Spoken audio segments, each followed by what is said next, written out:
Good morning, everyone. Welcome to day 9 of our Hitchhiking to TwitchCon EU in Rotterdam trip. I'm in K-Town, Denmark, in a tent, in a free camping spot. It's kind of just a little patch of grass outside of town, but it's free and it's legal. It makes me happy. Had a nice night here. Rained a good bit. Not raining right now. Might rain in a little bit. But we got to seize the day. We got to average 250 kilometers a day, including on Friday. But like, if I could go faster these next 2 days so I don't have to do 250 kilometers on Friday, that would be ideal, because Friday's when everything starts happening.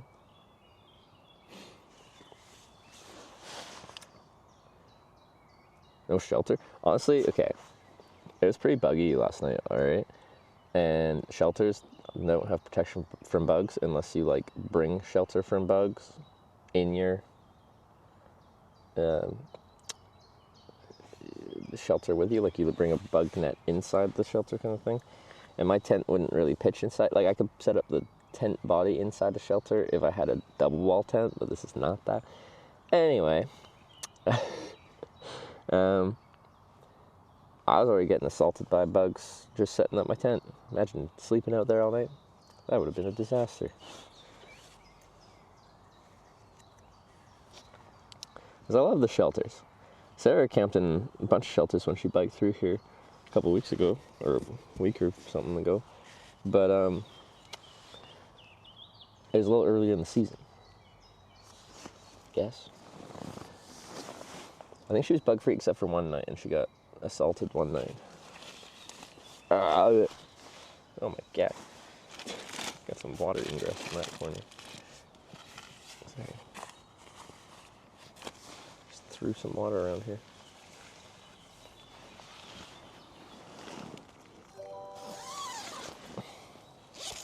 Discreet Game was just resubscribed for 12 months. 12 months apparently Hitch Heart Hitch Milk. Discreet Games with the 1 year resub. Thank you very much for that.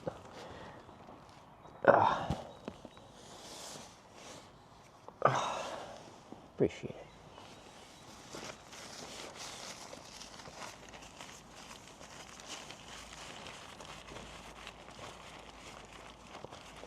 it. Our attempt today? You or me, or both? Just casual 750 kilometers in a day, which we actually have done on this trip. We did 800 kilometers in a day. So, like, we got this in the bag. Huh. Okay, dog for breakfast. Please, no. Not again.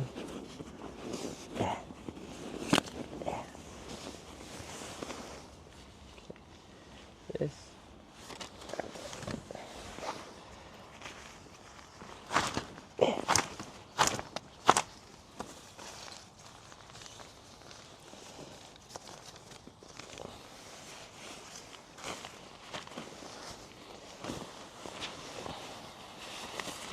Oh, yeah, I said good. Took me a bit to settle after I ended the stream. But, yeah. And then I booked a hotel. Finally.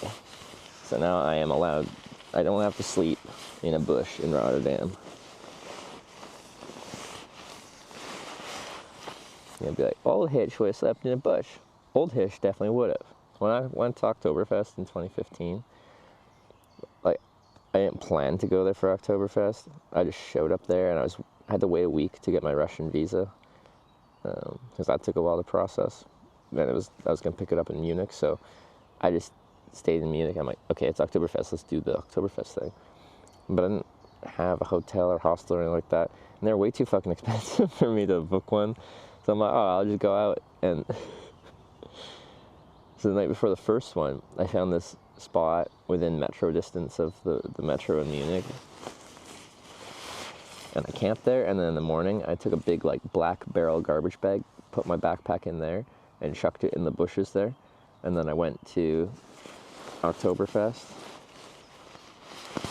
had a great time, and then stumbled home to my tent in a garbage bag in the woods at night, set up my tent, slept there again. good time.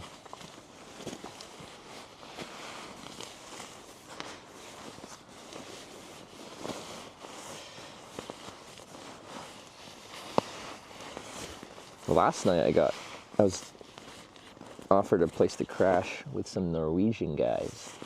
And we crashed on the like spare small bed in their hotel. Like a dog. But we were walking back and like right next door to their hotel was what's the delicate word to put it? Place of business where you go to pay for adult favors. And they really wanted to go, and I didn't. I really didn't. So I went back to the hotel, and they went.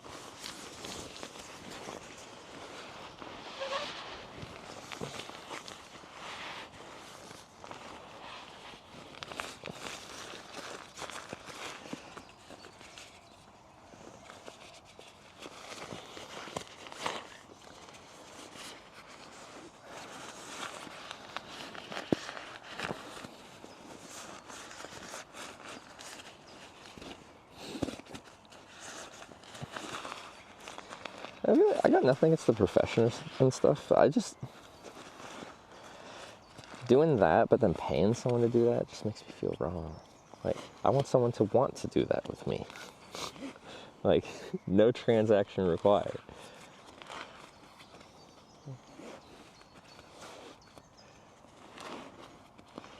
Thinking about it, I just feel bad for the person.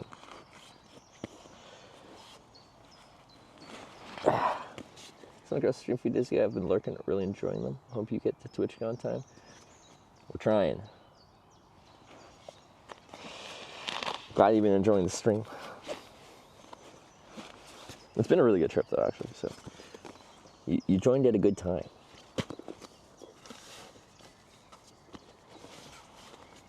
How did you get in here? The swimming pool over here in the corner of my tent. I didn't decide. It still says day 9? It is day 9.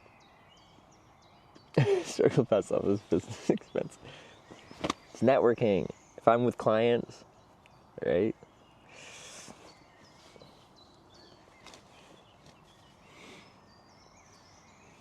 Ever been a bad time to run the channel? Yeah, well, that would be... okay, there's some condensation. I just leaned my back into it. I hate that feeling. Some people probably think there was a trip that they didn't like that much or something. I don't know.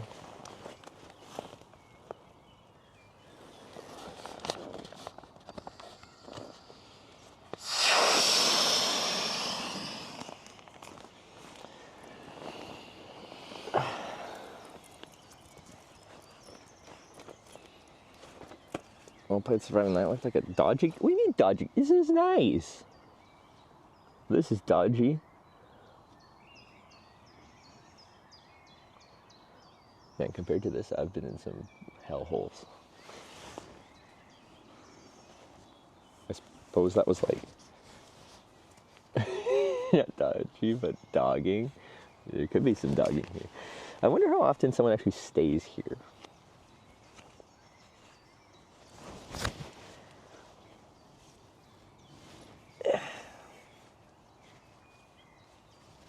Guessing it's more popular on the weekends.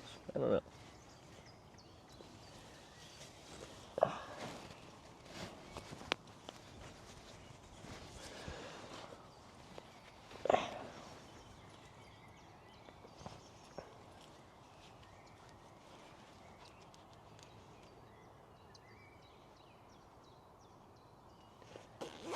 How do you do this? Do you have home? I have a townhouse. Well, I rent a townhouse in Canada. But I just do this because I like it. And you guys allow it to, like, financially make sense. I was like, I couldn't do this as much as I have for the past 7 years if you guys weren't hanging out with me. Joining on the journey. Get you guys outside here. Put you outside, how about that?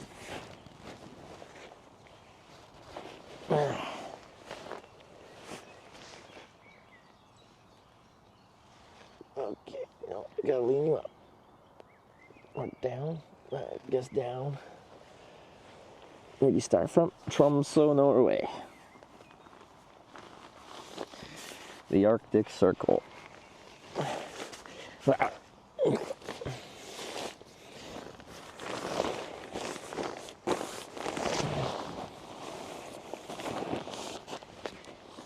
It's getting harder as I get older.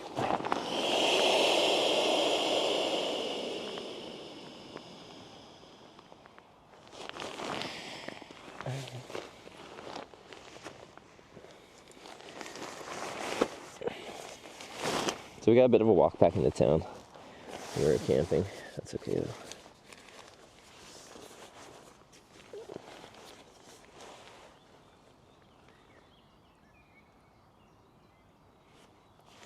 Love the stream, love the comment, but it's the money. Let's be real. I feel like you didn't describe what the money. Like, I do this because of the money. I couldn't do this because of the money.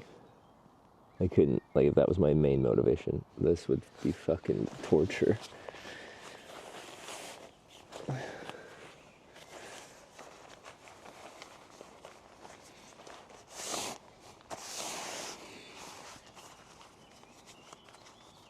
Hitchhiking Twitch chat, really dedicated with the first 100 kilometers. Yeah, no one wants to hitchhike anymore, but I have for 11 years. 40 countries, 2,700 rides or so. I just like doing it.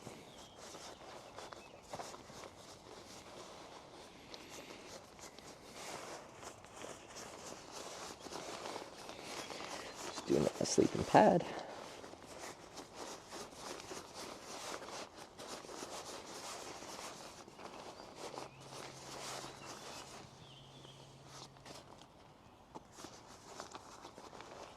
Get effectively homeless for the money. I did this for free for 4 years before I brought a camera. Was I doing it for the money then?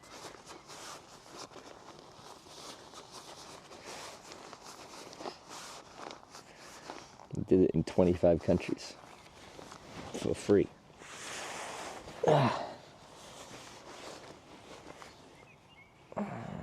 Where's the stuff sack? Somewhere is the schnozzle. There's the stuff sack.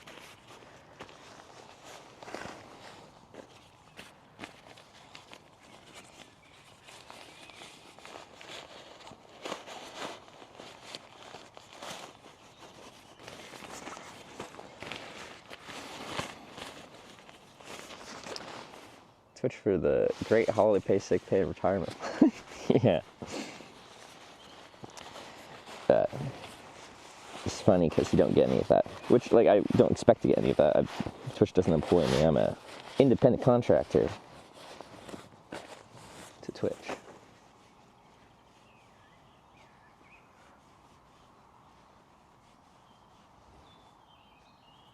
Okay. Let's get out of here. Let me grab a fresh pair of socks.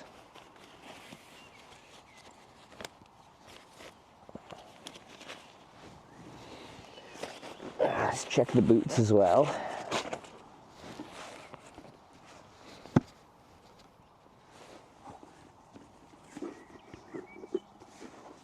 How close are you to destination? About 750 kilometers on the most efficient route.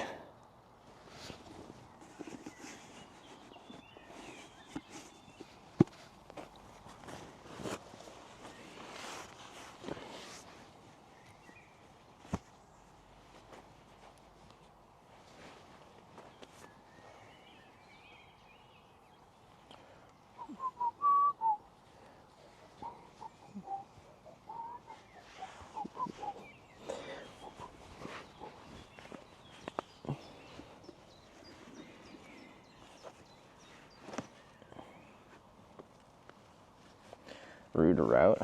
I say it both ways. I'm route flexible.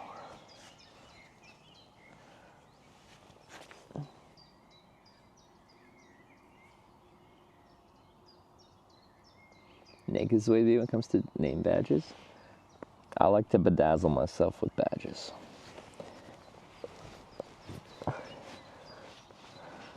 I want to be able to add more. Let me put like a chain of 12 of them before my name. It's kind of like the Twitch version of like old school like royalty, where they're like, this is Richard the 12th of his name, ruler of the bog,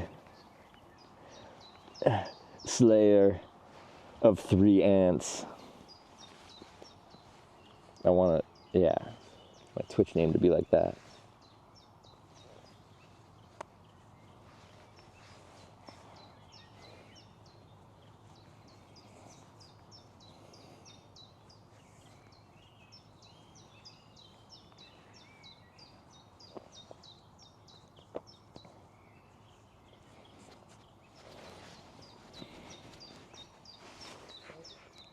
Truck to get to Rotterdam on time.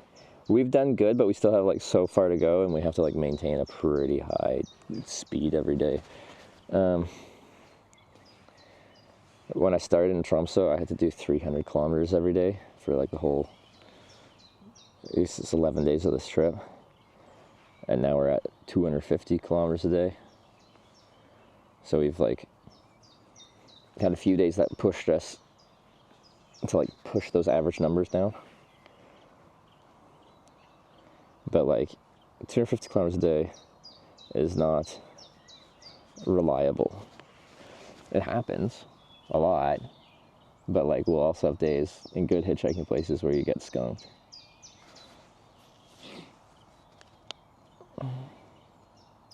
Guys messaged about the multi-tool in the end last night. Yeah, I'm not sure what we're gonna do.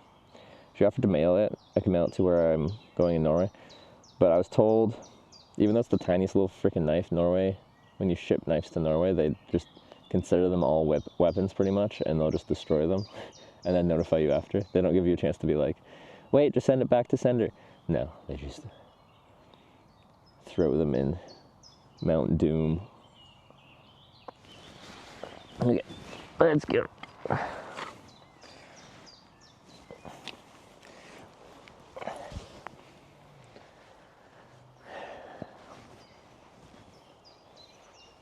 I even looked in the dryer, like, and I spun the dryer, like, thing to try and, like, see if it came out in the dryer.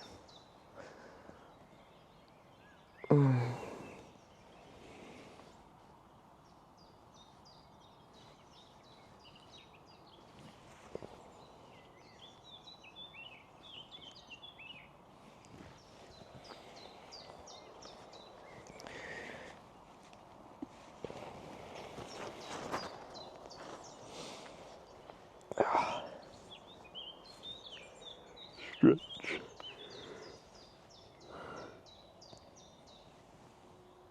Average wait time, Denmark's 21 minutes.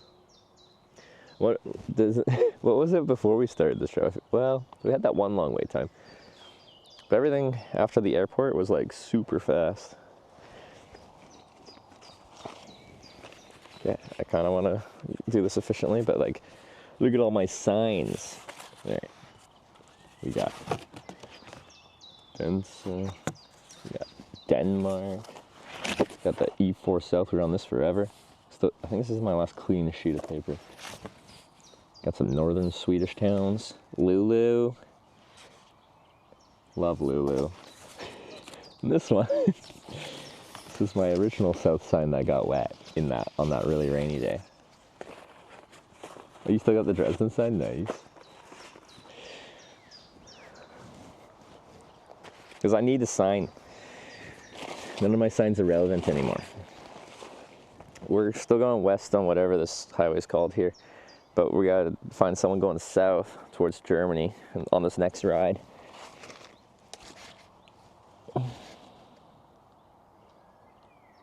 Just one else I don't mind sending it. Because yeah, I just had a Norwegian friend that's just like, just be aware, Norway like seizes pretty much every knife that people try to send. I don't know if they check, I don't know. Because I like that knife. It's a good knife. It's so small, it's so cute.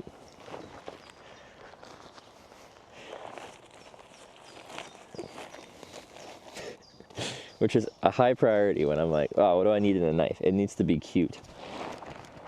I assume everyone agrees with that. I want my knife to go ooh. It's important.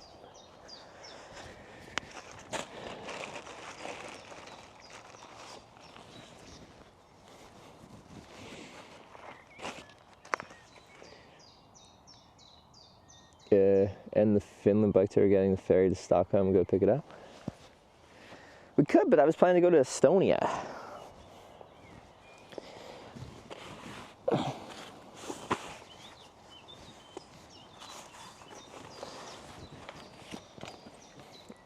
Because I haven't really spent much time in the Baltics. So that would be neat.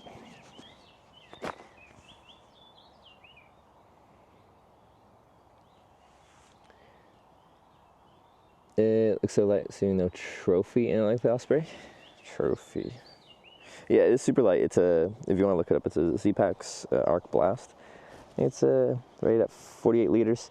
Weighs about 2 pounds, I believe. But I even took the frame out of it because I use it as a carry-on bag, and the frame made it too long. Without the frame, like packing it, how you pack it is super important because it's essentially just a sack of Dyneema fabric. Which is great. Dyneema is great fabric, but there's no structure to it.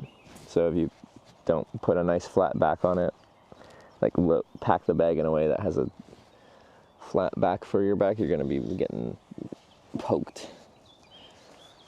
Very uncomfortable. You've never been to Estonia, right? That's correct. Yes, I've been to Latvia and Lithuania, but not Estonia. I went through Lithuania, Latvia on my way to Russia in 2015. Across from Latvia into Russia. But yeah, have not been to Estonia, which I would like to. What is this? A receipt?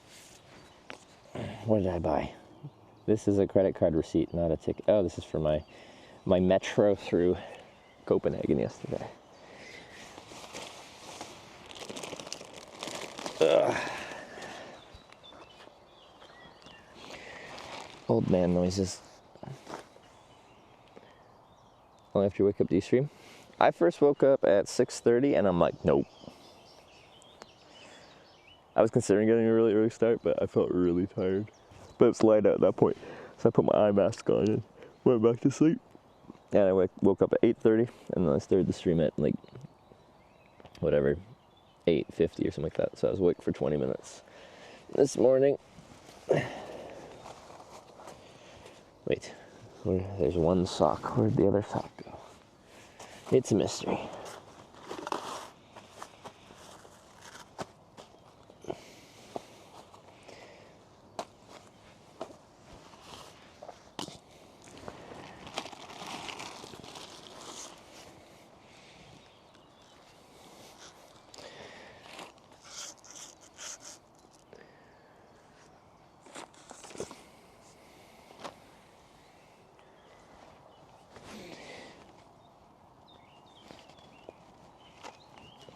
You're not an old man? I didn't say I was an old man right now. I said old man noises, which I think is accurate. I do sometimes call myself an old man. But I think I would specify I was just making the noises. Find any discarded, unopened liquor bottles on the side of the road this trip. Great reference. You got the best references. I can't read your name because you chose the color yellow. On a white background that does not show. Where did I find that? It was like Ohio or some crap. I was hitchhiking to TwitchCon. Was it San Diego? No, it was Vegas 2 years ago. I think I found it was vodka, but it was flavored vodka. What flavor was it? Forget what flavor. Anyway. And then I got to TwitchCon. I'm like, all right, time to crack this puppy open. And then a bunch of people didn't want to drink my floor vodka with me. But you know who did? Miyochi. Yeah, okay. What a champ.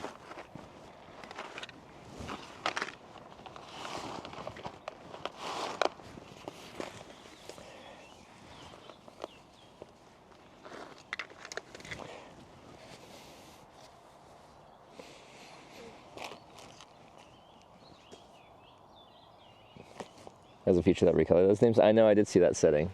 I thought I saved my settings for my last one, but then I saw yellow name and I'm like, how dare you choose the color yellow?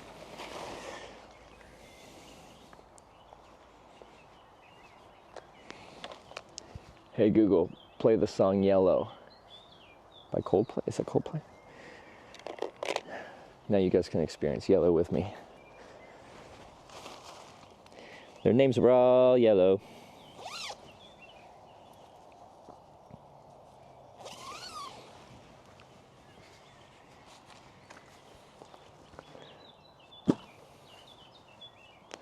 Using light mode? Of course, I go outside. Anyone that goes outside would understand. All right, let's pack up this tent.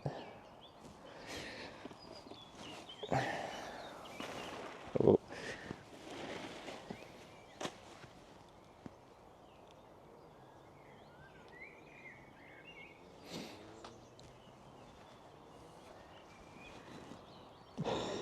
What's outside? Yeah.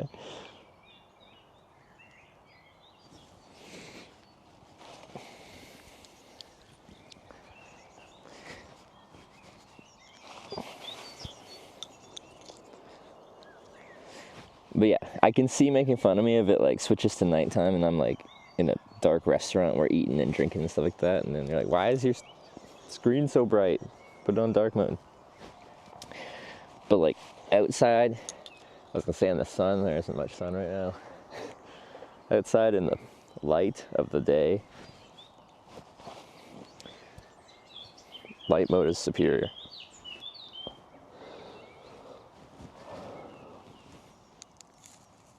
I think StreamBuddy's both. Oh yeah, StreamBuddy's in dark mode. I just set it to perpetual light mode. I could set it to like with the phones, like when the phone says it's nighttime, it could switch. Maybe I should. I don't know. I'm pretty sure I can set that.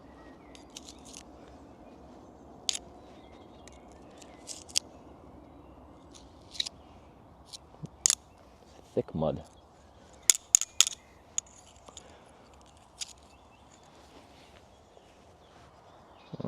Where'd my stuff sacks go? There you go.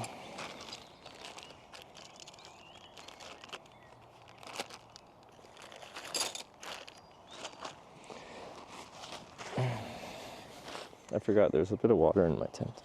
I don't know where it came from, actually. I should figure that out.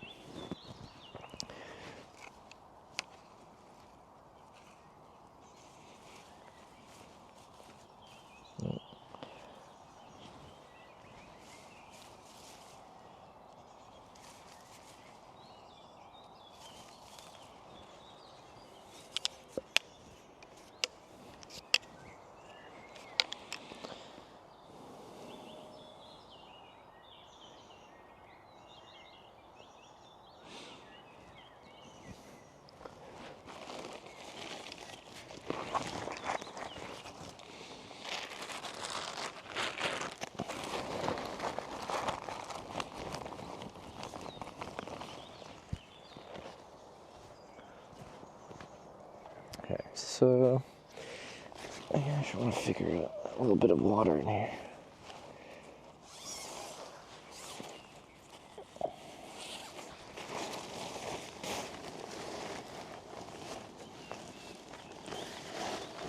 I'll just get you to go there.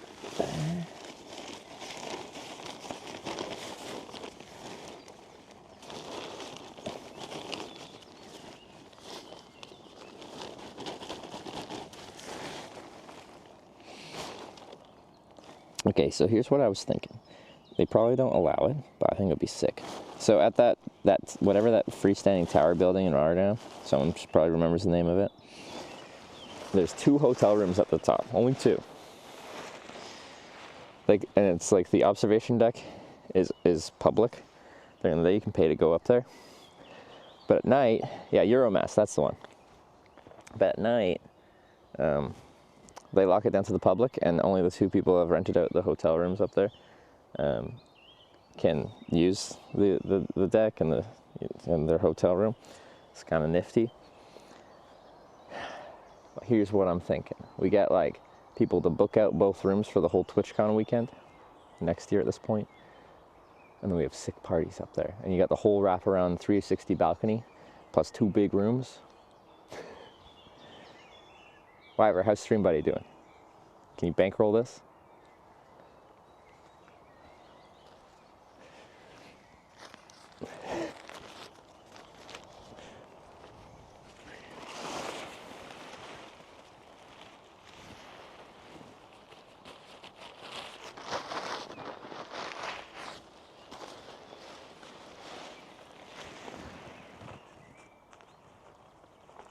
Tax dollars, look at the expense.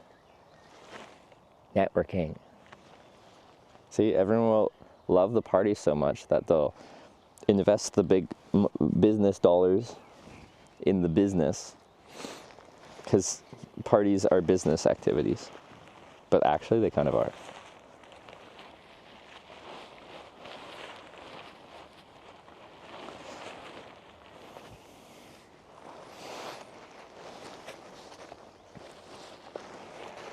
But like, my impression of a business changes based on how good of a party they throw at TwitchCon. Like, I didn't really understand Discord when I first started streaming in 2018, but then Discord objectively threw the best parties at TwitchCon for the first few years before they stopped throwing them. And like, when they were doing them, I'm like, no, Discord is clearly the best company in the world. All hail our Lord and Savior, Discord.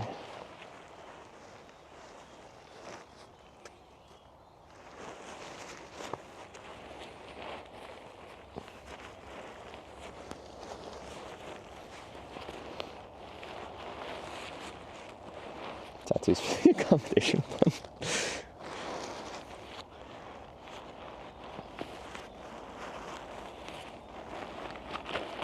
Also, hot tub boats we could rent in Rotterdam. That was actually really fun. I did one of those in Victoria with Sarah, and it was a good time. And it makes for a funny stream too.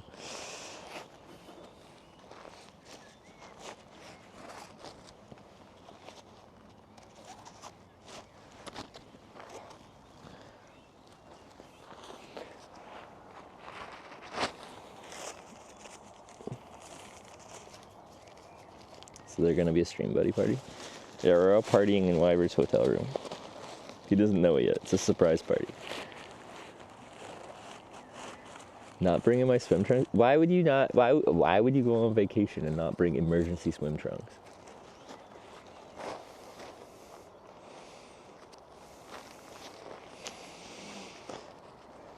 Have you never been in a spontaneous swimming situation?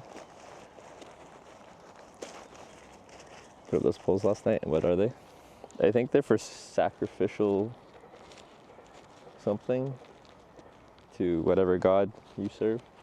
No, these are set up for hammock camping. This is a free campground.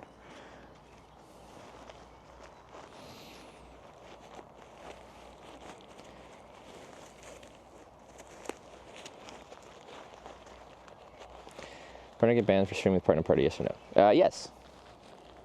Although I think, was it last year? There's 1 or 2 people that were streaming at the partner party, and I don't know if they actually got banned or if they got just kicked out. But yes, you're not allowed to stream at the partner party. And everyone's like, oh, you can't like stream at a streamer party. That's weird. To me, I like it because, okay, this is the entertainment industry. And many people play a character. That's their thing. You know? There's this guy that plays a cowboy who's made of cardboard. The man himself is not a cowboy that's made out of cardboard.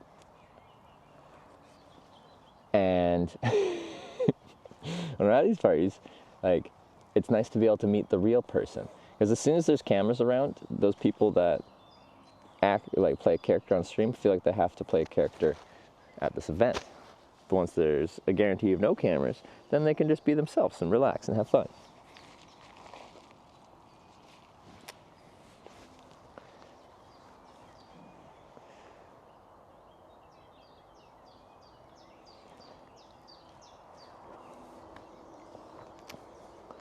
They always do the partner party too early. It starts at it goes like 6 to 9 or something like that. And like, this is Europe as well. Like, it's so early.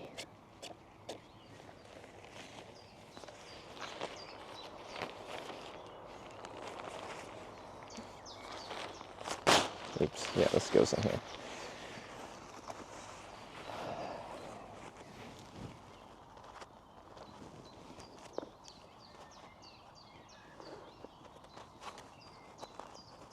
Versus was 4 to 7. Oh yeah, and it was a freaking sauna in there. The AC either wasn't working or could not keep up with the sweaty bodies of partnered streamers. It was a disaster. It had a beautiful view of the Eiffel Tower, but man, did that suck.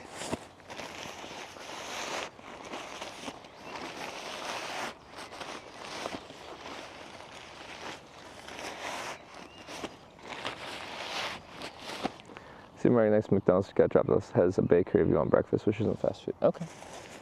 But wait, okay. Yesterday, I don't even know if I'm there for breakfast time. Yesterday I went to McDonald's. No, the day before yesterday I went to McDonald's in Sweden. Yeah. Because I like actual breakfast with like eggs and stuff like that. I wanted a McGriddle, but they didn't do McGriddles in Sweden. Does Denmark do McGriddles? It's an important question. Has it rained? Last night, yeah, it rained a good bit. And it's supposed to rain at points today. The only McDonald's in Denmark even has breakfast? What? I thought I liked Denmark.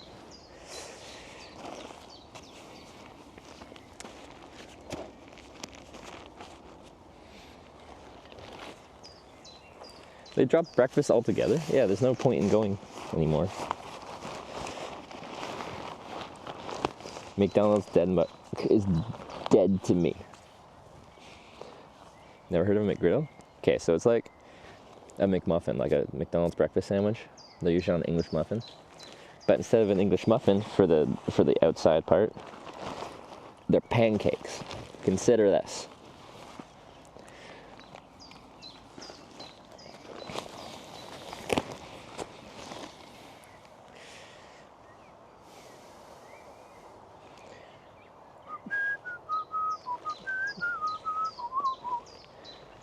Out of Europe, luck in Europe. Freaking South Korea had McGriddles. Just get your shit together and make a breakfast sandwich made out of pancakes.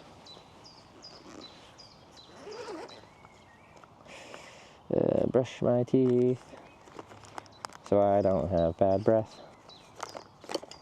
If I can find my toothbrush, there it is.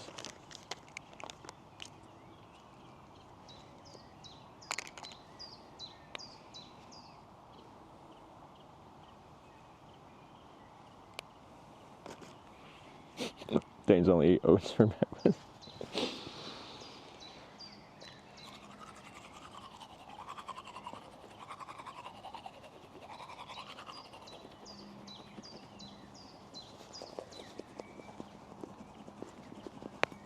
Wow, I brushed my face.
think Gay, our driver, drove me 800 kilometers to Sweden, saying they could make me some more breakfast. Gay made me a delicious American breakfast the morning after I stayed at their place just outside Stockholm there. We had eggs, we had bacon, we had toast. It's great.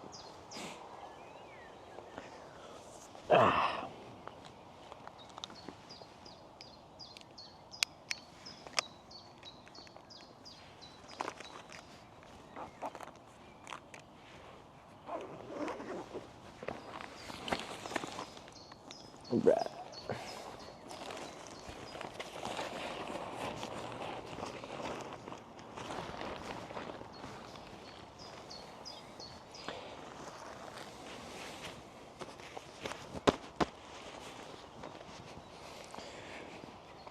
No breakfast in bed today? Unfortunately, no.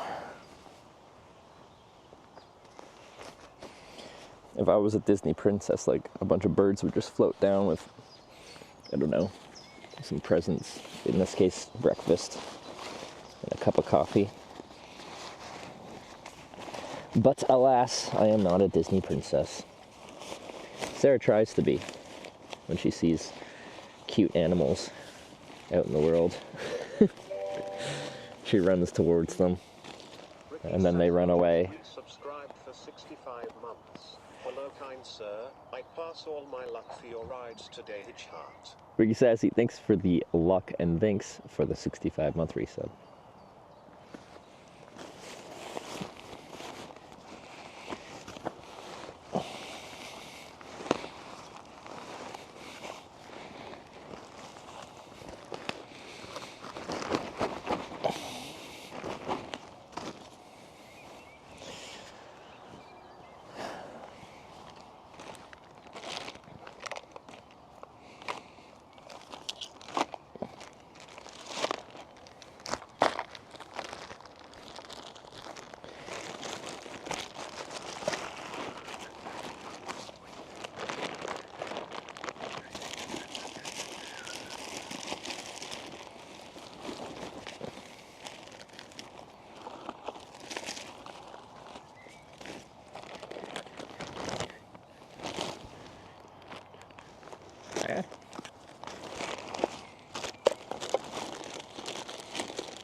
Much rain last night. We didn't sell in Denmark. We got a good little bit, but like, that's what the tent's for. So, not a big deal. It wasn't particularly windy, which is, as far as tent camping is concerned, when it gets a little bit more challenging. And like, again, it can be fine as long as your tent can handle it and you pitch your tent well in an appropriate location to not get like broadsided by the wind and have your tent just fold in on you, and then you have your tent like laying on your face because your tent just like broke while you're inside of it. Then you don't know really what to do in that situation because you just have like a broken tent in your face. Then you have to crawl out into that very uncomfortable world because it's rainy and windy, wet. Like, pack up your now broken tent and just figure out what to do with your life.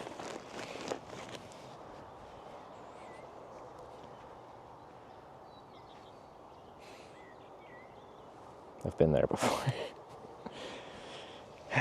Storm Diana kicked my ass.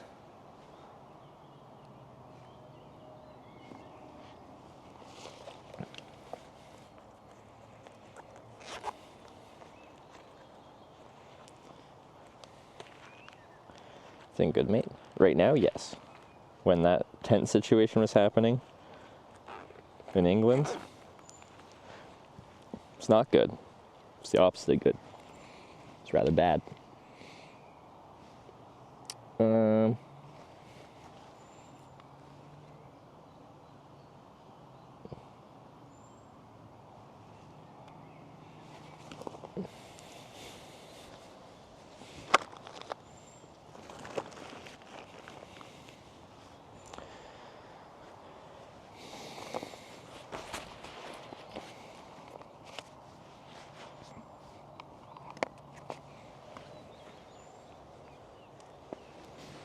Even the good photo McGriddle on Wikipedia looks not good. But it is good.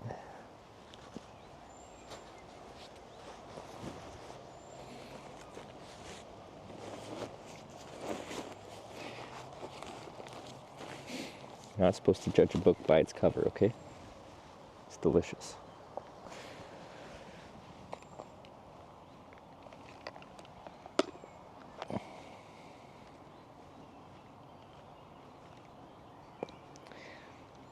They've legalized weed in Denmark. Nordic countries seem to be slow on the whole decriminalization. Well, okay, medical, so kind of decriminalized. But like, I think Sweden's just like full illegal still.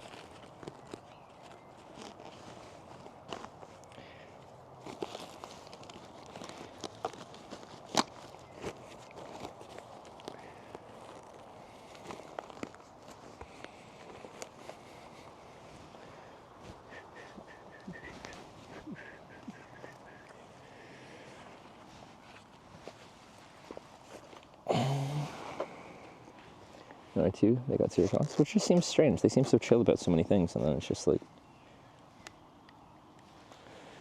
yeah.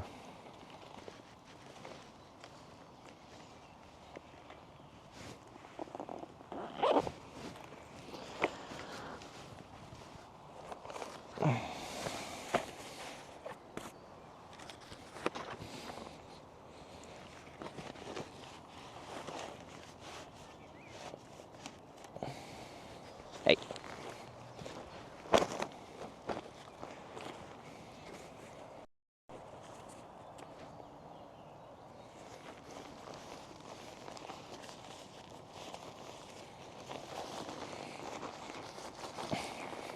But yeah, as a Canadian, I'm just like, it's been like legal for a decade or something like that. And it's just so chill here.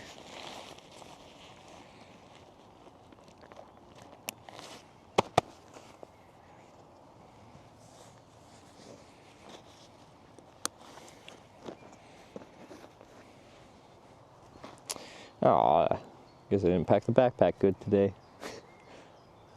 She feels like falling. You're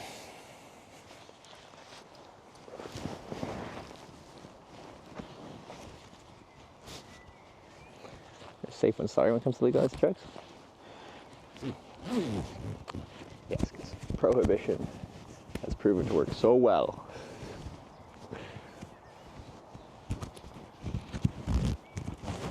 When you tell people not to do their preferred drugs, they're just like, oh, okay, that's fair, that's reasonable.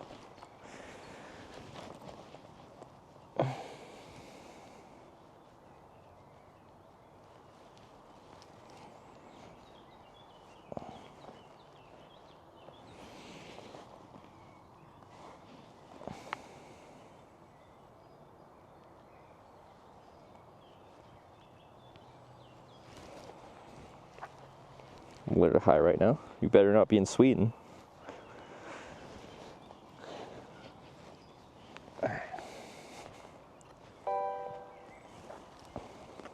Made Welsh just subscribed with Twitch Prime.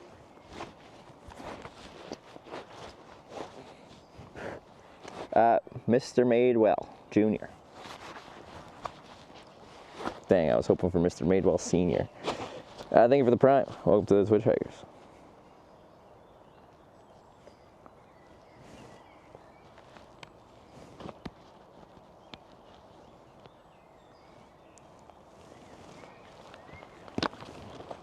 Alright, let's roll. I kind of combined roll and walk into an illegible. You know, I gotta pee. Never mind. Look at my backpack. Look at it. It's gonna fall probably. Wait, turn off mic.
Okay, I'm psychic though. Like, I predicted this. This is gonna be my new profession. Psychic readings, $10.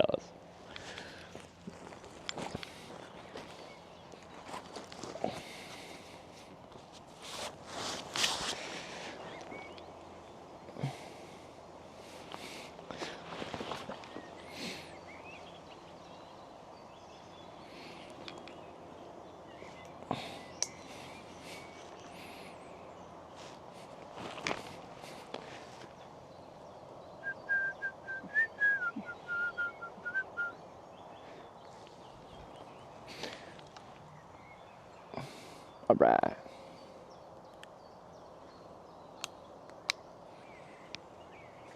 Let's plug you guys into a battery. Oh, okay. Yeah.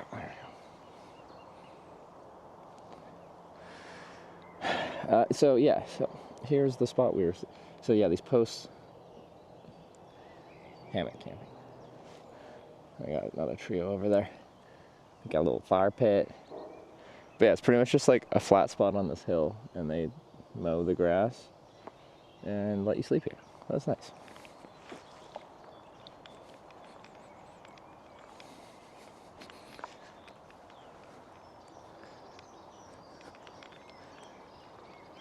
Twitch staff asked a question. Imp? Just because someone's got a Twitch staff badge doesn't mean we have to monk ass. Depends on the Twitch staff. Probably some we might have to.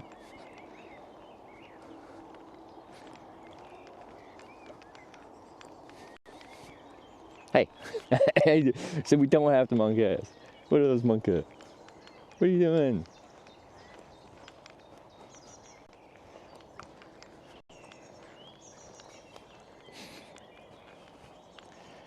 Does a hitchhiker poop in the woods?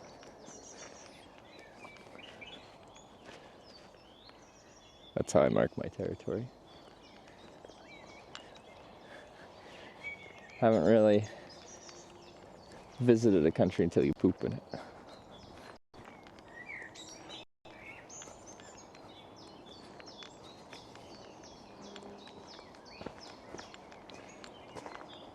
I guess I can say country, I'd just say place in general.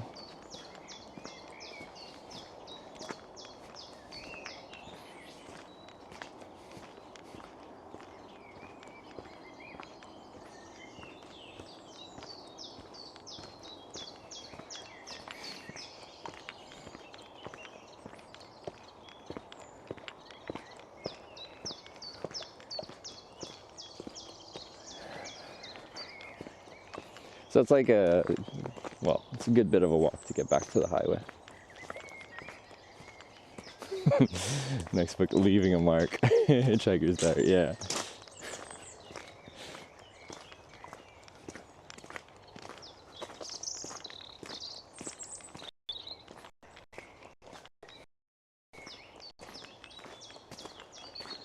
Pop and say how much you enjoy your hitchhiking streams. Ventures in hitchhiking are both entertaining and educational.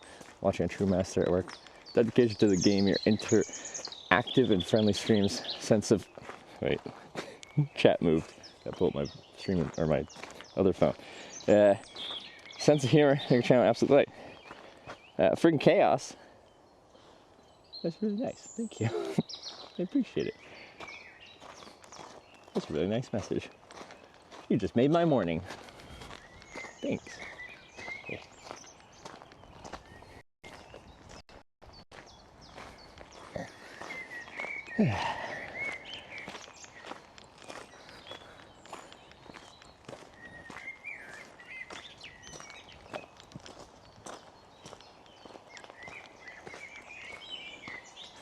Sense of humor. Do I have a bad sense of humor?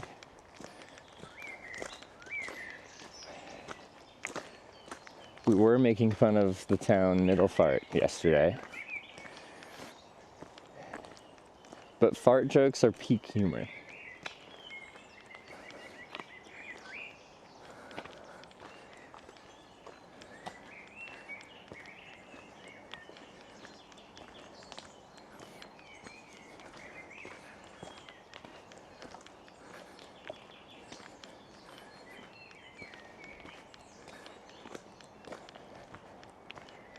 Why picture's so grainy? Leaves, probably.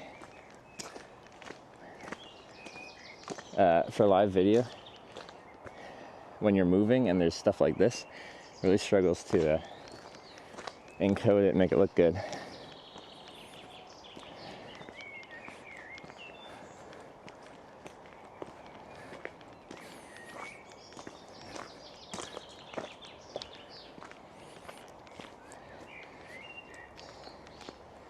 Bitrate takes, like, my bitrate is 5,000 right now, which is good, but like, you just need a lot of bitrate to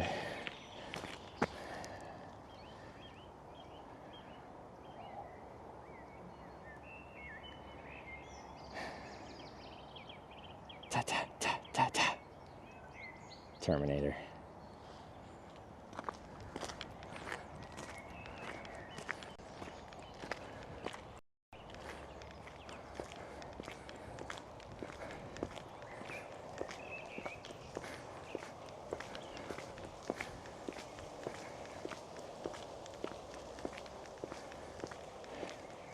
What about stealing jobs? They thicker derbs.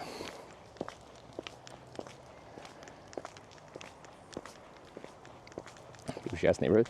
They're so popular in Western Europe. I see them everywhere. I've seen like 3 in Canada. Gets me every time.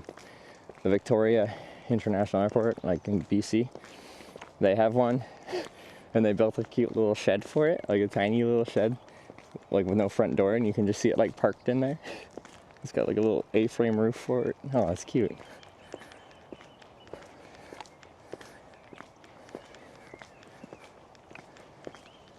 This is a hotel and conference center.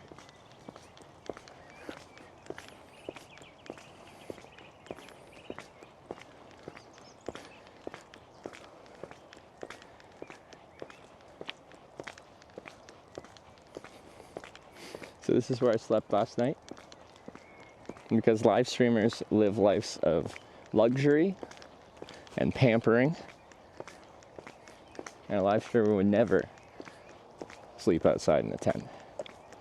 Because that's for the poors.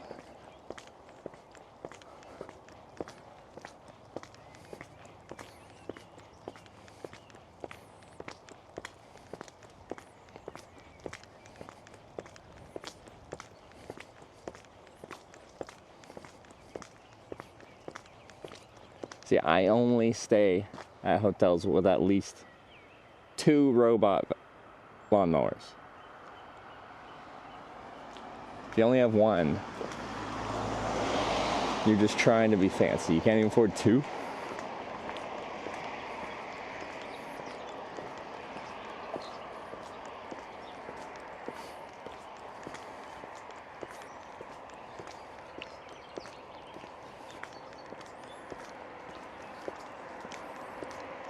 Can we ride the robot? I know Rule 34 exists, but can you like leave the robot lawnmowers alone?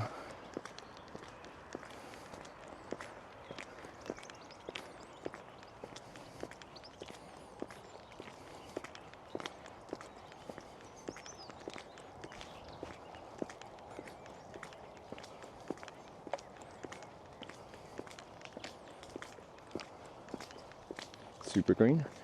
Yeah, so when we started in Tromsø, like, spring had not sprung in the Arctic Circle yet. The trees, like this tree, would have been bare. But as we made our way south, things look alive.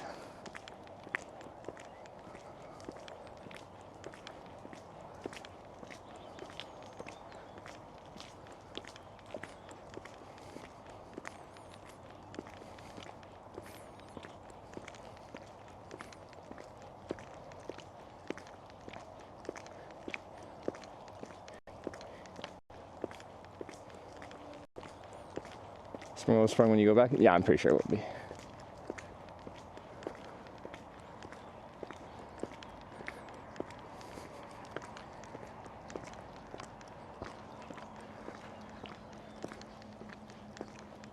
I love my robot vacuum. Have they taught them how to love back? Does your vacuum love you too? Oh, you're on high heels. I'm on boots.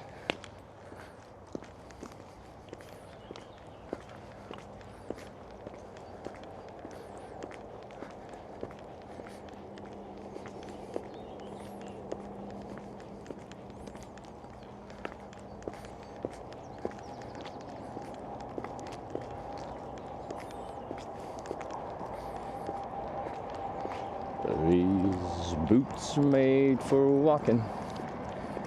Bought them from a thrift store. $20 was a good deal for these pair of boots.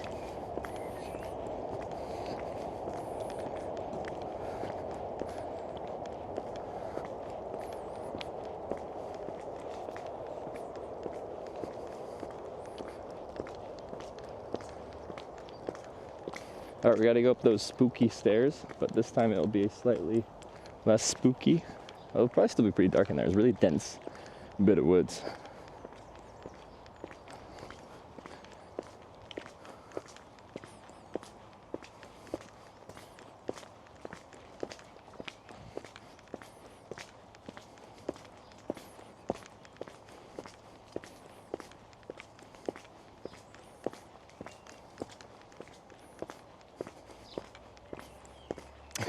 Dense like the streamer. Hey, yo.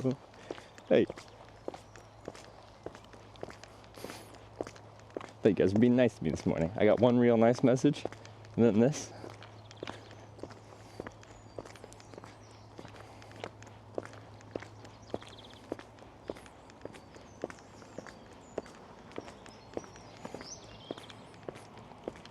So apparently Sarah rode across this bridge on her bike tour to TwitchCon.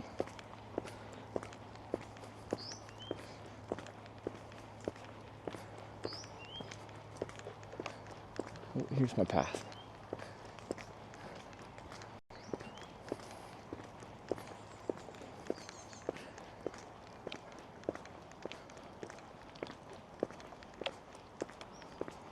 Alright, what's my trail called? Ah, yes. Okay. Good luck, Lil Baltz bro. Got it.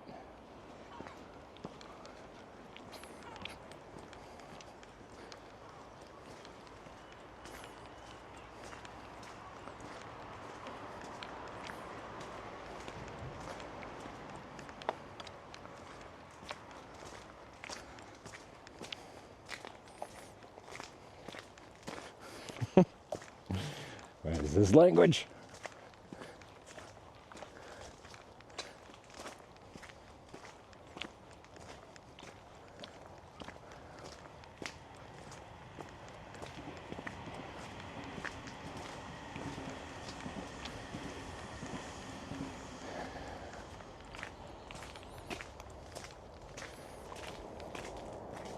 Have you guys been doing your cardio?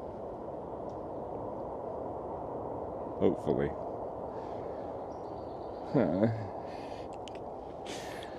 I do cardio for a living, alright? Let's go.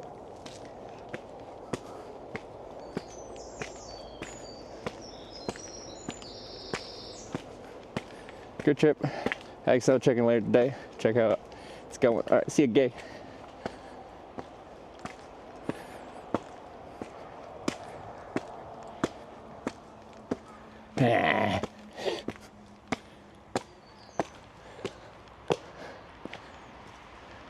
To burn off those burgers. I've been having so many burgers. It's almost like I'm on my US trips.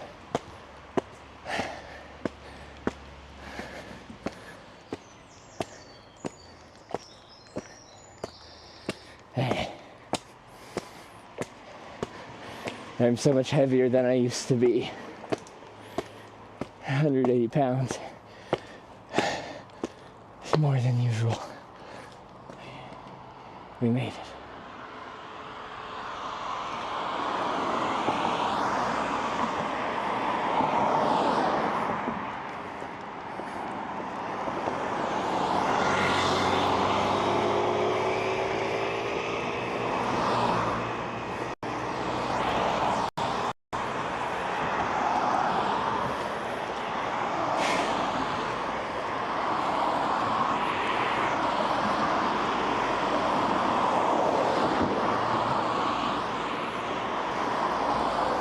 is 0.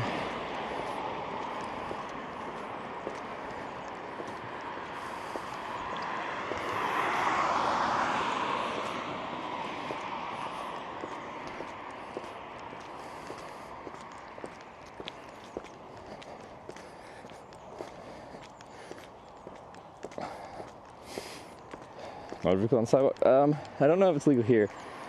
Some European countries have the mopeds limited to a certain max speed or something. I think they let them on the bike pass.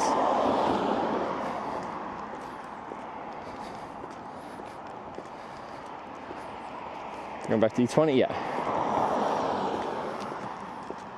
We'll grab something to eat first. That was just the engine size.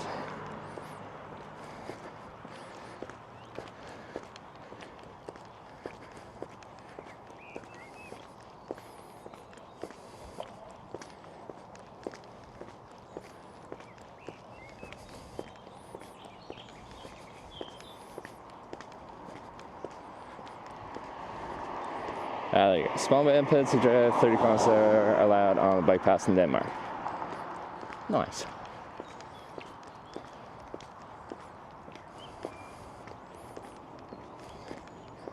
Classic red Danish hot dogs, is that what they're called?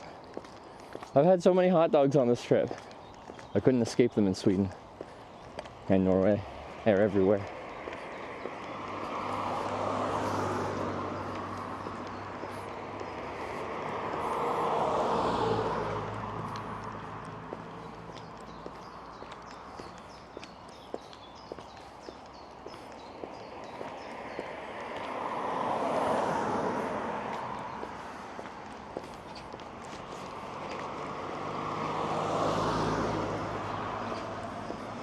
Is that the best hot dogs? Like all the gas station, they're all like, I like a good hot dog, but like none of them stood out as being like, that is the one. That.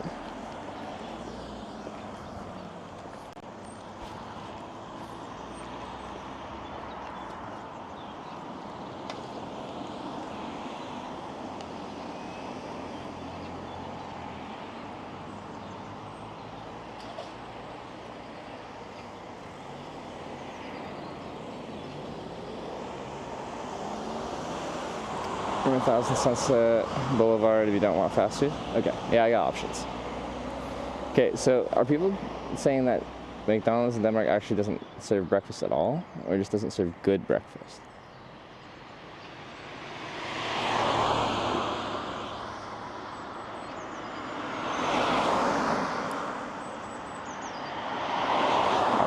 It's hard in Sweden.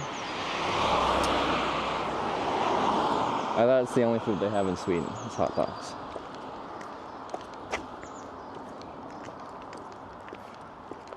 Like, I hadn't considered that you could eat other food. Is there breakfast at all? McDonald's is dead to me here then.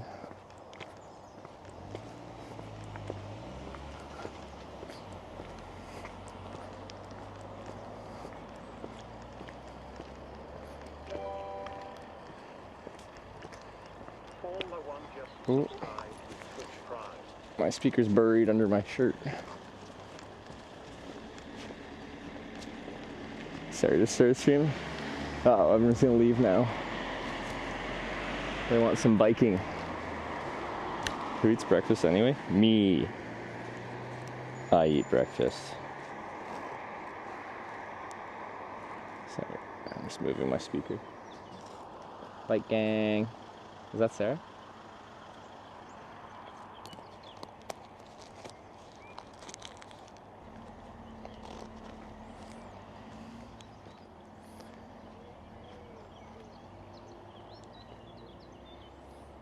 Fala, thank you for the prime. Welcome to the TwitchHikers. Alright, sorry. It's just adjusting stuff.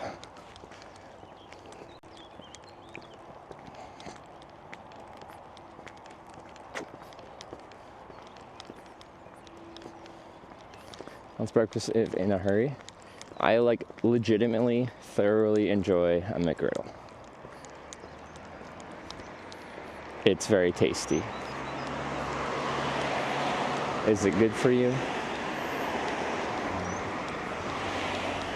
Yes. Does it taste good? Yes. It's the perfect food.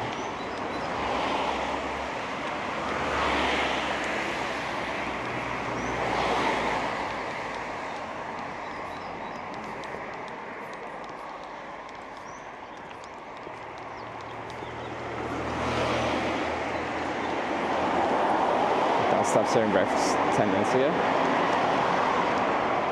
Well, in Denmark, they don't serve breakfast at all, so there is no end of breakfast time if breakfast never begun.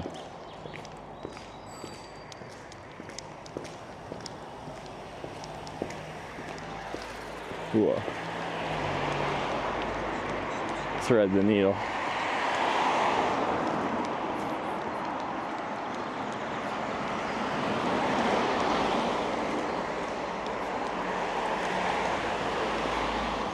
No bell? No, you run his bell.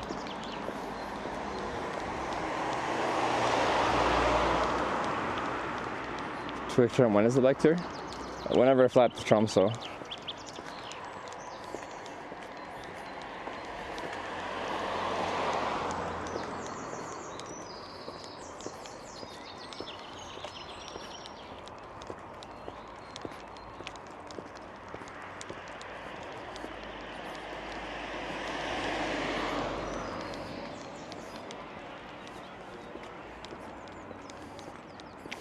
Rang the bell, but like that was a narrow stretch of pavement, so I was like rubbing my shoulder on the side,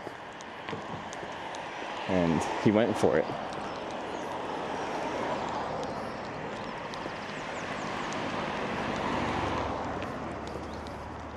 But like, if you see a gap and you don't go for it, are you even a Danish cyclist?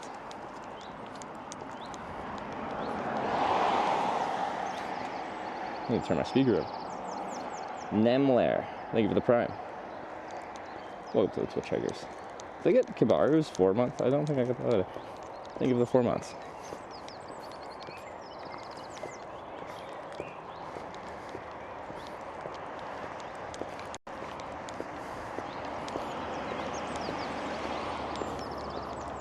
Giant Air Max for Staffen. Wasn't that, quote, Senna back in the day?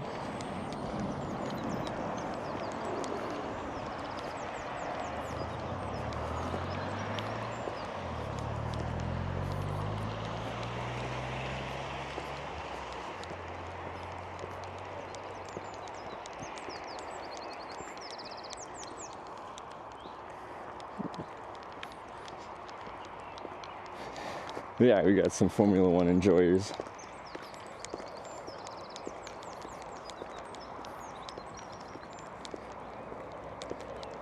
Who you guys think's gonna win the Drivers' Championship this year? Looks like it could get spicy.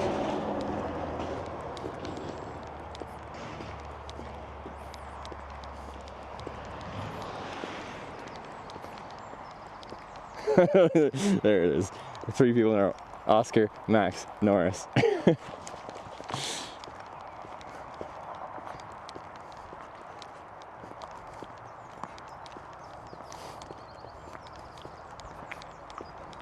Fernando, yeah. I'm Canadian. Lance Stroll. Go Canada.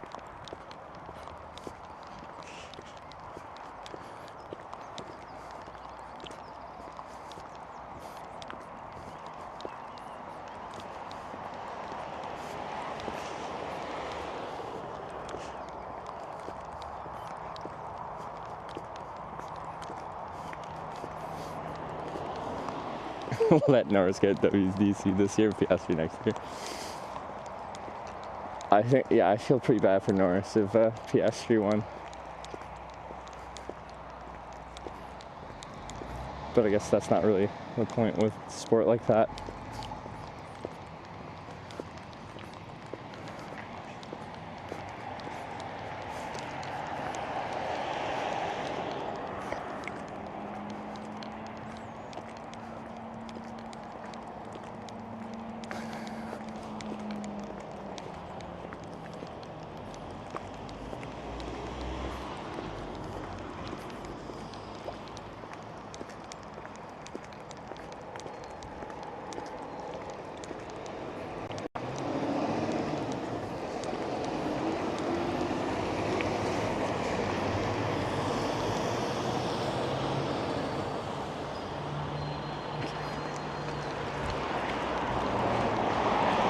It was already going.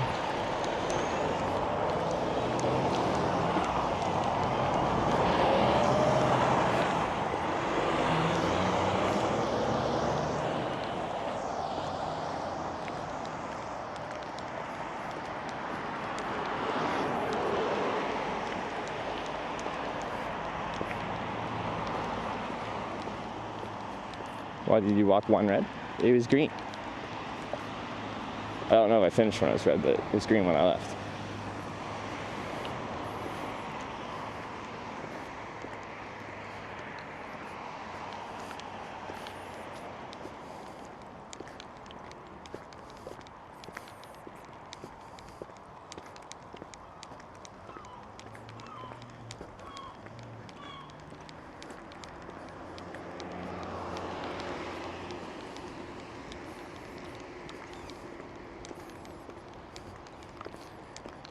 Alright, here we go. We're getting up to E20 now.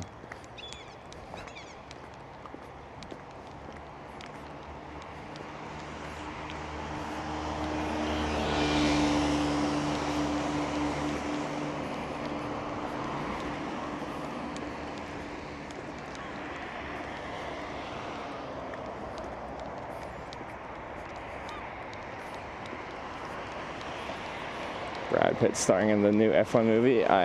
Yeah, saw that. I'll watch it. Don't have like super high hopes for it, but I'm sure it'll be entertaining enough.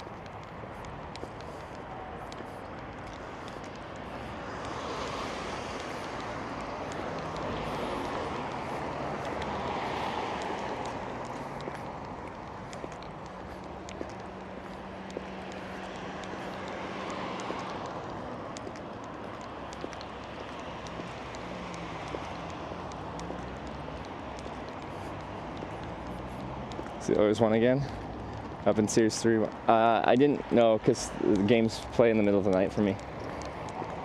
Sometimes I'll check in the morning, but I didn't look this morning. Go Oilers! I live in Edmonton, so it's a requirement. Rain overnight? Yeah. Yeah, we had a good bit of rain. Ooh, I can barely speak.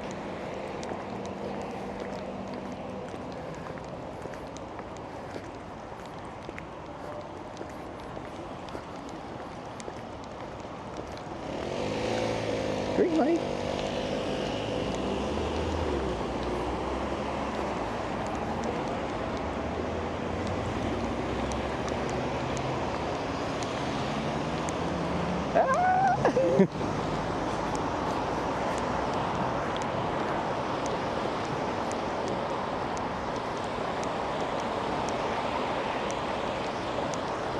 Well, it's about to change.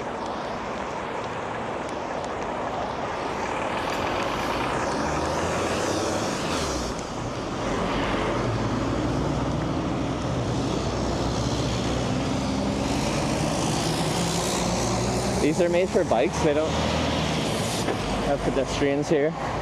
Bikes go faster than people on foot. Ever visit Montana? I've been to all 50 states. Been to Montana several times.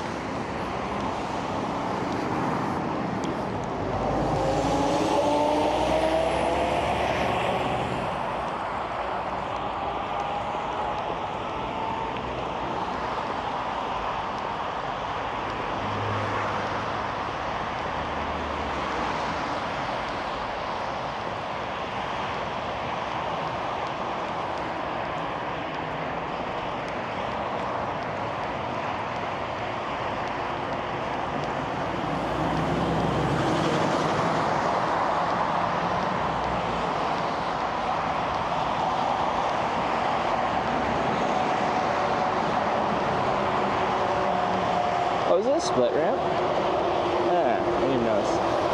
So traffic coming this way turns right and loops and then goes west, the direction we're going.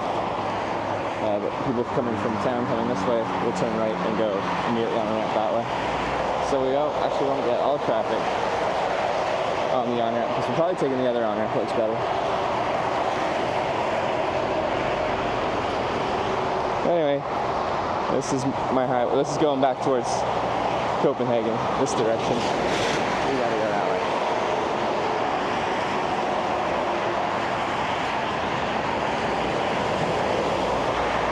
Canada always beats us in hockey, except for that big international tournament that just happened where the United States won the tournament and Canada lost to Denmark.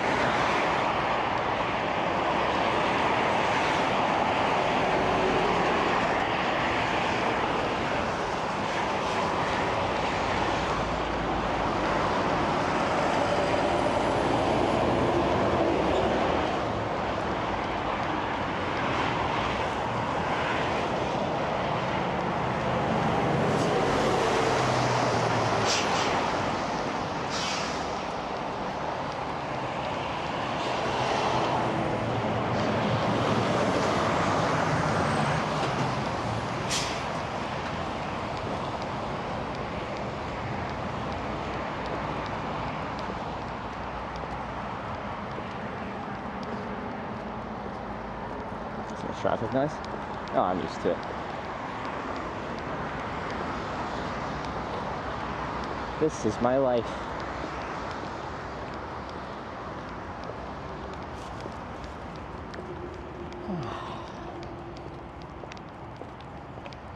No, my on-ramps are still there.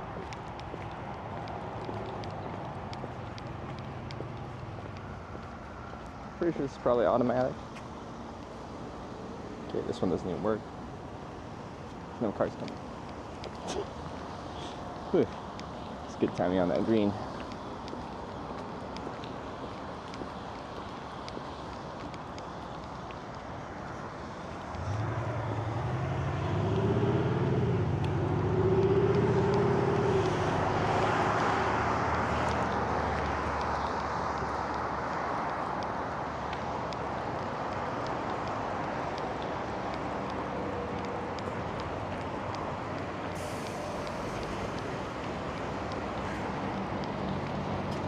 Where someone's hitchhiking on Google Street View. It is.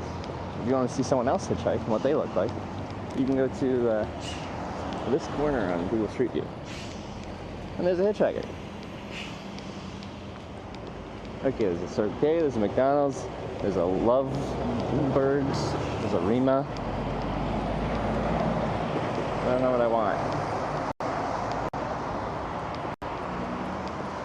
If I have food and coffee, I'll probably have to go to the bathroom. Coffee being what it is.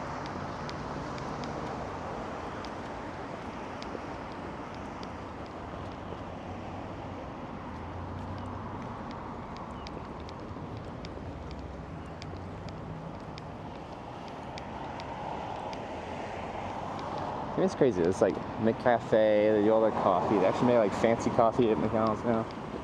And they don't do breakfast? Who do you guys think you are?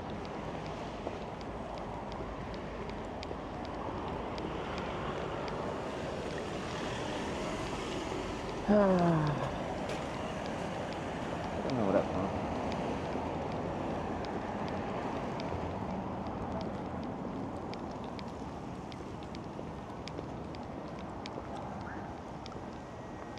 Some cafes do breakfast. Apparently in Denmark they don't breakfast anymore. I'm curious. I don't believe you. I want to see. You're probably right.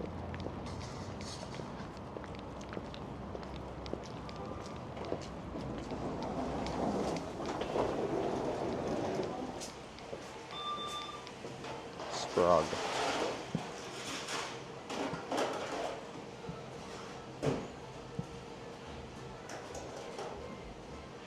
I don't see a breakfast.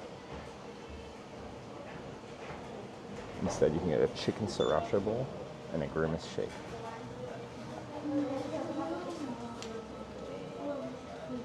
People were right. Who's eating here right now? You're just gonna get a beef burger for breakfast? Breakfast goes at 10? I don't believe it. Also, 10? NA's 11?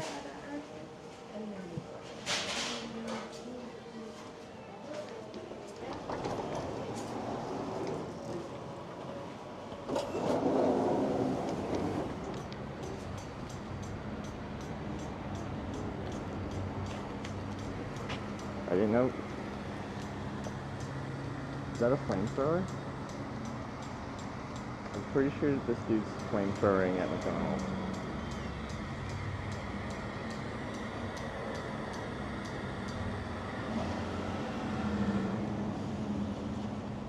Flamethrower's broken.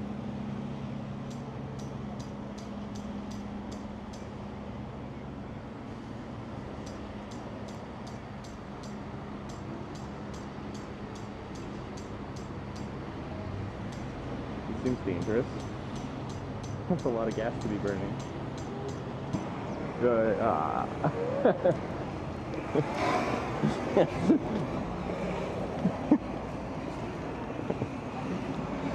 Yeah, he's just burning weeds.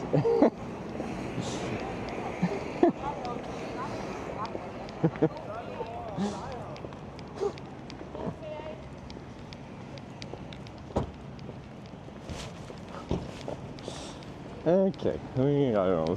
What's this? Okay, I'm like, is this a grocery store? Wait, it is. I saw dirt outside. I'm like, no, it must be a hardware store or something. Fresh food sections and sandwiches and salad. All right, I know Rima. I don't know Loveberg, so let's go Loveberg. Go to Bayerns Broad. Ah, in there. Bayerns Broad. Is it in this shop?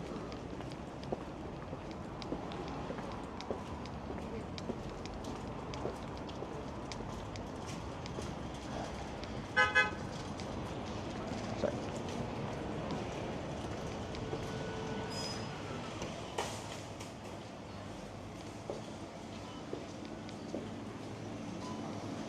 They got roof balloons.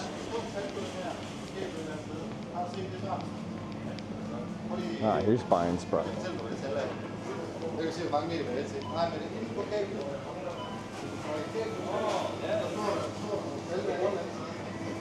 Bayerns Broad. Is that freaking caviar on this? Damn, Dan. Oh, I'm gonna get a sandwich with caviar on it.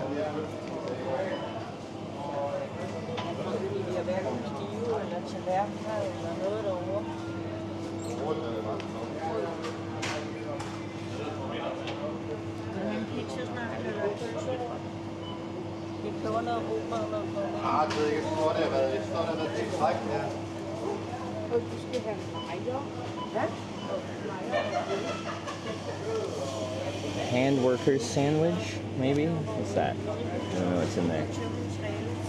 Hand workers. Skink and ost. What's a skink and ost?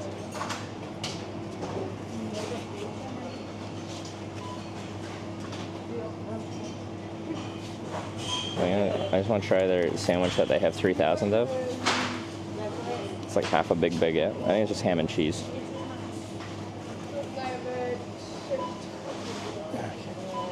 And then we'll get a good pastry, and then maybe they have a coffee here. If not, I can get coffee somewhere else. A pastry.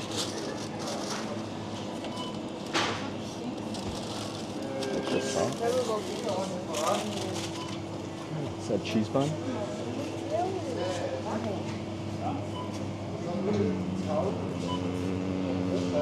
Now we'll get it. Sorry.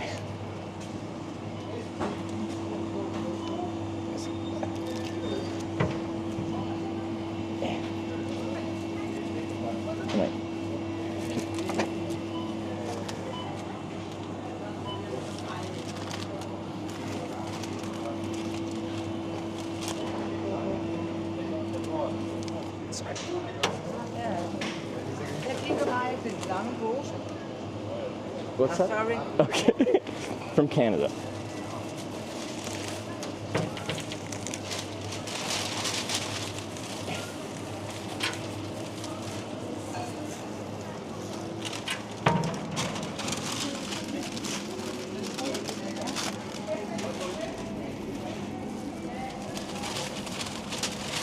Two. Love me a good croissant. They look good. So now I've got weather protection for my hand today. That's good.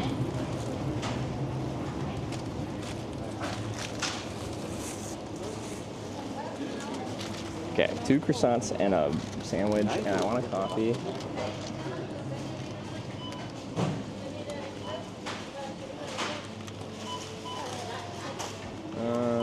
I might have to go somewhere else for coffee.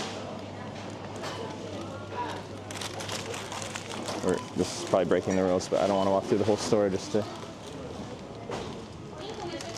Hi.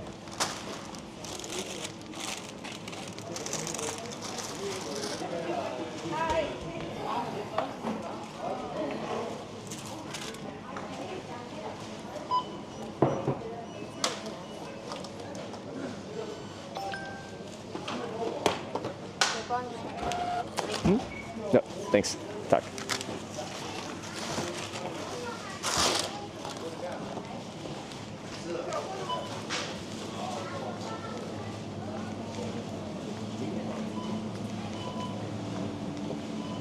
Oh wait, how much is 7 Danish crowns for a croissant? What did I just spend? Did I just go bankrupt? Okay, I'm just gonna get a coffee from McDonald's. Tack. Tack, tack, tack, tack, tack. Convert 17 Danish crown is 17 Danish crown.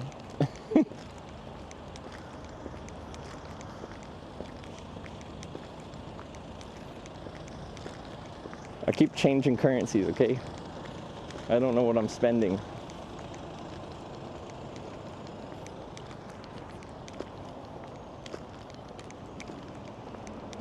I'm gonna eat inside or outside of McDonald's. We'll see.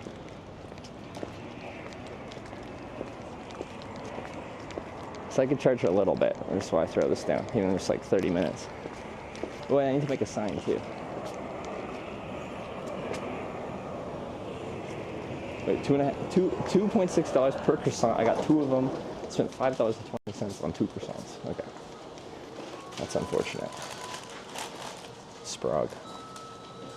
English. Oregano. No thanks. Eden.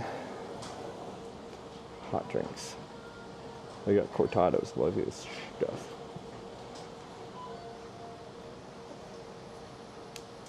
They're so fancy now.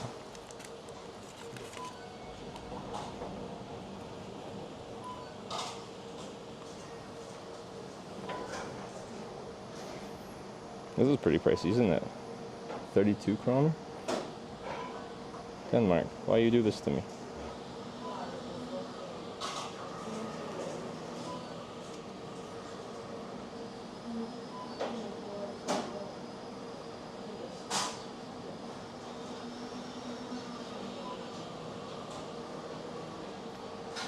I'm paying $6.70 for a McDonald's coffee. Like it's a proper coffee. Like, what's it? Espresso drink.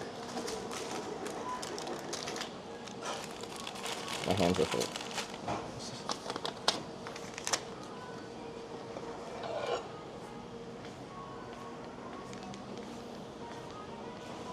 It's a corner spot. I'm gonna have to go upstairs.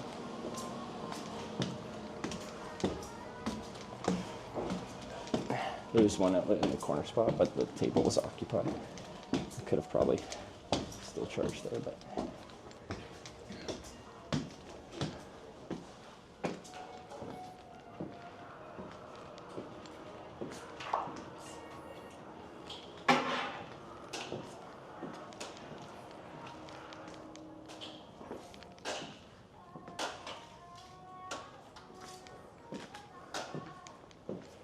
Sorry, 1 second.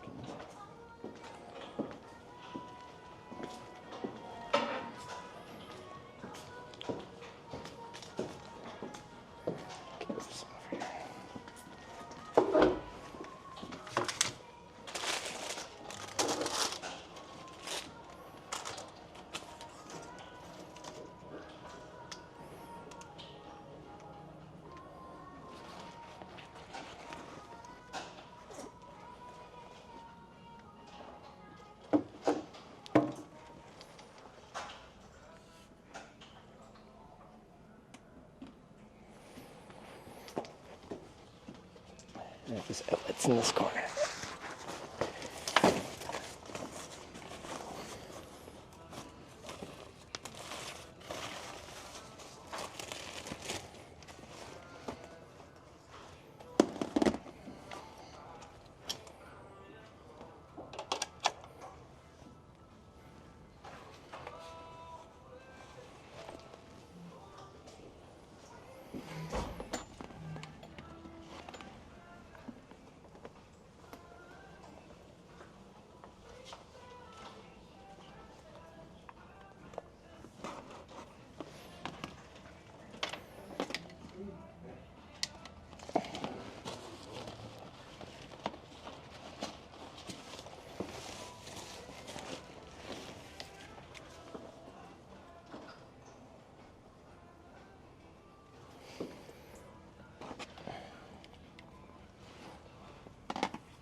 Yeah, they might get mad at me for eating food in here, but yeah, I got a coffee. It's expensive coffee.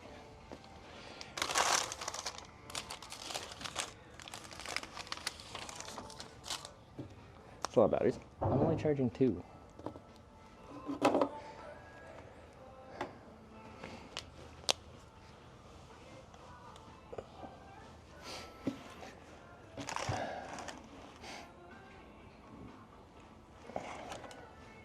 I'm gonna wait till they deliver my coffee before I dig into this.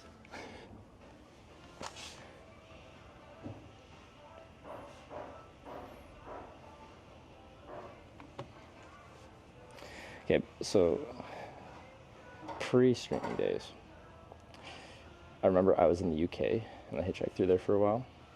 And here's what I'd do. Like, whenever I found a McDonald's, I'd go in there, I'm buying nothing, and just sit, because they didn't care. And then at the time, they had, like, the little stickers on your coffee. And then most people were too lazy to actually, like, collect the stickers on the coffee. So they'd either leave their coffees on their table or even throw them in the garbage. And I'd just, like, grab them off the table when they left, or out of the garbage when they threw them in there, get my, like, 7 stickers or whatever you needed for a free one, and then just get a free coffee. And that would be my whole McDonald's experience.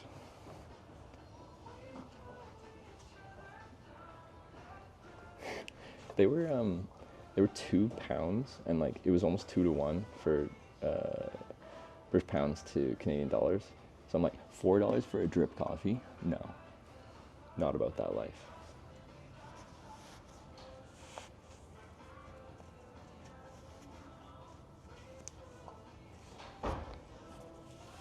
Hair check.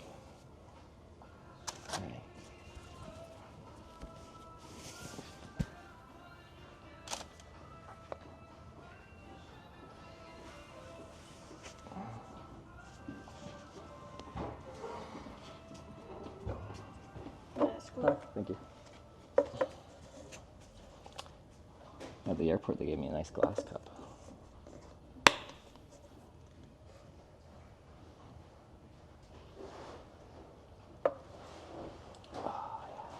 Look like a young cub / scouts camper on his first trip. Me?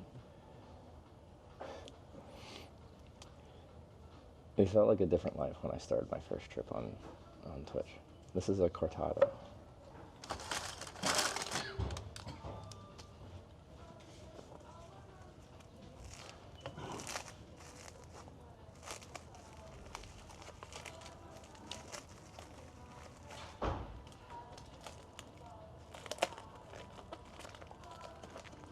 What did you break on top of your cup? I just flipped the cup open. Like the...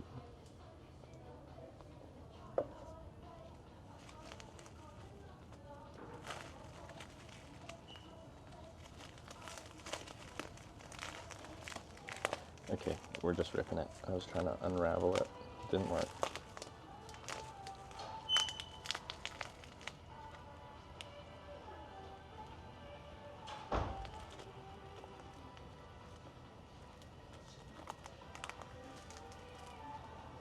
Where are you in Denmark? Frederica? Or we just call it F-Town.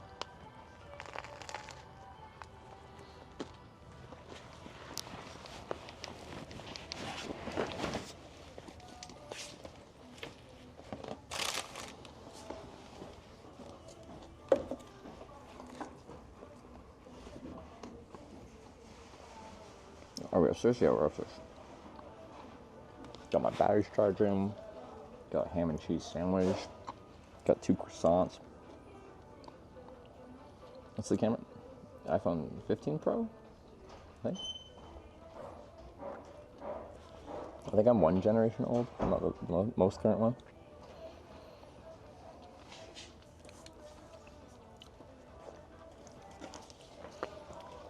But yes, I'm eating a big, like, not McDonald's food, but I got McDonald's coffee. Should be fine.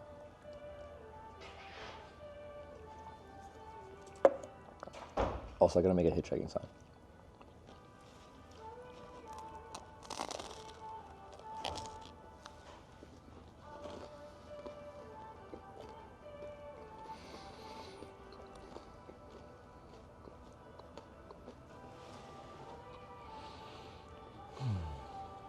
Let's say Germany. Actually, yeah, we should talk about what sign Germany's still, well, it's not that far. As far as Flensburg. Yeah, hour 20. Probably should just say Germany, shouldn't it?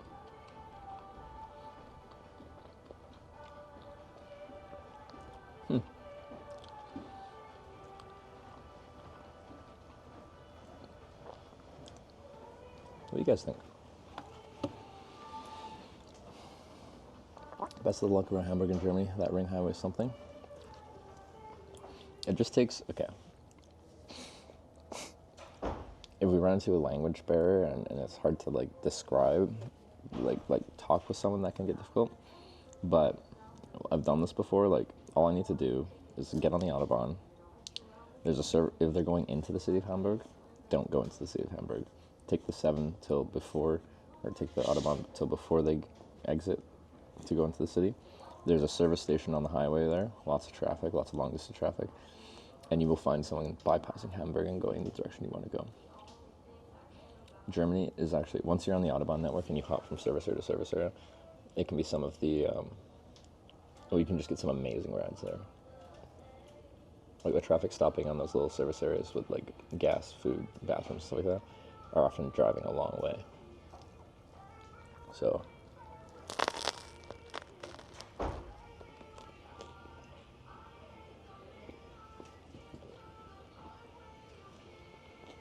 and maybe you get someone that drives fast too. One time I had this guy driving a like Audi SUV crossover. Was it Audi or is it Mercedes or is it anyway, like one of the higher end ones. I think it was like the performance model of it. This dude's job was to fix when factories have like their automated machines go down. They send this guy to go fix them. But like some of these factories, like the cost per minute of downtime is like thousands of dollars. So where he's based out of, if it's anywhere in Germany, it's just faster to drive. So dude's got his like fast, comfortable SUV thing. You remember the car, GLC 43 AMG, it was a Mercedes. And he just, I think we topped out. What did we top out at? Over 200, I think.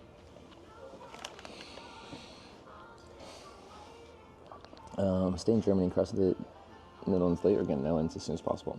I just don't have much time to be like, do it at my own leisure. Oops.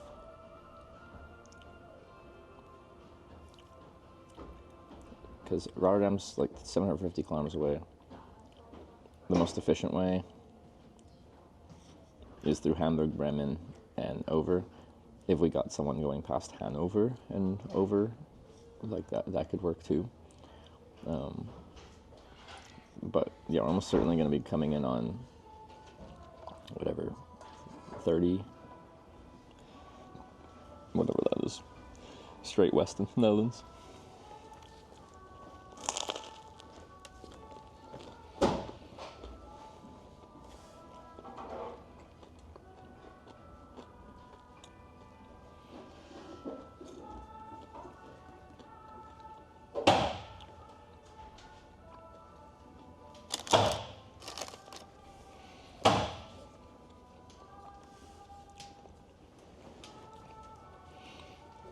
So that sounds so dry. Well, our pick is kind of intentionally like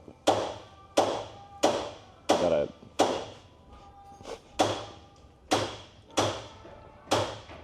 crispy outside and soft middle.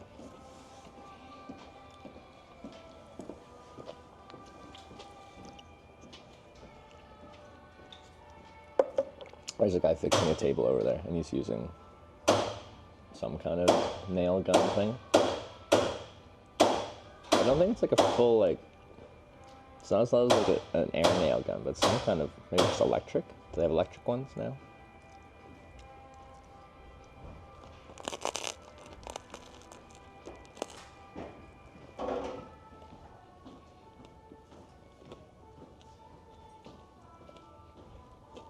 Sound ready for A1? That's the highway we want to go.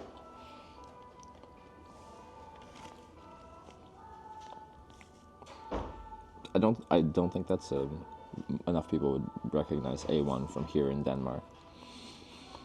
We're probably just gonna have a Germany sign in some way, shape, or form. Or potentially like Hamburg. We're not trying to go to Hamburg, but we want to go in that direction.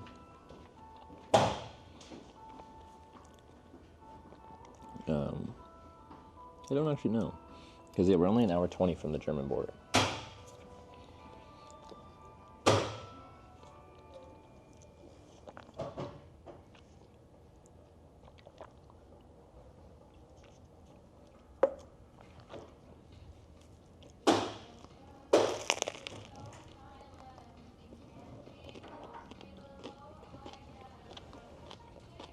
Everyone an A1 sign? A little Danish person?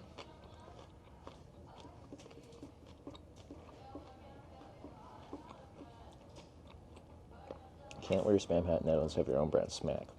Do they actually?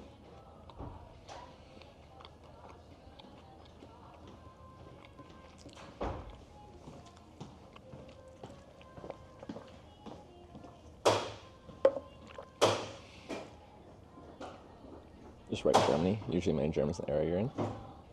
That's what initially I was thinking. And then I know like that's the English word, and Germans would not use Germany, Deutschland. That's loud. But I like to self-identify as a tourist.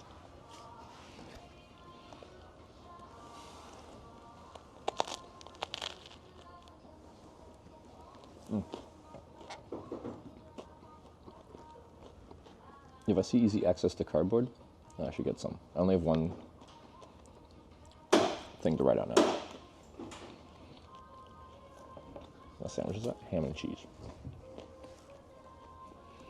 It's got some cucumbers.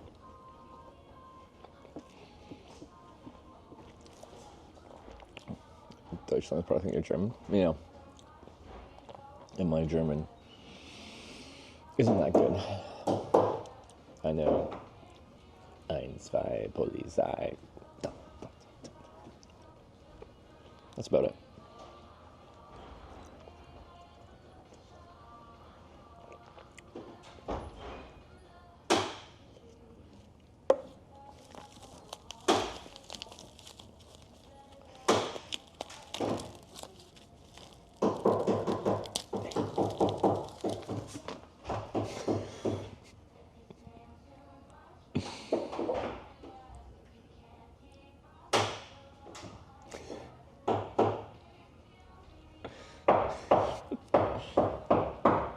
Well, that was tragic.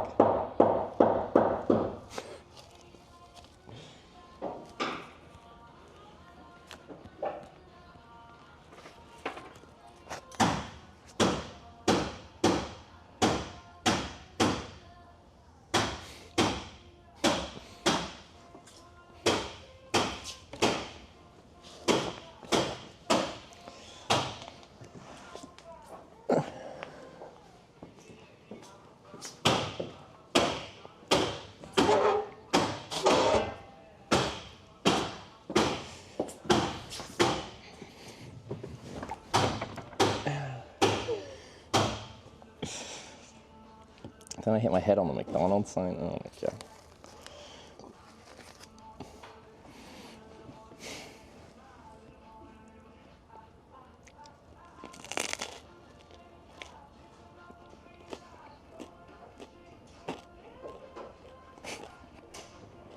Now I don't have any ham left on this section.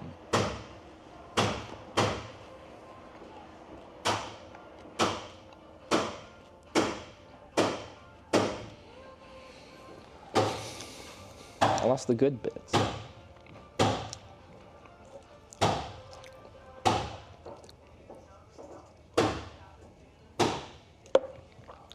So loud there. There's a guy nailing a table.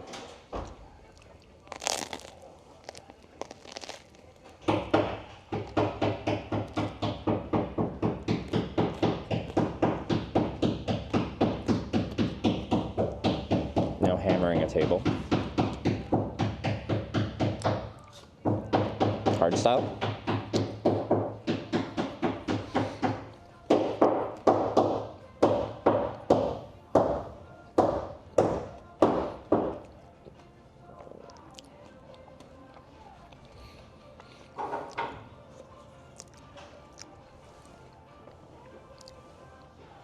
the weed whacker dude, that flamethrowers don't sound like that.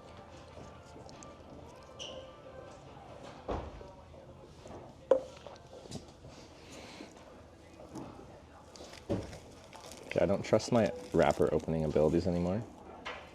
I am not to be trusted with opening sandwiches.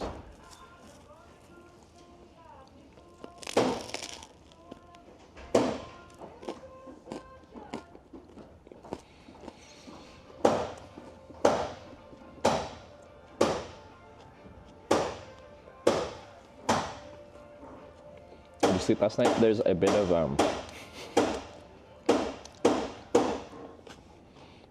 there's a free camping spot, like a 30-minute walk from here. So we walked there and camped there. It was a really nice spot.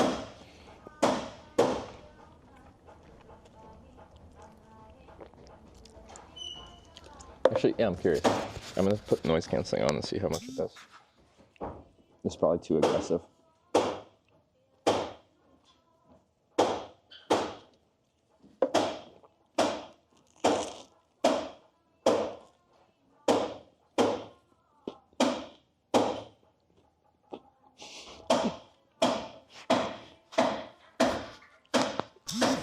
Didn't do anything? Yeah. That's not the type of noise that cancels very well. We had a vacuum. It worked good with a vacuum.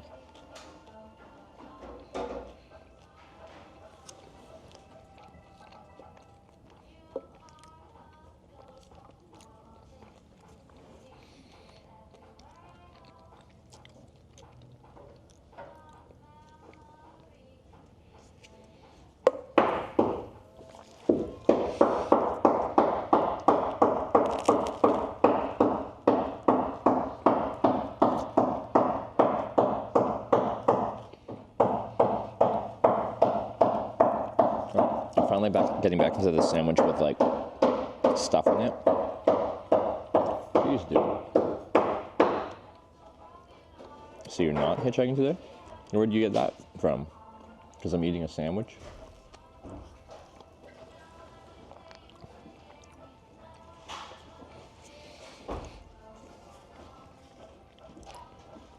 One cannot eat a sandwich and hitchhike in the same day.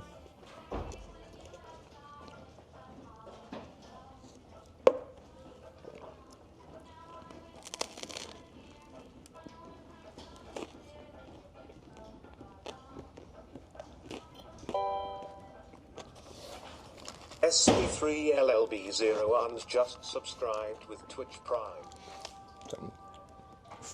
Fighting for dominance over the construction man. A spellbound links to the Prime. Hold the Twitch egg.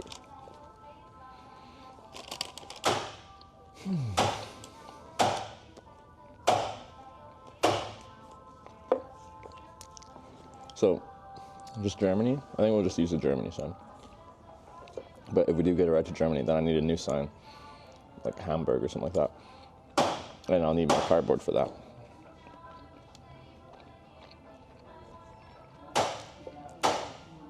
Said something about shelter nearby. That was last night. Someone asked where I slept last night.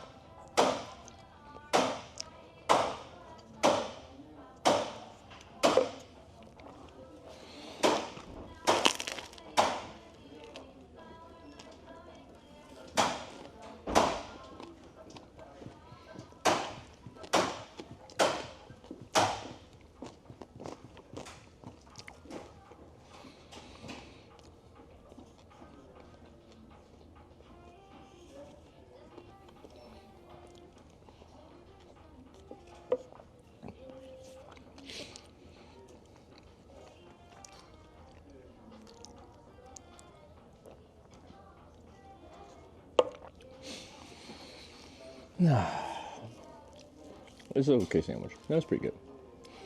And I just broke half of it. Zayd appeared 100 bits. Pregnant man emoji. Pregnant woman emoji. Pregnant person emoji. Snowman emoji. Flusts. Pregnant man emoji.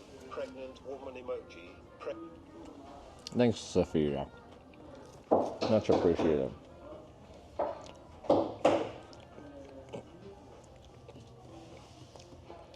I'm going to Netherlands from North using A1, but I don't think I'll get someone going that far is the thing. It's very optimistic to be like, I'm trying to go somewhere 500 kilometers from here. It's not that far, but yeah.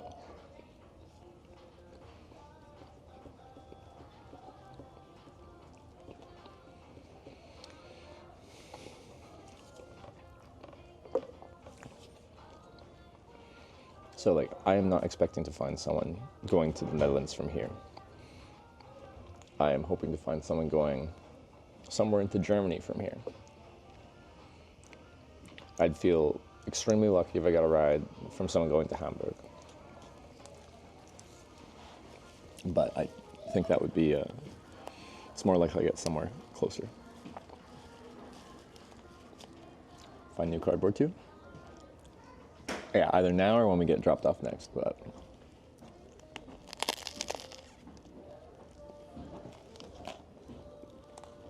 Last year I ride to Hamburg from here? No. I was not here last year. I already started on that north-south highway. I was a bit north here, because I was in Billund, and then I took a taxi to the E45, I think, because my airline lost my luggage, and I couldn't start my stream until I actually got stuff to stream with. That was a huge pain in the ass.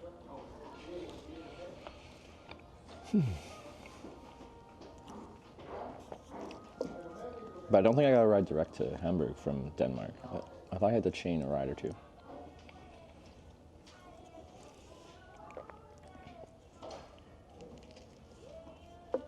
Go to TwitchCon San Diego? No, because I'm Canadian. Not this year.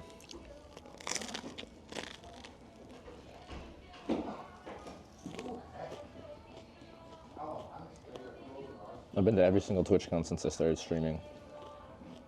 And this will be the first one, it seems, that I choose to miss.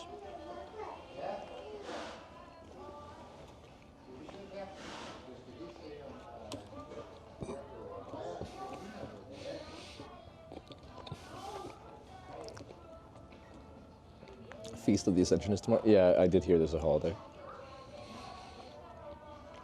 Fun Hitch further than Hamburg? That'd be a really lucky ride to get a ride from here to Hamburg in one go. Like, I'm sure it's very possible, but I'd feel really lucky. 3 hours. I wouldn't go into Hamburg. I'd get dropped off before at a service station on the Autobahn, but...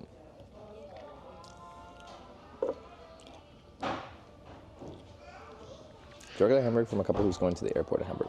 For my first ride, I thought I got at least like 1 or 2 short ones first. And then we got a long ride to Hamburg.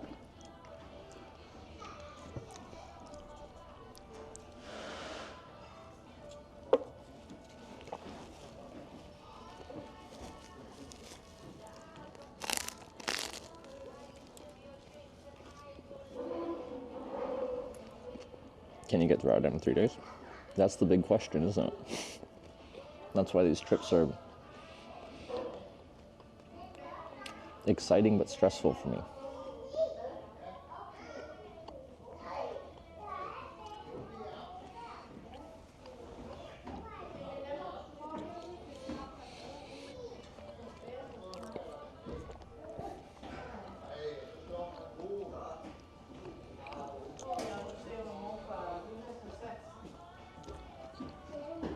How do you vibe check people before you get in the car? I ask them just very basic logistical questions, like where are they going and stuff like that. And based on the subtle social cues I get as they're responding, you can learn a lot about someone. But like someone doesn't need to be like the most normal person in the world for me to feel like that's fine. I got pretty low standards. You can just tell if someone's really off the wall.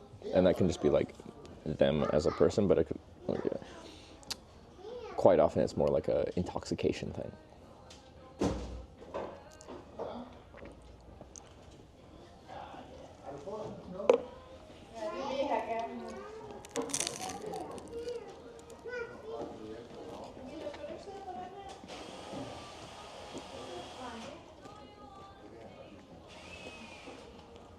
So I'm looking for drunk, I'm looking for high, I'm looking for Sometimes people pull over and they're just like angry. I'm looking for mean. Like, if you're gonna be all angry, why would you pull over for a hitchhiker? I do this because I enjoy it, not to just have someone all angry the whole time sitting next to me.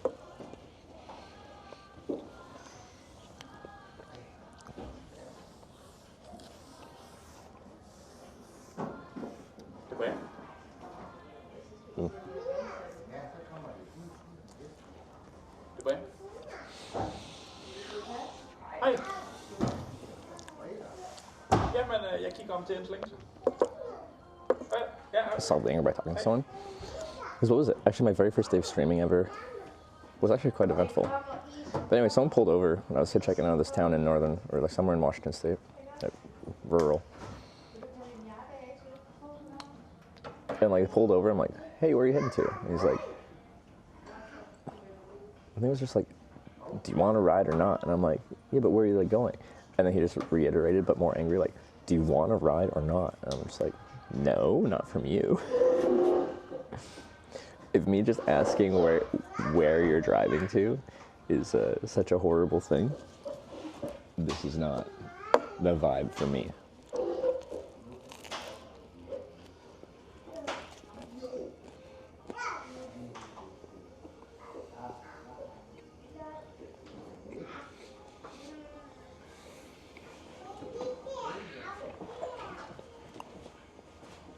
It's a bit sus. Yeah, it's like, it sounds like you're in such a rush, but if you're in such a rush, why would you pull over in the first place? Meet someone in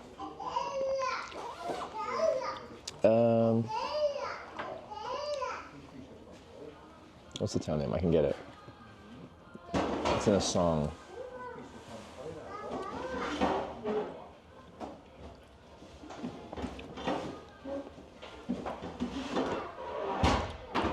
Somewhere in Arizona?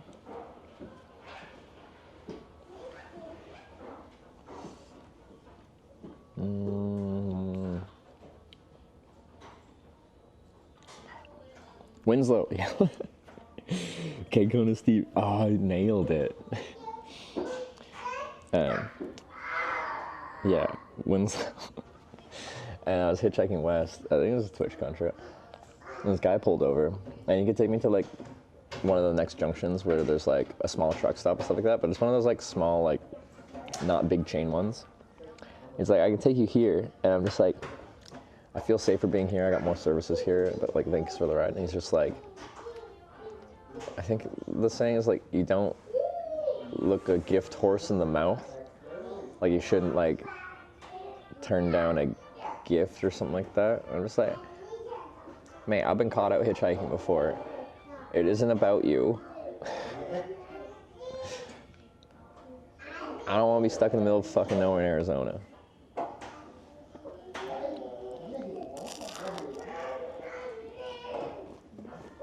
Shaving the strip.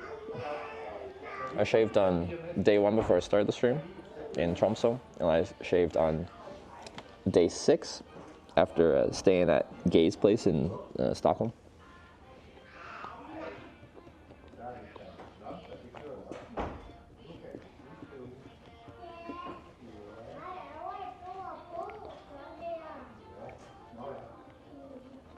Yeah, almost done the sandwich.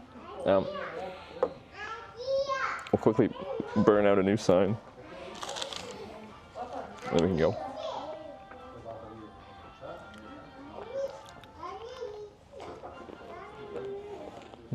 I'm wearing my Louis Vuitton.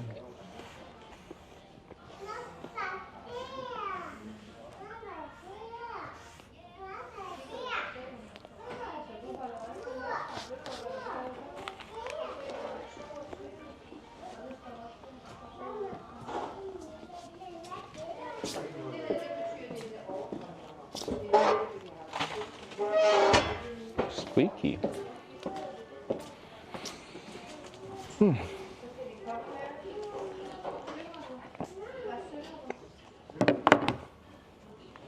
Yeah, 75 and 78. Beautiful. Fucking love this charging system I got. So good. So I do that. Yeah. Don't blow up battery, please.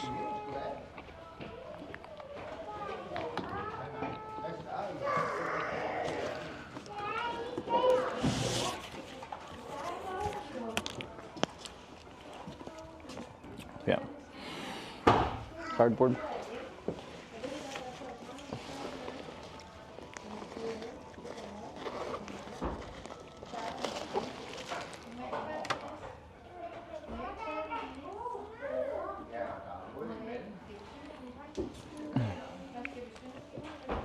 No big problem the rest of the week. I prepared clothing-wise.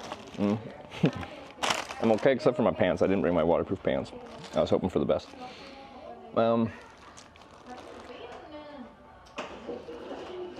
Today doesn't look too bad. There might be a couple hours of rain in the afternoon, but it's fine. How is here? I don't know as we head south. Germany or Hamburg? Hamburg's pretty far.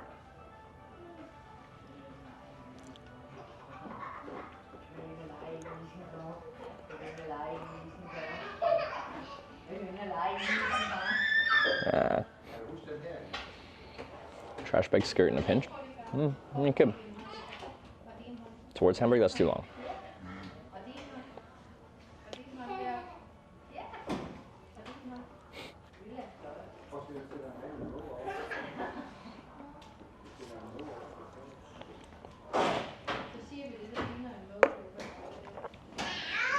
Do we have a mod here that can do a poll? I'll let you guys choose. I think both can work just fine.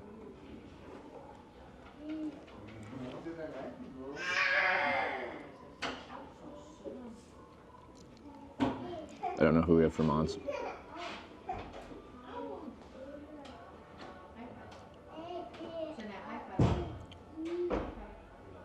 Paul, you got it? Yeah, just Germany or Hamburg.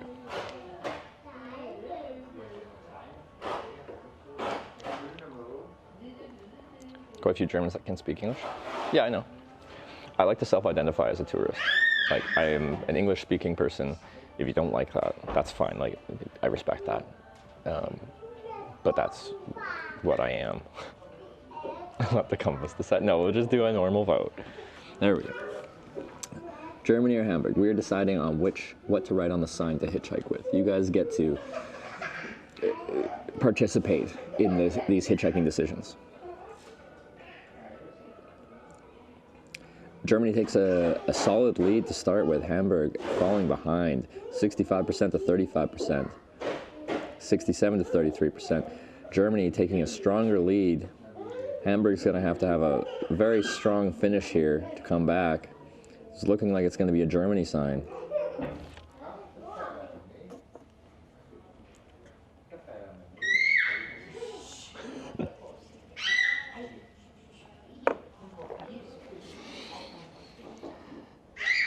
It's going to be hard for Hamburg to come back. I'm going to start almost preparing for Germany.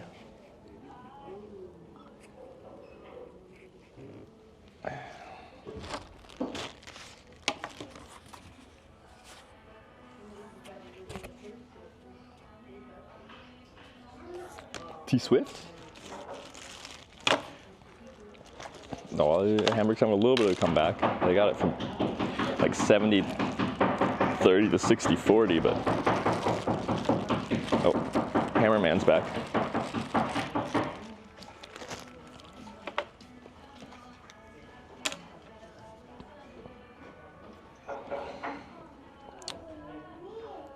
All right, we're almost at the end here.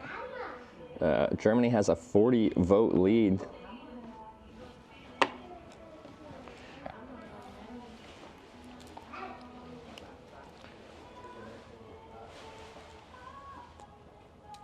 Nice peaceful breakfast start of the day. Exactly. All right, here we go. The final seconds. Here we go. Final count, 116 votes for Germany, 72 for Hamburg. Germany with a solid win. We're writing Germany. Germany.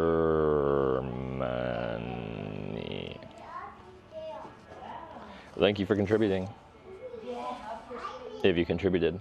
If not, why didn't you?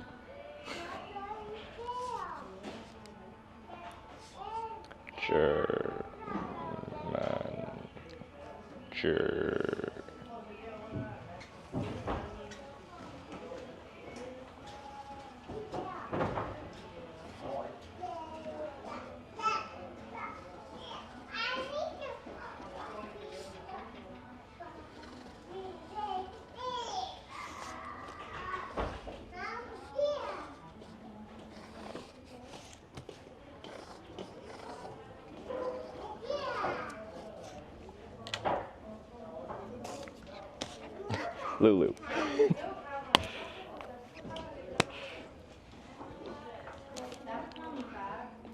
So used to voting with the compass, didn't realize it was full. Yeah, no money required.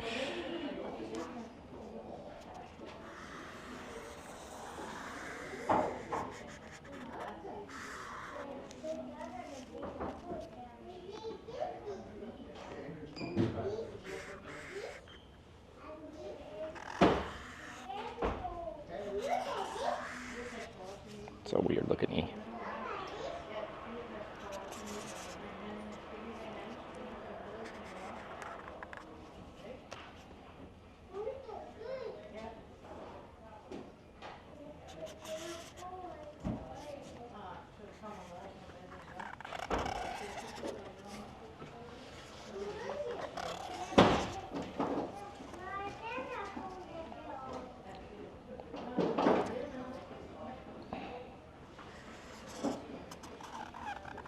Some pretty rippled cardboard.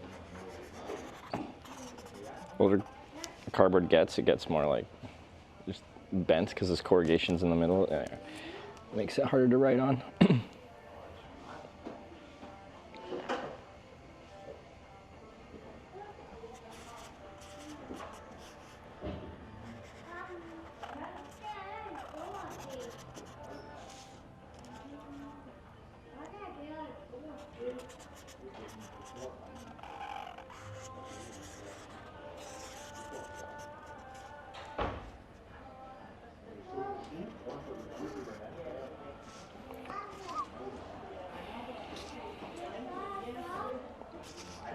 Okay.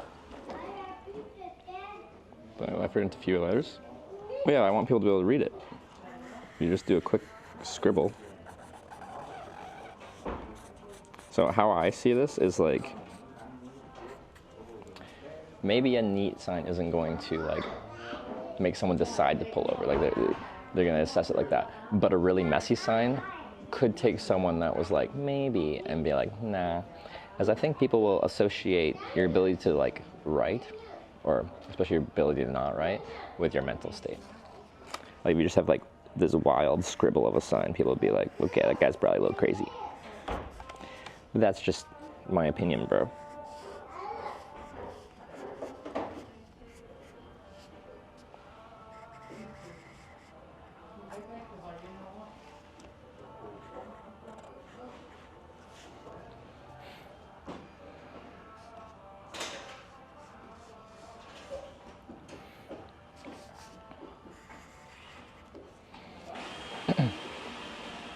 It's a big marker.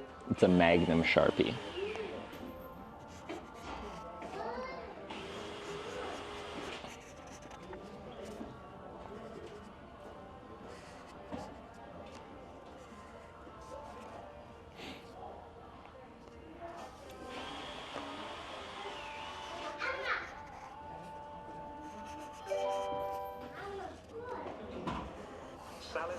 Just resubscribed for 28 months. Smile. Salicylic, thanks for the 28 months.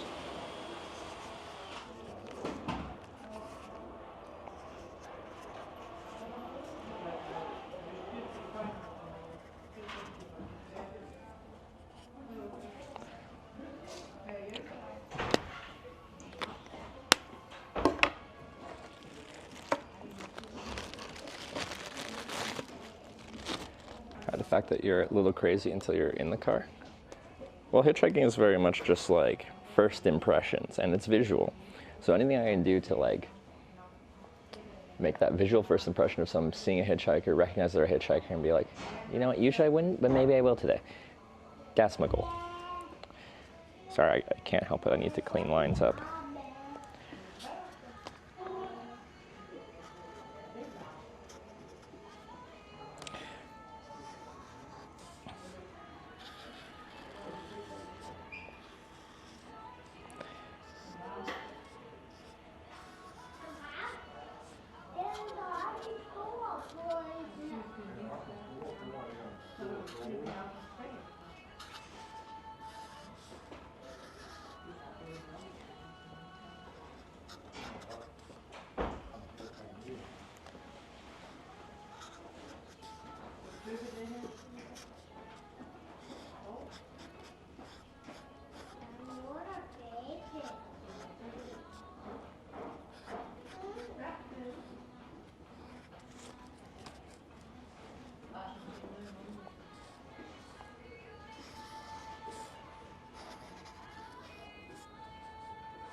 Eurovision song detected. I feel like every place we're going into, people are like, oh, it's a Eurovision song. You know, I never had heard of Eurovision until like the past few years. I feel like in Canada we're isolated from this mayhem that is Eurovision.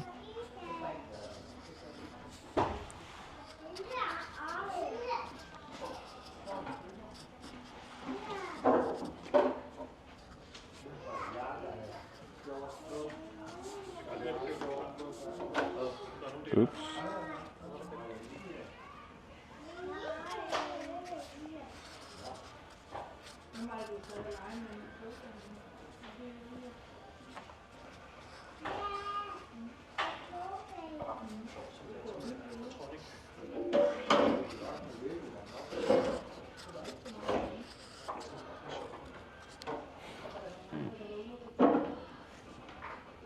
Manifesting a truck going all the way to the Netherlands.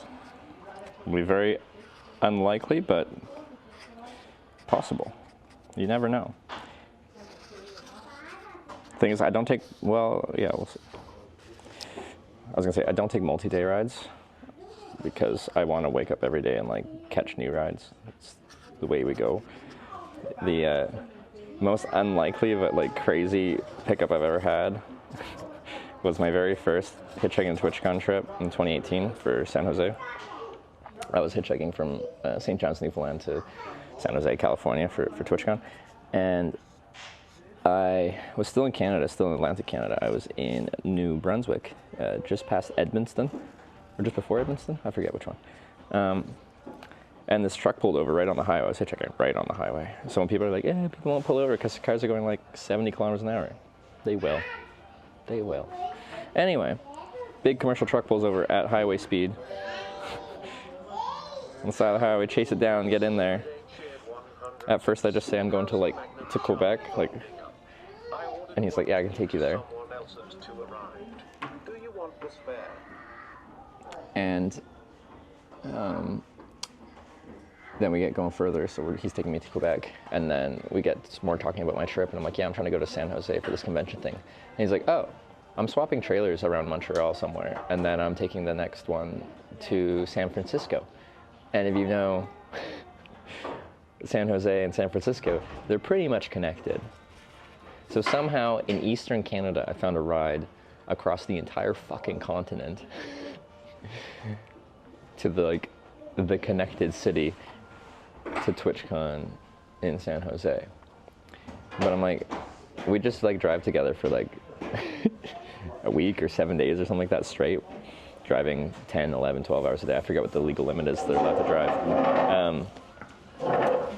And that just isn't like, you know, you lose the day-to-day adventure of it. We just settle in for the ride. Like, he's a nice guy, but like I want to wake up each morning and not know who's gonna pick me up or where we're gonna end up. So rode with him for the first day till we got to Quebec City, and he parked at a truck stop there for the night. He had a second bed in the truck for when they drive team. And let me crash there, and then in the morning I just got out in the pouring rain and hitchhiked on myself.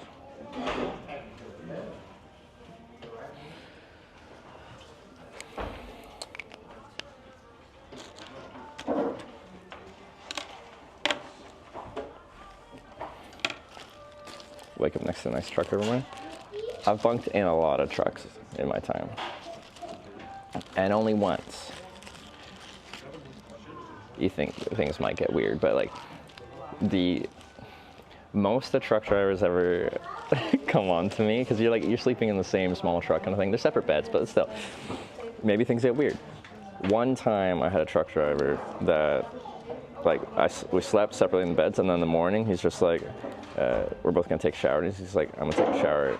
Do you want to join me? That's the most we've had truck driver interestingness. And I've hitchhiked in a lot of trucks, and I've slept out in a lot of trucks.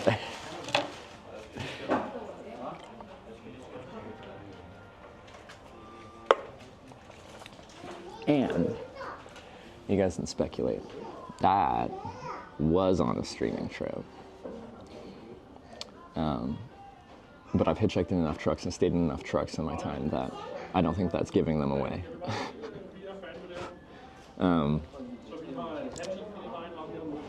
Because I didn't tell people that because like I didn't want to like out the person, and he was like very polite and respectful about it. But that has been on, like that ride was on stream. I have to wait until after the night test? No, I know exactly. Like, you can kind of just put the offer out there and then was fine with the answer.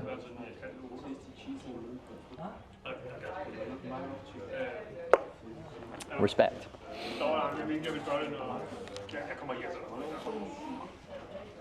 Ugh.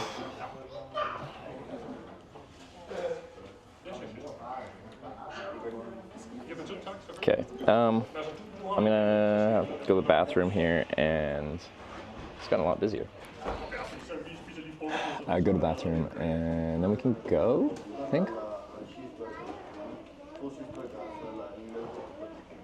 Coffee that tastes good without sugar. I like the taste of coffee. 100% shots not taken, 100% shots missed. No, I am never offended by someone asking. Whether it's a girl or a guy, someone's just like, hey, I'm interested in this. Do you want to do this? Shoot your shot. If I'm not interested, I will very politely say no. And then as long as you take that, fine. I think nothing less of you. If anything, I like respect the boldness to ask, where a lot of people will never ask for fear of rejection, you know? We're going to journey to, so no trucks, less cars? Yeah, I know. We'll make it work, maybe. We'll see. You never know.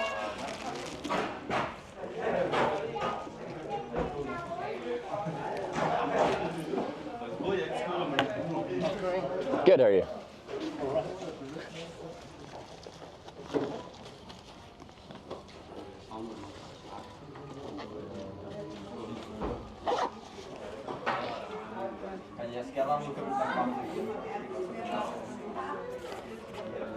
Oh yeah, Germany.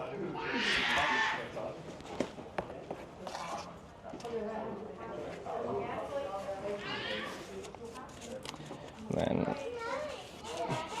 when we're hitchhiking somewhere, we use the sign that we're currently trying to get a ride to on the back of my backpack, so as I'm walking, people can see the destination where I'm going. Ew, black coffee plain so bad tasting. This person really hates coffee, and that is their entire personality. I don't think even anyone was talking about coffee. They're just like, this is my moment. I am against the existence of coffee.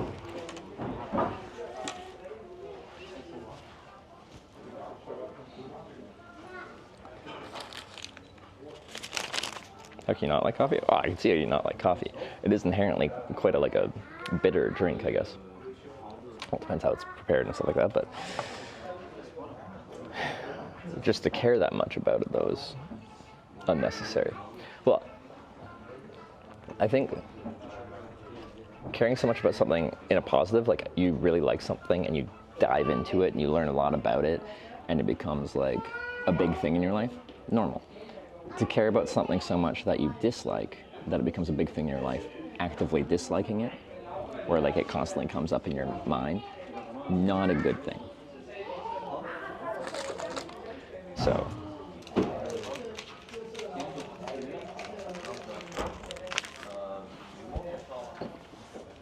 just gonna throw this out and then figure out a bathroom break. Should be able to leave my stuff here. Maybe I'll bring it in and play clips.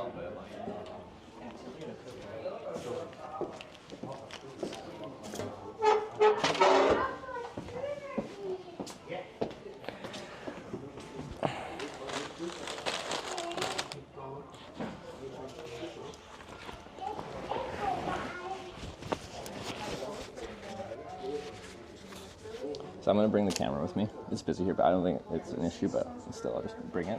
And you guys get to watch clips anyway rather than just staring at the chair. And then we'll pack up and go.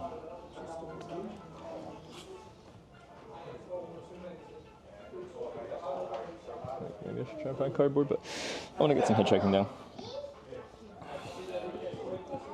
We'll see. Be right back.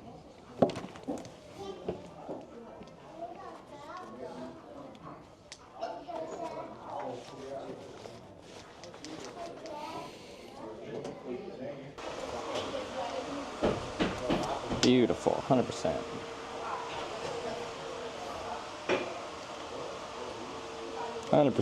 Love this.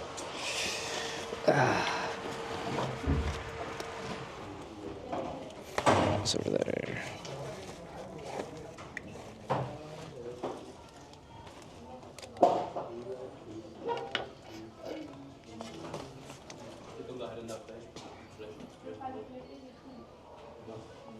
How are the clips?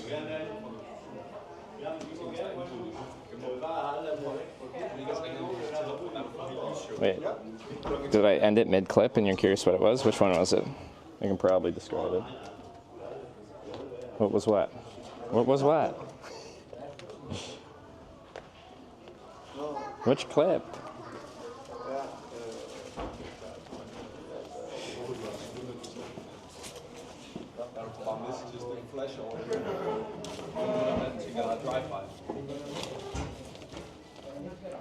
Say to show us something. Zoom in. Gathering of Red Bull cars? Was it? I don't know. I'm sure I've been excited to show you guys many things. So much healthier and younger now, do I? That's good.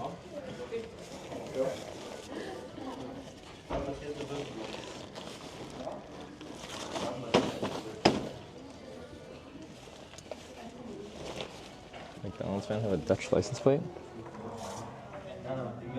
No, I think it's DK. But wait, isn't the yellow one the Dutch? Hold up. Wait, we'll use power of technology to check.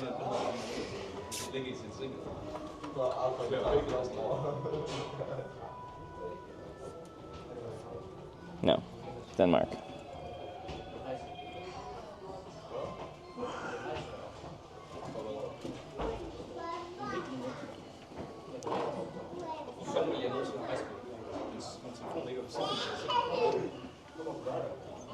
Have a Patagonia spots for hitchhiking? Oh, I'd appreciate that. My OG hitchhiking fleece was a North Face fleece that I bought from a thrift store. And there's a manufacturer code on it on North Face, and you can, if you know how to read it, it can tell you when it was made. It was made either spring or fall 2001, that one. And I had it since my first hitchhiking trip.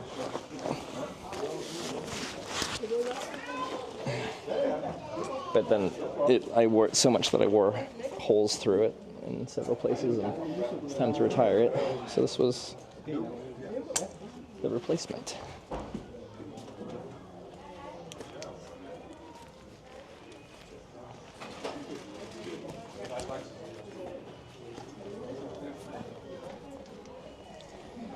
Mountain Harbor or Marmot, which is better?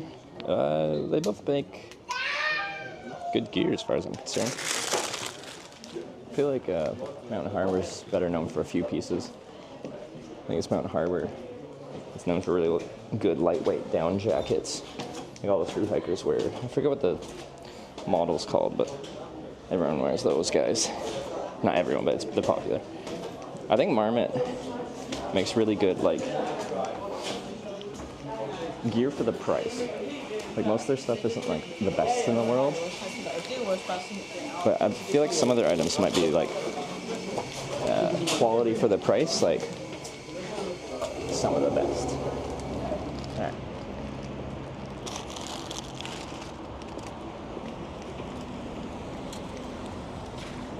This Patagonia's bread and butter for you? I have one Patagonia piece, this one. I generally find Patagonia like clothes too boxy. Like, it goes straight down from the shoulders, and I go in from the shoulders. So I want like a little bit of articulation.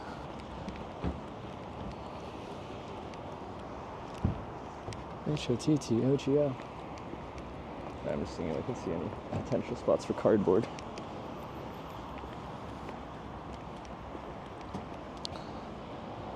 Yeah. It's hard to just find cardboard in Europe. They don't have like cardboard bins just accessible, but marmot different from mammoth. Yeah. I've never had any mammoth stuff, so I can't comment on their quality. I've had marmot though. My tent for years was a marmot tungsten 1P. Tent's like super simple, but like good price, and like that thing got me through so much.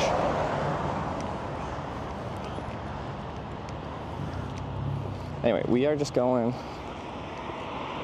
across the street at this intersection.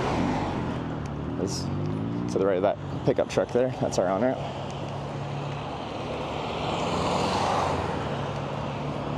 There's no like crosswalk for me, so I'm just gonna have to like awkwardly run across the road, I guess.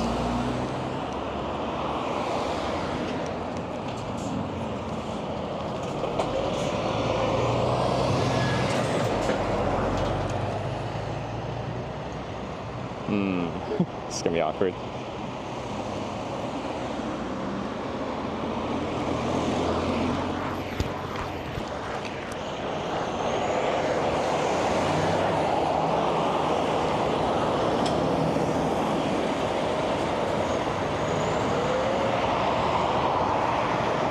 Go faster. Yeah, now I'm gonna miss this line of cars.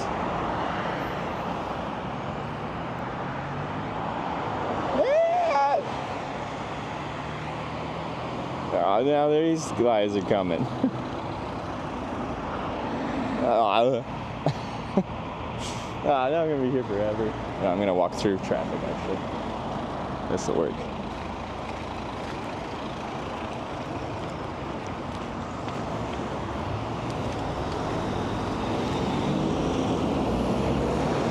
There we go.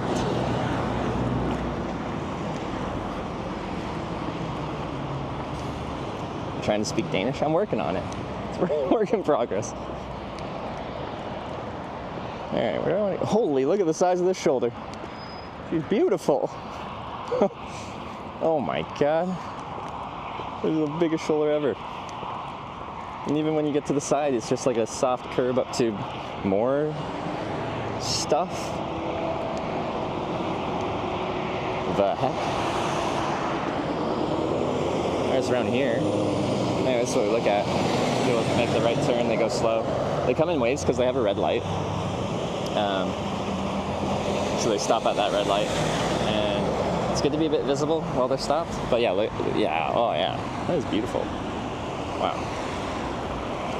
I'm a little excited about this shoulder.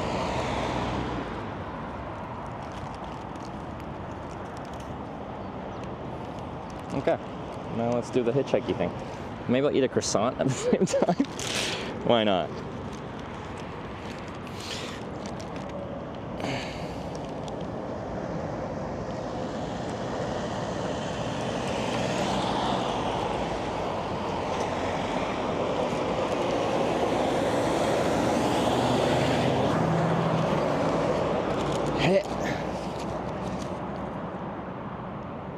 Backpack, I don't think wants to stand up today. Nope. Okay, let me have some water first. I need to refill this at some point.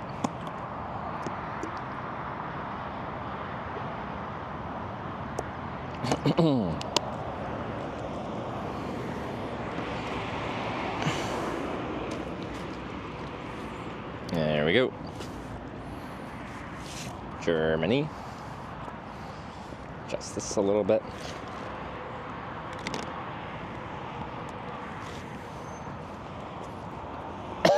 Excuse me, sir.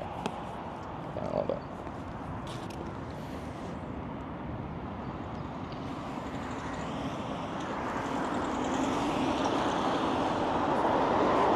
Oh, so nice. What a good hitchhiking spot.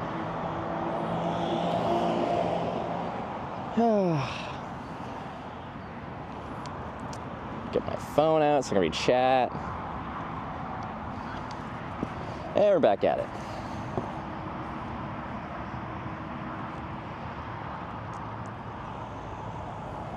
No pole? If we have a mod here that can run the pole, then we do. If we don't, then we don't. We don't do it 100% of the time.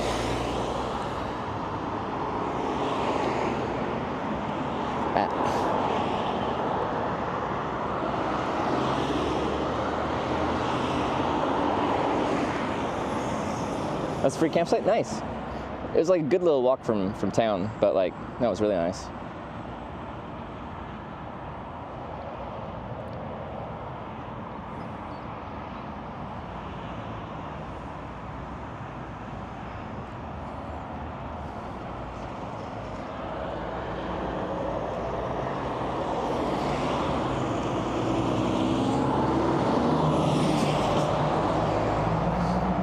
Working mostly have it on background. That's fine. It's not a big deal. Oh, TT did it? Did we do a poll? Or a gamba? A lot of waves? No? Okay.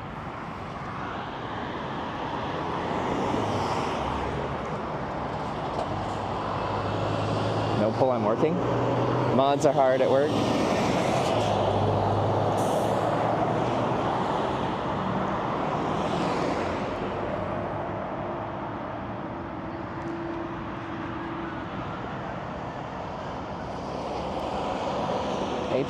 HOTTOGO.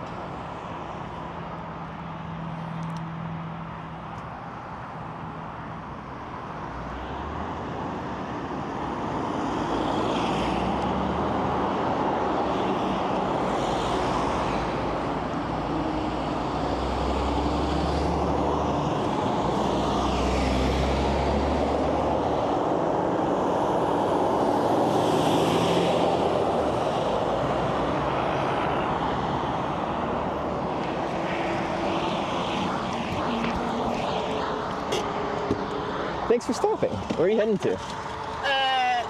After calling. After calling? And is that sorry, I'm from Canada. No, it's okay, it's okay.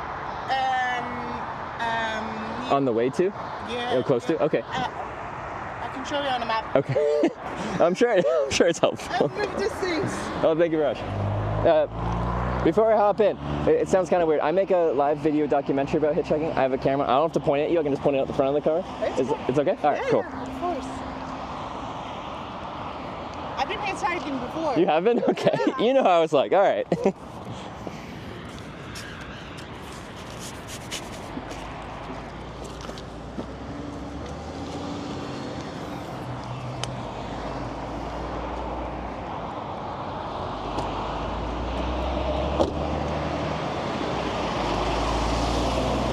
There you go. Perfect. Backpack in the... I'm not going to break anything? No. Okay.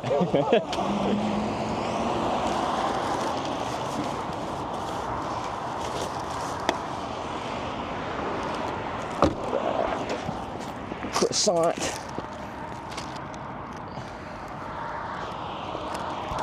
Denmark's been so good. Jeez. All right. Thank you for stopping. You're welcome. Sit here.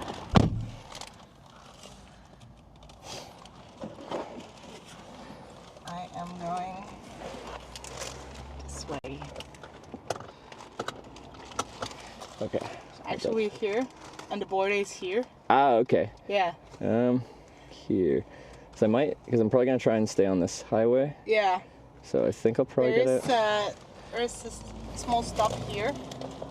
Like service, like a Yeah. gas station? Yeah. Oh yeah, that would be perfect actually. Yeah. No, that's awesome.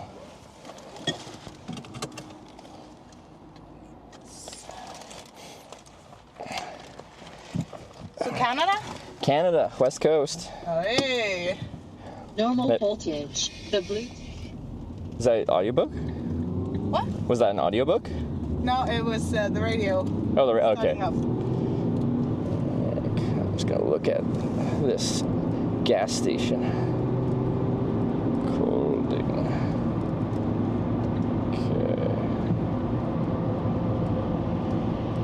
Okay. Eaton Drive. I think I'll be good. All right. Are you driving home right now, or? Yeah. Yeah. I just been to food. To it? Food. Oh. We got the stroller. Oh, okay. Oh, okay, yeah. Yeah. What's your name, by the way? Christina. Christina? Nice to Trevor. meet you. Nice to meet you. So you've hitchhiked before? Yeah. Around Denmark, or where'd you go? From Denmark to Spain. Oh, cool. Proper international trip. How was your experience?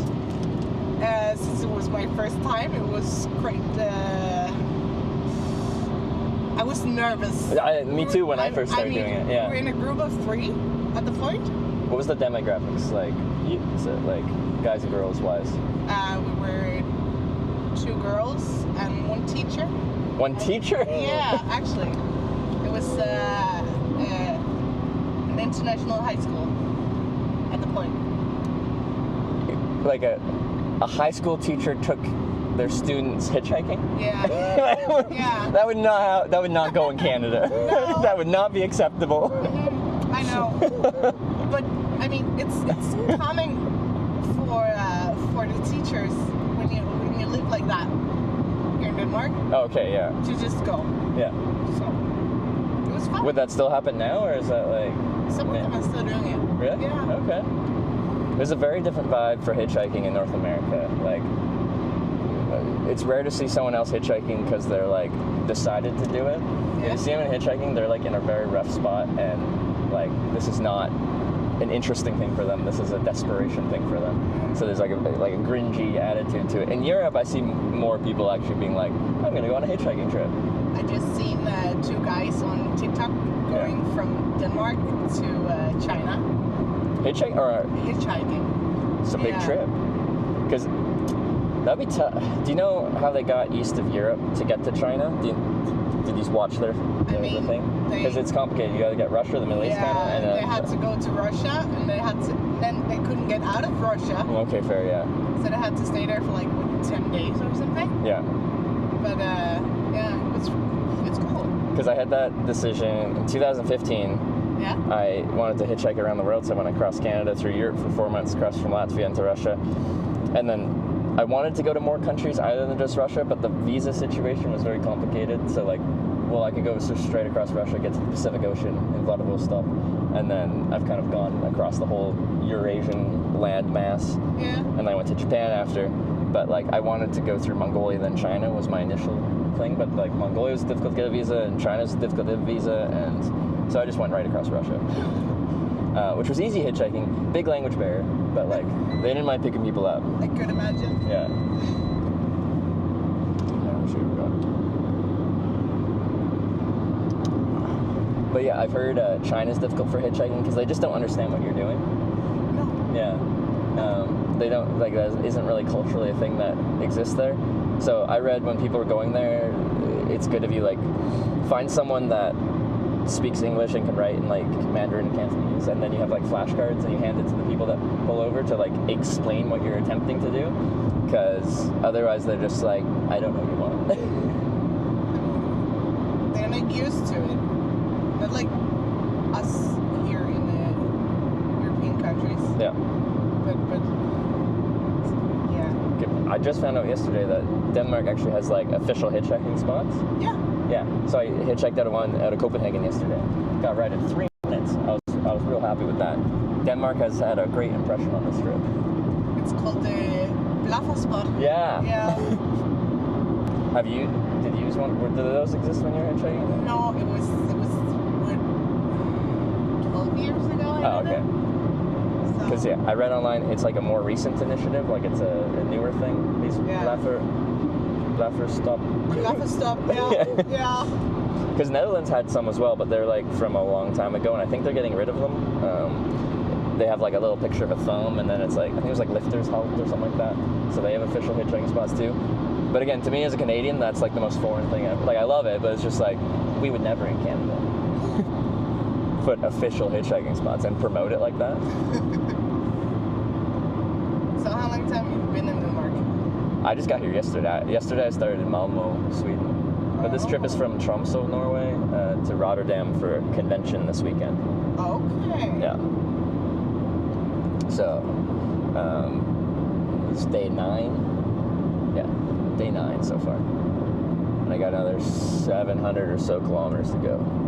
So, See if I can get there. I'm trying to get there for Friday. 2 more days. I'll get there.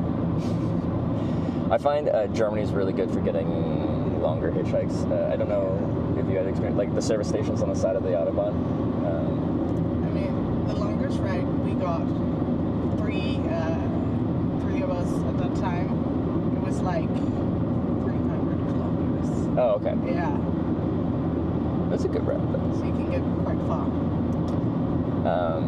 I got lucky on this trip. I got a ride from like northern Sweden to Stockholm. It was like 800 kilometers. Whoa.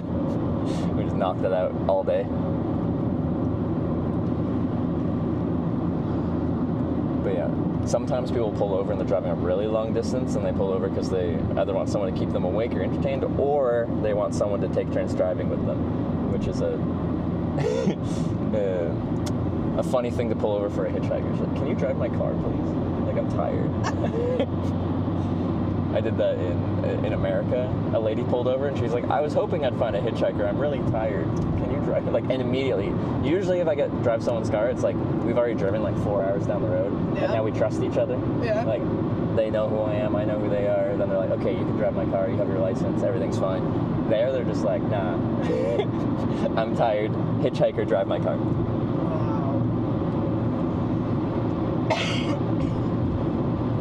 Actually, I don't think I'm even allowed to drive here. I don't have an international driving permit. I'm not sure, actually.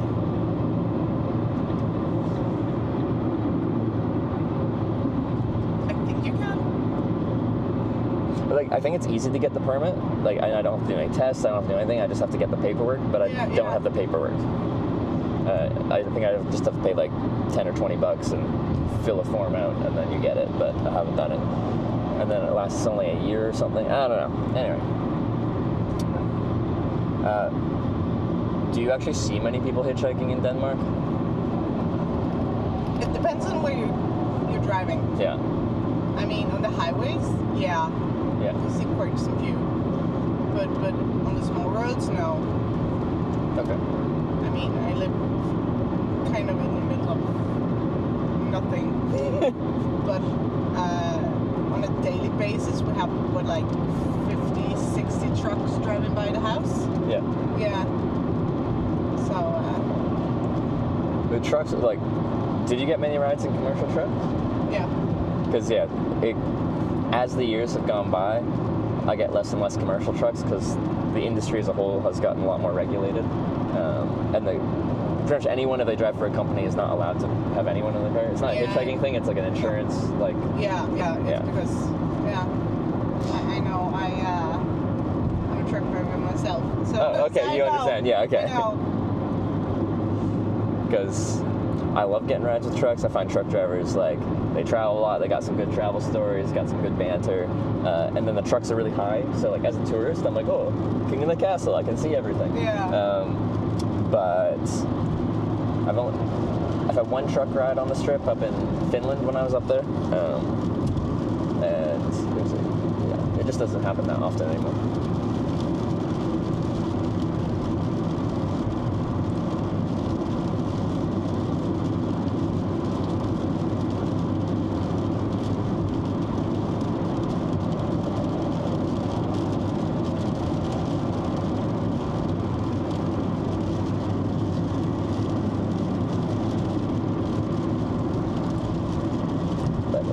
I came and we get some typical Danish weather. It's been windy. Although it's not windy today. Summer. Welcome to summer. Yeah. But where I started in Tromsø, it was snowing, so this is, I guess, a step up from that. Typical Danish summer would be rain And wind. and wind Can't forget the wind. and a little bit of sun. Just like comes out for a few minutes here and there. Yeah, Yeah. or once every third week. Oh, okay, all right. Yeah.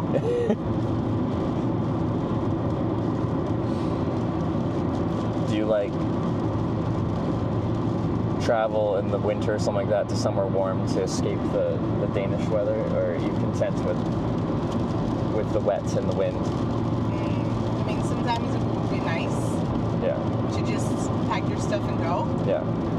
But right now, me and my boyfriend, Yeah. he has his son at 5 years old, Ah, okay, yeah. and we have another one on the way. Oh, you do? Yeah. Oh, congrats. So. Yeah, she kids just- complicated a little bit. Yeah. Both financially, Lot. time-wise, every way possible. A lot. Because I think at some point I want kids, but like I'm scared to lose the complete freedom, right? Like I've spent my entire adult life just going wherever I want to, whenever I want to, and I feel very lucky to be able to do that. Feeling. Yeah, but things will change at some point.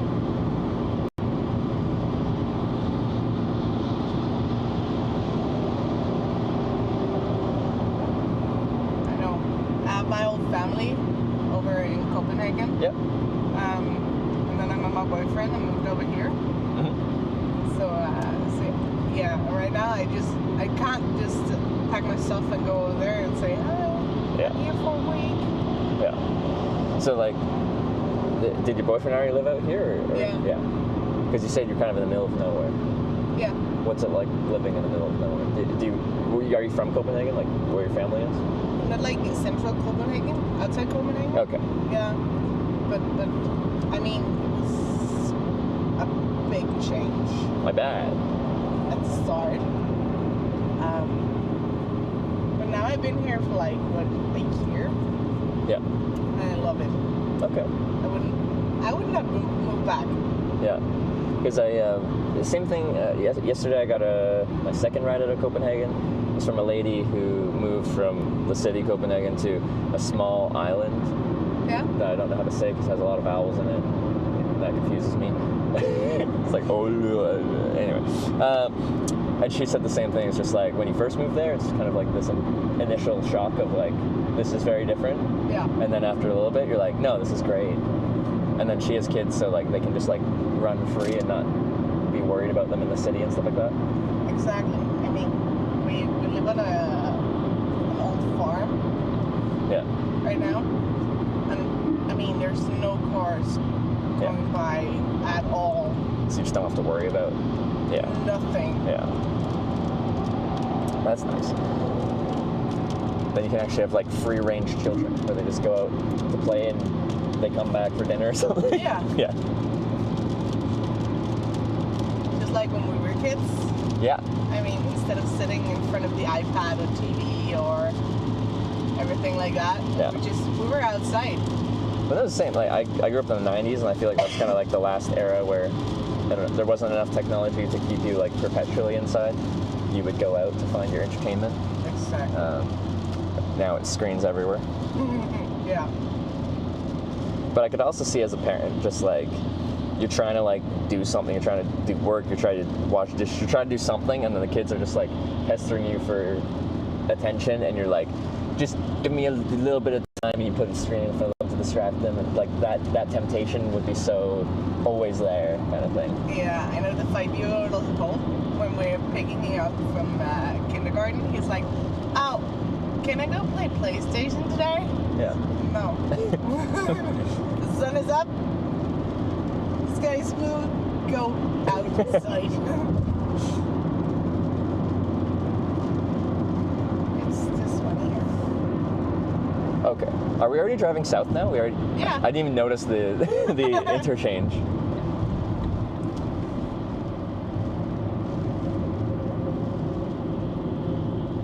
And there's quite a few people going in here. Yeah. No, usually these are great spots to hitchhike because everyone's going in the right direction and Yeah, exactly.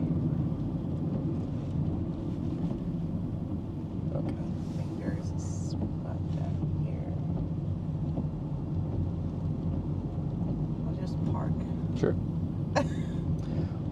We're I'm a bus today. today we're a bus. Yeah, today we're bus. All right. Well, thank you so much for the ride. I appreciate it. Welcome. All right. Got my croissant. Yeah.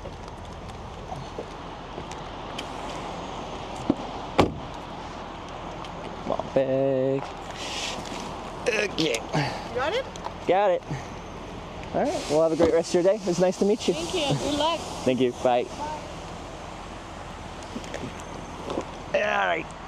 Picnic table. It's raining? Denmark, why? It's not that bad. Also, it's not windy, which is big. I can do wind. I can do rain. But it's really hard to do wind and rain at the same time.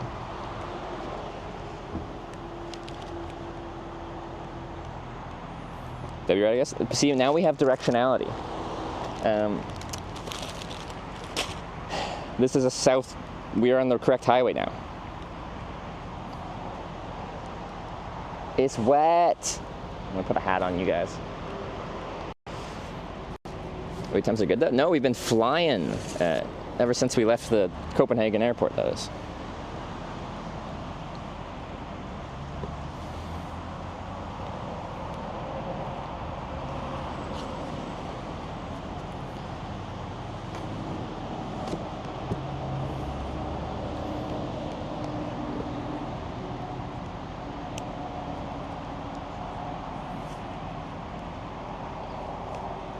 So this one didn't have a gas station, but it has food. So we'll have cars, but it won't be like crazy busy. But we'll get a ride from here, no worries.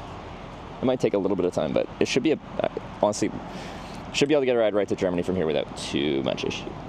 That's not to say I need a ride straight to Germany. I could get a shorter ride and be content with that, but I think it's highly likely we will.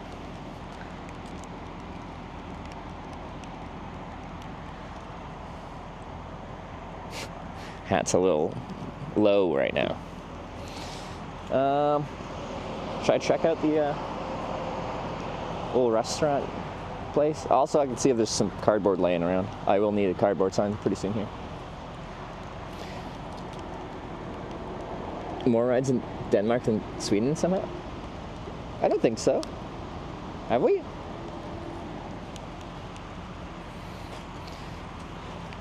Like we got like 5 rides yesterday or something like that. But we certainly got more than 5 rides in Sweden. It's probably the most, it's the most amount of rides we had in a day on this trip.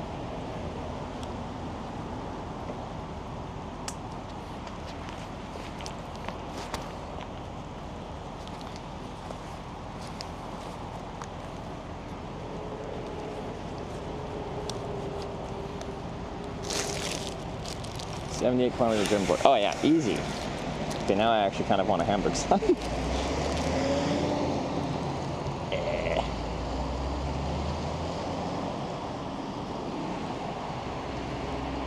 Is it 800 kilometers a day in Dago?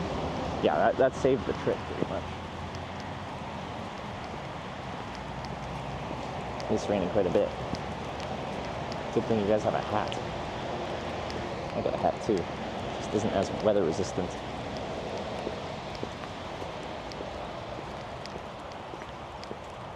Gotten pickpocketed while traveling? No. I had stuff stolen from me. I thought I had my tent tucked away far enough outside Sligo, Ireland, and I left it for the day with my gear in it, thinking it was tucked away, but people found it and went through my stuff. They pretty much just stole like some sunglasses, but still annoying.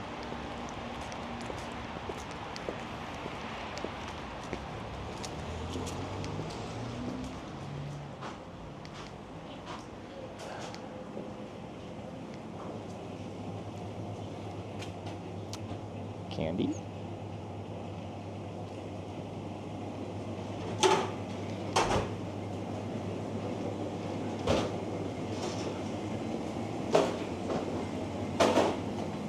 Hey.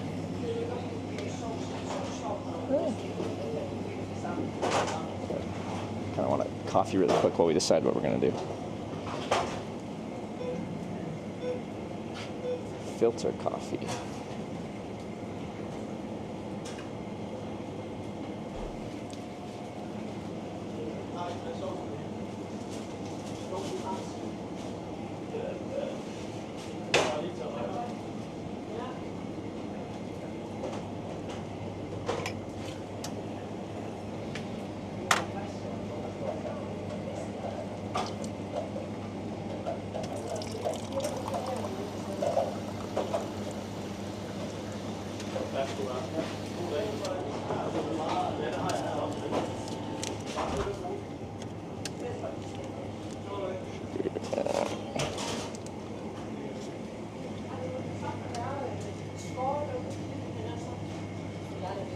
Some milk here.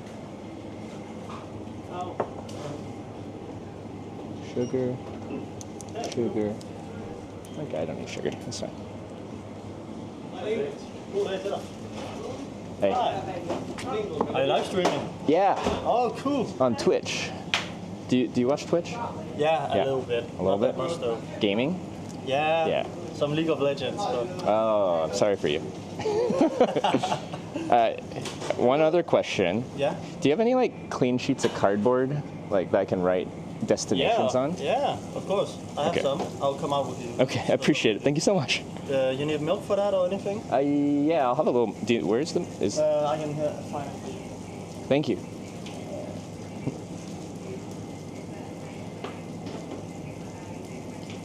You just say stop. Okay. Perfect. I didn't say stop. I said perfect. I used the wrong word. Sorry. A little coffee. 26. Sure.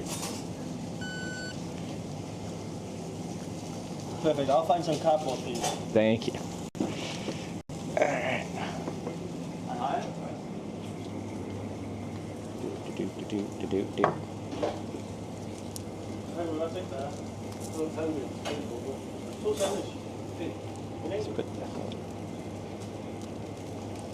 Feeling sweet this morning, putting sugar and milk in my coffee. Wow. I switch it up. Is that $4? Damn it. I'm like, oh, 26 kroner, that's not bad. I think in Sweden it was like 26 kroner was like $2.60. It's like close to a clean conversion like that. Oh, there's the garbage.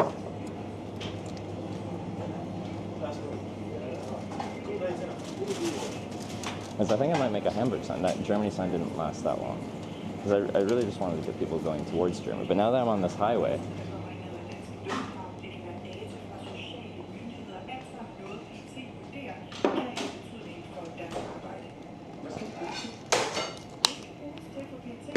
it's especially convenient travel through Denmark, except for at the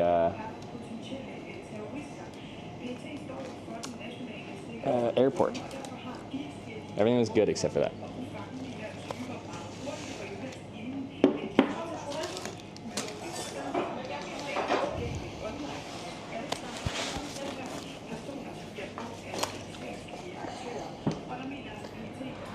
Yeah.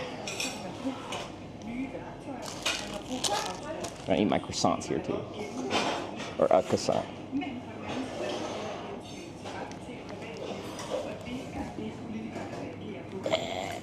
There we go.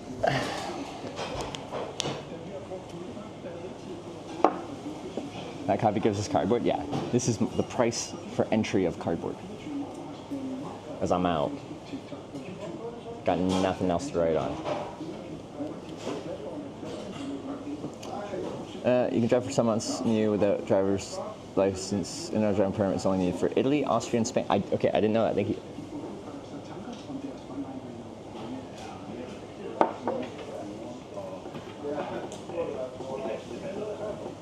Croissant and coffee? Yeah. How many miles you got today? Like 30 kilometers. We don't use miles here. Do Danish people use Nordic miles? 1 mile being 10 kilometers? You weirdos. I forgot about that and I got burned on one ride. I was trying to get to like south, at least the next town in Sweden. Okay, you don't use Nordic miles here. And I had this guy pull over and he's like, I'm going to this town. I'm like, I don't know where that is. And I'm like, how far is it? He's like, 4.5 miles. And I'm like, oh, that's like the next exit. I think I'm better here because I know this is a decent hitchhiking spot. And I turned down the ride. And then everyone in chat's just like, that was where you wanted to go. The 4.5 miles is 45 kilometers. Forgot about it. And like, I knew about that. I've been in Nordic country. Like, I've been in Sweden. I've been in Norway. I learned about this when a kid was doing wheelies next to me, and I was asking him about his electric bike that he was doing wheelies on, and he said it had a range of like 5 miles. And I'm like, that's some shit range. And people are like, no, that's 50 kilometers. That's pretty good.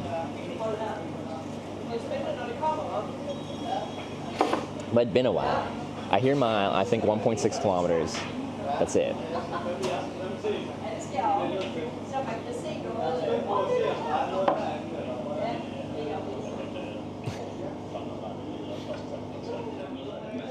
Alright, let's see. Daily reminder, whoever reads this, remember you're an awesome person. People believe in you. Love the positivity. It's good. World needs more of that.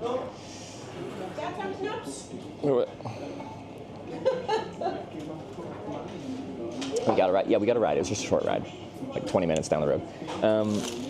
But it gets us on, I don't even know what the number of the highway is. E45. So we are now well positioned. My man, that's perfect. It's the right size and everything. Thank you so much. I'm set for like the rest of the trip. Nice.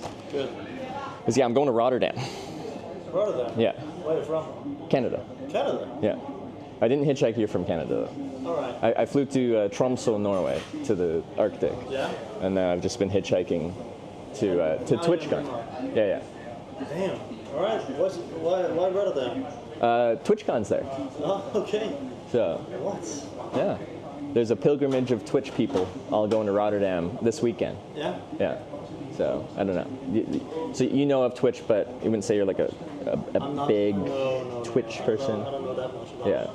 You play League of Legends too, or you just... I play League of Legends. I only watch it because I think it's fun. Yeah. But I don't even watch that much Twitch because I'm working or I'm in school and stuff like that. That's fair. I guess it's frowned upon to be like working up here with a live stream going. Yeah. I'll get back to it. Okay, but thank you so much for this. I do really appreciate it. Look at this cardboard. Wow. Oh my god, it's even double-sided. This is this is rigged. Look at this. Look at this. Oh my god, this guy knows.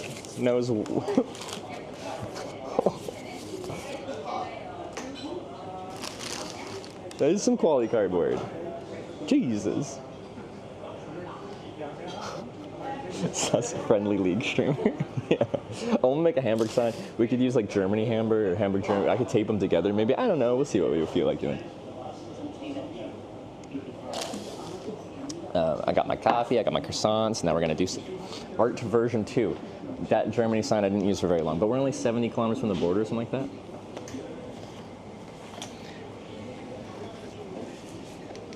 All cardboard double-sided, but a lot of them, it's like you get it from packaging, like in a cardboard bin or whatever, and a lot of times it's written on one side, like it has all the branding on one side, and then the other side's clear. So when I say double-sided, it's just like it doesn't have a bunch of writing on one side, so you can use it for 2 sides.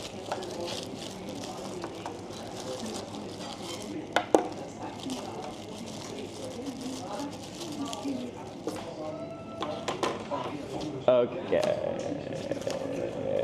Oh, this one has a nice piece of tape on the bottom. That's premium. I wonder what was here. There's a nice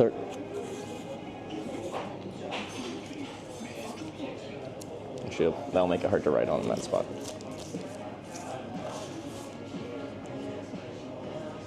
Which one do I start with? Do this one.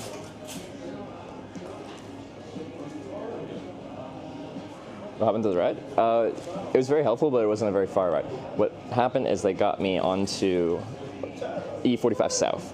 So before we were still on the east-west highway, and traffic would be splitting in a lot of different directions, but now we have southbound. Super helpful, even though we didn't go that far. Like, that was a very valuable ride.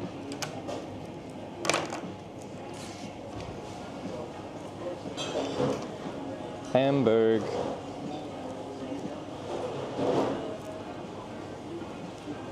Hamburger.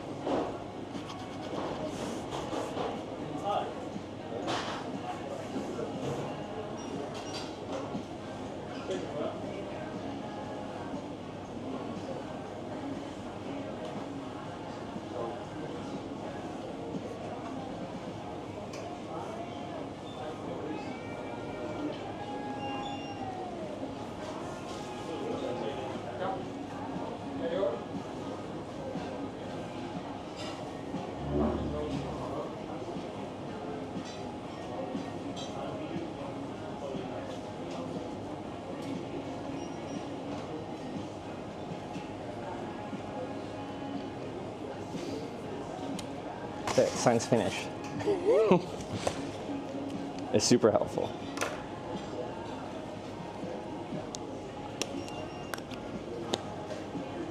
Okay.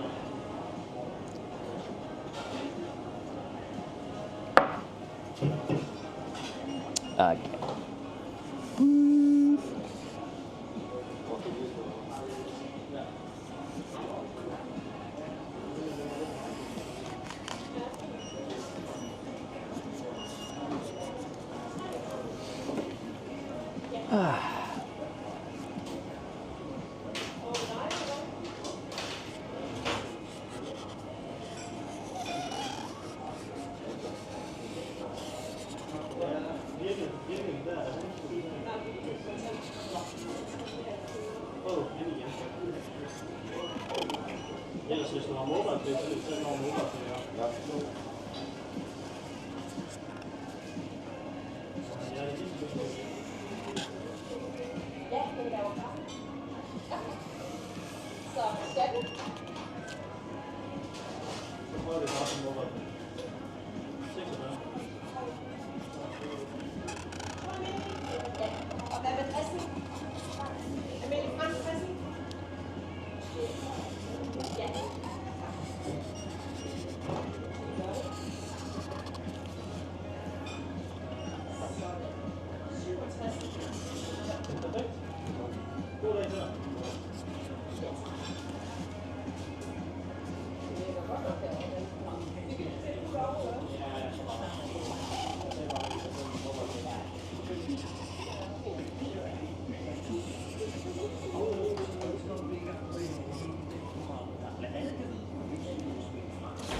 No room for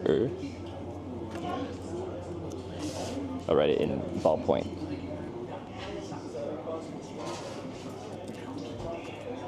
Hamburger. Oh, little secret on there. That was really bad, right? Hamburger.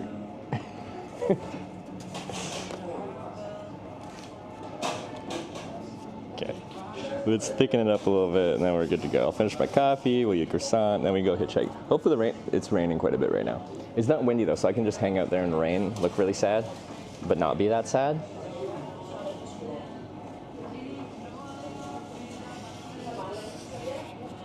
So yeah, just rain is one thing. It's the rain and the wind that's tough.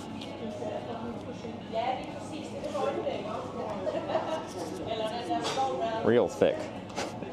Real thick. Oh god, oh god. Okay, it's fine, don't worry about it. My A's are funky fresh.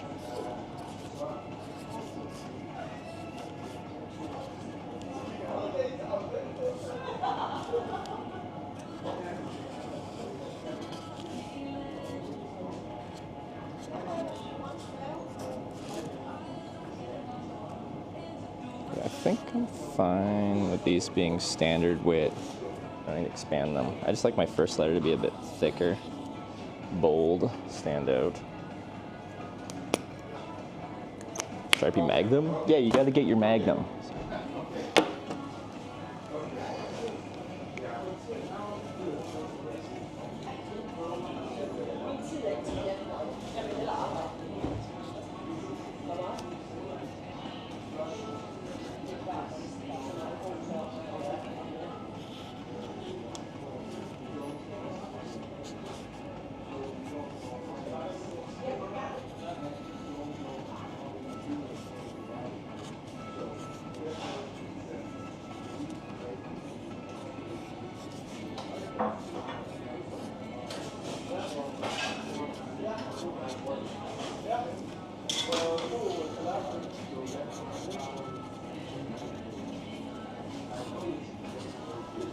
I'm particular about this, okay? But I want some more coffee.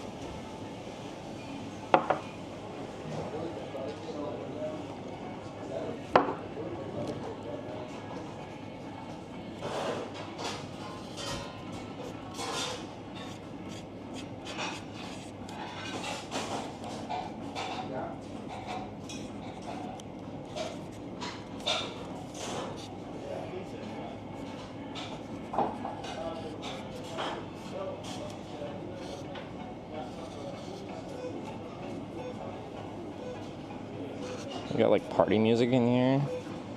Just getting ready for TwitchCon if I get there.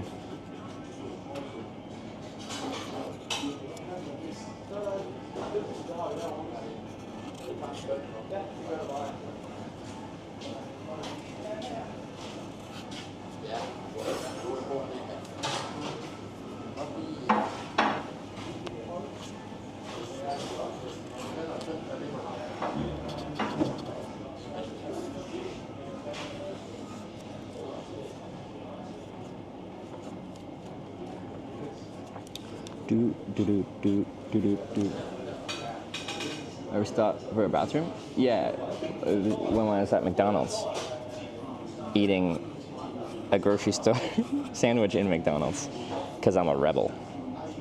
Actually, I was protesting McDonald's in Denmark not having breakfast. I was actually there because I wanted a coffee.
Almost done.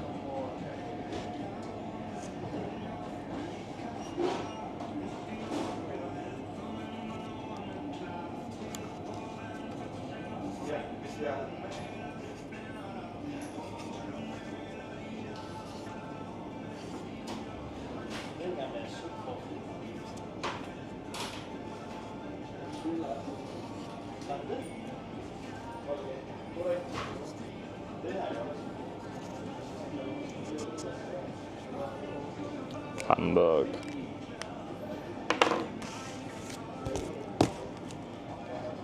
There you go.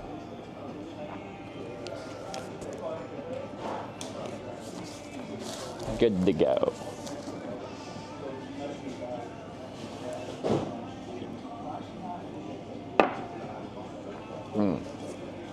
Sorry, Hamburg.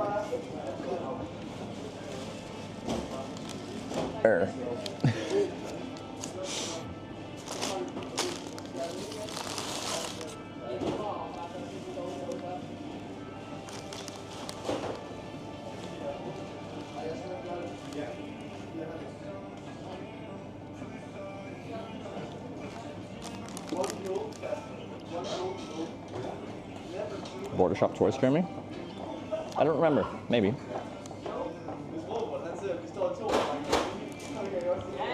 Mug and sweater match. Should I ask them if I can have their mug because it matches me?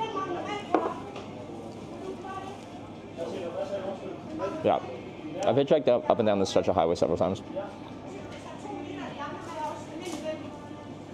I remember last time we hitchhiked across the border. It took me a while to get my network switched over to Germany, and then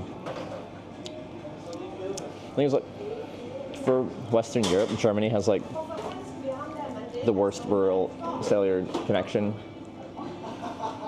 which you wouldn't think it would because it's Germany and it's like modern, wealthy country, blah blah blah blah. You'd think they'd have good infrastructure like that, but they don't. But it's actually okay on the Autobahn. It's just more if you get like out on rural routes that it's worse than most other countries in the area.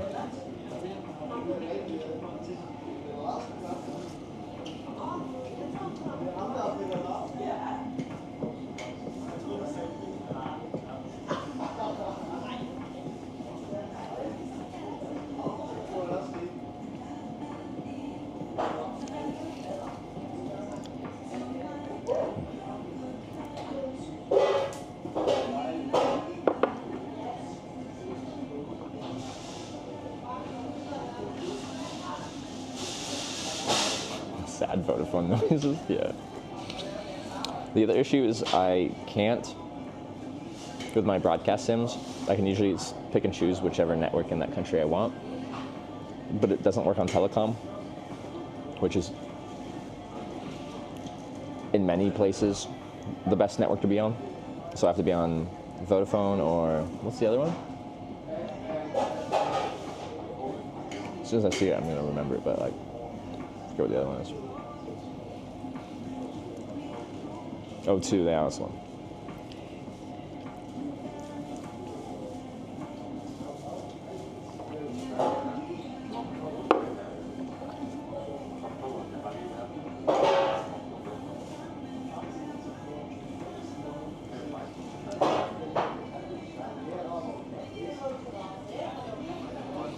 Oh. Sarah's struggling in the rain. Her whole last week is just day after day of like pure headwind, and a lot of those days are just rain. On top of it, it's brutal. She's gonna be fucking zonked by the time she gets to Rotterdam.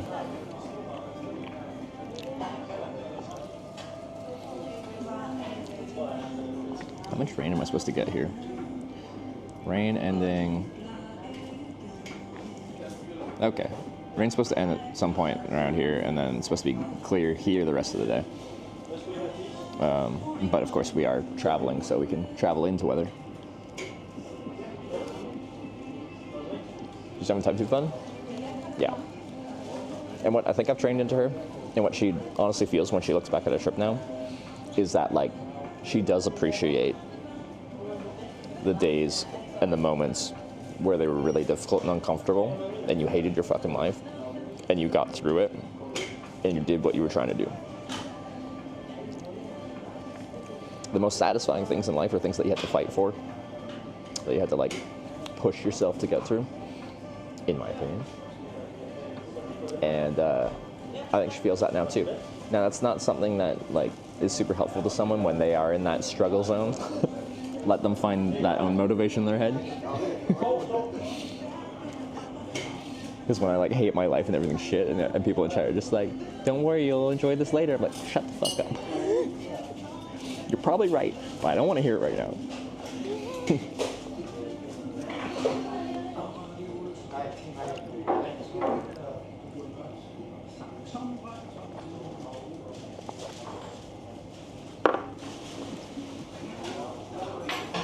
Any plan to make it to Rotterdam? I want to get there Friday, in time for registration and the partner party. So we got Wednesday, Thursday, we get there Friday. So like 2.5 days. And I still got 700 kilometers to go. But we're on a good highway network now. We might have some longer waits, but I think we have great opportunities for really long distance rides.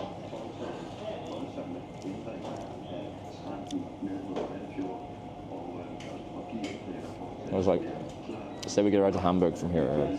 I'd get out just before Hamburg if they're going into the city. It's 2 hours, 48 minutes, 244 kilometers. If we got there today, that'd be on rate for our distance we need to average per day. But I feel like a good goal for today would be to like bypass Hamburg and get like down Highway 1, Autobahn 1, between Hamburg and Bremen. Someone where in there on a service area on the highway would be like a good goal.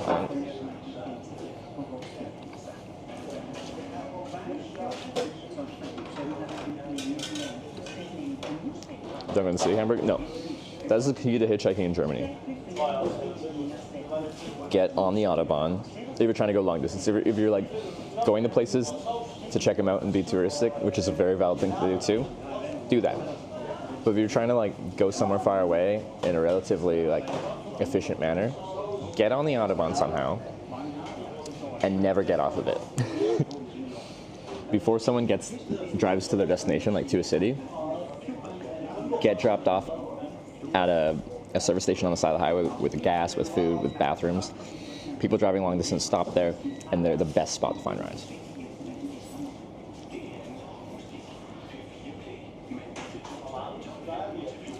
Public holiday, Germany, Netherlands, harder, easier to do hitchhiking public holidays. Probably harder. Because, yeah, it's less like work traffic, blah, blah, blah, blah. But more like people going out taking holidays. And people on holidays are less likely to pick up hitchhikers. That doesn't mean they don't, but it's just less likely.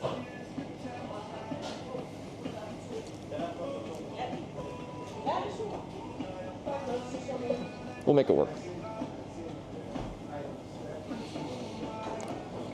Yeah, I have one more croissant, but we'll eat that later. Just gonna finish my coffee, and then we can go.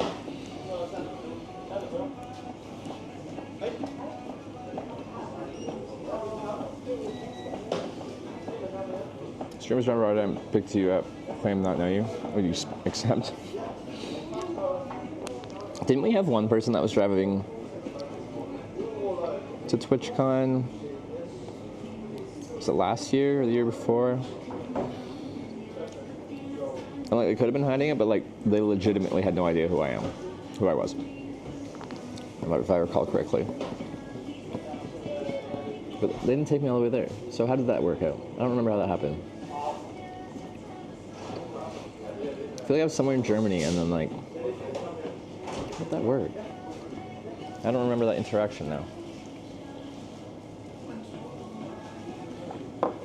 Because like Twitch there's a wide range of content on Twitch, and just because you stream on Twitch and you're going to TwitchCon or you're a viewer of Twitch does not mean you know of the hitchhiking streamer.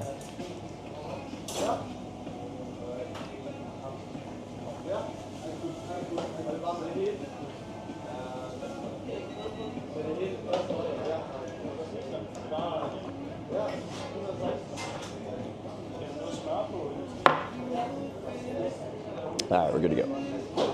Is it raining still? I can't tell. I think it might have stopped. It's really, I don't see a puddle that I can like stare at for a while and see if it's got a little pitter patter in there. Oh, that's quiet. Hitchhiking just resubscribed for 4 months. Hamburger Hitch love. We got Fixicorn? Fixicorn. Yeah, that seems right. Thank you for the 4-month resub. Thank you. Okay, let's load up the bag. And the pens, and the signs, and the hats, and...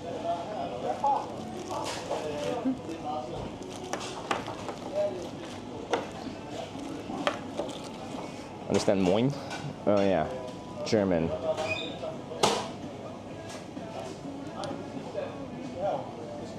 Ein... Bratwurst, bitte. Nailed it. Fluent. That'll get me through Germany.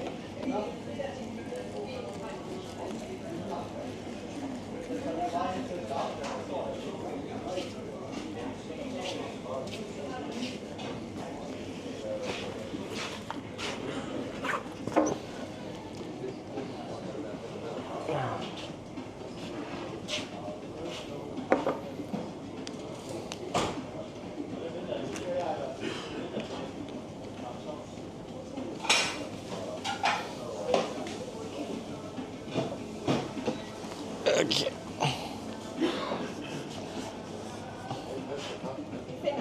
I got so many signs now.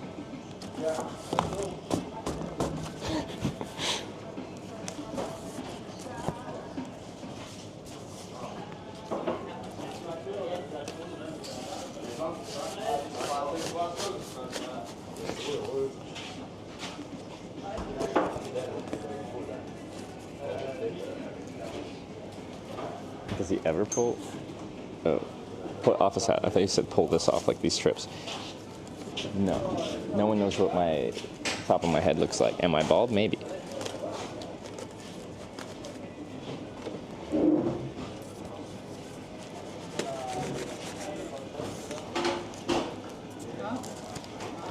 Hamburg, get in my bag.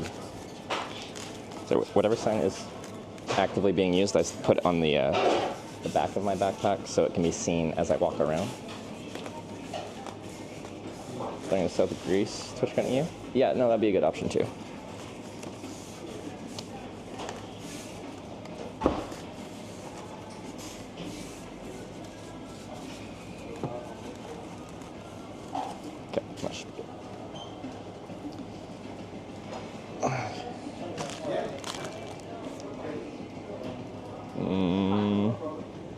I'll put this somewhere.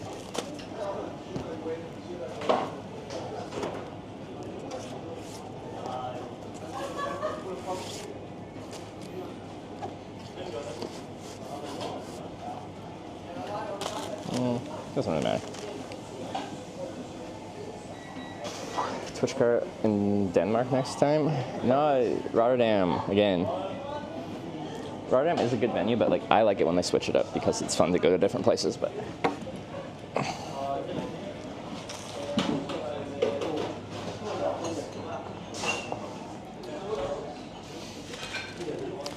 I really like TwitchCon Berlin. That was the first European TwitchCon, and it was like smaller, but it was cozy, and it was a good time. And that's still when all the travel streamers from my era were still traveling.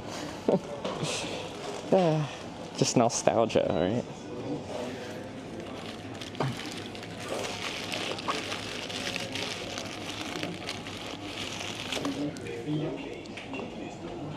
Because like a lot of people from my era of IRL streaming are retired.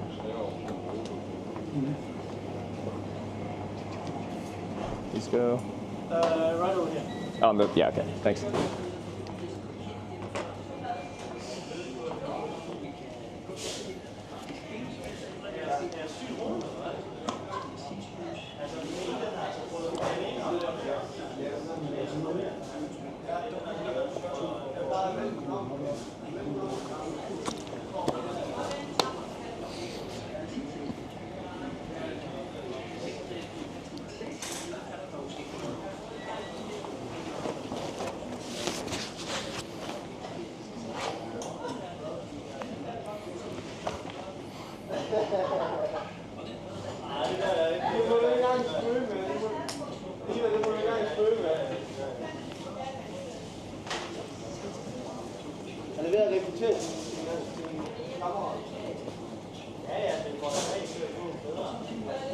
Hitch ever stream with Rob CD? Yeah, I was in Tokyo and we went out. What was the event? What was happening? Probably just life. Drinking one night with Rob.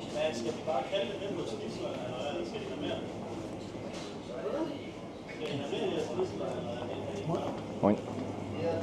Did they just moin me? I think so.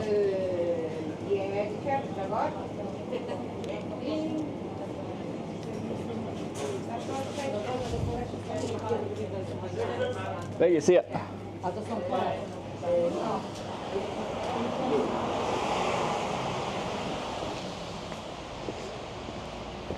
Moin's well used in Southern Denmark? Is it? We're already in Moin country? Cool. Okay,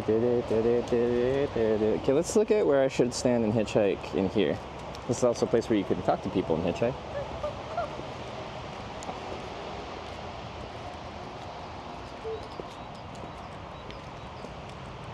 So I probably want them to be able to see me as they park.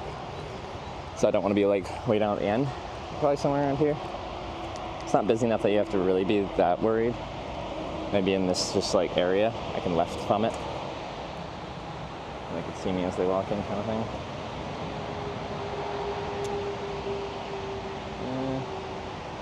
Or I can hitchhike as they come in. And they can see me the whole time.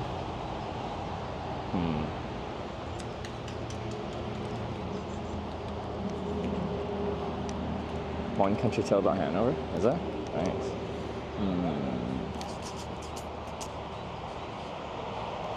Where do I want to be? I don't want to be at the end, so I want them to be able to see me.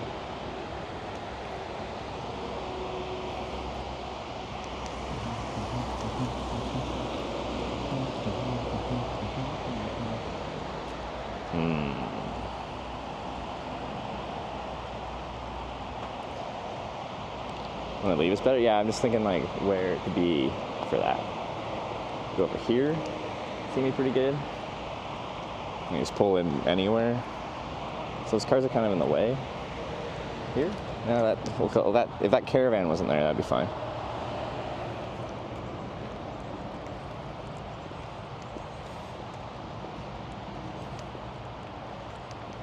Coin sitter.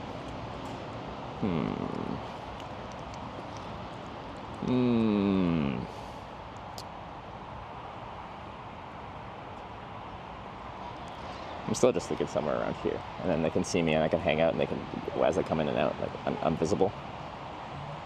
And kind of like the car sign is like a little bit obstructed, but as they come through here, they'll be like, and I can get it on that action. Yeah, it should be fine. Into one further down. Yeah, but most people, well, passenger cars won't be going that way. Commercial trucks will be. So some people, they like park way there and then go over, then yeah. But I won't miss that many vehicles from that. And if people are parked over here, they'll still see me as they walk to their vehicle. So.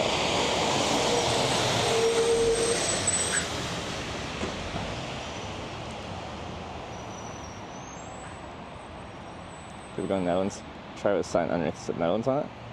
Well, like if someone is going to the Netherlands, they're going through Hamburg or like bypassing Hamburg. Hey, that's not a parking spot.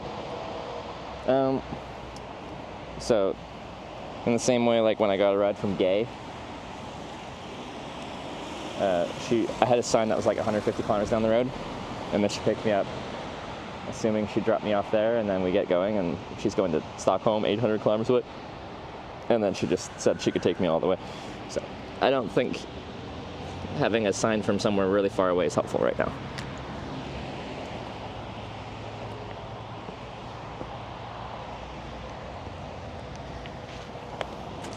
In my opinion.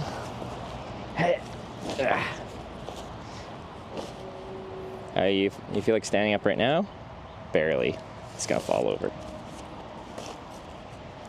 How long until the sign falls over? How are we looking?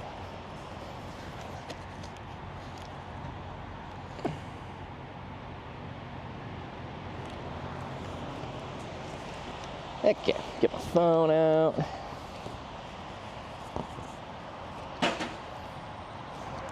Charge my phone. If I can find a cable. Okay. Ooh, that's too many cables. Tragic.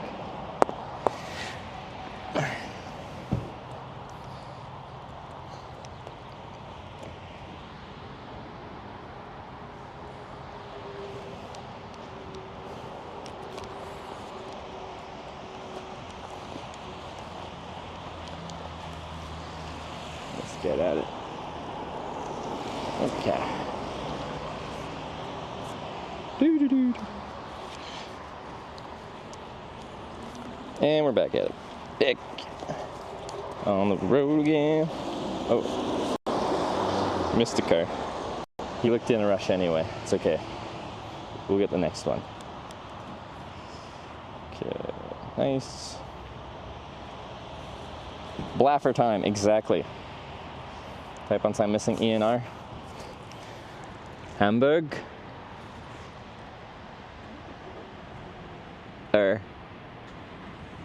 Don't even. Way ahead of you.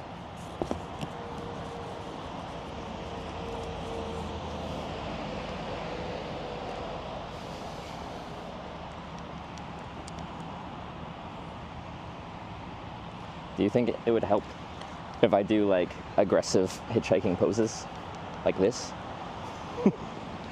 Stay.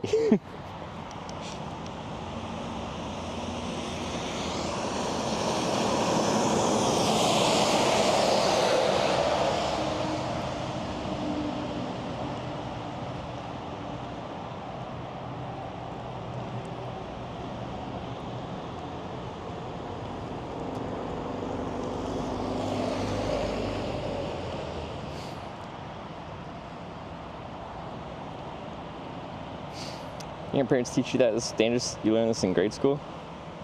What grade school did you go to that's talking about hitchhiking?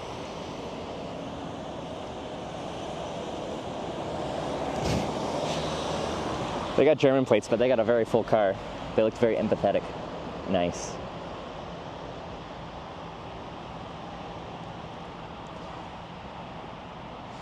See, but now, so in Germany, most of the license plates have like a country code on them, a little blue rectangle with the letters on them, and that says which country. We're looking for the D. The Deutschland.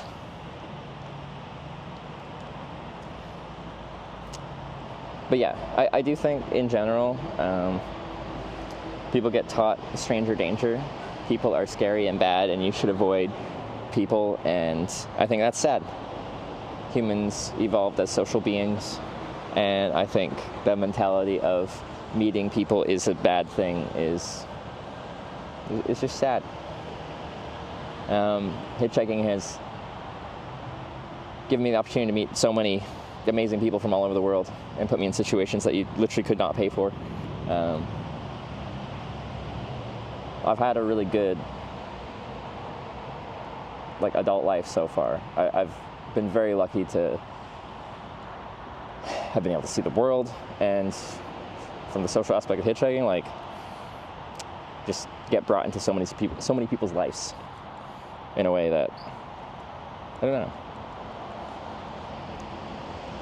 constantly reminds me that humans are inherently good.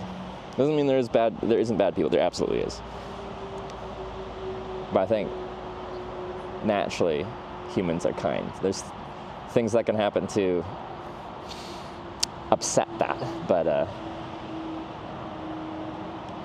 think that's our baseline, and then it requires something to change it to cruelty and anger.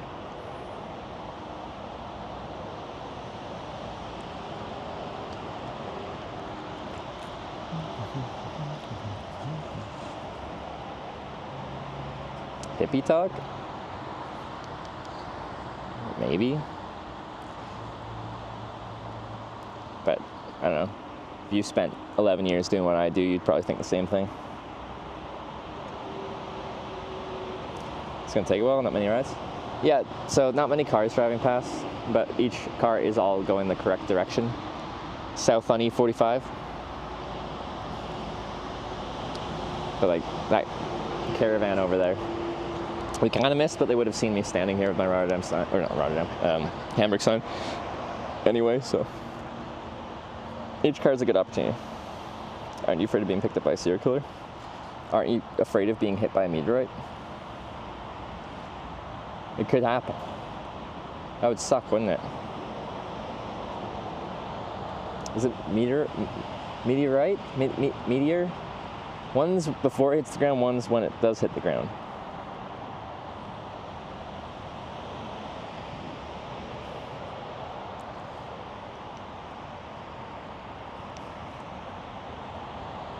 Okay. Good work on my balance. You mean you're wrong if it hits you? Yeah. Oh, Norwegians. Love me some Norwegians. Few scary experiences hitchhiking? Well, I've had, I guess, a few that could be considered scary. But I'm at 2,700 hitchhike rides. But it is a shame, so you can talk to 100 people and then have one bad experience talking to a person, and that one experience out of 100 can sour everyone for you for a while or forever. Oh, I see a D. Oh, the Germans have arrived.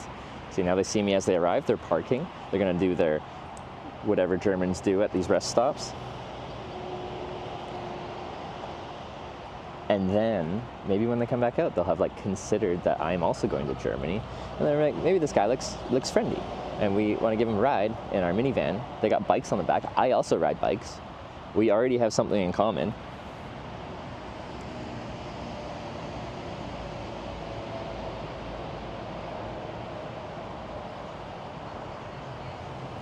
Have BlaBlaCar, which is like modern hitchhiking. I like the idea of BlaBlaCar.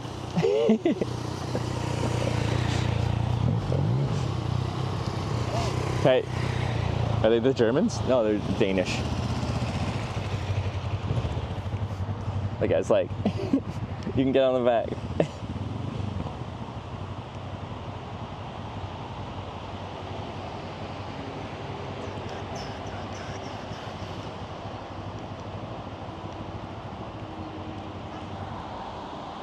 Those aren't buses.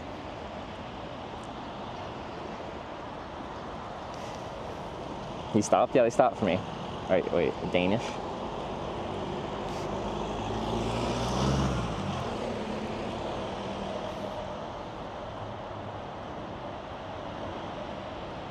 That'll be cold on the bike. Like, it's actually, okay, compared to most of this trip when I was in like the Arctic Circle and stuff like that, it's like toasty warm out because it actually is not windy at all right now. What temperature is it? It is 13 degrees and I'm almost sweating. I am wearing a sweater, but yeah.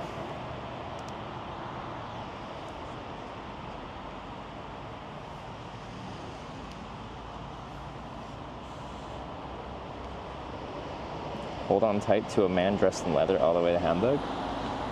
Hey, I hitchhiked on a lot of scooters in Malaysia, and I spent the whole time just hugging Malaysian men. All right? It's fine.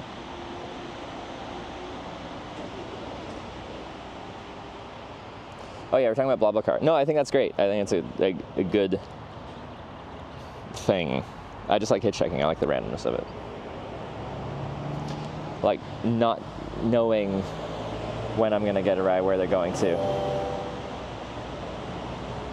Ragro_ just subscribed with Twitch Prime.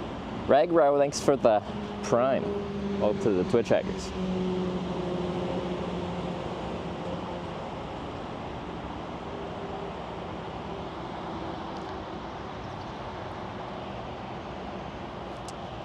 Wonder what the Germans are doing. They pulled in here and they're just parked, looking at their phones, navigating, planning where they're going.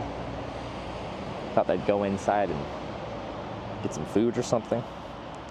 This one particular German van I'm just analyzing thoroughly. I don't think they're gonna stop, but it's fine. We can manifest a ride that way, I think. Go pee mostly. In their van? They haven't left their van. Hey, like, to each their own. Poland?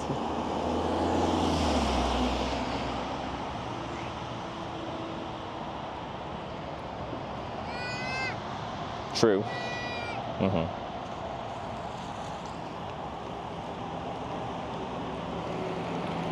Are you a bus? She's not stopping for me yet. No, she's not. Everyone likes to be a bus today. Motorcycles are now a bus. A Hyundai Kona is now a bus. Want to get a car because they're a bad driver? Oh yeah, so many times. So yeah, people often ask if I've asked to get out of a car because someone like meant me harm or like if they're dangerous, and it's pretty much just dangerous drivers, like as in they're bad at driving, too aggressive with their driving. So they didn't necessarily mean me harm. They're just like incompetent and a danger to everyone in their car, around their car. You're a bus when you got dropped off? I know. That's for me. Everyone's a bus today.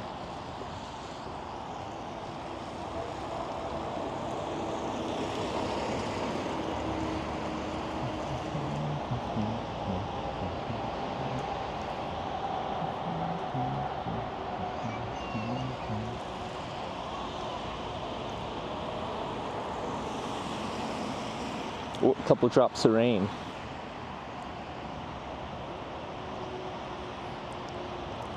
You missed Finland? Yeah, we were there like a day and a half.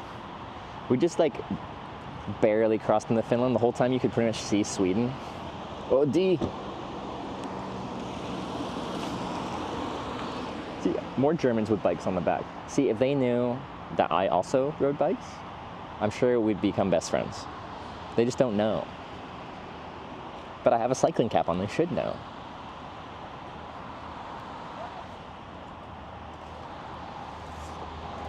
Oh yeah, you parked way back there, the Merc. I don't think that's for me though. Write it on the sign. Hamburg. I also ride a bicycle.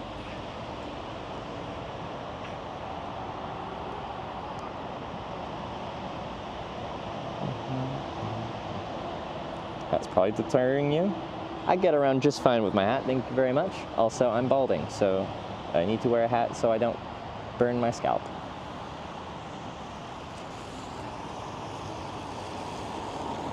Also, it's a cycling cap, and Danes like cycling.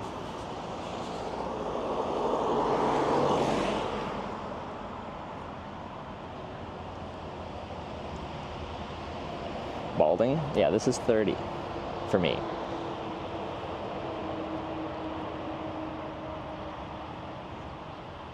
I'm balding too, but on my legs? That's a thing? I thought we only bald on our heads.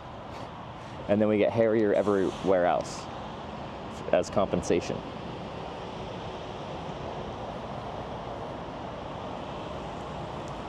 Accelerates the balding. But like, that doesn't get around the fact that I want to wear a hat so I don't burn my head.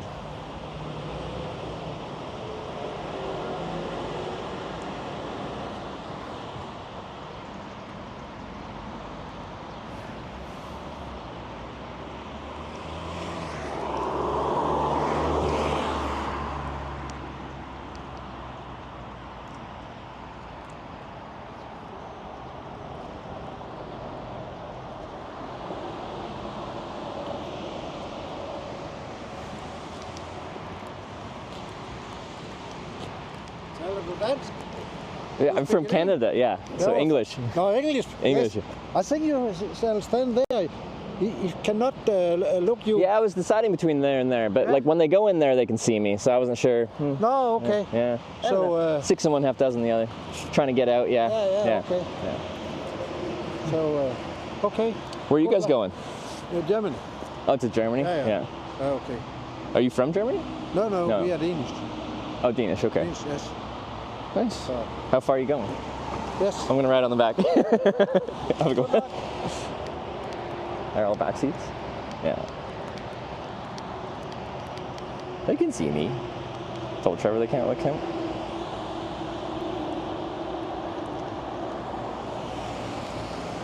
Because yeah, the thing is I get all the people as they walk in over here so they can kind of see me. And that's like the slow, let it settle in kind of hitchhiking. Going to Germany out with you though. On the back of a motorcycle would be like a sick way to get in there. Now like to get to Hamburg, it's like 2 hours, 40 minutes from here. It'd be a long time on the back of a motorcycle. But yeah, maybe I'll stand out a little bit more here as the car goes past.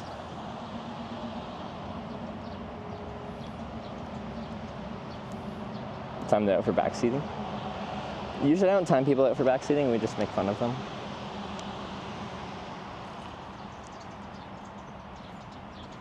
You ever driven a motorcycle? I had a little 80cc Yamaha dirt bike when I was a kid for a few years. Like from the 80s.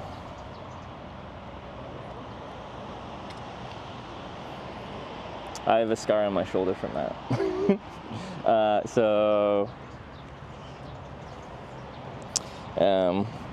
The first time I rode it, I was pretty young. How old was I? Anyway, I was like, now I have a dirt bike. I like when engine go vroom vroom, and my dad's on the back of it. We're trying to learn how to do this. And I get on, you put it in first gear, and very much from first gear, you want to go like a slow vroom. I'm like, nah, big vroom. And just, even though it's only 80cc, it's still enough to put a scar on my shoulder.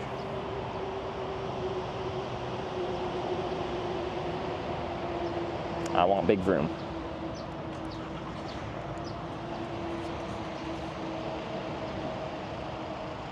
Bye, Dad. So I went down with the bike. My dad was on the back and just like stepped off and didn't even fall down. Classic dads.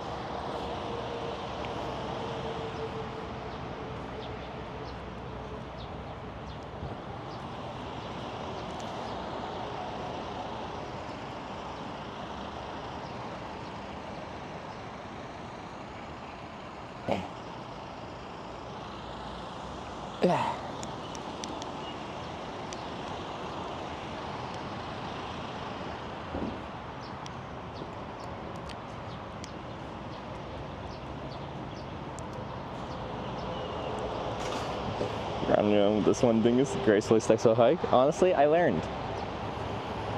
Had a helmet on, it's fine. As a kid, kids bounce.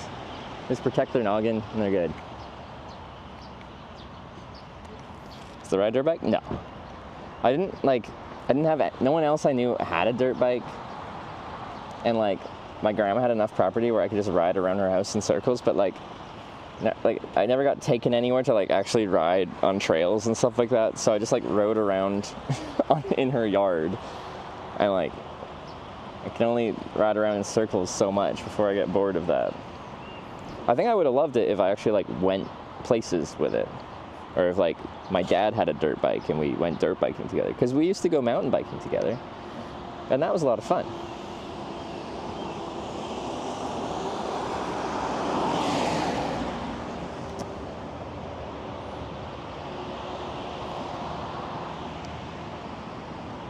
When I first got my original Xbox, me and my dad played Halo.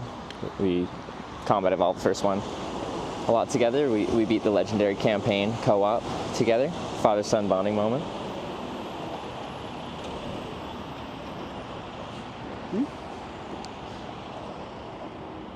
As far as hitchhiking isn't against TOS? Well, hitchhiking isn't illegal, so why would it be against TOS?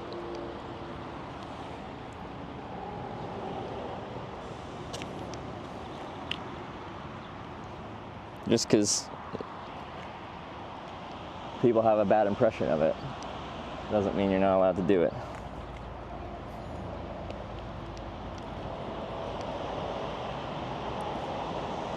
Go with Ruben, way back to Norway, make a road trip. No, we don't fly so far, but like he lives in the south of Norway. I'm going to the Arctic Circle of Norway. I'd still have a long way to go from there. Like it would cut out a good chunk of it. But maybe I could see how, if it's a lot cheaper to fly from Oslo, maybe.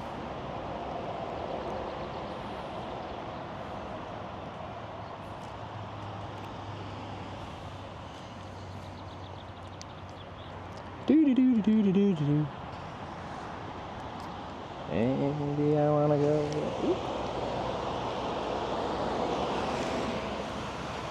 Ooh, another D. All the Germans have bicycles. Love it. Okay, the D, the Germans are parking, so we must make sure they see the sign as they get out of their vehicle. This is important. Ooh.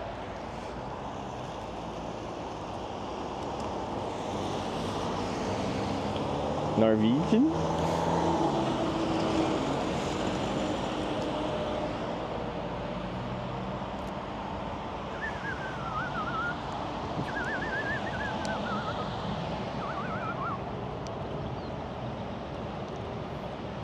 We're doing it, running the average wait time. Yeah, we've been zipping through Denmark ever since we went to the official hitchhiking spot yesterday in Copenhagen. We've just been ripping around. Like, I think our longest wait time was like 10 minutes and like 6 rides or something like that. Talk about chocolate milk at this trip at all? I've had chocolate milk a few times. We had a few bottles brought to me by viewers. Very kind of them. And then I downed my liter of chocolate milk. But yeah, I wasn't in Norway for very long. Norway has really good chocolate milk, specifically Kuh milk, but I was only there for like just over a day, and the few places I went to, they didn't have Kuh milk. I had to get Litago, which is inferior chocolate milk. It's actually good, it's just not my favorite. It's a lot of bananas. Dude's got like 6 bananas. I thought he was going to be a viewer, and the viewers bring me bananas. Usually they don't eat them first, though. But that would be a pretty good troll gift. Here's a bunch of banana peels, Screamer.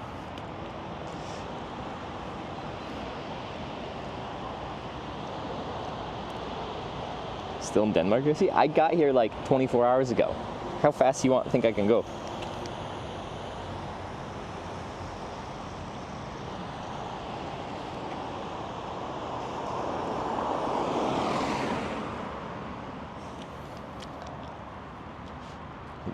Do some calf raises. That's good. Had to bring banana. did not think of only giving you the peel. Thank you. You brought me 4 bananas, so that's a little bit too many bananas. I can only have so many. The issue is, like, if I don't eat them right away, they just get destroyed in my backpack. Bananas are convenient because they got a little case, a little protective case on them, but they also bruise, like, instantly if you look at them the wrong way.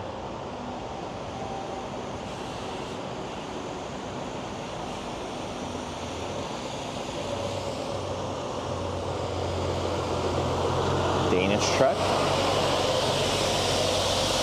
Would you accept a pineapple? Would you like a pineapple in these trying times? I like pineapple. Could you, like, bring me a couple slices of pineapple? Like, I don't really want to, like, process a whole pineapple. Poland. There's been, like, 3 Polish cars since we've been here. Good variety of locales represented at this service area.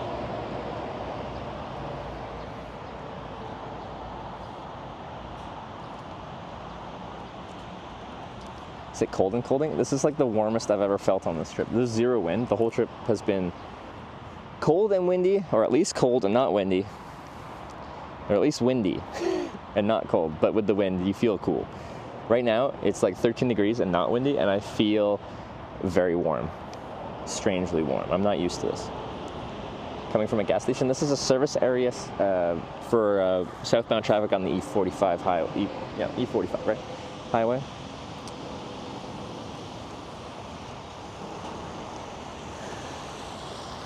So all traffic is southbound. There's no gas here, but there is a restaurant and toilets and just a place to stop if you're driving a long way.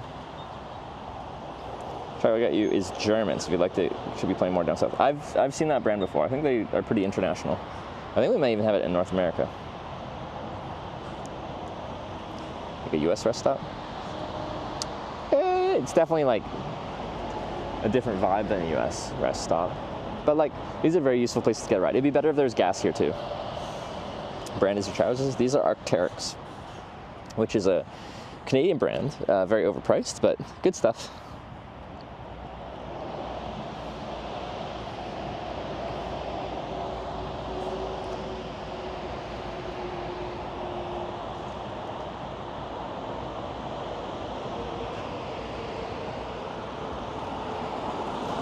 MBH.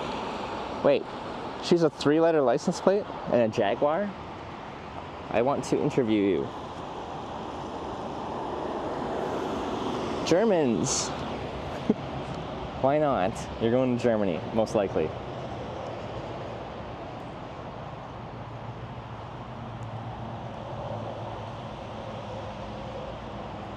Can you buy, like, 3-letter license plates in Denmark? How does that work? Another Poland. Good variety. Ooh, caravan? What do you got? What do you got? Who are you? Dutch. Dutch. Imagine, though. Get a caravan all the way to the Netherlands from here.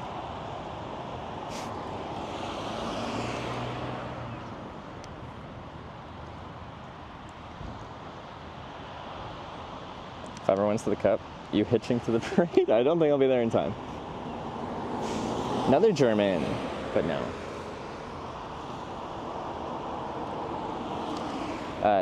If you haven't been to Europe, vast majority of license plates in Europe have a little country code on them. You see, oh, Dutch! They are full. So you know where the car's like registered in if when they drive past you, which is fun. You go all the way in one go? I don't know. We'll see.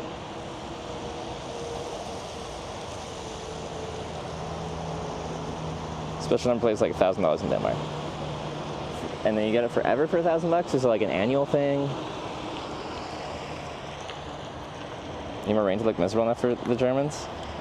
Like we've talked about the whole rain thing and like it not being helpful because of the wet dog effect. Like I'm a wet, sad-looking stranger and they just don't want that in their car because I'm probably wet and smelly. That's my impression of rain. I feel like Germans would be susceptible to the wet dog effect as well. So I feel like they'd be like logical. They're just like, And I'm out in the rain hitchhiking, they're like, in a German accent, well, you should have had better rain gear. If you're uncomfortable, that's your fault. Prepare better.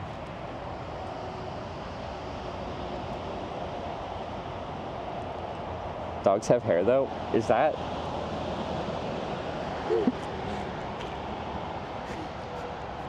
Is that a bald joke?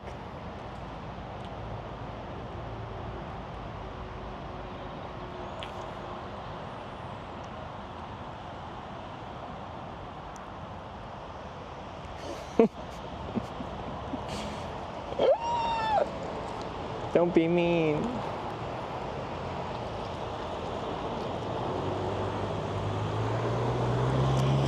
This is the German bike people. Well, one of them. There's been like 3 of them. Oh, German caravan? Oh, you got a cool charismatic caravan too. We could be friends. How was your first ride today? Really good and really useful. It got me from that east-west highway. Now we're on the southbound highway, and all this traffic is southbound. So there's less cars coming past, but they're good.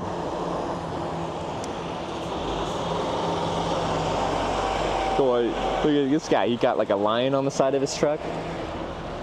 This guy is a lion. Alpha.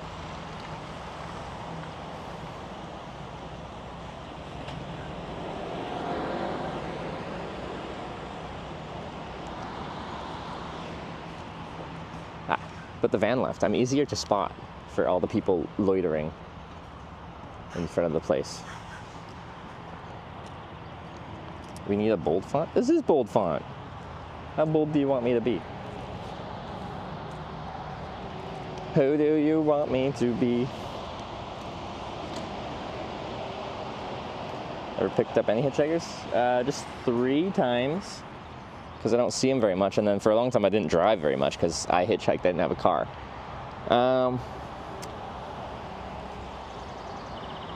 But the first time I picked up a hitchhiker, I was driving back from my girlfriend's place, like high school girlfriend's place, which is on Vancouver Island between Comox Valley and Campbell River.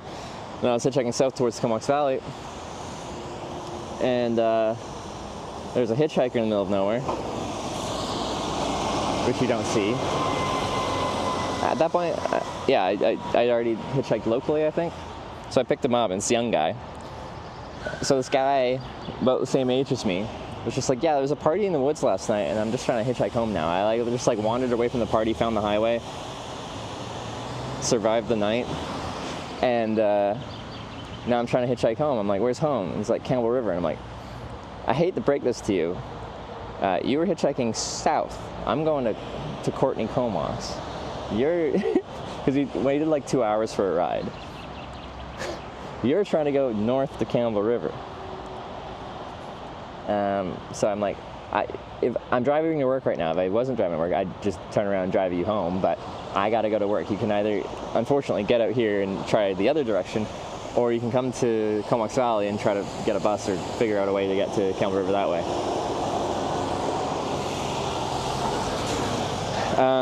And he decided to get dropped off and try in the other direction.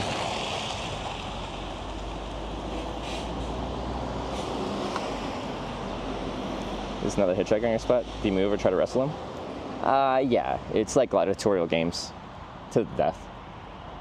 I've been doing this 11 years, so I'm pretty good at it. That's why there aren't many hitchhikers anymore. It's just you slowly whittle them down.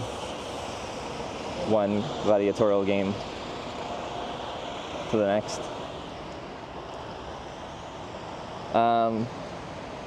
Yeah, it can be awkward because quite often it's just like, you don't want to hitchhike together because that's harder, and like that just isn't what you're often doing. So you want to be independent from them, but they're here first, so you kind of want to give them priority. Or I'm here first, so I should get priority because, you know, I've already been waiting. So like, if you can like go far away from them, like they can have the prime spot and you can go be far away, but quite often there is only like one legal spot to hitchhike from if it's an on-ramp. It can be complicated.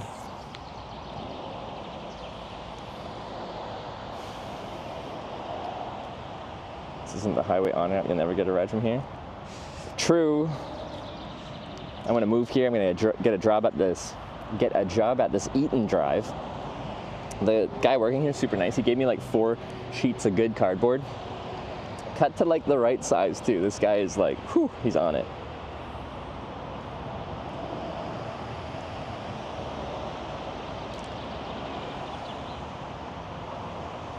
Let's get some more waiting content. That's like 90% of hitchhiking. Hurry up and wait.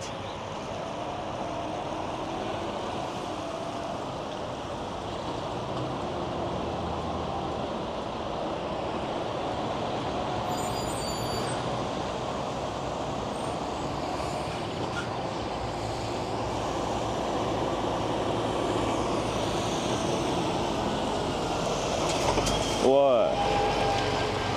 This party I got invited to, and it's just like, I got an email update, and I'm like, uh-oh, did they cancel it? Did I get uninvited? It's like, the following information has been updated. The end time has changed from Sunday at 1 a.m. to Sunday at 2 a.m. Party goes later. That's a great update. You'll love to see it.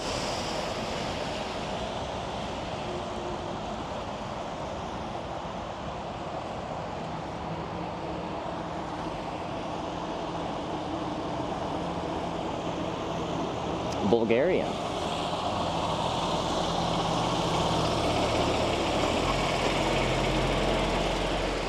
2 a.m. and it's the most parties start. Yeah, you're probably right. I don't know. Yeah, Europe does go later than NA generally. But that's what annoys me about the TwitchCon party, or the Twitch partner party. They like go from like 6 p.m. to 9 p.m. Or so, I didn't remember it, but yeah, apparently the one in Paris was like started at 4 p.m. and went to like 7. That's not a party. That's like a little like dinner soiree. Flensburg is good too. Yeah, we gotta ride to Flensburg. That'd be good. But I'd want another like service area like this.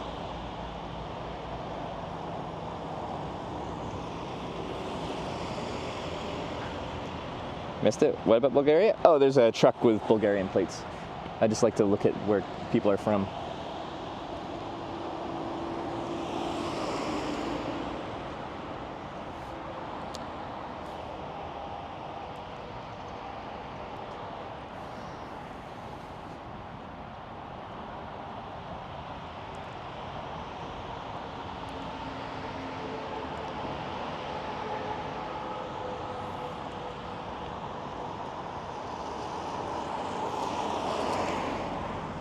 Guys behind you doing, waiting for the bus? Oh, they're just on a motorcycle trip and they are taking a break. Probably a smoke and smoke. But on a bike, you just take more breaks generally. I haven't done a motorcycle tour. Guy went like that. They're not going here. There's Danish plates, so they're probably staying in Denmark somewhere. Spot's super cool to see. Yeah, I like hitchhiking at this spot. It's like it's relaxing. And like all traffic is going in the right direction, at least for a while. This service area is on the highway, and it only services southbound traffic. German plates, you can see what city they're from. Yeah, I don't know how to read the city codes, just the country code. But you guys know how. You guys tell me. Oh, Germans. What's that? Oh, you're full. Appreciate it. Thank you. Have a good one. See, look, all the Germans have bikes. They have German plates. We're full. HH would be Hamburg. Okay. Who's that? Black Mantis. Thanks for the 4-month prime. We had a nibble.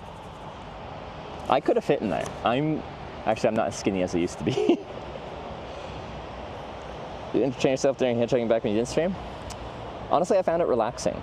Like, I don't know. I guess I've always been fairly patient, but like, you kind of like zone out, but it's almost like meditative, the whole process of hitchhiking to me. I found it, yeah. And I had lots of long waits, and I just was like, content.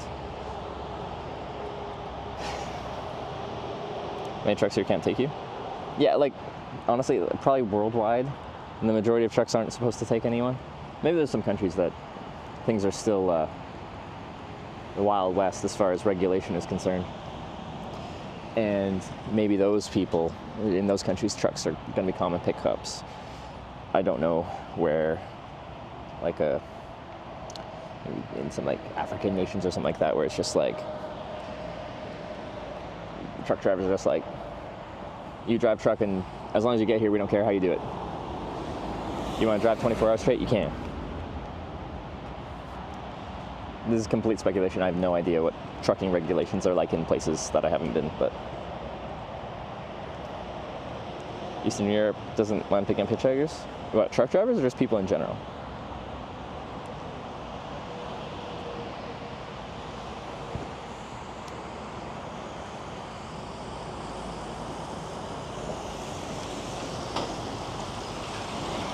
Hay. It's a truck hauling hay. Need a long ride straight to Rotterdam now? Well, I don't need a long ride straight to Rotterdam right now. Then I'd be there a few days early. I'd like a ride to, like, if someone's going to Hamburg, that'd be perfect. That's why we have the sign.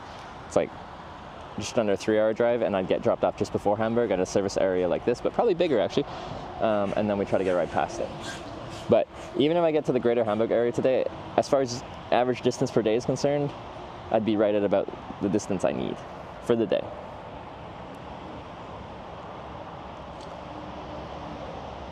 Like 2 days though?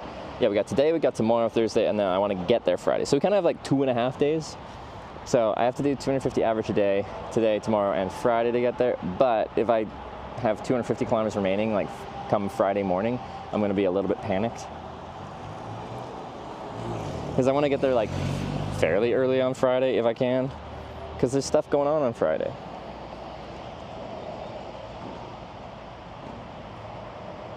What were you doing in your past life? After high school, I was an accounting finance major in college.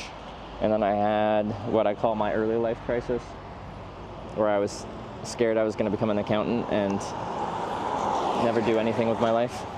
But it's nothing against accountants. I just was scared I'd be like 21 and starting my first real job and not be able to, like, you know, once you start the grind of life, it's hard to just stop that. Bail out for a while and explore. So I took a semester off and started hitchhiking, and then I kept taking more semesters off.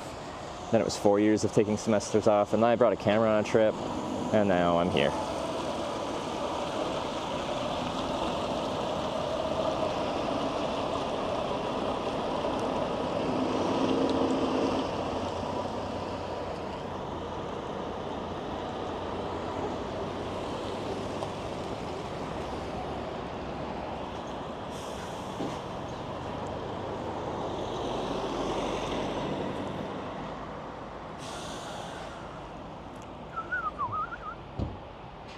See yourself hitchhiking streaming forever? I don't know. I took 7 months off between my last trip and this one, give or take. I forget the exact time. Germans, they were full. Partially trying to figure out what I'd like to do with my life. I am lucky, I have so many options. And I was lucky that I could take 7 months off work and just like spend a bunch of money on therapy and try to figure out who I am and what I want. And it sucked, and it was great. It was everything. And I still don't really know. But I know I can't hitchhike and stream forever. Like, I will want a different lifestyle at some point.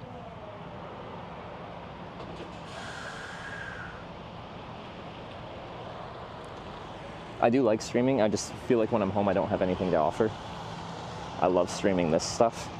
But as soon as I'm not like actively moving on an adventure, I'm like,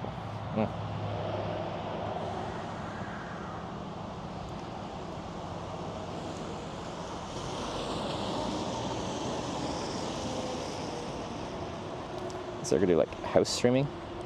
And I just don't find it like, I just don't have like stuff at home that I like to do that seems stream worthy.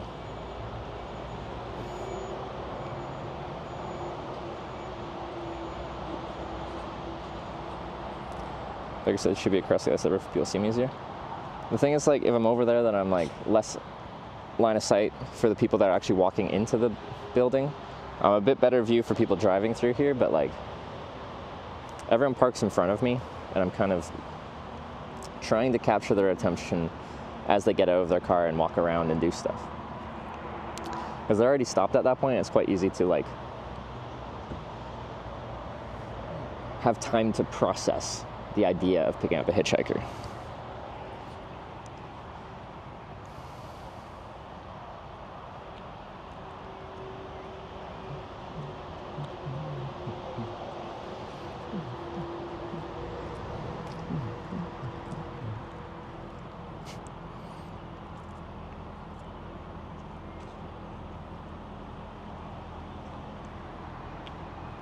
Yeah.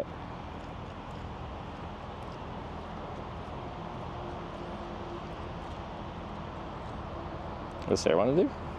I don't know. You gotta ask Sarah. I can't speak for her.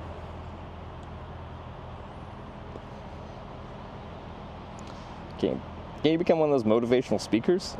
Like, I don't know. I think I get better at doing speeches.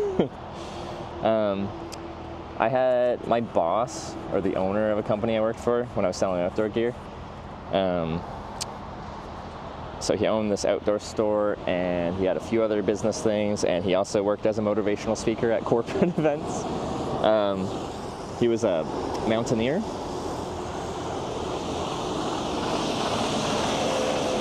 I know it isn't like a notable thing anymore, or it doesn't seem to be, but he summited Everest twice, but like the first time in the 90s, like when it was still a big deal.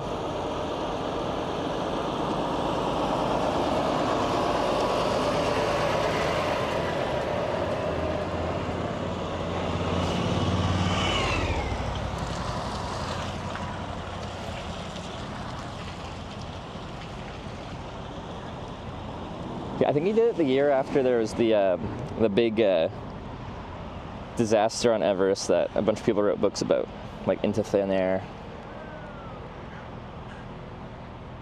Yeah.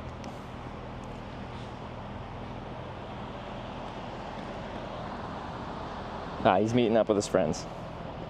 Not allowed to go to Summit Everest alone anymore? Alone? Like, you just have to join a team? Which is fair, honestly. Also, that like going through a guide means you support the local economy more than if you're just trying to bang it out solo. Because then, yeah, I've heard for like Nepal, the Sherpas get paid like really well compared to the local economy.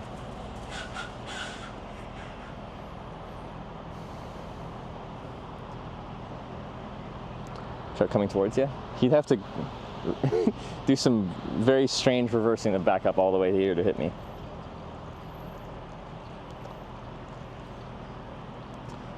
But anyway, yeah, so he did motivational speaking. What was his name? Jamie Clark?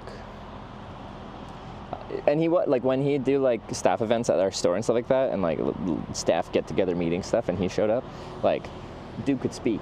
It's a skill, a trainable skill. But a skill nonetheless.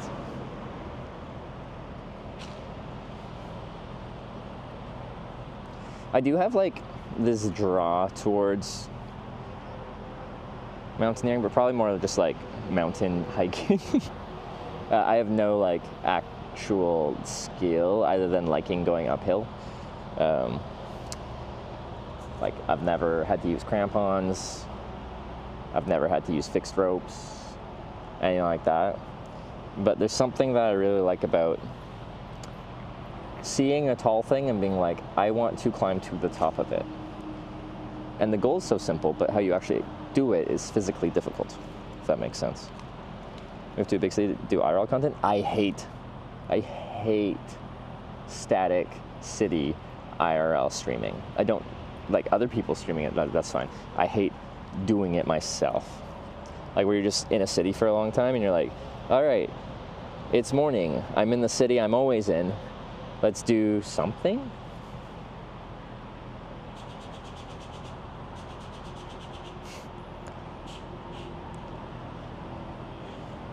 You do it all the time? No, I do it for like a day as I pass through somewhere.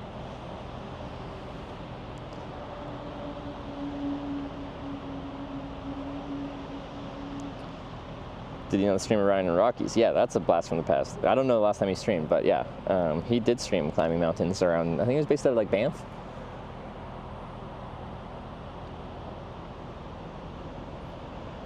Banff. Water time.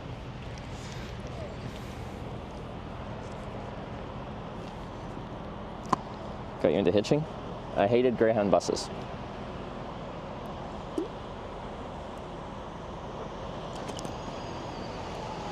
But like literally the first time I hitchhiked was, I used to take the Greyhound bus between central British Columbia, Canada, to the coast where I'm from when I was in college. And I fucking hated that bus. And it took twice as long as driving. And the first time was literally just like, fuck it, I'm hitchhiking. I don't want to do the bus. I want to do something weird, see how it goes. And then I liked it. And then, well, that was over 11 years ago.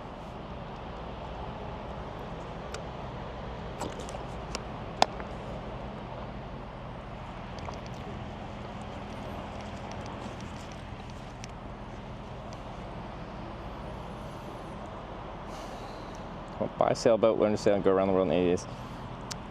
A lot more complicated than that one sentence suggestion would make it sound.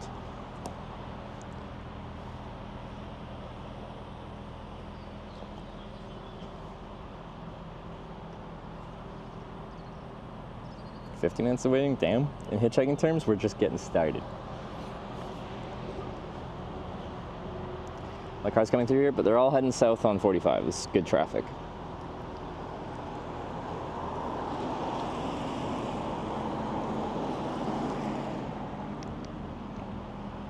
It's very dangerous. Yeah. It's not something that you just like pick up sailing in like a month, and then you buy a boat and you're like, all right, off I go across the Atlantic Ocean. Point like this, local.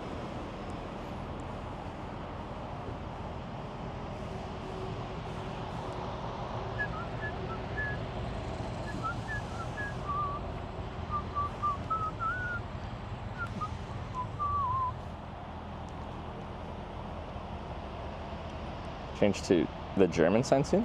Hamburg is in Germany. I have a Germany sign. Well, you can see it, I think. Yeah. But we're only like, I think people said like 70 kilometers from the German border or something. If that's accurate, I don't know if it is.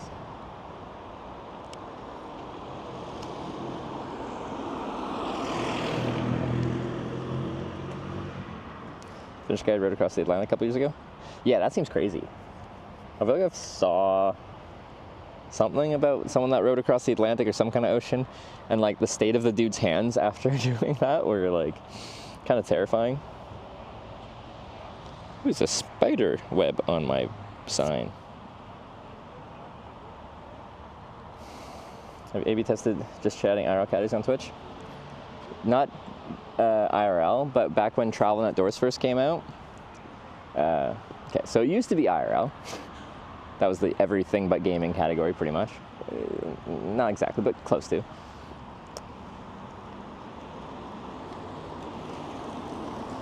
And I love that category. And then they split all the categories up, mostly because they wanted to get bikini-clad women out of their biggest, most watched category for advertisers. So then we became just chatting, because that's the only category fit into at that point.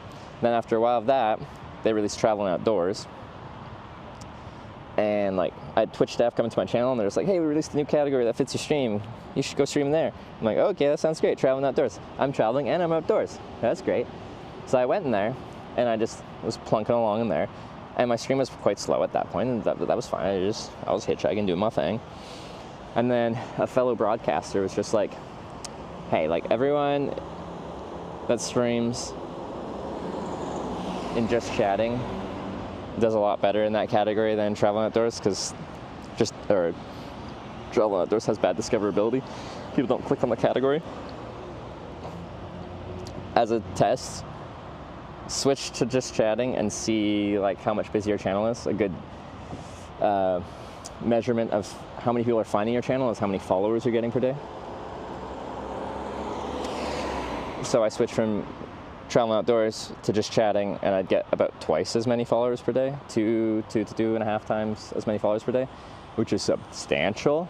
And then we just hung there because Twitch didn't really say anything otherwise. But that's not universal. The prevailing wisdom was like, if you're just starting a stream and you only have a couple viewers or something like that, potentially the smaller category is better for discoverability, because like just chatting is big category with like probably a couple thousand people streaming in it right now. And if you have one viewer, it's hard to find your channel. But in the smaller categories, there's just less.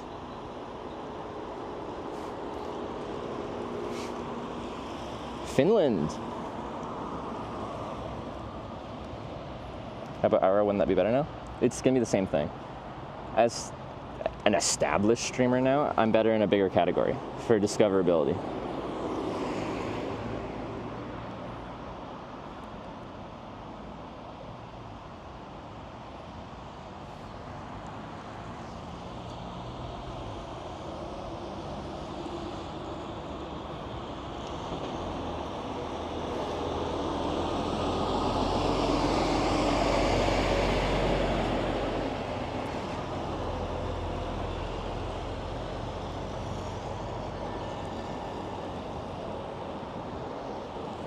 So yeah, essentially, word on the street, unless that's changed and I just haven't been told, is once your channel,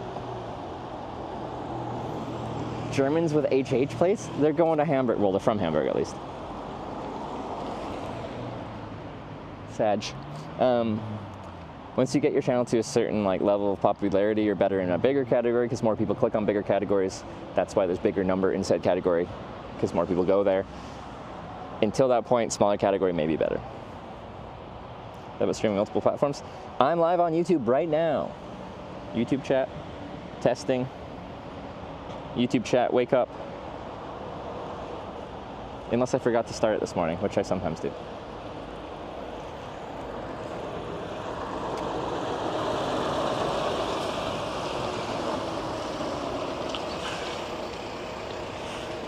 Say something, I'm giving up on you.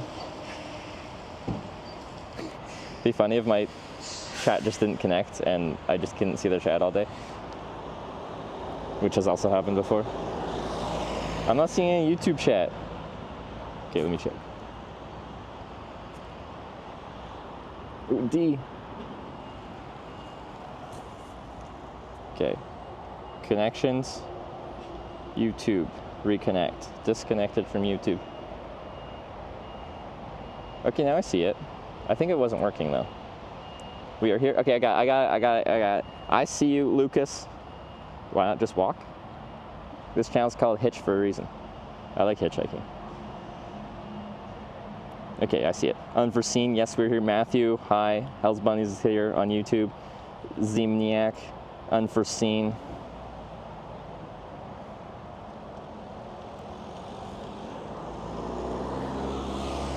I see y'all. But this was a good test because I think it just wasn't working at that point. I don't know why.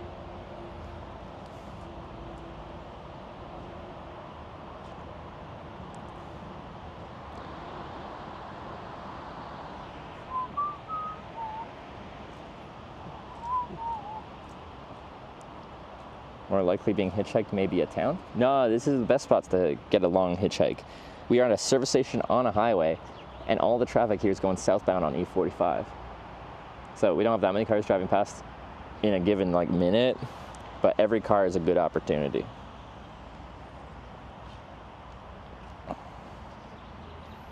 Random people in the cars that you're talking chat instead of being man talk voices in your head.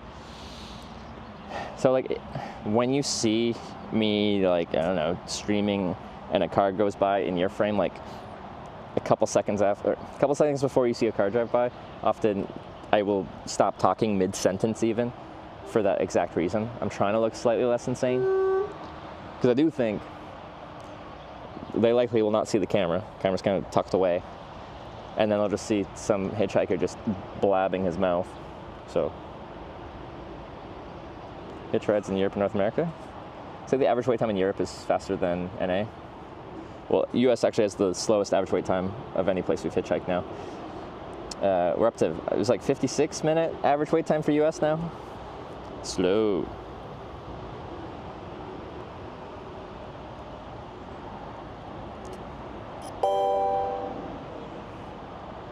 Dunfeld cheered 100 bits. Have you ever heard of the Swedjoren Krop who cycled to Mount Everest and climbed to the top without an oxygen thing? Climbed down and cycled back home to Sweden? I have not. That's quite the trip though, jeez. Like, did he actually ride his bike to base camp? That's quite the hike. I wonder how bikeable it is. Ooh, I see HH.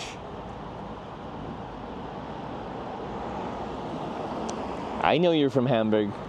You can't hide from me with your descriptive German license plates.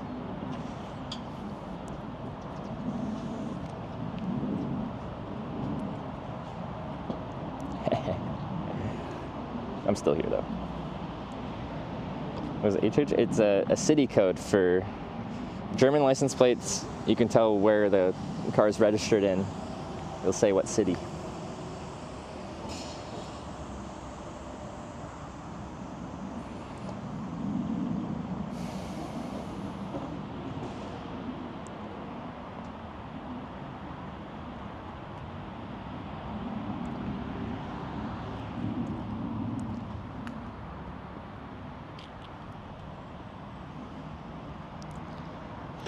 Ooh, okay. I don't want to get picked up by that person. They just drove over a big curb. Their situational awareness leaves something to be desired.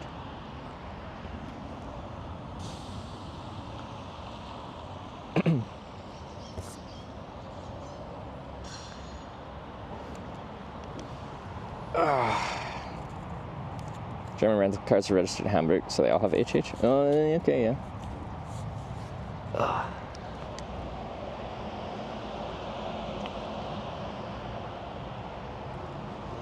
Some cars with TL too, they're 50 minutes from Hamburg. Okay, could be.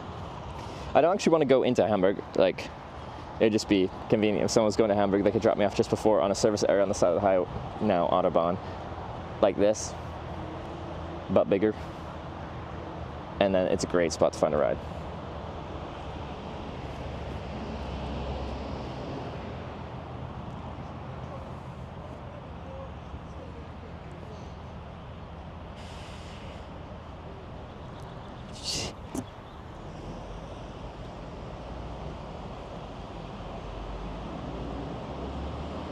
Worst fear is being judged for running over a curb. You like scrape the heck out of his car a little bit. Yeah, I appreciate it. Thank you. That's very kind of you. Okay. Thank you. All right.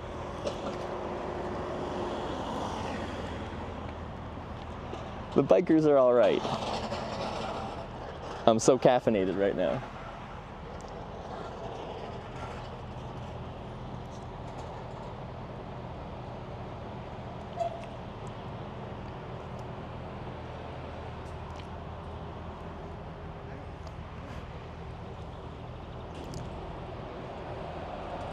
Helping the homeless. Hey, I have a home. It's a tent, and it weighs 1 pound. How much does your home weigh? I bet your home is overweight in comparison.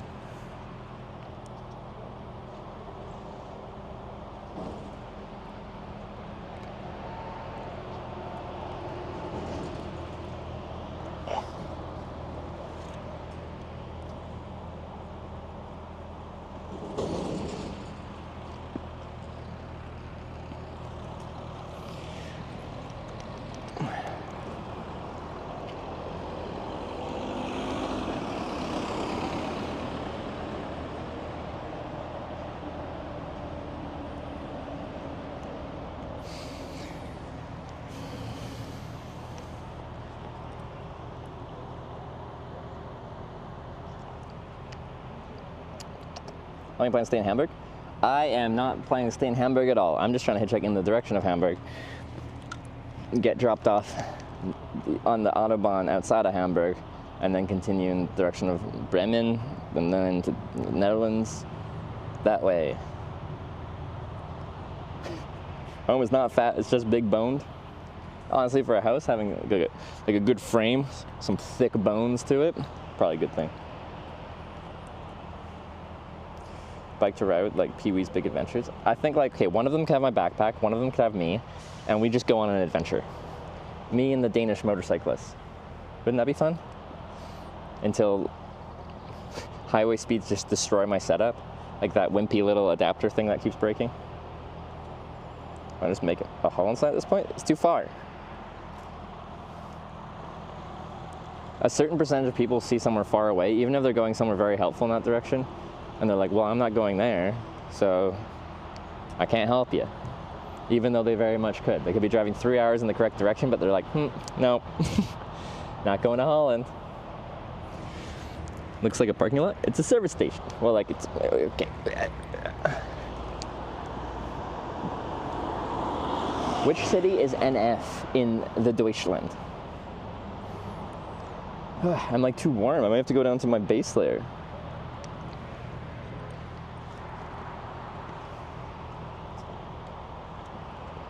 It's weird, like the sun is coming out, kind of.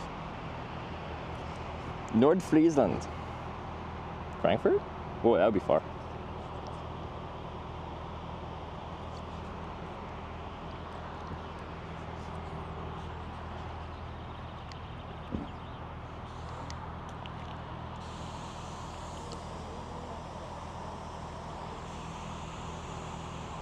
It's very hot coffee.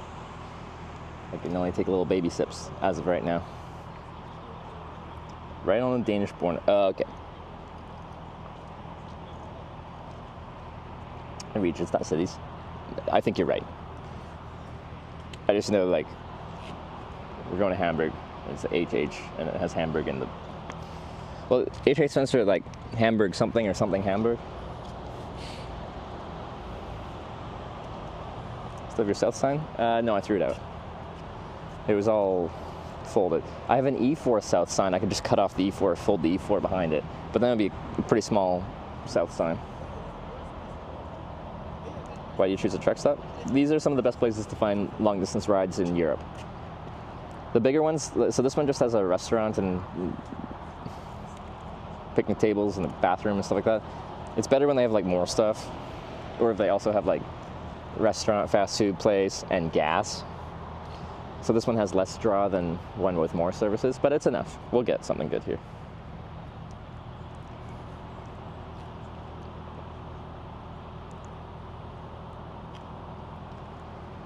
Must have coffee early in the like they very well. One of them might very well have a small camp stove.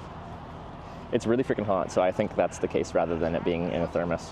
I know thermoses can keep things like scorching hot for like a whole day, but still, I have a feeling they got a camp stove. Truckers allowed to pick up hitchhikers? Most of the time, no, but also personal vehicles stop here. But if you're gonna get a truck is more likely to give you a ride if you're stationary than if they're already moving. Time is money for them, so like they're less likely to, while they're already driving, want to stop at that point. Then if you catch them here when they're already stopped, they're like, okay, you can have a ride. In between stop signs like at Flensburg, Hamburg, I usually just have one thing. It's one destination, or it's just general. It's like, in this case, it'd be south.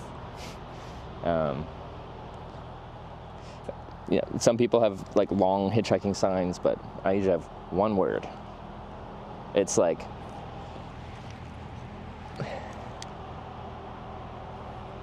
short and sweet.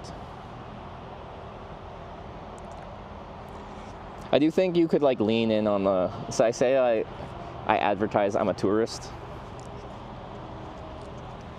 by writing in English and just looking like a tourist, but people will put like from Canada, or like, you know, advertise that they're from somewhere far away to add to the draw, and that would probably help a bit. People like Canadians generally.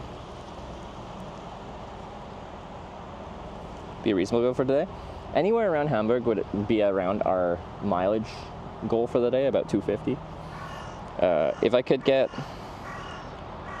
like past Hamburg onto the A1 between Hamburg and Bremen, I think I'd feel real secure with that and ready to get close to Rotterdam tomorrow.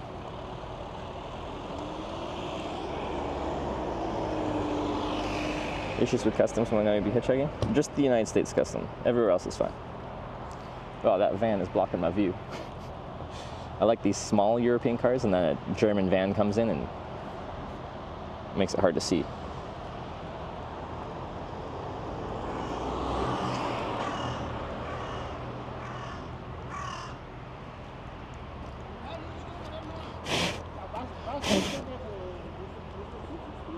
I also have some idiot rolling coal on you. Oh yeah, was that Oregon? Of course it's America. The weird stuff always happens in America. I've been on LSF a few times. Actually, I credit LSF, it's subreddit on Reddit, for like first establishing this channel beyond having like a 10 to 20 people. That's the exclamation point vampires clip when I was like just a couple weeks into streaming. Back in the spring of 2018, I had that clip trend, and all of a sudden people piled in from Reddit, and I had like 200 people watching. It's the first time the stream felt like busy, and I couldn't keep up with chat, that is.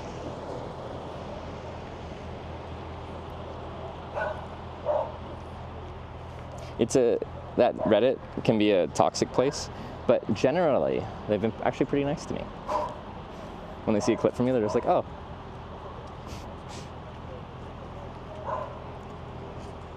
Cute puppy. The only time LSF had turned on me, which I thought was quite funny, I didn't think they'd be like this, but they are, is the Stoppo El video in Italy. When I had the police telling me I couldn't hitchhike there, and then I was like, I can, because the Autostrada's over there, and I'm not there. And then they wanted me to turn off the video, so I covered the video rather than turning it off. And then they got mad at me, and they were like, Stoppo El video. Anyway, that got posted, and people were mad at me for trying to film the police. But I think filming the police is good for keeping them accountable. But whatever. I wasn't sticking a camera in the face. The camera was just on the ground somewhere. I wanted to keep it a record of the interaction.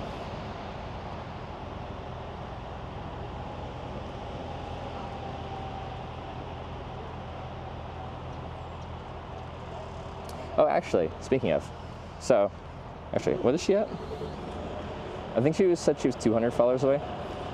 Sarah is riding her bicycle from Oslo, Norway to Rotterdam for TwitchCon, and we're almost there. She has a goal to get to 40,000 followers on Twitch by TwitchCon. She's 200 away. If you don't follow Sarah Bridgewater on Twitch,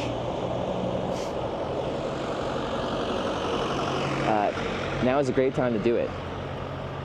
193 to go. So yeah, that was linked in chat there. Help her achieve her goal. There isn't like that many people that do really adventurous content on Twitch. She does though. I've been very impressed with her cycling. Being that 3 years ago she couldn't ride a bike anywhere. She was too scared.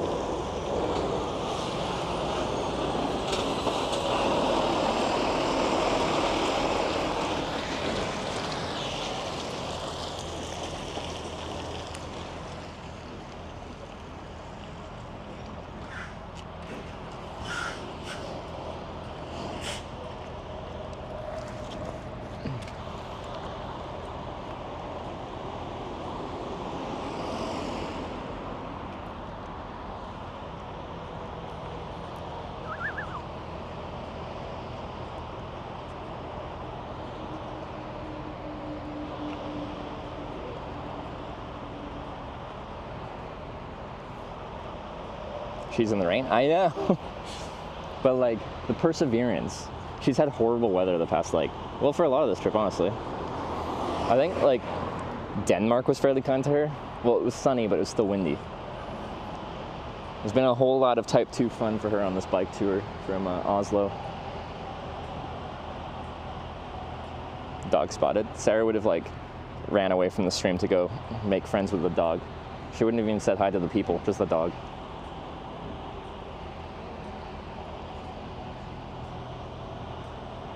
Only had headwinds. Yeah, we were talking a few days ago, and she said how hard it was that day, like how much headwind she had, and I pulled out my Windy app. It's this app that shows, like, focuses on the winds, and it shows a map, and it shows all the winds, and you can change the day for each area. It's pretty good for figuring out the winds. Anyway, I like it. I use it a lot when biking to figure it out, because winds are very important, or very consequential to how your biking's going. And I'm like, oh, you had a hard day today, but let's see what it's like the next week. Every single day.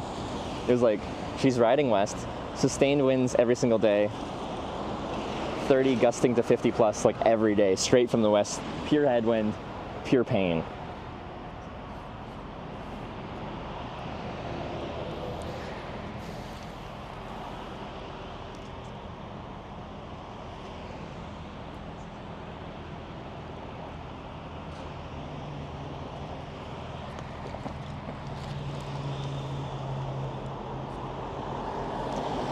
FO? What is FO? Country code.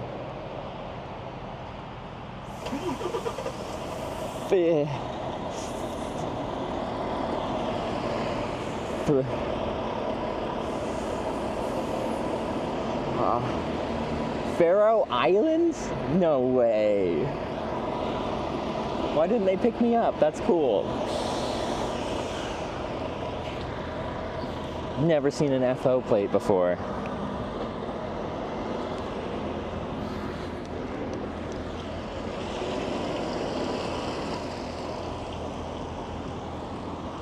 Oh, that's the dog people.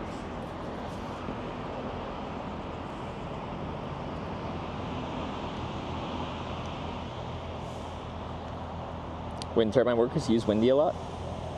Is that you? Are you a wind turbine worker? It's a very useful app. I like it. The UI looks nice.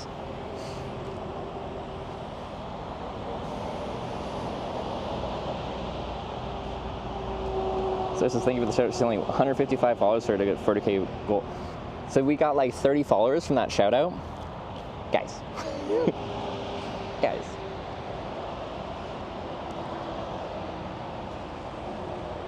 I think a few more of you don't follow Sarah. If you like the adventurous travel, you like the hitchhiking, also the bike touring. Sarah does, honestly, often much bigger trips than I do. Like last year, she rode from Greece to Scotland on her bike tour. It's pretty impressive. It's pouring for Sarah, and she's fighting a headwind in the pouring rain, trying to get TwitchCon time. If that doesn't deserve a follow, I don't know what does.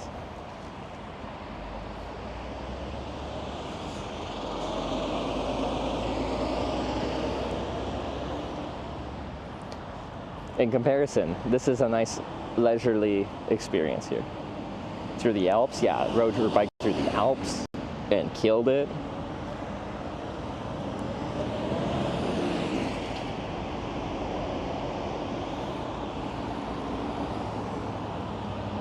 Like, made it over. The one place Sarah still struggles, I think she likes biking a bit more now. She actually likes climbing. I turned her into a masochist. She likes climbing. Right on. She gets scared on downhill stuff. And I think we need to do some more training, because for her to like fully enjoy cycling to the extent she could, she has to find the fun. And like downhills are pretty freaking fun.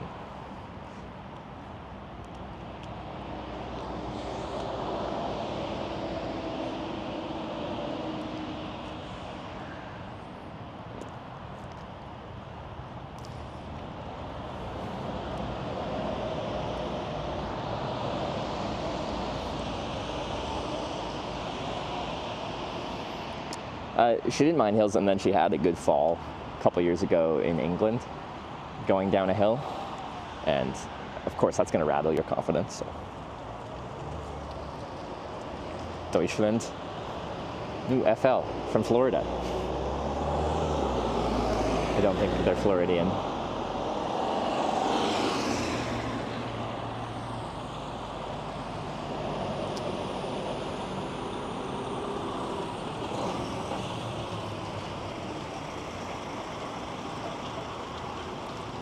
As a bike that has a weight center of gravity, not really fun at all. I find downhills on a touring bike feel really stable because generally your panniers are pretty low, and that's like, my touring bike feels like real stable. It's a real stable platform to go fast on. The scarier part is like you have to trust your brakes because like bike plus rider plus gear means more momentum. So like if you have to like emergency brake kind of situation, you should have some pretty freaking good brakes. Ever see US plates overseas? I feel like occasionally I see like plates like that. Do you get to keep, I guess you keep your plates if you like import your car this way for like on a ship to like use it for a few months or something? I don't know. I don't know how it works. I think it'd be fun to like, if you had a car registered in Northwest Territories, Canada, to bring that over here to Europe or something like that because it's shaped like a polar bear. Never go to the front brakes too hard. I think you'd really struggle on a like fully loaded touring bike to like over brake on the front.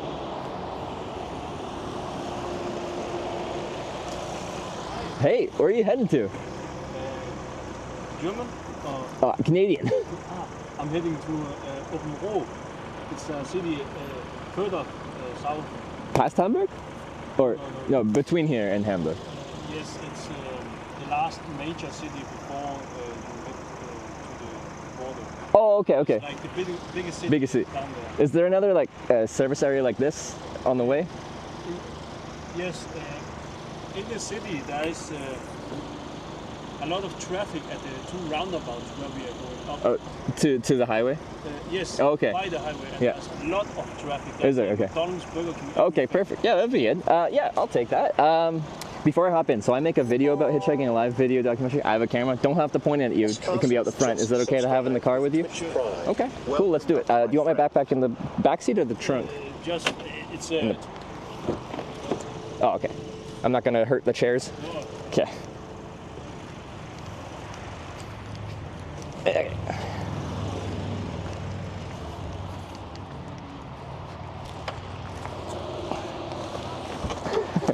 Thank you very much. Thanks for the coffee.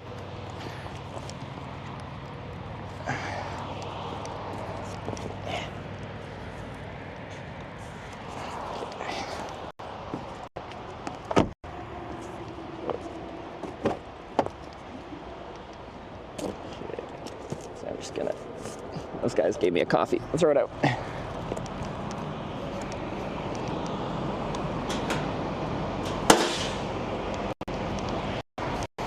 That's the cup. I got it. Okay.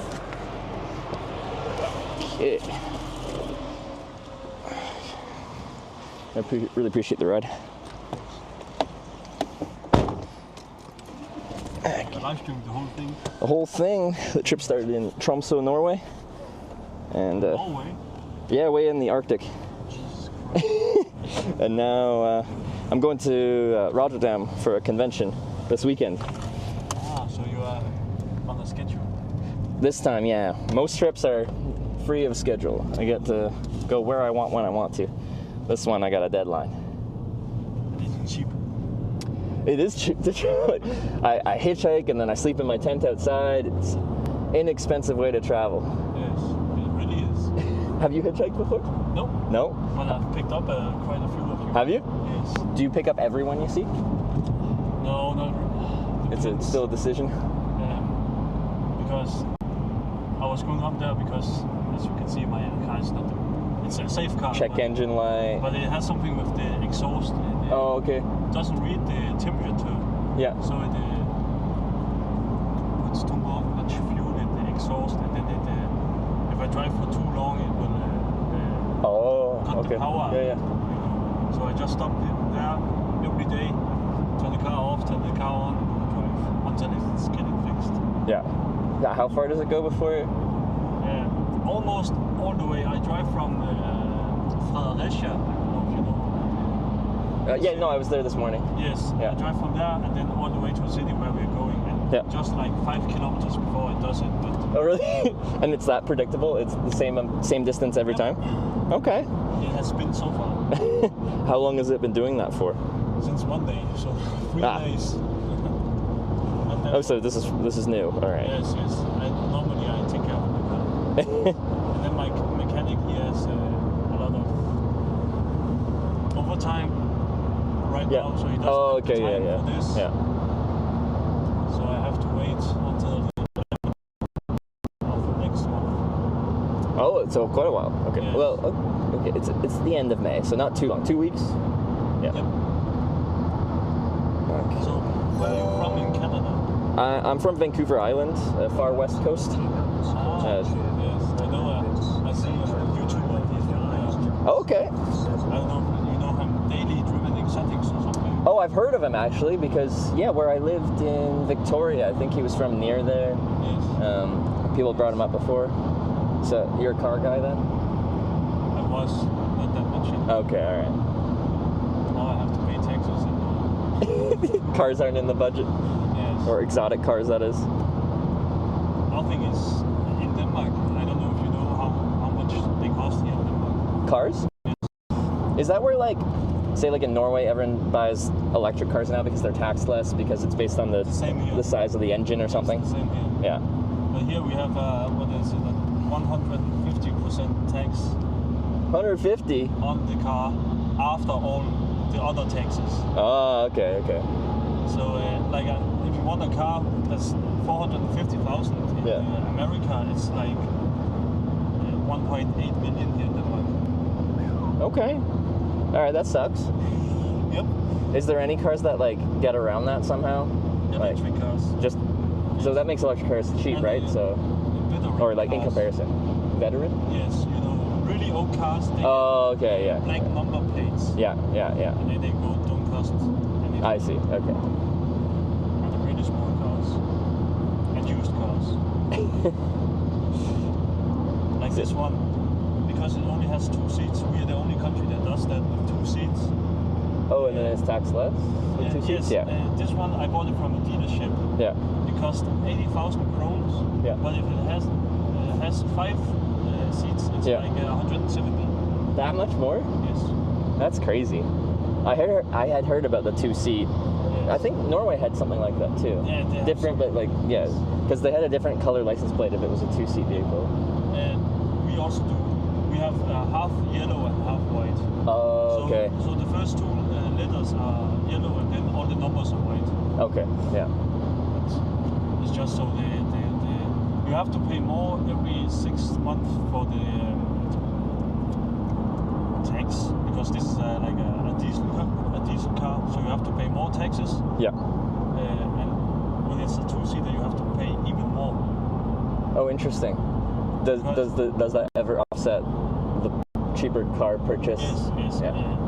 If you have it for 30 years, then probably Okay, not. but it takes a long time. Yes. I have to pay 3,200 every 6 months. Yeah. And if you take a Skoda Citigo, it's 600. Oh, okay, that's a big difference. Yes. There's so much to consider. Yes. It isn't simple. It's really expensive. The name of the city you're going again is called? A-B-E. Okay, I see. All right. Okay. It's a big city. All right. And where we are going off the highway, there is a roundabout. And when people are going on the highway, there's a roundabout. And they are connected. And Okay. there's really a lot of traffic. Yeah. Okay. That's where the McDonald's is and Yes, and Biltema and. Sunset and whatever. I see it. Okay. Yes. Every person is almost there. Yeah. It's No. a nightmare to drive. That's a good spot. Yeah. Normally I drive off the exit before, it's 500 meters, but no roundabout and no Yeah. traffic. Yeah. That's a lot of vowels in that name. Yes. Starts with a double A, ends with a double A. I like it. Old school. And it's pronounced written Yeah, I'd be like Abinra, Abinray. It's such a weird name. Have you met many people from Canada before? Not a single person. I'm your first Canadian? Yes. All right, that's exciting. Well, hopefully I'm giving a good first impression. I hope I am giving a normal Danish. I've had such a good. I only got here yesterday. I was in Malmo yesterday morning, So in Sweden, and then I spent all yesterday hitchhiking through to. That one also. Don't know how to pronounce that. I struggle with everything Danish as far as pronunciation, but I'm spoiled because every Danish person speaks English very well, so it makes me feel bad, but communicating still works. Luckily. If you would have stood there and nobody understood a word what you said, nobody would pick you up. Like, so I've hitchhiked in countries where there's like 100% language barrier, like through Japan or something, and then translator, Google Translate is my best friend. But there, it's like you get by on curiosity. Like people see a foreigner, and they're just like, why is there a foreigner in the middle of nowhere in Japan, and why is he hitchhiking? So people that are interested in foreigners, they'll pull over and be like, what's going on? I normally do that. Every time I see somebody hitchhiking, I normally pull over. Yeah. Like one time I worked for a company called Bring. Okay. A package company like Amazon, you know. Yeah. And one time I was on work. What the fuck is this? That's that. Ooh. They lost the bike. Nice. I was on work and picked up a father and son. Yeah. A father and son? Yes. They were hitchhiking from the border of Denmark to Germany and then to Copenhagen and then back. Okay, yeah. Because they hitchhike, and whenever they get dropped off, they are looking for bunkers from World War II. Oh, interesting. Okay, yeah. They were really nice. And then I kept going. Yeah. Whenever, if I have the time. Yeah. When was the last time you picked someone up or even saw a hitchhiker? I saw a hitchhiker yesterday. Oh, Probably okay. was you. It might have been. Because there's not that many. Well, honestly, in Denmark, it seems more common. In many places in the world, it's like... We are friendly people, that's why. Apparently. Because yesterday, one, they have official hitchhiking spots in Denmark, so they seem friendly to it. So out of Copenhagen, I went to one, and it's like Blafstoppen. Yes. Blaffer. Yeah, Blaffer. Yes. And it has like an actual sign for it. You can stand there. And I got a ride in like 3 minutes out of Copenhagen. And then I was walking to another spot, to an on-ramp on the highway, and someone like gestured to me that like if I wanted a ride, I'm like, yeah. And then they gave me a ride. I hadn't even started hitchhiking yet. Then I got dropped off. Then I was connecting between highways. I got picked up in 1 minute, and then I got dropped off halfway to the next highway. I got picked up in like 8 minutes. And I'm like, this is the fastest hitchhiking like ever. It was so fast. If I'm going the same direction as you, I might as well. That's like the mentality with hitchhiking. It's like it isn't that big of a burden to take someone if you're already driving that way. I don't ask people to detour for me. It's like wherever you're going, as long as it's the right direction, that's good. I will take you back to Copenhagen.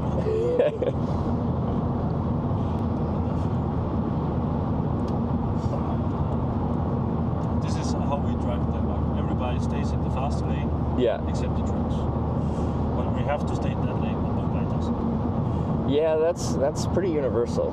A lot of times, once people get in the lane, they don't like changing lanes, so they're just like, this is my lane now forever. Yeah. And normally I drive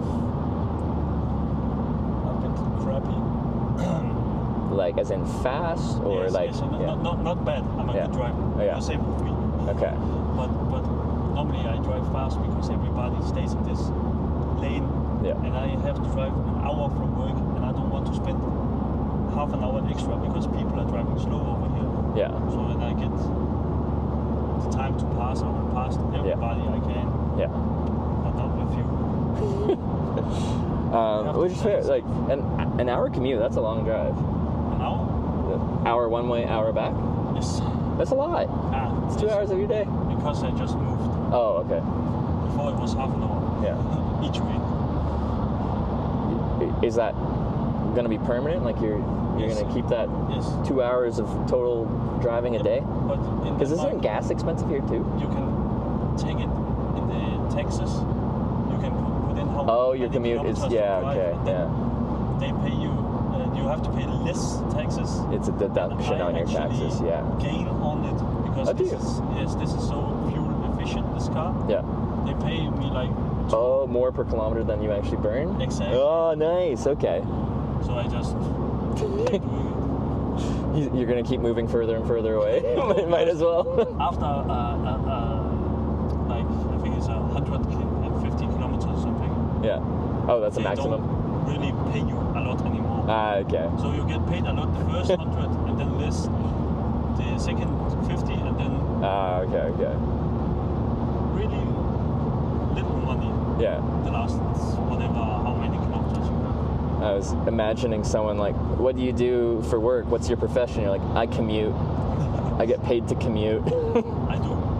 Well, yeah, I know, but like, that's like the majority of your salary is just like, Yes. the government pays me because I drive a long way to work. But it's actually pretty smart because like in taxes I think I get a tax cut of like 5,000 every month because I have to drive.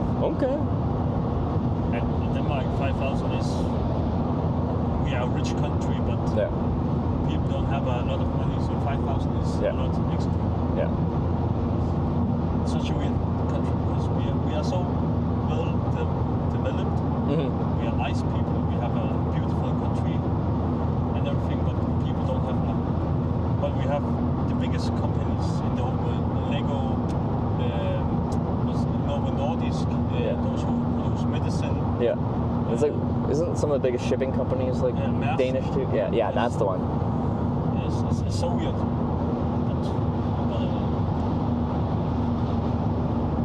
How long did you stay there? About an hour, Oh, which is fine.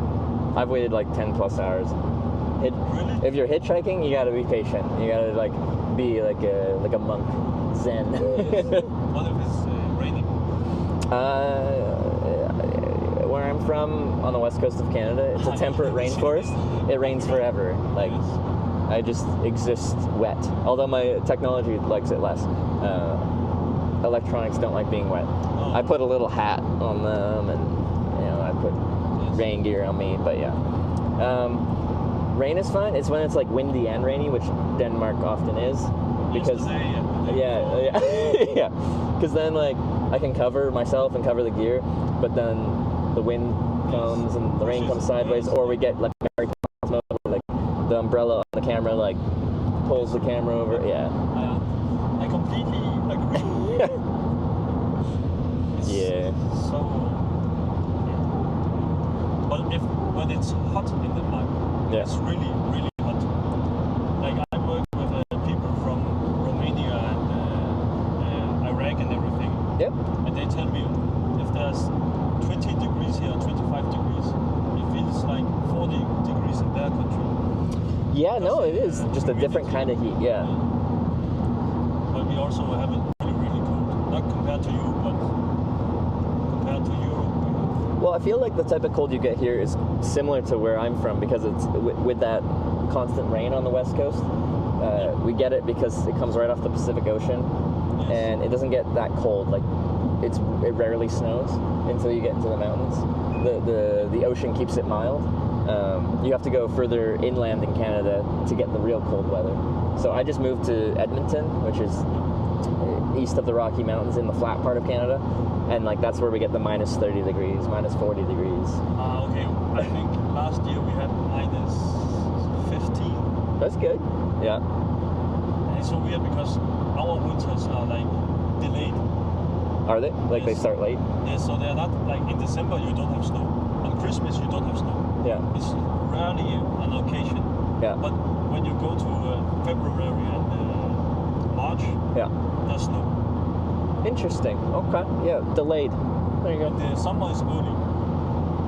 Like, Well, I heard like a couple weeks ago it was really nice, Yes. and then it went away. Yep. And then it's going nice again, like in 2 weeks. Yeah. The convention is Yes. TwitchCon in Rotterdam. Do you know Twitch TV? Yes. Yeah. I know. I'm a young kid, of course. Well, honestly, like I'm surprised at how many people don't know it, because I lived this life, and then you go and where was I? Oh, in the U.S. last year, I was in like Northern California at a burger chain, and there was some like teenagers, and then they're like, "Are you like live streaming?" I'm like, "Yeah, I'm live on Twitch." They're like, "Eh?" They only know TikTok now. Yeah. How old are you? 22. Okay, all right.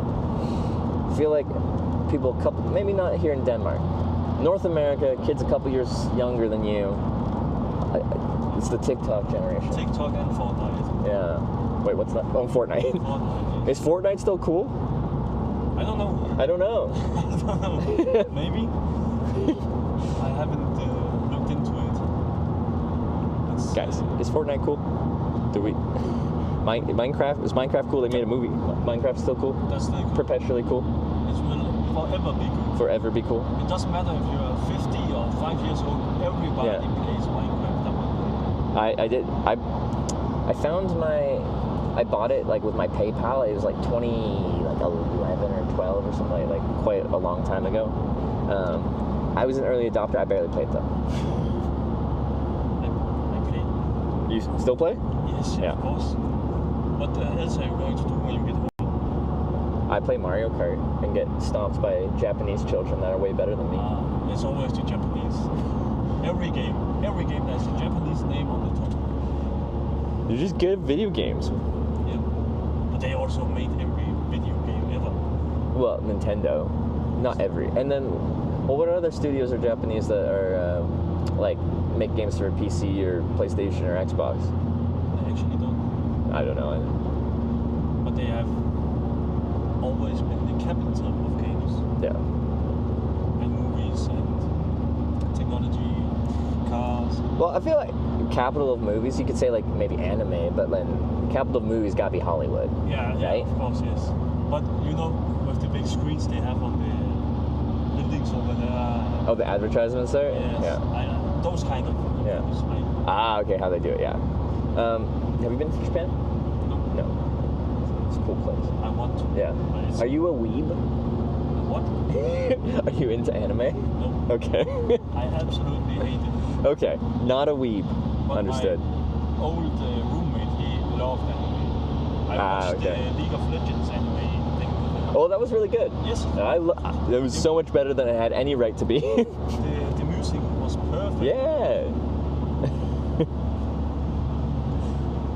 But I'm more like the typical movie, like war, Vikings.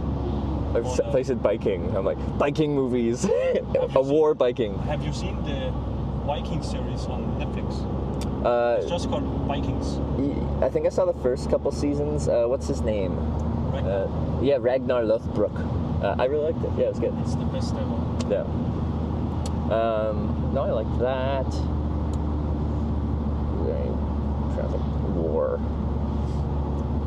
Did you watch? Okay. Did you watch Andor? I don't know if you're a Star Wars guy, but it's like very. Mandalore?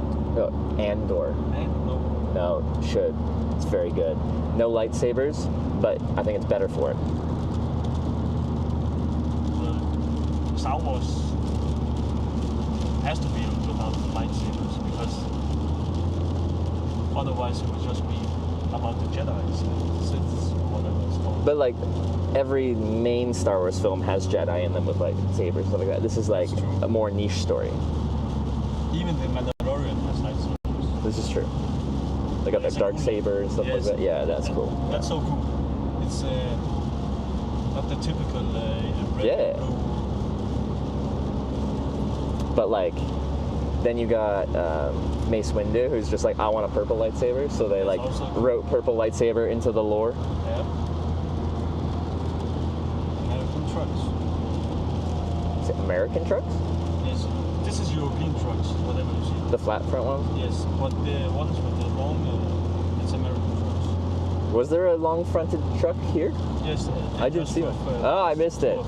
Because yeah, they're really rare. Yeah, no, I never see them. They are not safe. Because I get a ride in trucks sometimes, and yeah, that's in Europe. Yeah. In Denmark? Not in Denmark. I got one on this trip in Finland. Do you know why?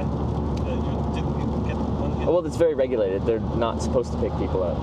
Like, yes, you have to work for the same company and have a truck license to drive. Yeah. The Soviet. So It's very, whoa.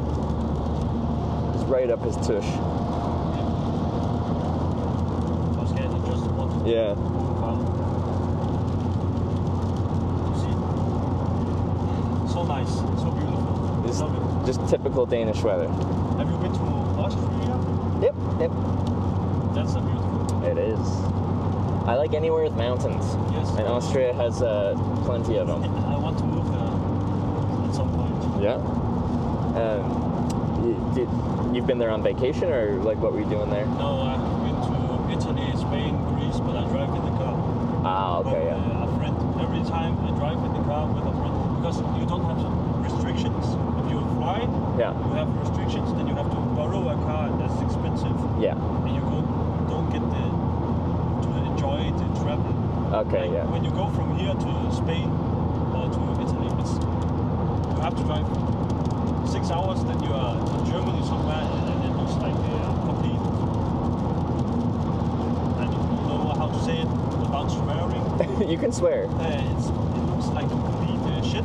Yeah. But if you drive 6 hours more, you Yeah. have all the mountains from Austria, and Yeah. 6 hours more, you have all the heat from Spain. Yeah, like the journey of getting there is part of the experience. Yeah. Like you go from flat Denmark, you start to see some rolling hills, you see some mountains, Exactly. go It's through them. It's the coolest Yeah. feeling ever. Yeah. Because I love Denmark, but it is pretty flat. So if you're looking for like dramatic geography, topography, Not here. landscapes, it's got a nice coast, but like, We have some of the most beautiful coasts in yeah, Europe. yeah. But But don't you'll never have to look up. look. You have to look down here. So weird. Like I think our tallest mountain, like I can't remember, 200 meters or something. It's a big one. Yeah. The biggest ever. It's such a weird thing.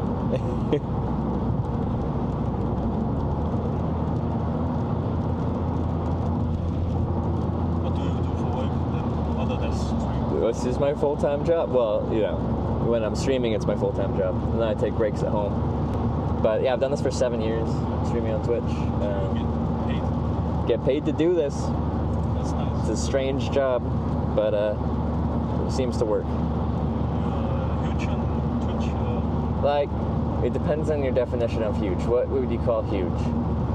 If you see the persons in real life standing in front of you, 10 is a lot. 10? 100 is really much. Like viewers? Yes, if you're imagining they are right in front of you, Yeah. then there are 10 people. It's like a group of. Yeah. And No, it's a good way to describe it, because when I started streaming, it's just like, I can't imagine this many people in a room looking at me, like their eyeballs staring at If me. you just look at it as a number, you always want to have more and more and more. I don't. Here's my channel. Ah, nice. So we have 2,500 people. That's cool. That's awesome. Something different than normal channel. Slightly different than normally what's on Twitch. And you Gaming only, content. You only hitchhike? Hitchhike and bike tours. So yeah, after I go to Rotterdam, I am flying back to Tromsø, Norway. I flew there 10 days ago with my bicycle, Yes. and it's stored there, and then I'm flying back and then riding my bike down through Finland, and hope to go to like Estonia, Latvia, Lithuania direction. Bike all the way? Yeah, I can't even bike 5 meters. yeah. So you can't balance on a bike then? I can't. Okay. I can't, but I don't want to. Okay. Well, you're Danish? I thought all Danish people rode bikes and liked it. that's in Copenhagen. Okay. Down here we drive tractors with cows. Do you drive a tractor? No. Or no? But that's like if you go to Copenhagen and say you've been down here, they will Yeah. say we have a lot of fields and tractors. Okay. And we say that the people in Copenhagen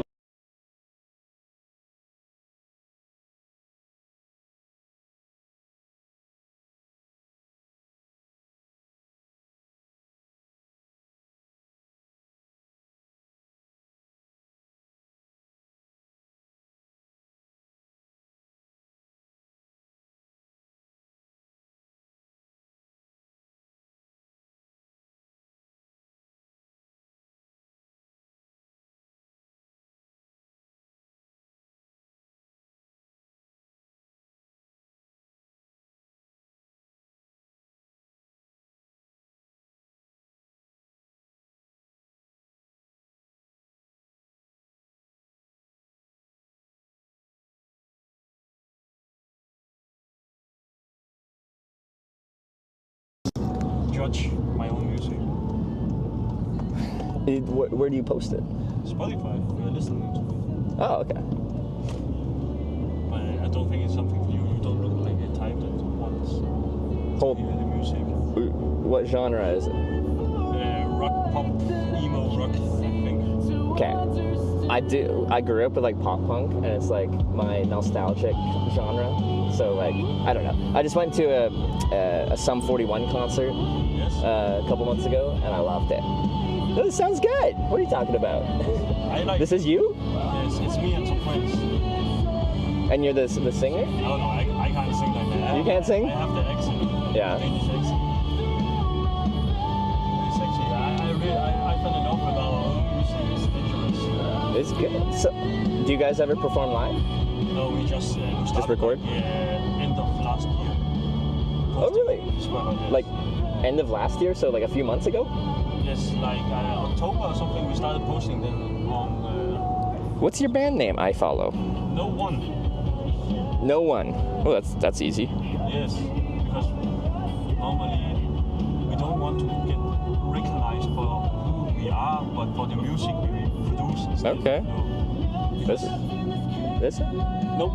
Okay. I wish. Here we go. This? No. How many people are there? How many no ones are there? Just press on artist of Artists. top. Yeah. Or just. Oh, there's a few. Okay. Yes. Well, it's none of those. How many? What the fuck? I never know. That's. All right, when we park, Yep. help me find it, because I'd be curious to check out your music. That's really cool. It looks like this. Picture. It's just Okay, like a hat man. Yes. Hat man. Wanted to stay anonymous. Oh, I see it. But the older stuff is more like emo rap. Okay. And then the last, all you see with the same picture, the last album is this pop rock This genre? we are moving to. So, sorry, what was the first genre it was? Like emo rap, like okay. Little Peep type Okay. stuff. But then we grew out of it. It was boring Yeah. and too sad, and then we made this So instead. You find these guys. No, it's super cool, man. It sounds really good. What do you play? Like an instrument, or you just help produce? I write the text and help produce the stuff. Cool. And then one of my friends sings, and the other one he plays the drums, and then the guitar is made on the PC. Oh, is it? Okay. Yes. Okay. If you move that way, down this road. Yeah, that's where the roundabout is? Yes. Okay. And there's a bicycle lane on each side, but you Easy. can Nice. You can stand in the middle, like above the highway, and people are able to pull in. Oh, okay. Like some people do, and sometimes there are also police cars parked there, but don't worry about it. Okay. Yeah, the police here are chill. Okay. All right. Well, I appreciate the ride. Thanks for the conversation. And now I got a new band to check out. Yes, you do. Awesome. All right. Let me grab my stuff and I'll be out of here. Yep. No problem. All right. Oh, God, I got too much stuff. Your name was? Oh, Trevor. No. Trevor. Jonas. Jonas, nice to meet you. It was Hitch on Twitch. Yeah, just Hitch. Hitch. Yeah. Okay. All right, have a good one, man. See ya. Bye. It's raining. We can go to Biltema for a to the cafe.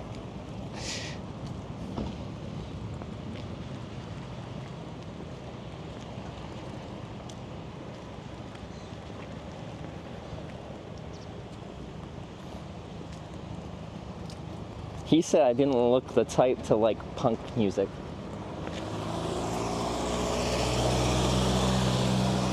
I am offended.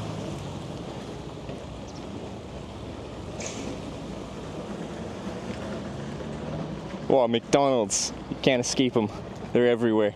But they don't serve breakfast here in Denmark, therefore I don't like them. How dare they not serve breakfast? Breakfast is the best meal of the day. Where do I want to go? Need to put this backpack on properly. Okay, I'm going to use this grassy spot as my...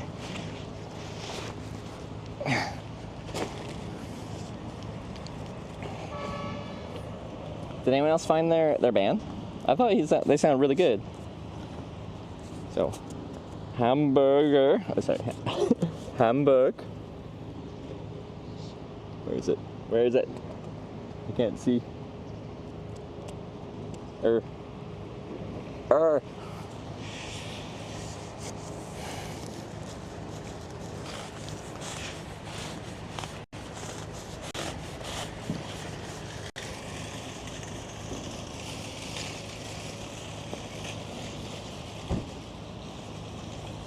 Can find it. So yeah, I know there's so many. You gotta look for like a dude with a hat and a mask on. No one, Rocky Start. Okay, do that. Because like they had 12 followers, so we gotta pump those numbers up. I thought it sounded really good, like way too good to only have 12 followers on Spotify.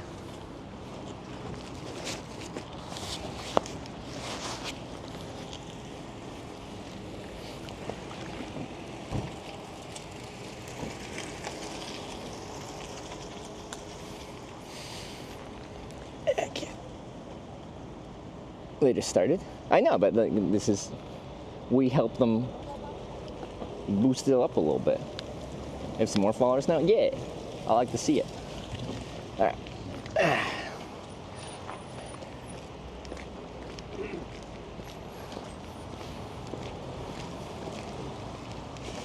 Yeah, he was playing it in the car, so it sounded professional to me too. I was very impressed. Search No One Rocky Start. It's the first result. Yeah, do that on Spotify. You can find them if you're curious. You don't have to, of course. But I think they're good.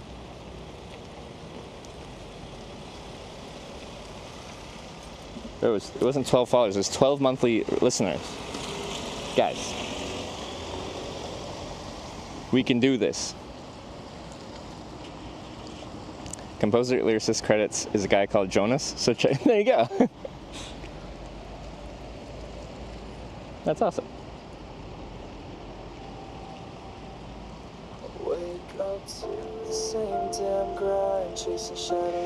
Was his music DMCA? I don't know. Probably not. Leader of our little cult? Maybe.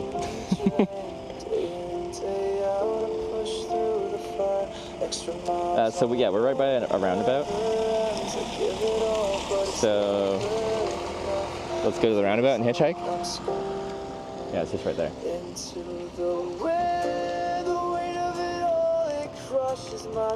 They're gonna see you now. DMCA, no! I'm breaking inside, but they don't even see how much of me is slipping away. Oh, I'm tired being the one. Like, this is the music I grew up with.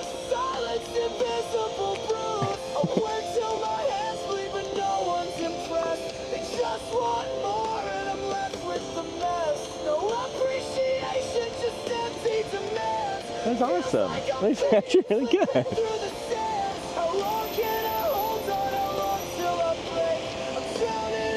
That's the roundabout.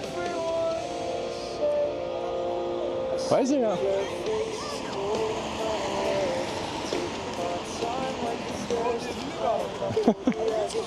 Twitch TV. It's just like rolling right down the middle of the road. They didn't even try to get out of the road. My Chemical Romance 2025? Yeah, like that. They're touring this. I would love to go to the My Chemical Romance concert. I think it would be so much fun.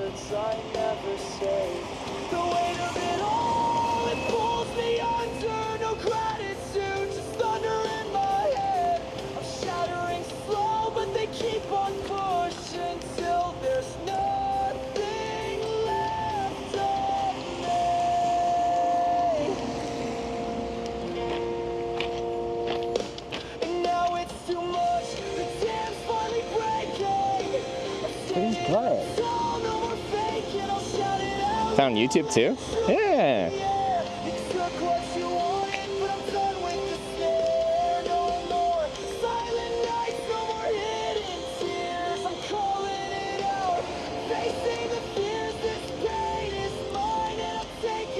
Yeah, I feel like they've made some great stuff. So they just need people to like appreciate it now. They got the content. Just need the audience.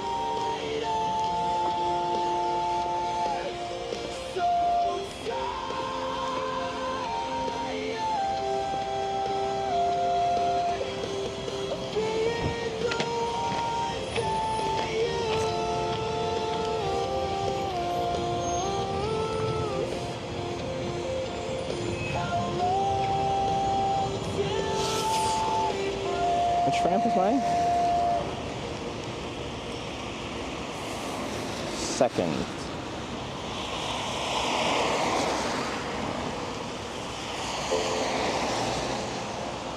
This roundabout's awkward to get to.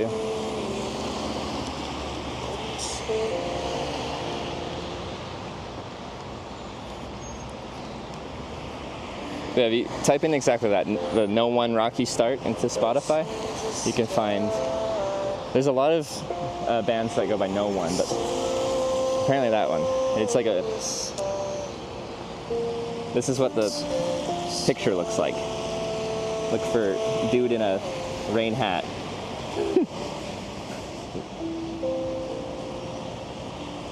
This guy. Oh, look at that. 12 monthly listeners.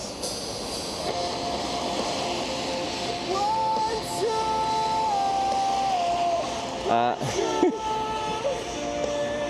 feel like this roundabout's gonna be awkward to go through. We're just gonna have to.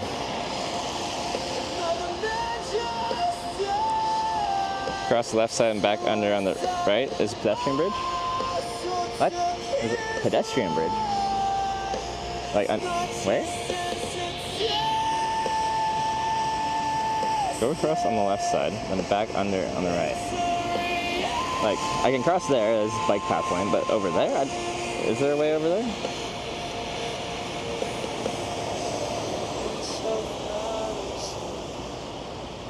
Like, regardless, I can get there. It's just like a busy roundabout at the moment. I think we're just gonna go this way. Change the name for discoverability. Yeah, like, I was like, that's a really easy name to remember, but then there's like many no ones on Spotify.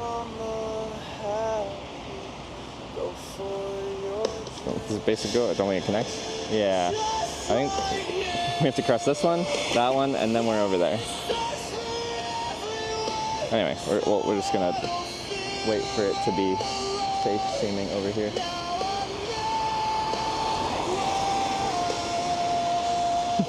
It's awkward.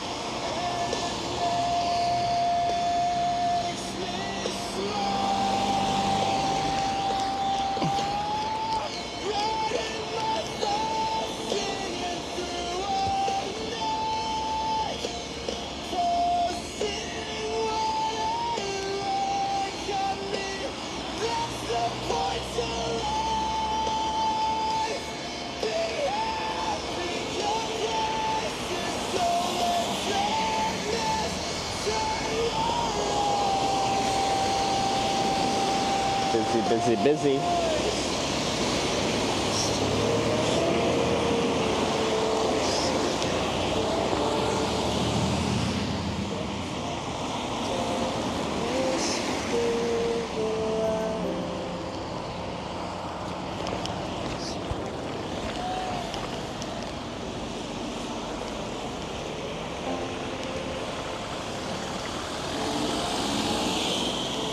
Alright, here's the 45 south ramp up here, down here, over here.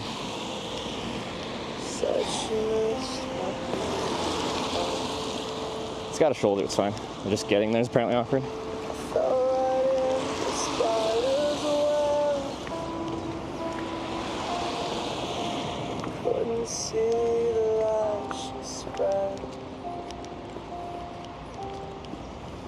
Oh, good shoulder.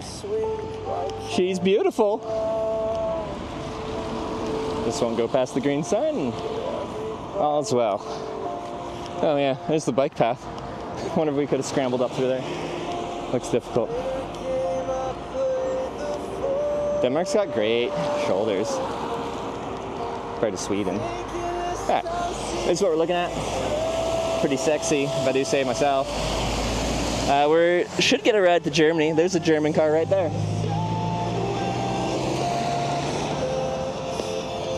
right, let's get set up.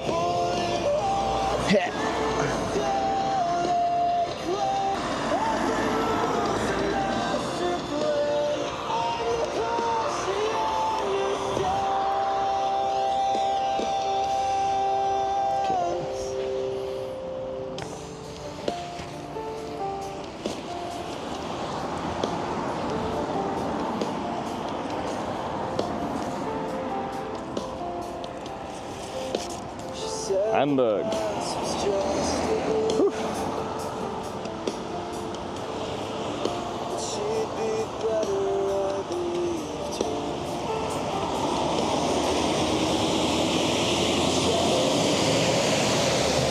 Okay, back to it.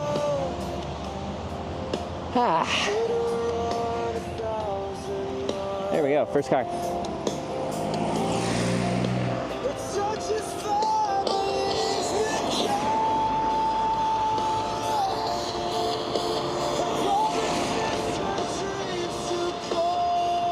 We are like, I don't know, very close to the German border.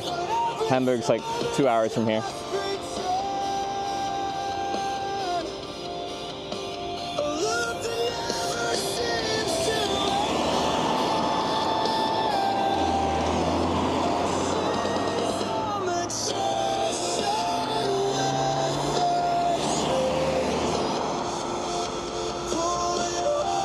Spam hat, do you know favors? Just because you don't like it doesn't mean no one does. People are allowed to have different opinions.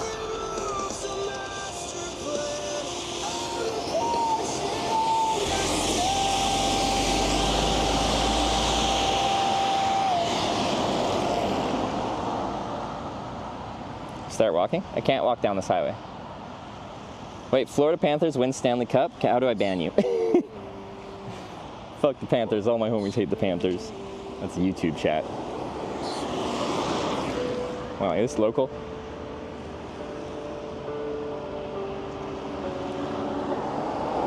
Lots of German plates, that's a good sign.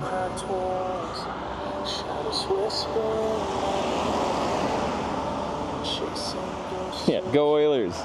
I live in Edmonton, so I gotta, it's a requirement.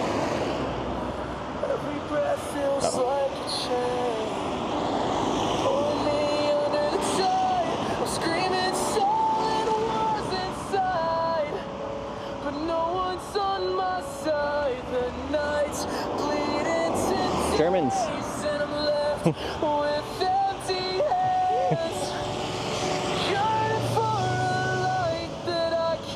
Yeah, guys, good songs. They're really good. They have 12 monthly listeners.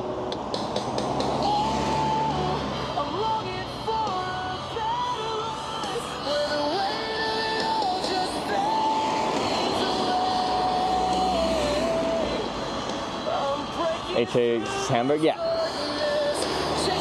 That's an easy one to remember. But yeah, beyond them having country codes, German license plates have region codes.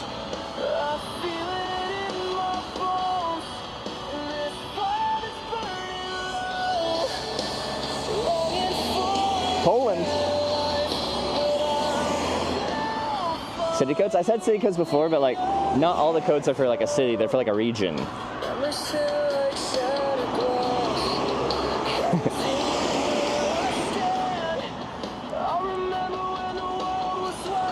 Is it possible to have like an actual like clickable link for a Spotify band? Is that possible? Can I share it? Oh, not shuffle. Share. That copy link. There we go. This is what we need. There we go. Germans. Oh, we're gonna get a ride on. I don't think it'll take too long. HB for Bremen. Bremen would be amazing. We got a ride to Bremen, we'd be doing great.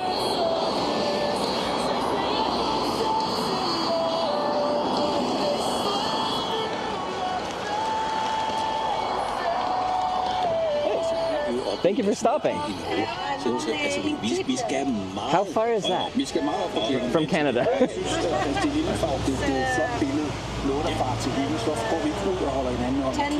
Ah, do you think I'm better here for traffic? For cars?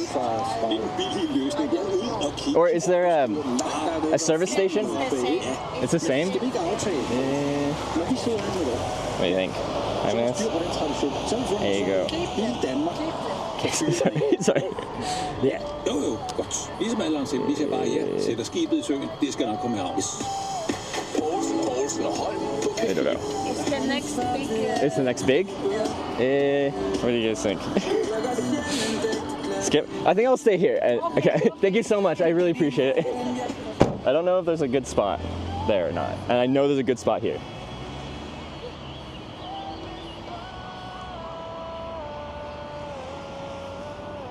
If it's only 5 minutes, I'm like, that probably won't change our situation that much.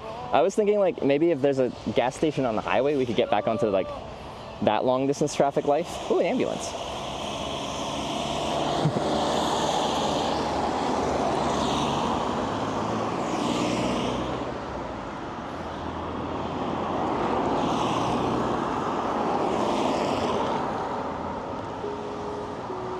Yeah, if you're just getting like a 5-minute ride, you're not really getting the ride. The distance doesn't matter at that point. It's just whether it's a better or worse spot to hitchhike when you're trying to go big distances. That spot is not supposed to stop on the highway. They're not on the highway yet. This is an on-ramp. They're going very slow. And the shoulder's as wide as a lane of traffic.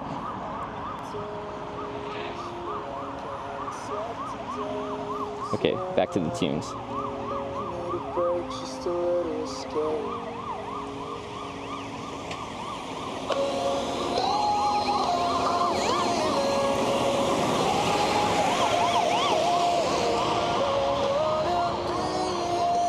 Lots of trucks too. Even a truck could stop on this on-ramp.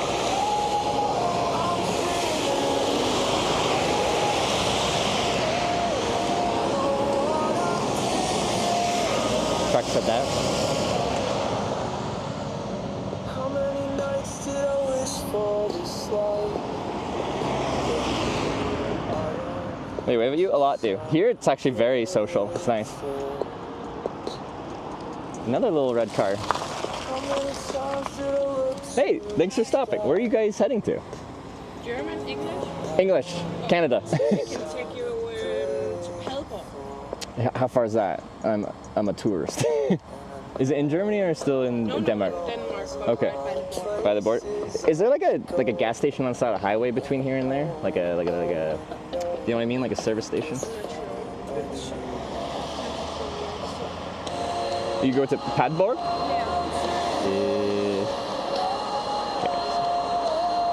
But there's a big gas station when you drive up there.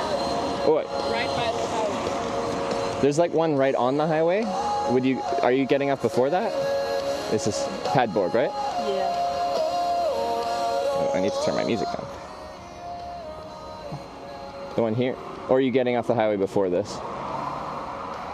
Because this one, oh sorry.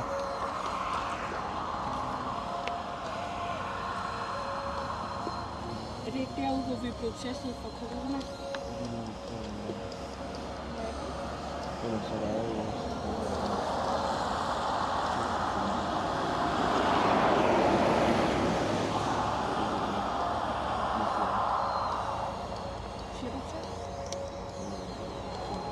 Hvor bliver han?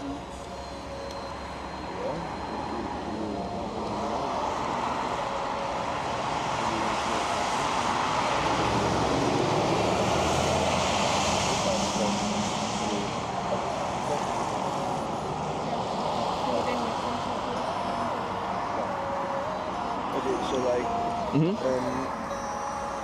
on Industry Street there is a station where we can take you to. Is it Big gas station. big gas station? Yeah. Very big. Okay. And There are that's a lot of truck drivers. that's next to the highway? Right next to it. Okay, okay. Sure. Before I hop in, so I make a video about hitchhiking. I have a camera with me, live video. I don't have to point it at you. It can just be on me. Is it okay to have that in the car? Okay. All right. Sweet. Let's do it. Okay. I don't know if it's better or not, but we'll try. It's right by the border, so it's like more than 5 minutes.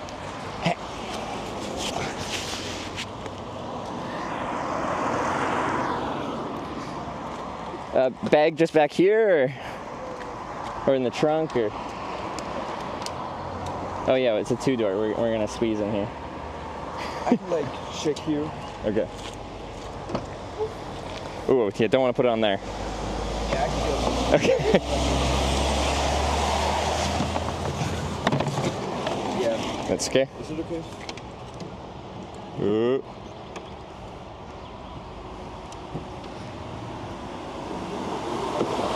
It's okay. Alright. Had a guitar. Alright, and then... Do you want to sit? No, it's okay. I'm not that tall. Thank you very much. Thank you so much for the ride. You're welcome. Alright.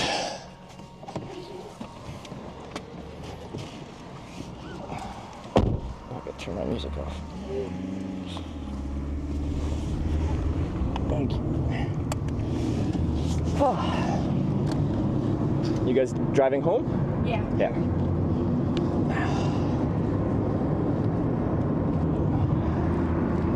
All right. My father lives in Hamburg. Oh, does he? Good. You're like, Dad, come pick up this hitchhiker. Oh. What are your names? Aniela. Aniela. I like that name. And one more time. AKSEL. Accent. My name's Trevor. Nice to meet you.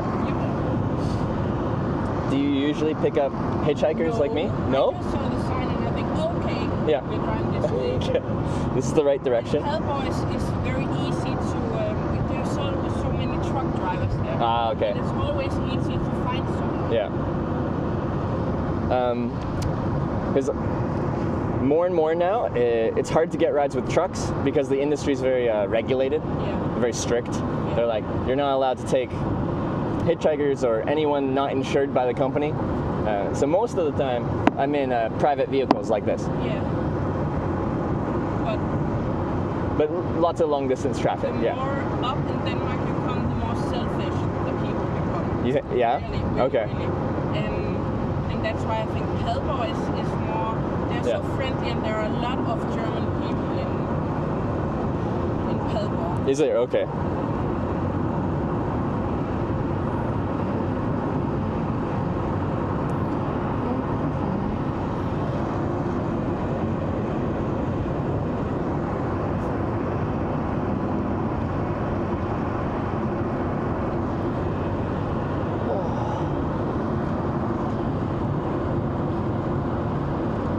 And thank you for speaking English. I'm a spoiled English speaker that can't speak Danish, can't speak German, can't speak anything. I like play games a lot on my PC at home, so Yeah. I speak a lot of English. Like talking to people on, yeah. Little people sometimes too. It's kind of the international language. Yeah. Yeah. What games do you play? A lot of Rocket League, stuff like that. Okay. Yeah. Do you know of Twitch TV? Yeah, I do. Okay. That's where I do all my stuff on. Oh. So right now I'm hitchhiking to Rotterdam. There's a TwitchCon this weekend. That's cool. So I started this trip in Tromsø, Norway, way up north, and I'm trying to get there in time. But I got like 700 kilometers to go or so. That's very long. But I've already done like 2,300 kilometers or something like that, so yeah. Just like this? Like this, yeah. Wow. But yeah, my channel is just called Hitch, because I do hitchhiking. Oh, he's gonna pull it up? Yeah. Alright, guys, be polite. You guys are always polite.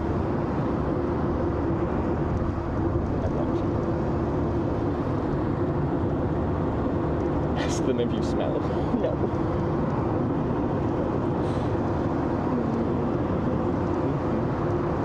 Do you have a Twitch account too?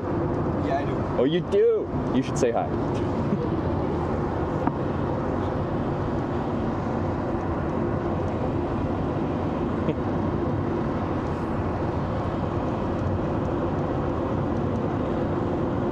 +1, exactly. This is how you grow a Twitch channel.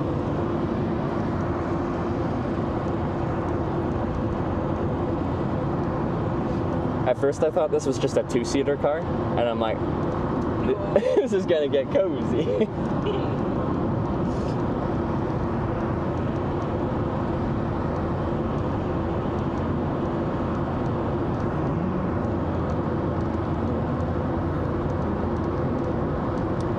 But on this stretch, have you seen other people like me trying to travel hitchhiking? In Padborg a lot.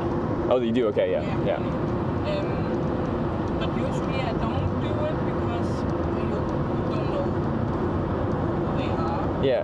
Wait, Sometimes they look very strange, like I'm going to Amsterdam, pick me up with a cigarette in the mouth, and I'm like, no, So, I have children. are you saying I looked not strange? Yeah. Yes. See? Okay. They always say I look weird, or they say my spam hat is unappealing. I think it's a funny hat. Yeah. I like my spam hat. I saw you like up at the McDonald's. Oh, you saw me walk by there? Okay, yeah. I saw you and was like, he looked like he was streaming some kind of game on his phone or something. Oh, with the big camera rig, yeah. What was it? Oh, Hitch. Hitch. There you go. The freeze frame is just me doing it. Alright, now everyone be polite.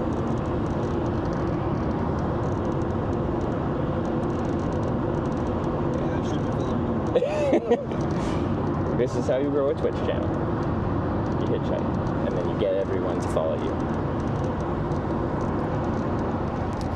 Do you remember any of the Twitch streamers that you have watched in the past, like that you're a fan of? It's okay if you don't. I haven't watched a lot of Twitch. I only I'm a part of a Discord server. Oh, okay. Yeah. Like the owner of it, he is trying to grow a community so that children like me can find friends here in Denmark. Oh, okay. That's so, nice. Like, right now, I think we are 200 people or something on there. And it's all Denmark focused, young gamers. Yeah. Yeah. We got some people at the age of like 11 and 12, and then we got someone at 15, 16 and up. Wait, how old are you? I'm 15. Okay. I just assumed you were an adult. No, He gets that a lot. Does it? Yeah, you look mature. I'm turning 16 in September. Okay. So. No, he's just my little baby boy. Do you have is your son? Yeah, I have 3. 3? Yeah. What ages? He's the oldest. I'm only 34, so I got him in a very young age. Yeah. And then I have my daughter Tulipa. She is 12, and little one Isaac, he is 3. He's turning 4 this month. Okay. Next month. June. Wide age range. From 15 to 4, or 15 to 3. Well, the man I'm with now, I have been with for 12 years in October. Okay. But Axel's father I've known for since I was like 12 or 13. He's just a friend of mine, and and the father to my daughter is not. It was a little thing. It never turned out to be anything else. And then I met Tom, who's I'm getting married to next year. Oh, congratulations. And then came the little one. Yeah. Okay. Nice. And now I'm done having children. It's expensive as fuck. What would you say about the teenage years? I'm putting you on blast. Have you been a pain, or like? I wasn't always a good teenager, you know. My mom got mad at me a lot. I acted out a little bit. I've settled down now, although I hitchhike for a living. It's actually pretty cool that you hitchhike. I think. I like that. He's gonna be inspired. Hi. No. I started playing guitar like. That's your guitar? Yeah. Oh, cool. I started playing almost 2 years ago now. Yeah.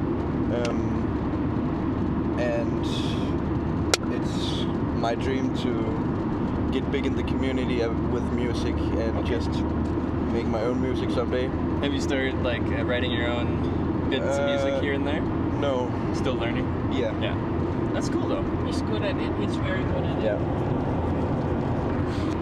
Do you think you'd like start playing to an audience like on YouTube or Twitch or maybe someday? Yeah.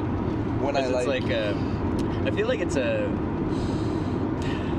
like dipping your toes in rather than playing in front of a live audience. Yeah. You're playing We just did at comfort at home. Yeah, Oh, you did? I did like In a 2 weeks festival. ago. In a festival. Yeah. That's like in a band or as a solo? Yeah, a school band. Yeah. And it was just like a school festival with 5 schools for 4 days or something. Yeah. And it was in front of 550 people. And it was my first time on stage. How'd that feel?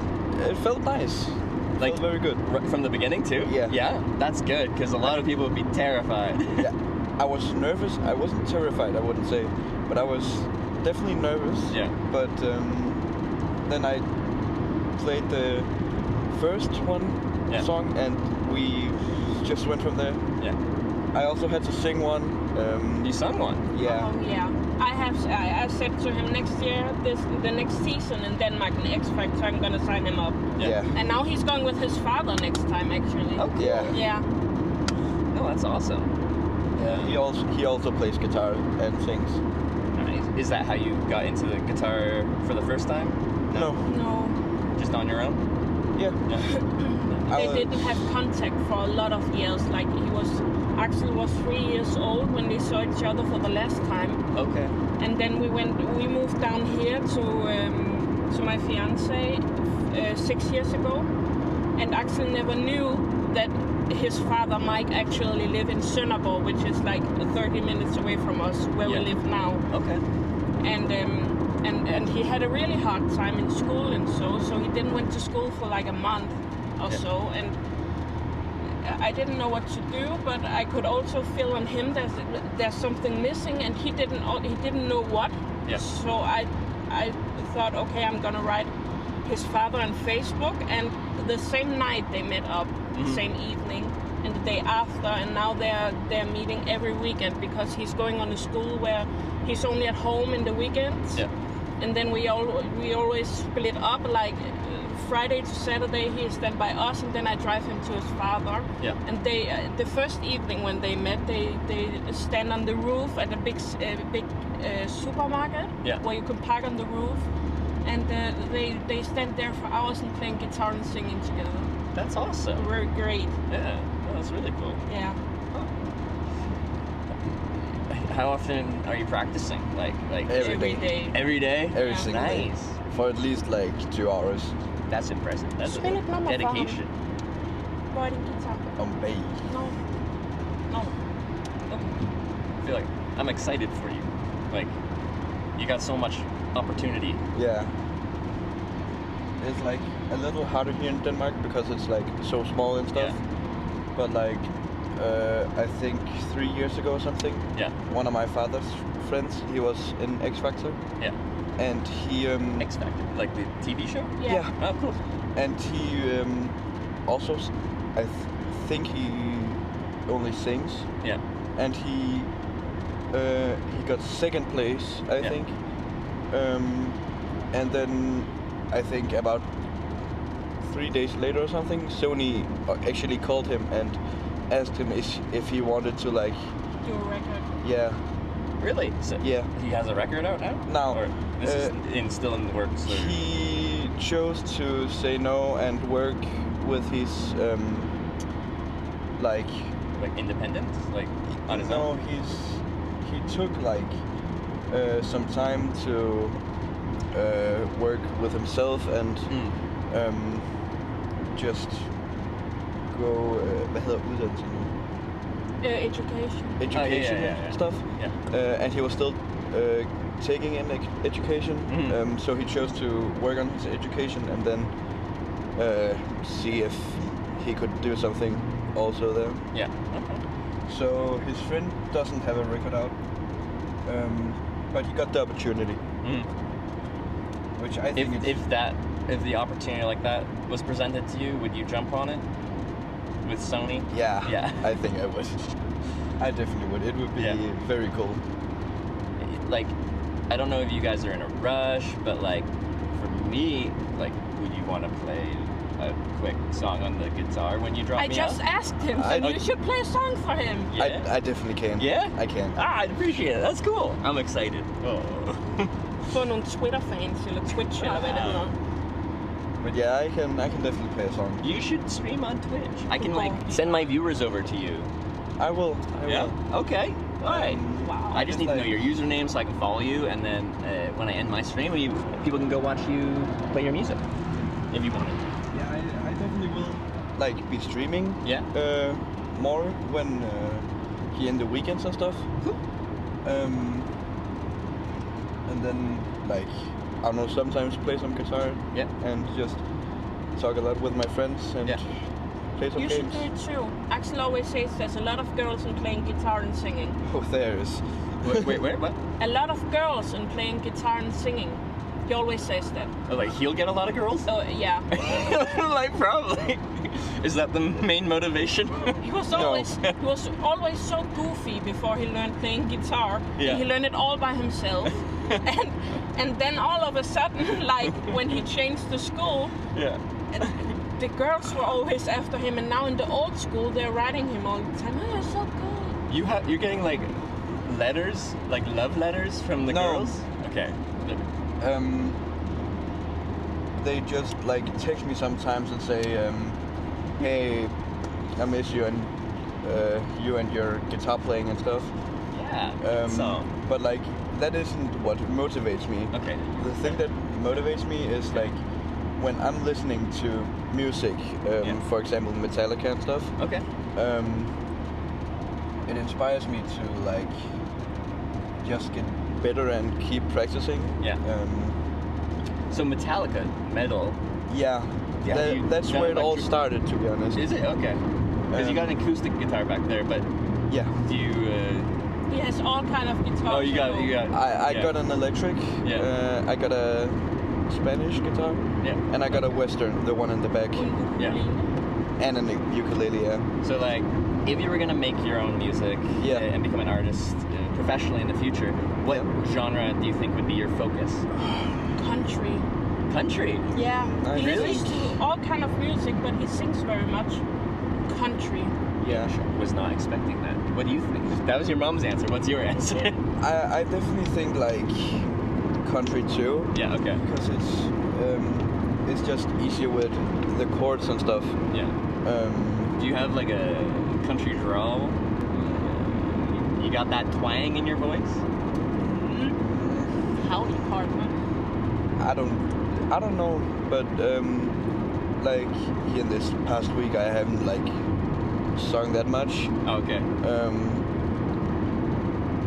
But when I do sing, it's mostly stuff like it's stuff like Radiohead and stuff like that. Yeah.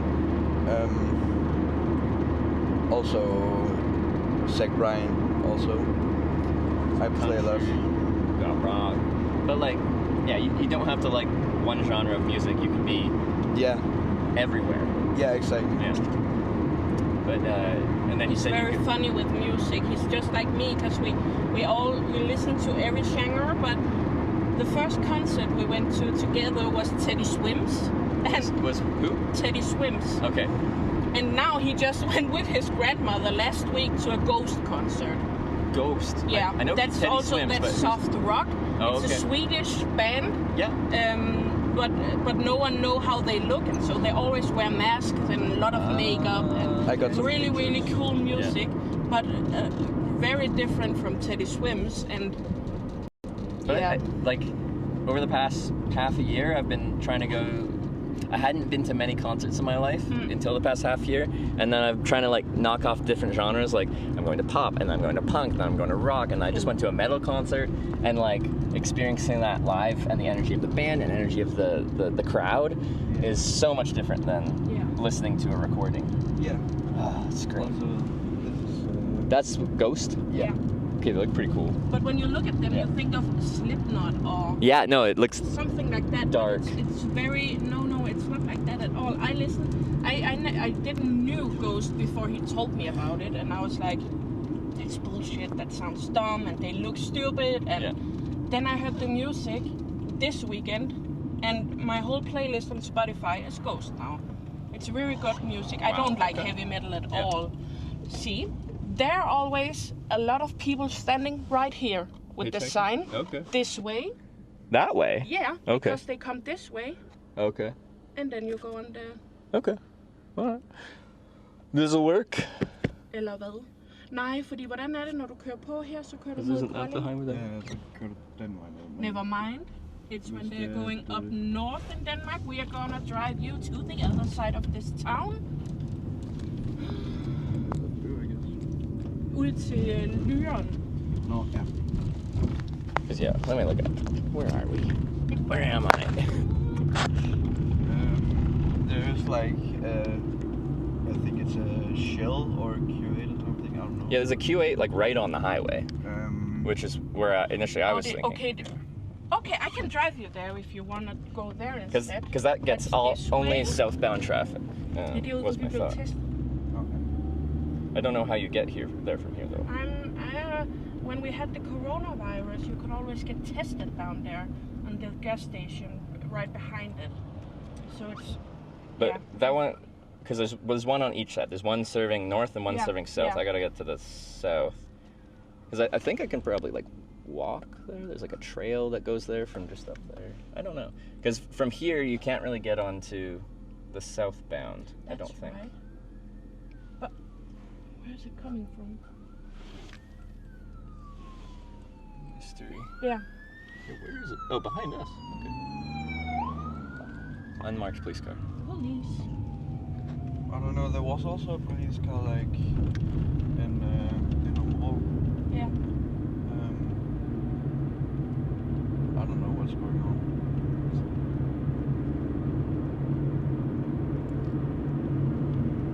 Oh yeah, sometimes I sing Guns N' Roses too. A lot, actually. Yeah, I love that genre of music. And then also I grew up on it, like that's what my parents listen to, so like it feels comfortable. Hvordan er det, når du kører på hernede? Ude ved den der, det er jo der, hvor du kan køre, hvor du kommer op ved Borg. Det er jo ikke... Er det ikke nemmere, hvis vi sætter ham med op til Lyren? Jo.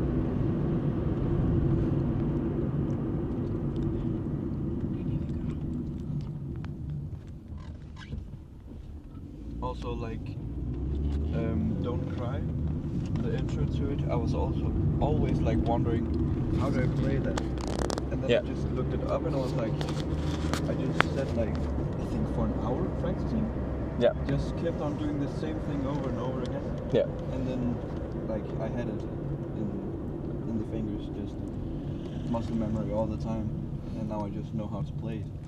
To learn a song, do you just look up the guitar tabs, or do you like go on YouTube and find like a tutorial, or what's easier? I started with playing on YouTube, like finding easy instruction tutorials. video, and now I go on a site that's called Songster. I think I've heard of it. Which is just guitar tabs. Yeah. And then when I play with chords, I just go on Ultimate Guitar. Okay. And find the song I want to play. Yeah. And then they have like multiple versions of the song, which helps a lot. So that's like guitar and like talking with my friends. It's basically like the things I do most. And that's like, that's good. Like, guitar, hobby, and then friends, social. Good. It's what? Did you say it's gay or it's good? Good. No. Totally gay. No. Like, see. Wow.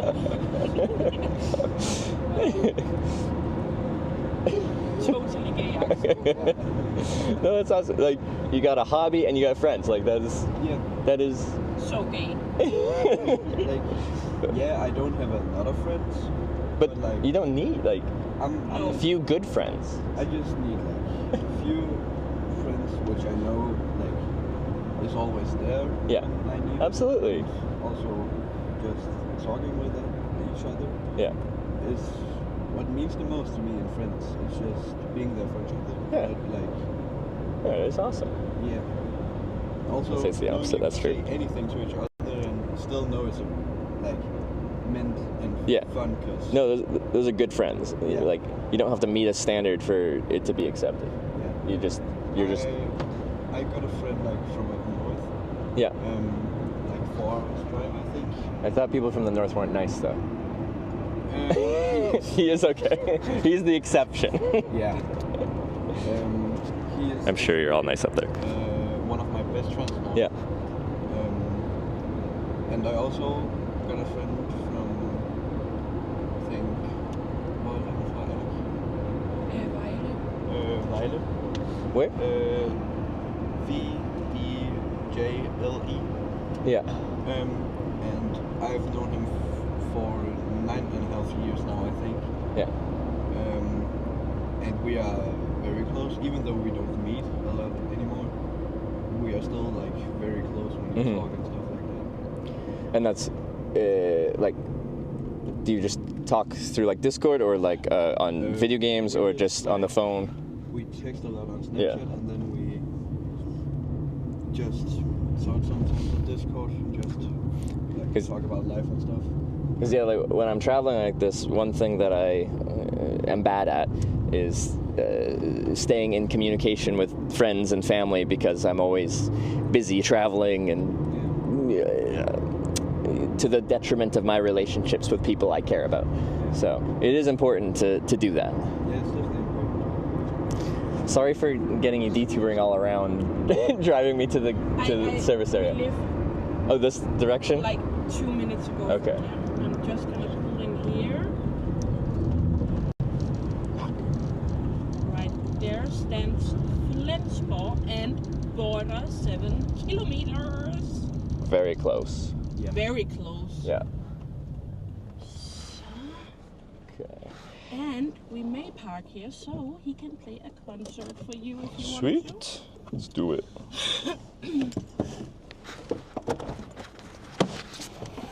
Jeg har så ikke nogen pligter, men jeg tænker over det. Yeah. Do you use Instagram or something where I have an Instagram. I just don't post much on there, but if you want to contact me, that would probably be a good place to do it. where we can follow you, your travel? And then, well, I'm live on Twitch every day. That's it. I don't use it. What? Why not? I really want to be at the... Just tell her like, you need Twitch again. Yeah, exactly. Give it back. Okay.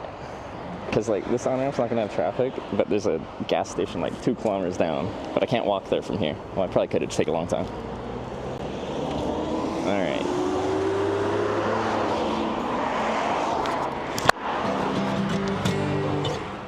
Yeah, it doesn't just like... Oh yeah. Yeah, I can sit here. I'll get the bag out regardless. Well, I'll leave it for now. All right.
That was amazing. That was so. Thank you. Sorry, sweet. That was awesome. Thank you. As soon as you started singing, I'm like, no way. Because like when you're speaking, you have like quite a deep voice. You have an amazing voice. Yeah. That is awesome. Thank you so much. Anything I can do to help you, like if you stream on Twitch, I want to know about it because I can send my viewers over there. I mean, if you have an account, tell me it so I can follow it, and then I want to see if you go live, and then I can send everyone there and they can listen. Oh, sorry. I mean, I could get my phone real quick and let's do this. Let's exchange this. Do you wanna take the back? Oh yes. Wait. Okay. I want to talk to your mom too. Yeah. All right. Okay. Question for you is about. Okay. First, your son is amazing. Like really, really good. Is there any? Because I can't walk past that sign, and because there's no services here, there's not much traffic on this road. Just like a kilometer or two down the road is like a service station on the highway southbound. Is there any way you could take me there? Yeah. Okay. Because I don't think it'll be easy to get a ride here, but I know that's a lot of driving for you. I'm just like, I'll be here. What? Yeah. Do you want to get the bag in? So no, I have to put the bag back here. Oh yeah, let's definitely not crush that. No, I mean it's gotten beat up sometimes. Honestly, guitars with a little bit of damage on them, it gives it character. It's like, a little bit. Yeah.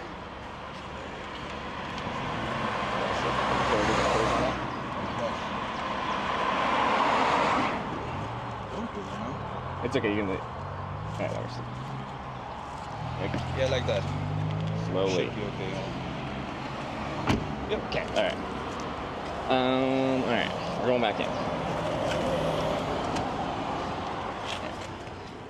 Okay, back in. Alright. But, I think I'm your new #1 fan. Wait, maybe #2 fan. Mom #1. Yeah. My bit down. My alerts must be turned off. Okay. What was that?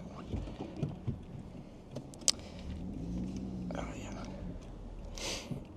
Because yeah, you had like I think like almost 3,000 people watching the stream, watching you play, and like I wish you saw the chat. Like the people watching, like they love that. That was really good. I am so impressed right now. I'm just so happy right now. That was awesome. This is you, okay. Oh. It's good. Have you ever streamed before? I have streamed a little bit. Okay, let me see if I can find your account. I got like 58 followers. That's okay. We're gonna change that. Okay. All right. And let me see. Sometimes Twitch's discoverability is a pain. All right, washed _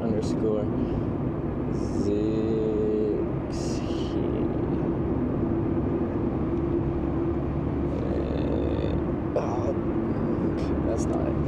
Channels. Okay. Let me. Can you guys just? This is his username. It's not showing in the app search. Can someone generate an actual twitch.tv/link, and then I can click on it and pull it up. Sorry, Twitch is weird for this.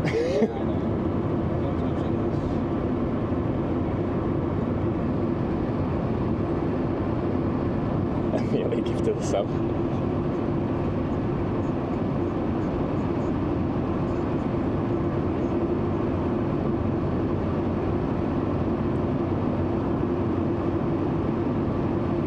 Humble. There we go. Oh, they're going. Flag them down. Here we go. All right, I followed you. All right, turn on notifications. Sure. Okay. All right. So, but yeah, like. If you're streaming, at the end of my day, I send my viewers to some other channel, like... Okay.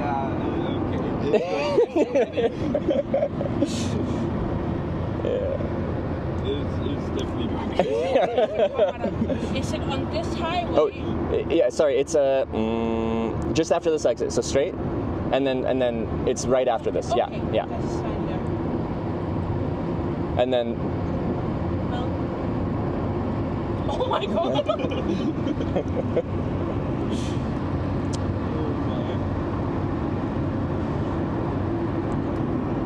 No, but yeah, like that was really, really good, and I'm sure people would love to. I also What you sing whenever. I took a little video on my Snapchat. Oh, did you? I wanted to send it to my fiance. Yeah. And I just saw the little piece of Axel's head, and then I took the camera over to the mirror, and then you stood there. Just camming out. And here you can also stop because I think it's gonna rain in a minute. Yeah, but I can go inside, get some coffee or something like that. This will be good. Pull in here because there are a lot of little roads down here, so I can drive this way and off the highway. Oh, you can? Okay, perfect. Sorry, I was hoping it wouldn't be too much of a detour for you. I felt kind of bad, but I'm like, at that spot, I'd get a little stuck. Oops. All right. Perfect. Oh, this is so much fun. I'm so glad you guys stopped to pick me up. I'm glad I did. Like, very glad you did too. Tom's got that's pretty crazy. All right. Sweet. Okay, let's get the backpack out of here. Yep. I'll just take the guitar. Yeah.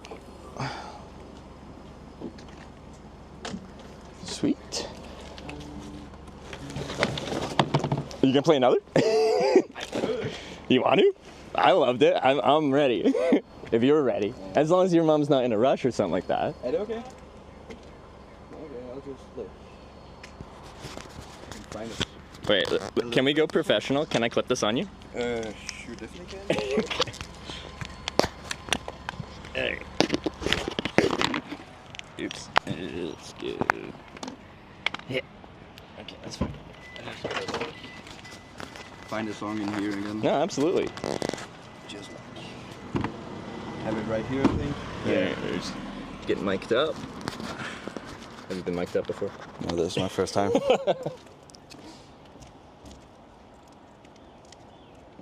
Just gotta find a song again. Don't remember where it is. I can't really remember where the song is.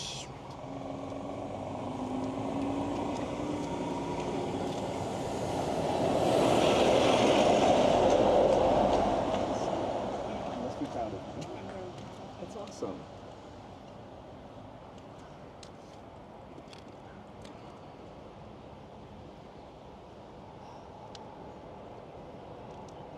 I mean, I'm just gonna do a little bit of Impossible, I think. Sounds good to me.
Yeah. You are amazing, man. That is awesome. Thank you. Thank you so much. I'm gonna send everyone your way. I'm gonna stream. I think later tonight. Picture? To have a picture. Oh, sure. Yeah, I definitely want. I could. That's pretty cool. You want your mic? Yeah, I do want that back.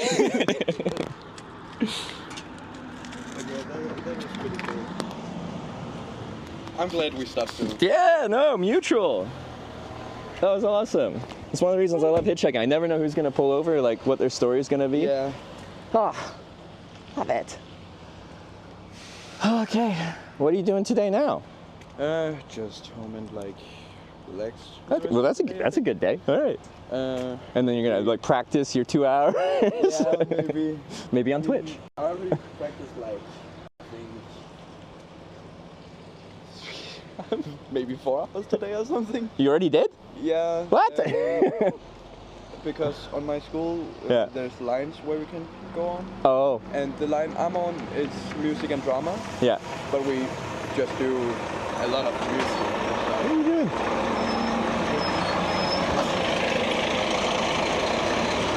Why are you, I've played a lot. Yeah. And I think next week, Oh, they're going for the bins. Okay.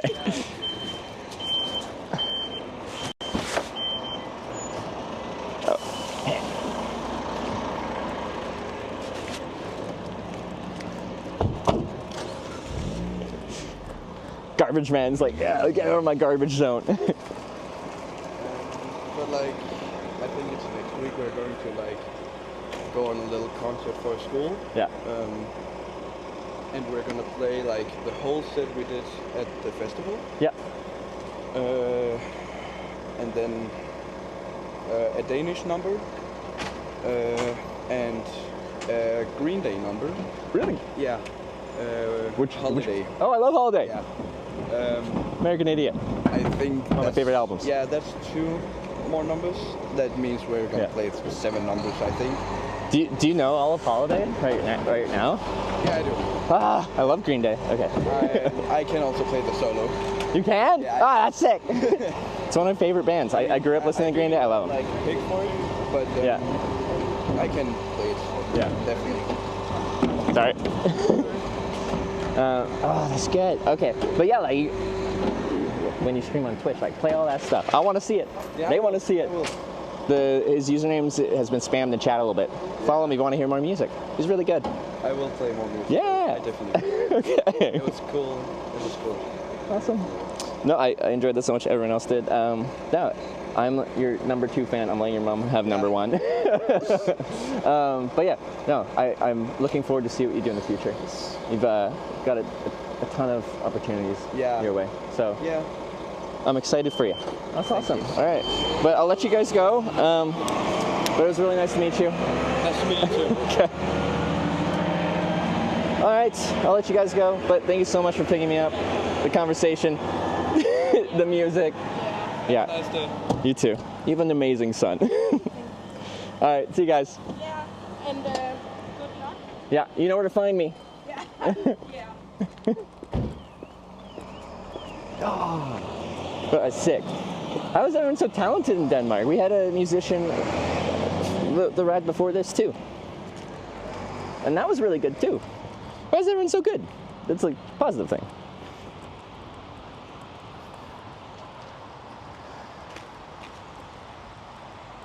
Shout out band on the stream. Didn't know you did that. Oh yeah, no.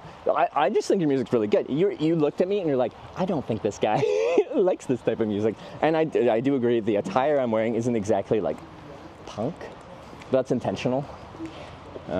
When hitchhiking, you want to look neutrally presentable. Looking all punk is not the vibe. Well, it is for some people, but like, you want to appeal to the average person walking past you or driving past you. This band is so punk. Yeah.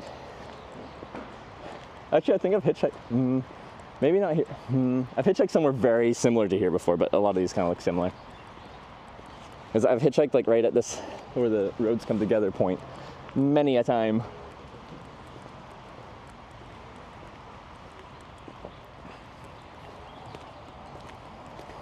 But no, like I just put on your Spotify account and I was just listening to your songs in order on Spotify, and like each one was honestly like really good.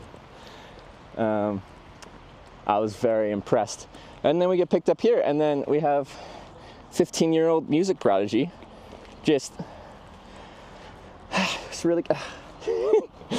Anyway, I'm just excited. Everything's been great. I'm gonna hitchhike somewhere around here. So when people are fueling up and stuff like that, they can see me doing my thing. I'm gonna miss trucks like that are already parked over there. But if they go into the business and stuff, they'll see me with my Hamburg sign and all that jazz. So Thanks so much, means the world. No, like your music, like on Spotify it said you had like 12 monthly listeners or something like that. I'm like, that is not acceptable. It's really good. It's really good. So like, of course I'm gonna be like, you should listen to them. They deserve more, I don't know.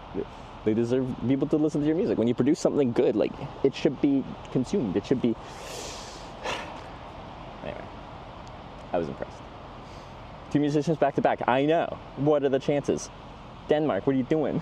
You guys are amazing. Okay, I'm gonna... So those trucks are going out that way, but we shouldn't miss too much to those trucks. Like, the ones that are already parked, yes, they'll go without seeing me. But I don't want to be way down there because I'll miss... Cars won't see me when they're fueling up. Anyway, we do want that. Okay. So it's not the busiest place in the world, but every car driving past is going southbound somewhere into Germany because we're right at the German border. I don't think it'll be that hard to get a ride, like, well into Germany from here. I think where do I want to stand? I don't know where I want to stand. Girls leaving me in Denmark. Rightfully so. They're all good musicians here. Everyone loves a good musician. I'm gonna like put you on the other side of this road. And then stand in the center of this island. Because I want to stand just kind of like right here, but then don't have a good spot to put the camera. I don't know where I want to put this. Road sign is in German, is it? Is this German? I could stand right there. And I'd still get this. I don't think... Well, people that accidentally pulled in here could go straight through here, but you'd rarely have people go straight through that way. Sorry, I'm just deciding where to go. I might go there. I think that's fine enough. And people can, like... Technically, they just block the road to stop there, but it's not busy enough to really be concerned about that.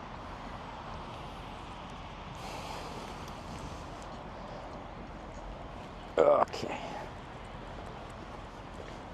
I think someone's probably hitchhiked here before.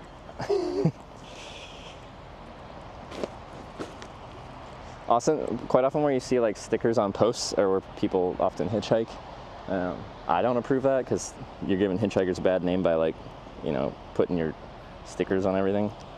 Technically mild form of vandalism, but like, it's quite often a telltale sign. Okay. The hitchhiking rock. This is my rock. There are many like it, but this one's mine. At least for now. Until I get picked up, and then it becomes whoever comes next. I gotta turn my alerts back on. They were very quiet for a while. 768 gifted a tier 1 sub to the official No One. Hey! They have given 18 gift subs in the channel. Do you guys stream? Like, that sounds like an account that you'd stream with. The official No One. Our, not the last musician that picked us up in Denmark, but the musician before that.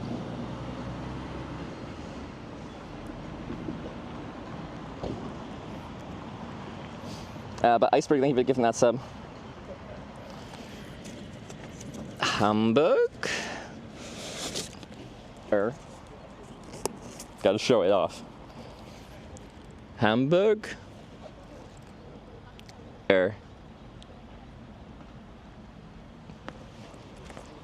It's important.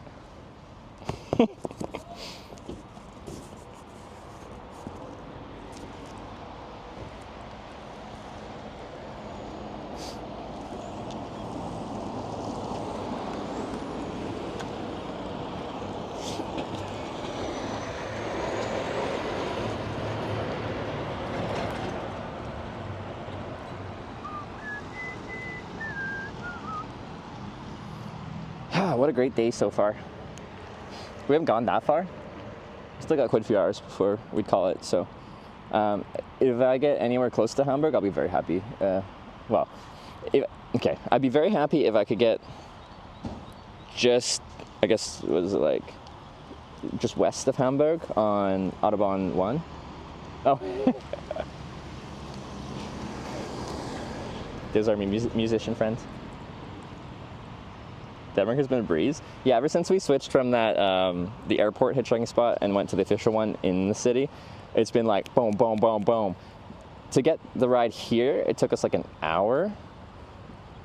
But like oftentimes the hitchhiking spots or the hitchhiking wait times at these service areas are a little bit longer because we don't get that much traffic by, but every car going past is going in the right direction and quite often a very long distance. So it's just like, you got to be patient at these spots, but they're really good spots to hitchhike.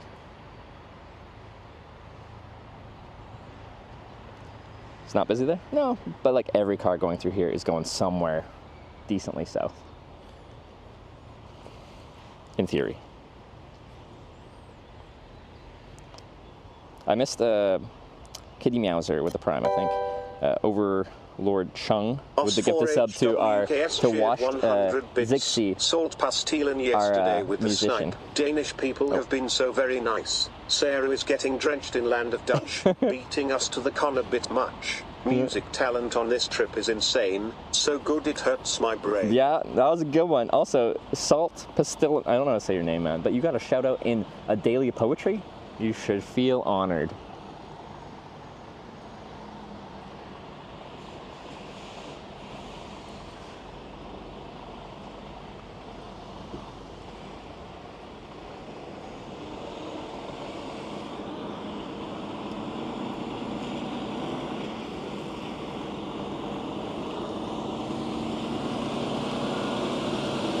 Spunk dude from yesterday? Yeah, Salt is this, wait, they both gave me Spunk. McDonald's night.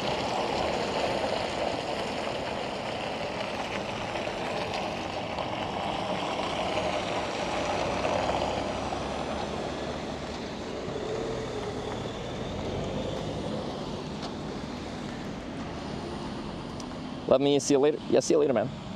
Wait, I want to look at your account real quick. Can I do that? Hey, Stream Buddy. Let me click on it. Let me click on it. Okay, I can't pull up the account on Stream Buddy. Okay. Hold up, I should just follow you guys in case you stream. Okay. The official. If they haven't streamed, then it probably won't show up in Twitch search, unfortunately. The official no one. Okay, no, you do exist. It doesn't, no content available, but I'll still follow you. Just in case you do.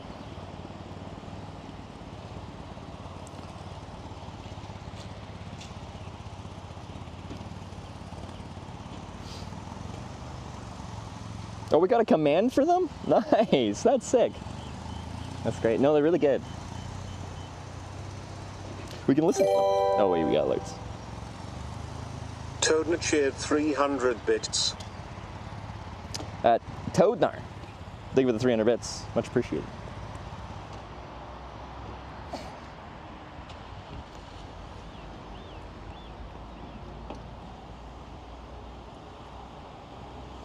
How far did we get? We got to rerun. What's the next song? I've been sinking in my mind. Not sure if it's Dominion one more song. 1982 cheered 100 bits.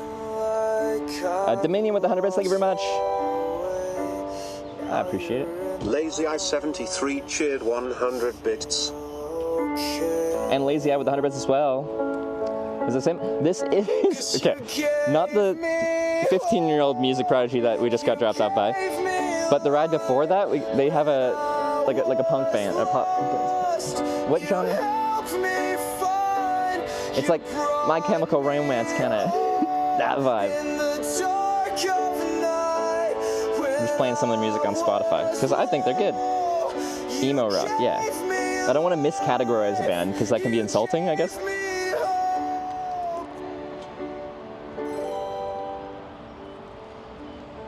Rumbleby Norway cheered 100 bits. Good luck.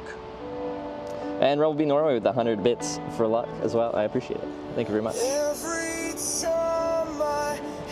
This thing, someone who picked you up. The guy who picked me up is like part of this band. He does.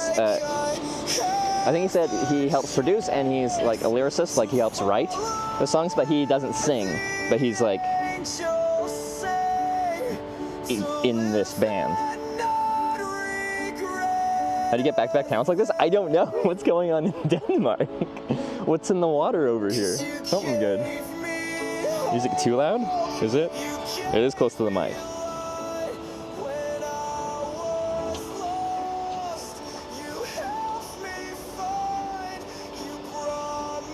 sad music. This is like one of the songs. Some of them are more upbeat. Still the hamburger sign? Yeah, well, when we first made it, we were like almost 3 hours away from Hamburger Land.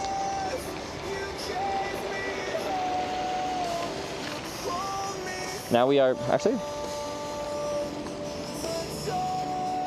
because I actually really like this genre of music.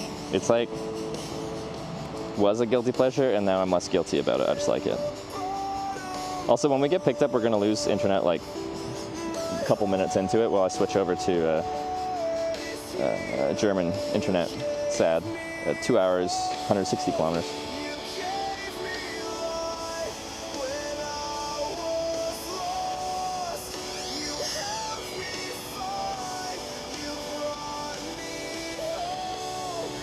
$15 guitars with no one, so you couldn't play guitar for them. Hey, actually, that could be cool. Oh, Hamburg license plate.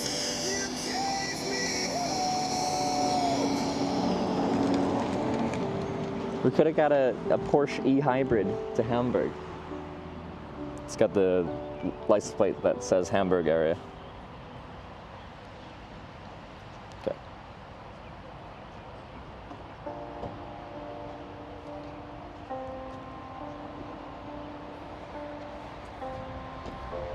And it's so nice out today. It's like not windy for the first time on this trip.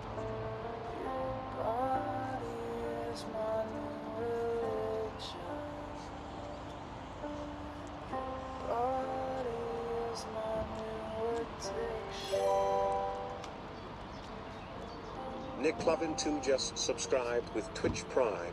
Hamburger. Nick Lovin, thanks for the 14th Prime. Burger. So quiet.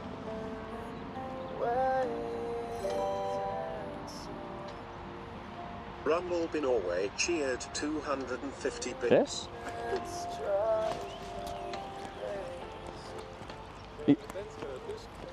From Canada. From Canada. English you want speaking. to go to Hamburg? Yeah, well, I'm going to the Netherlands, but anywhere in that direction will help me. Sure, I can take you. Okay, I appreciate it. All right. Oh, sorry. I don't know if you saw this. So I make a video about hitchhiking, a live video. I don't have to point the camera at you, but it is on me. Is that okay to have in there? Yeah. Yeah. Okay, cool. I appreciate it. Thank you. They're going to Hamburg, and this is why these are great.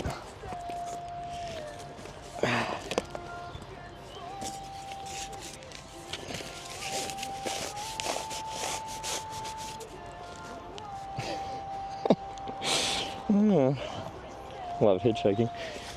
He seems really nice too. That's why you stand here, so when people are fueling up, they got time to consider. So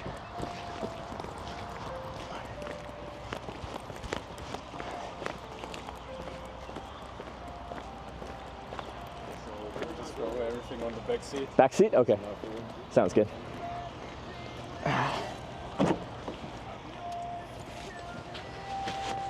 Hey. Good.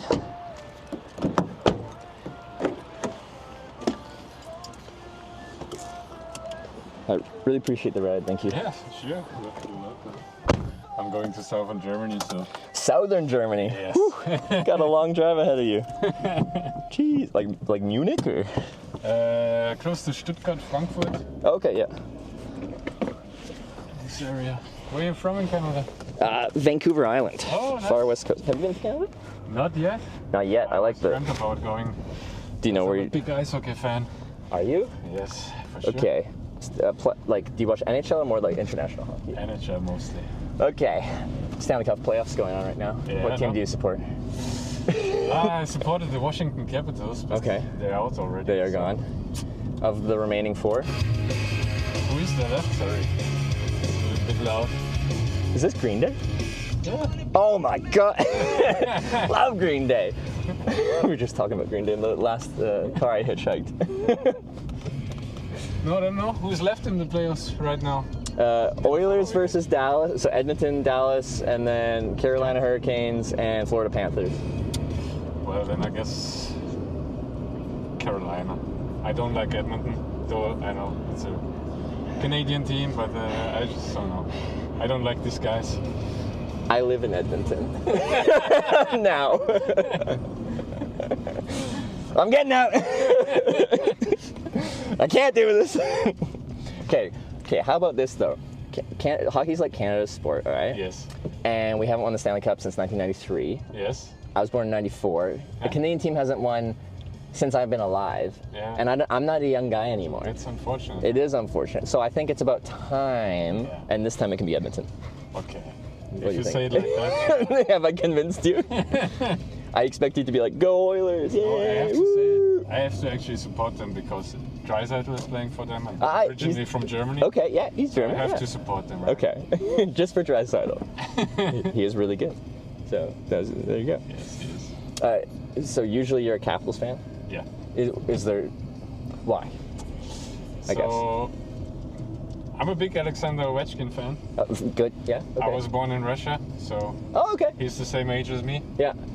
And I like his play style, especially when he was younger. Yeah. He had a lot of energy, a lot of physicality.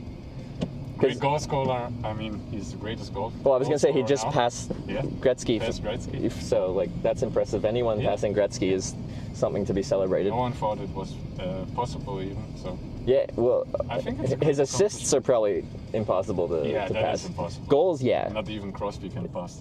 Yeah, no. I think Crosby has 1,100 assists or something like that, and Gretzky has 1,950. Yeah. I can remember. A lot.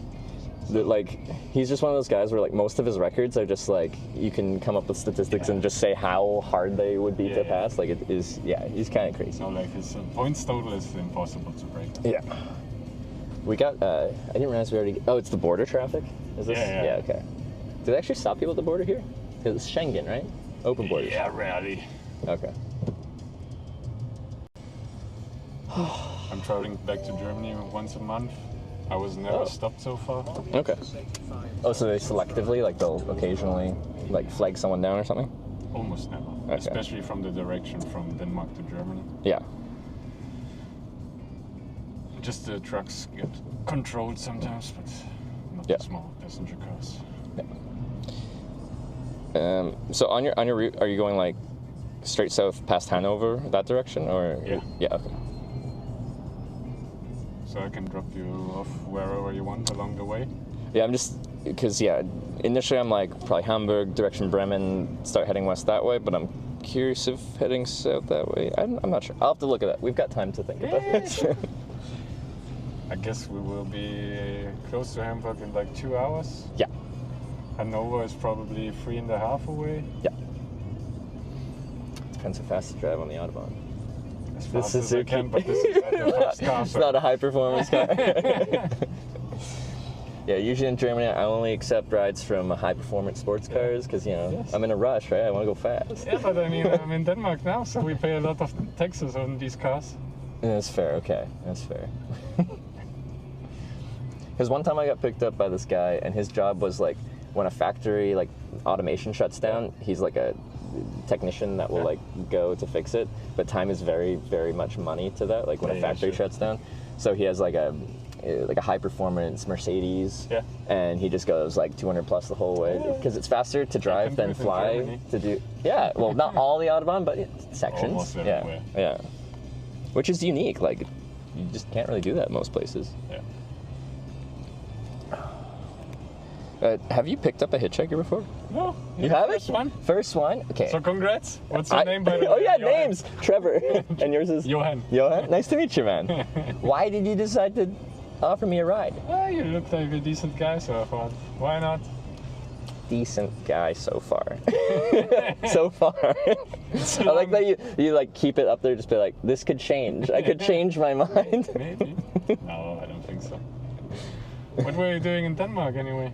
I am doing a hitchhiking trip from Tromsø, Norway to Rotterdam for a convention this weekend. Okay, so, it's a convention. So the video I do is on Twitch TV, and the convention's TwitchCon, so convention for the platform.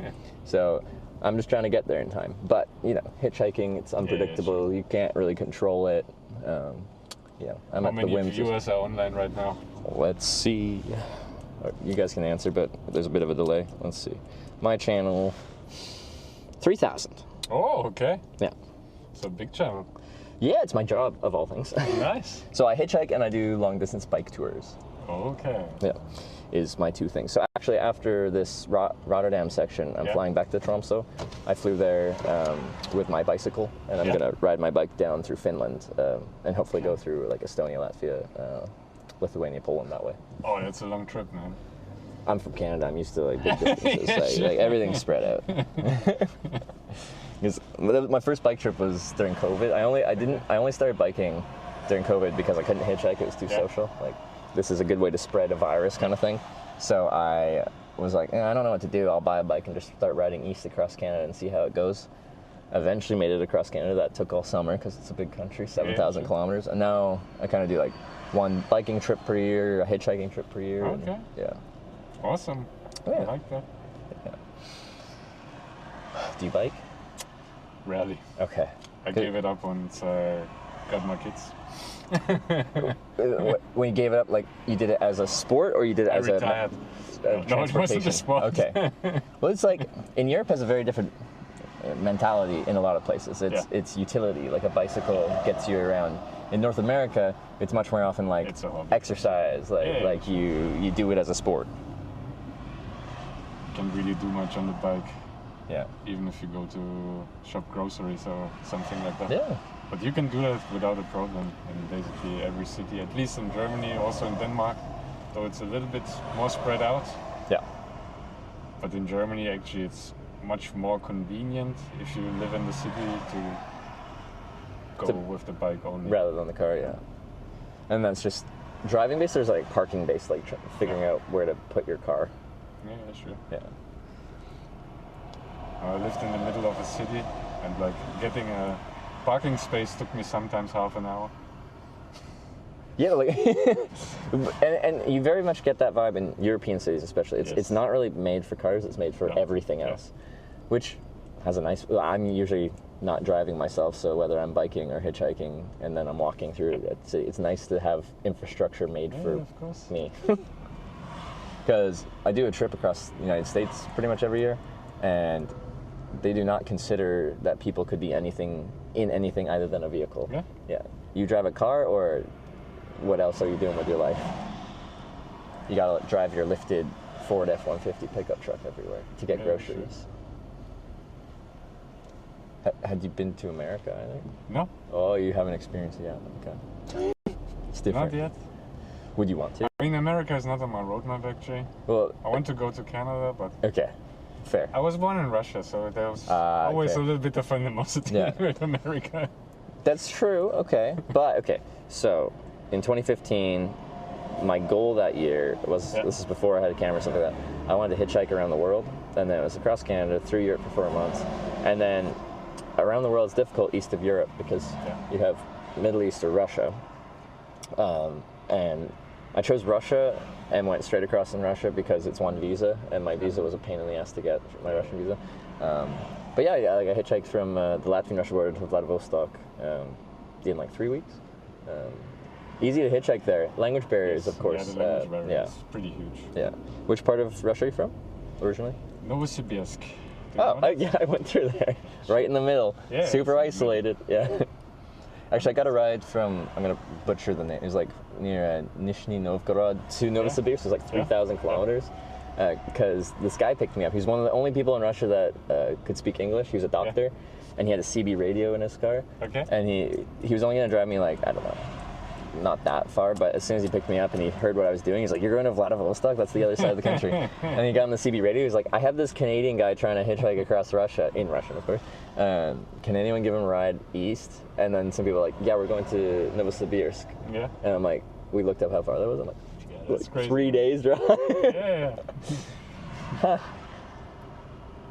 But that was fun. They were like transit drivers. They'd fly like to Western Russia or Eastern Europe, pick up like cars and drive them to Novosibirsk to sell them or something like that. So they drove in like a trio of 3 guys, and they all had their CB radios and would talk amongst themselves, and then share a motel every night and get pissed drunk, and then continue the next day.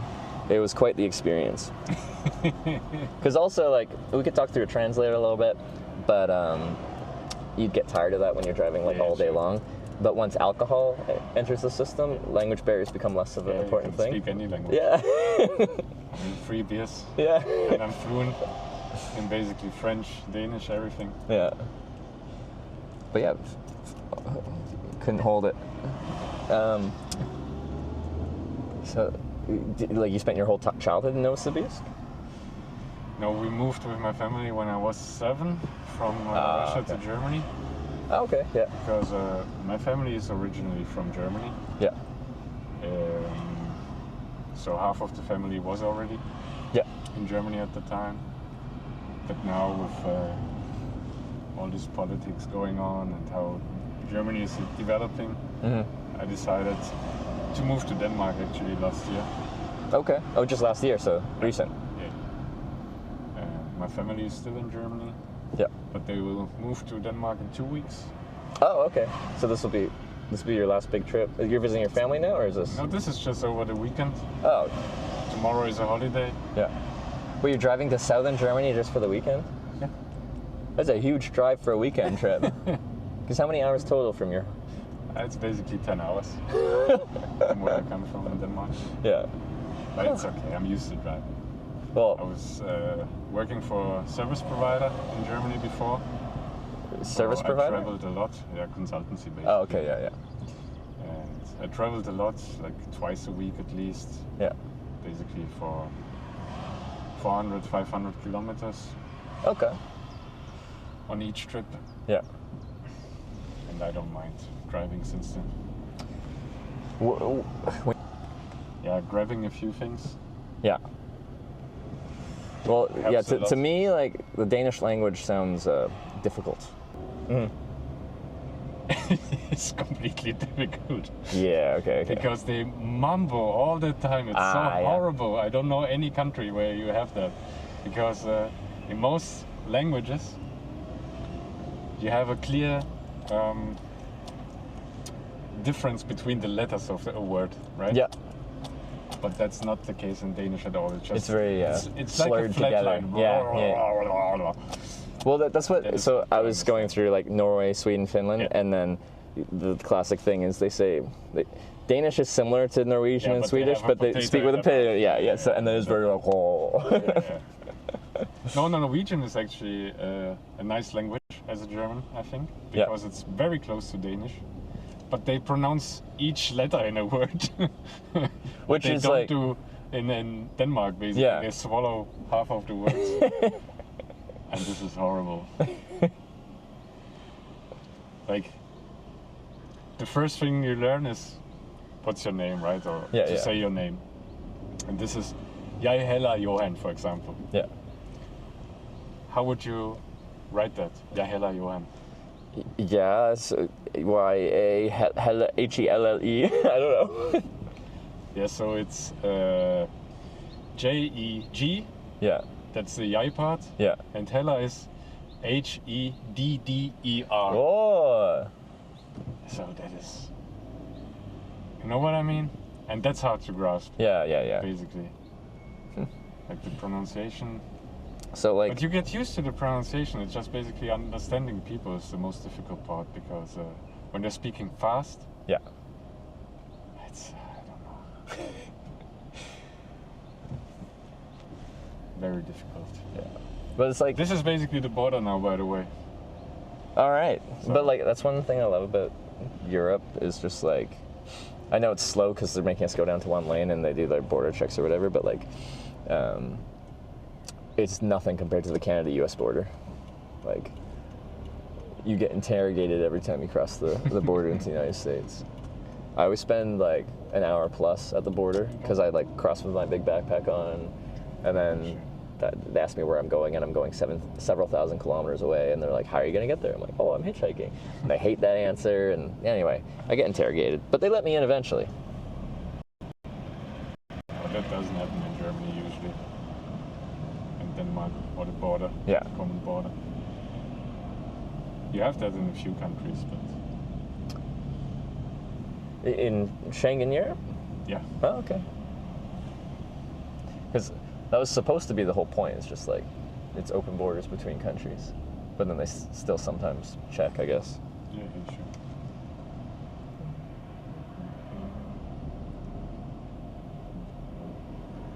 Cool.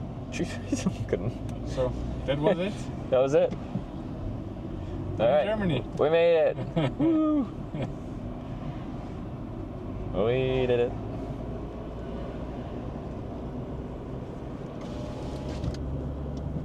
All right.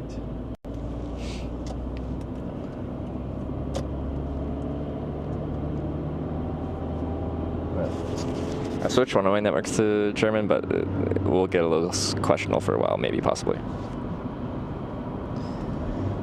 The one thing with what I do, this all runs off of the cellular network, like the live broadcast, and then in general for Western Europe, all the countries are really good except for Germany. Yeah, I know that. So, yeah, that's fun. 240 kilometers an hour time. I think this Suzuki can do it. What do you think the max speed is? 160 is pretty much. And then it probably really drinks the gas at that point. It's not really It's actually okay. It's okay, 160, yeah. If you go downhill, it can also reach 170. If you use gravity like to assist, absolute limit. Yeah.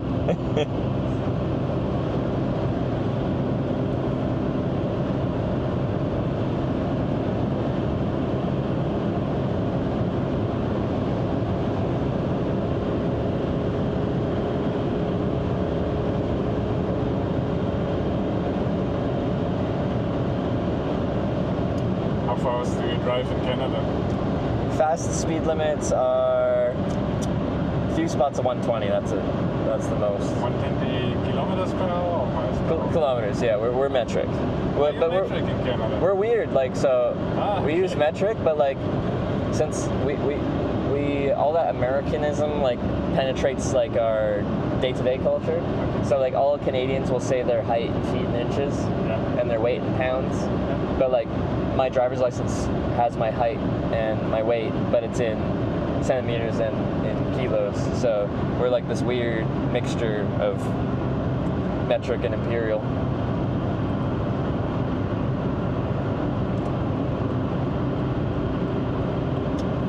I saw recently a report about the Canadian-American border. It's actually quite funny. It's supposed to be a straight line, right?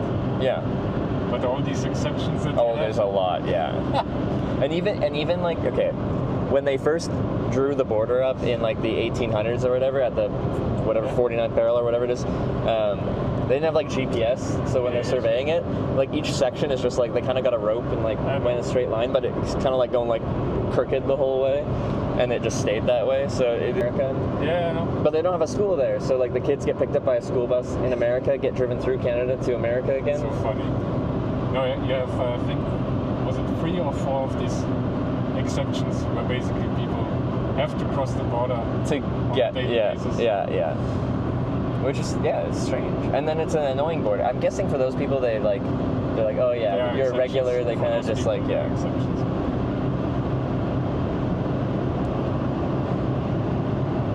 But yeah, it always makes me jealous of Europe dealing with the border.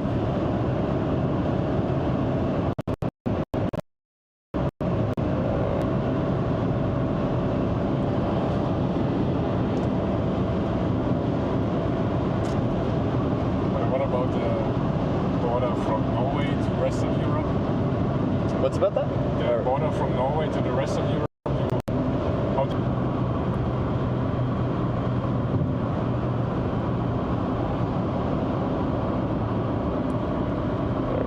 trying to force my phone to switch to Germany.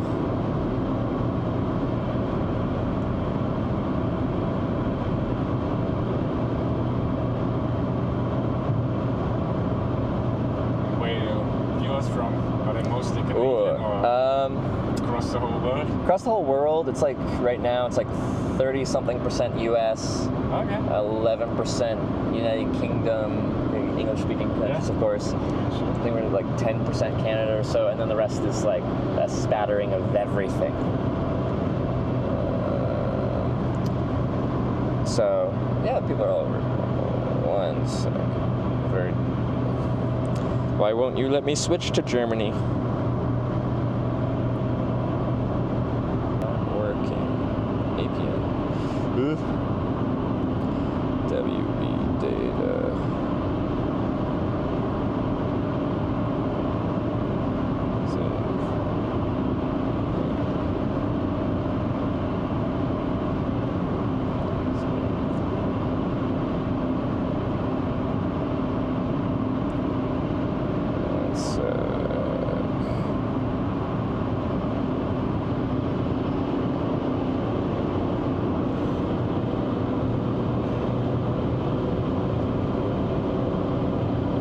we go. Okay.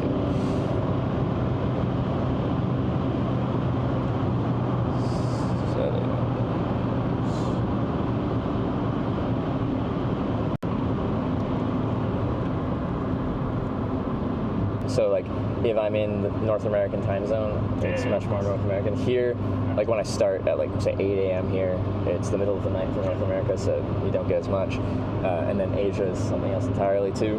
So the people watching, very much depends on where I'm at. Okay.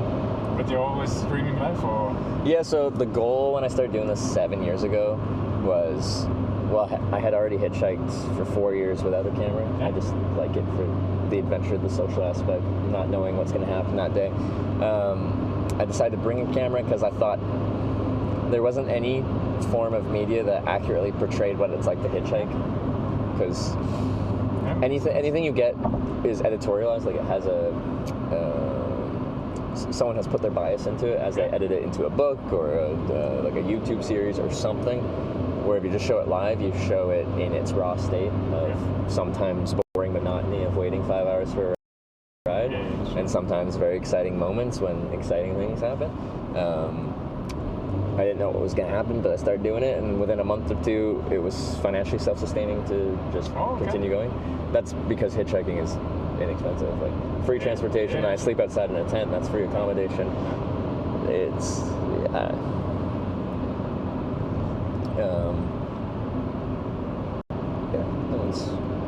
it's been an interesting. I didn't plan on this, and I also wasn't super social media gung ho. Like I was always a fairly private person online.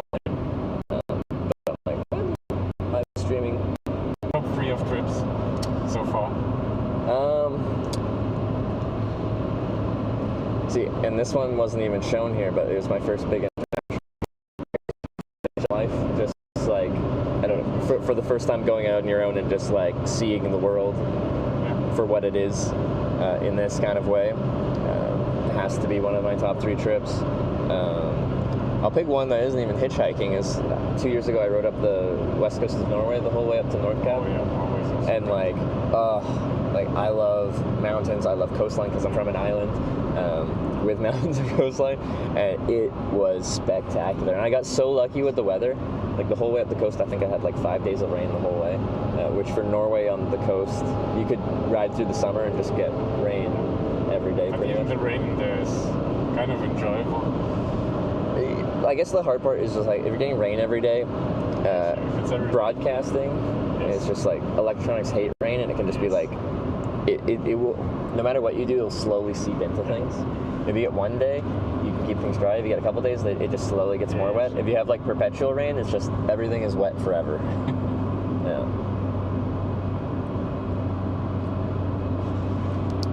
So these were 2, right? Oh, yes, 2. I need a third. What would be my third? Maybe my first streamed trip, which ended up being hitchhiked through all 50 U.S. states, except for Hawaii. It's 49 states. In one go? In one go, yeah. Okay.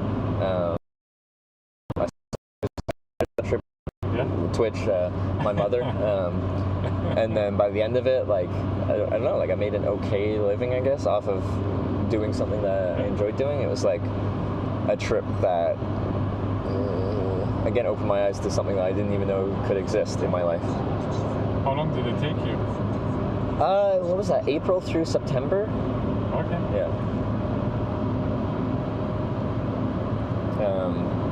So yeah, no, that was a good trip.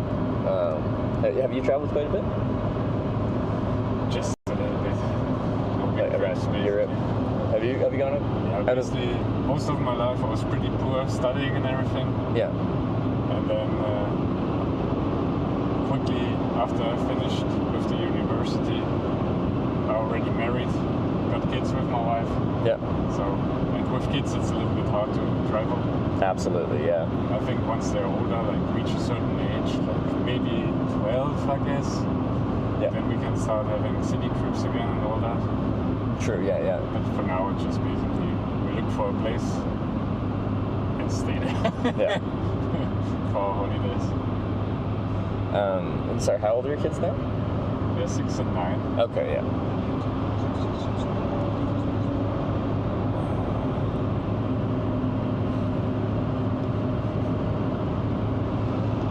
And can I ask, like, This reminds me a little bit of the movie Forrest Gump.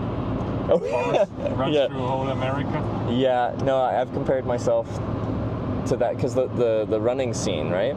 And then I love the one. Also with the smiley t-shirt. yeah, right, wipes his face and has a smiley t-shirt. So people are always asking me when I'm hitchhiking, they're like, but why? Like, why are you hitchhiking? There must be a reason. There's some message you're trying to portray. And then I'm like, I don't know, I just like it. So like in that scene, interviewers are coming up, they're like, are you running for world peace? Are you running for women's rights? Yeah, and he's just like, I just felt like running. That is my energy with this. I'm just like, I just wanted to go out and experience some things, so I started going and I never stopped. There will come a point where I do the scene where he's just like in the middle of freaking nowhere and he's just like, I think I'm going home now. Yes, exactly. I'm pretty tired. One day, but not today. Not today.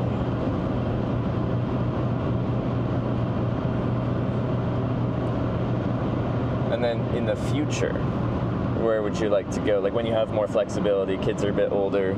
You say Canada? Yeah. Canada for sure. Yeah. I also love history, so there are a lot of historical places I like to visit. Yeah. Like Istanbul. Okay. Of course. I would also love to visit India. Oh, okay. And China. Choice, yeah. Because they also have a very interesting history. Yeah. Which basically as a European you almost know nothing about. Mm-hmm. But once you start to read yourself into the culture and how the countries itself developed, it's so interesting and fascinating. Mm-hmm. Did you just naturally always have an interest in history, or does that come with age kind of thing? Like, no, it was always an interest. Yeah. Because I guess I kind of do too, but it's more like I enjoy in the evening putting on like a YouTube documentary about different parts of history, different cultures, how they came to be, points of conflict that led them to where they are today, kind of thing. Yeah.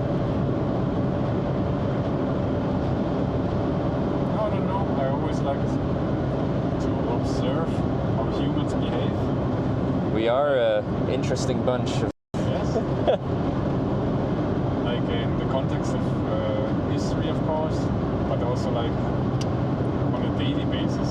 If I go to a party or something, sometimes I just like to stand around and watch what people are doing. Yeah.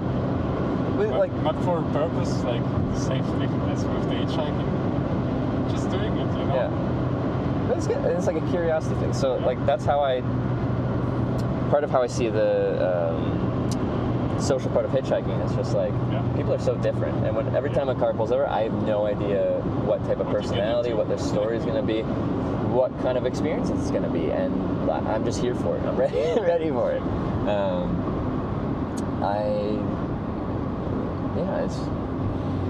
People are so diverse in their beliefs and how they carry themselves and how they socialize and how the choices they make. It's just, it's interesting to learn. Because also when you get brought into a car, people are like open up to you quite a bit. Like I learn a lot about their lives, like their motivations, their passions, their stuff like that. Yeah. And it's just, it's all over the place.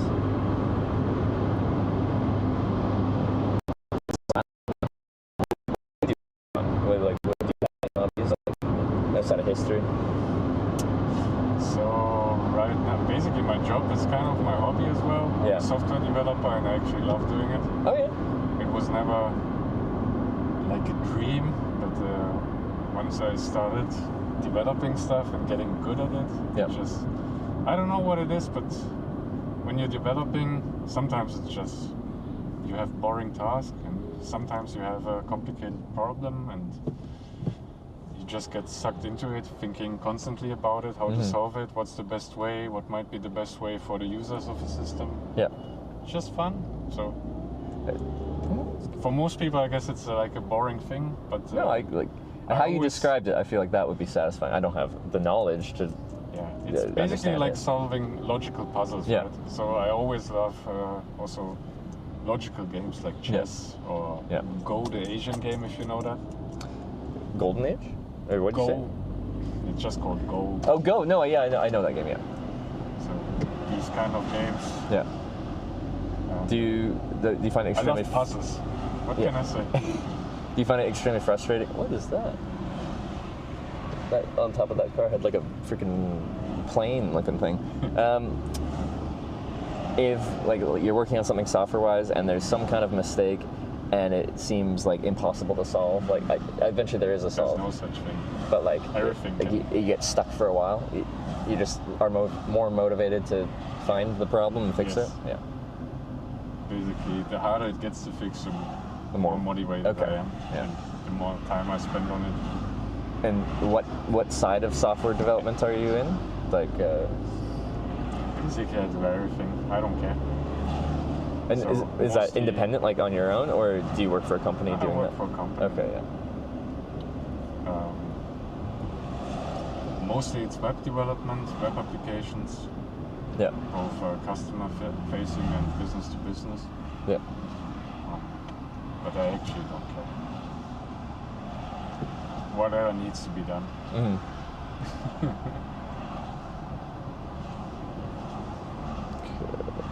We're still very far away, but I'm gonna like look at some maps for a second here and figure out the best way to or best spot to be. Today.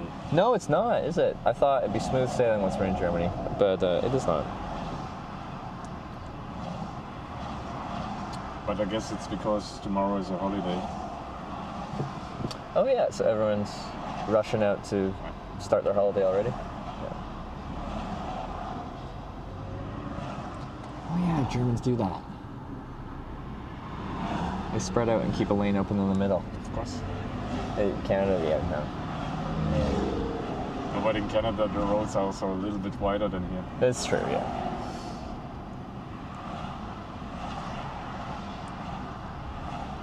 Let's see, what do we got for service areas? Is it okay, by the way, with the sound if I leave? Oh no, you're fine, yeah.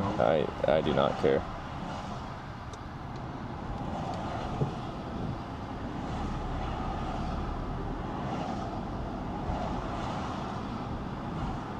There's an accident up here.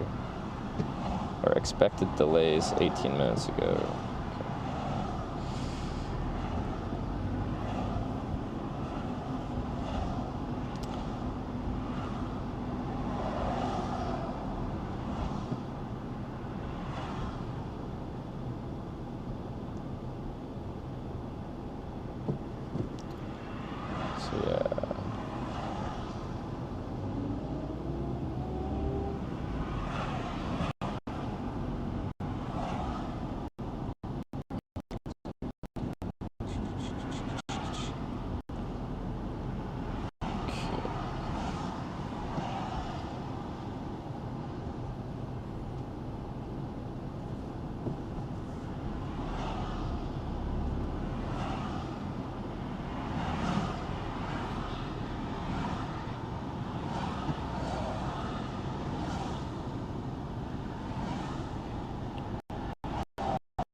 Here's the German internet coming in.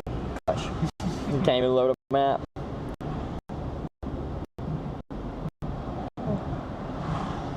Yeah, there's some kind of accident.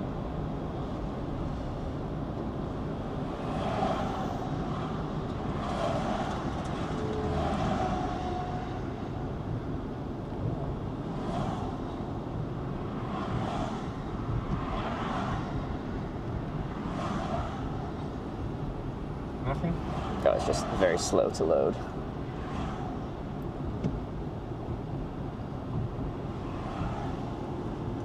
It's usually not that bad here in this area, at least. Well, what? Just down to like, from 5G to LTE, down to like 1 bar of service and stuff for a while. Vodafone's got like nothing. Telecom's got now says something, but I can't even load a map.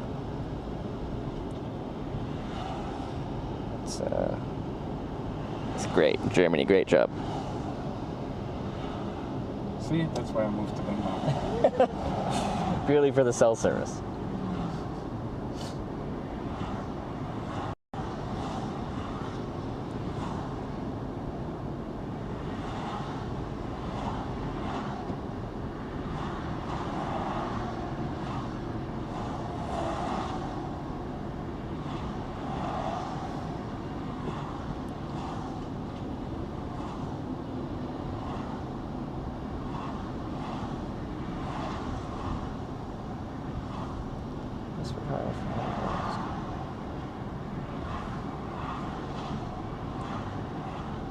Yeah. This thing's neat.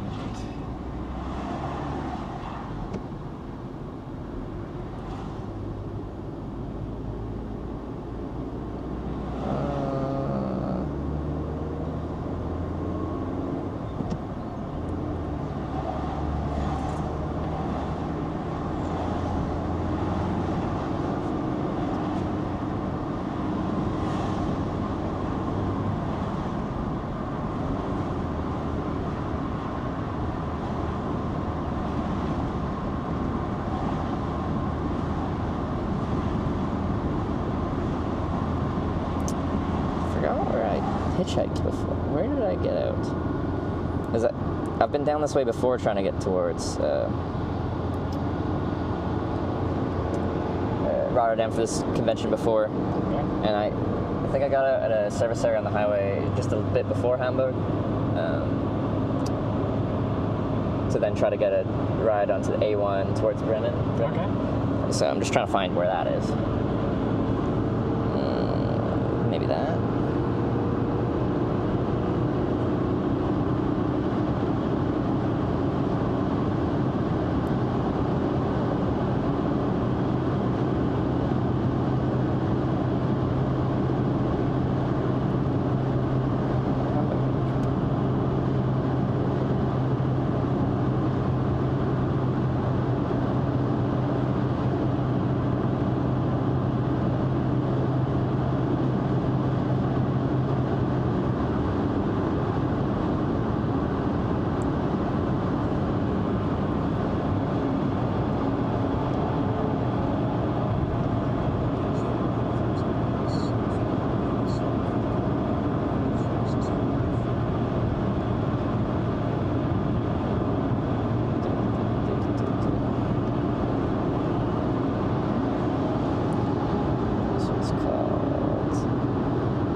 That's way above Hamburg.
That's it. Okay. Alright, we go here.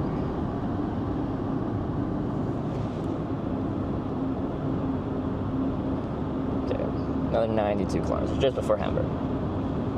Found my service area. Nice. Yeah. Because I think I'm like tempted. I'm like maybe from Hanover it'd be good to go straight west from there, but I think it'll be easier to cut west towards Bremen at Hamburg.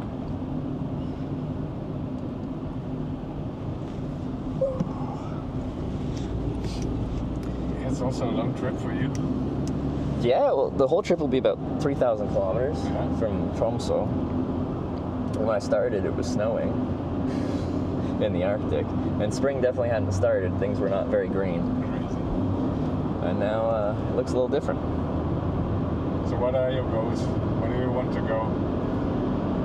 Where? Are there any places? Oh, yeah.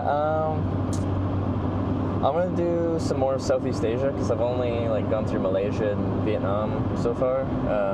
So I haven't even been to Thailand and stuff. And I'm like, I gotta check it out, see what I think. Of course. But I went to Southeast Asia last time to Malaysia in like the wet season, and that sucked. It was like I was trying to hitchhike through there, and it was raining all the time. There's thunderstorms every afternoon. You know, so humid.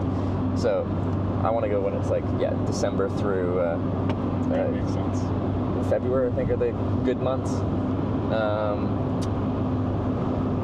I haven't even touched Africa or South America. I'd like to maybe do like a bike tour through Chile. Yeah. I met a Chilean cyclist in Portugal, and we were talking about places to bike tour, and she said it's a good spot for touring. So potentially there. I really do want to do like I did that hitchhiking around the world trip. I'd like to do a biking trip where I try to go across like from Europe and then east, and eventually get to Southeast Asia. And that's logistically very physically difficult. This is big, but logistically complicated because the places you have to go through to get east of Europe. Because it's currently looking like the best option that you can do that is still very difficult is like Greece to Turkey, through Turkey to Georgia to Azerbaijan, ferry across the Caspian Sea to Kazakhstan, and then Kazakhstan to China, and then China wherever you want to go. But each one of those countries is like, you don't just show up and you're not like, hey, can you let me in? Like you need to like figure your stuff out. Because it's difficult. Yeah. The farther east you get, the less English people will also speak. Yeah, no, so language barrier becomes more of a thing, but then like my Canadian passport in Western countries, everyone's just like, oh yeah, it's great. There, no. Like it's fine, but like you just have to figure out their system. But like I learned when I was trying to go to Russia, even like the visa was such a pain in the ass to get. Yeah, sure. So like I initially was trying to figure it out in Canada before I left on my trip. I even talked to like the Russian consulacy in Canada, and they're like no help at all. But the rule was like I had to apply at least 3 months within but I was leaving Canada with more than 3 months from when I planned on arriving, so I couldn't apply before I left. So I'm like, okay, I'll apply abroad. And then when I was abroad and I was looking to apply, another rule was you had to apply from a country where you have at least temporary residency in. And I'm like, I only have any residency in Canada, so that's a problem. But then I ended up in Munich, and I'm like, okay, let's figure this out. There's a Russian consulacy there, and then there's a travel agency like kind of next to it. And I'm like, okay, like let's go to this Russian travel agency and just be like, hi, I'm from Canada. I want to go to Russia. Can you help me? And the answer was yes. Give us 200 euros and wait a week, and we'll get you a tourist visa, and you don't have to say where you're going. You don't have to have anything. Anyway, I learned at that moment that Russia has strict rules, but if you pay the right people the right amount of money, then there are no rules. There's no rules, but there's less rules. That's how you get around the bureaucracy.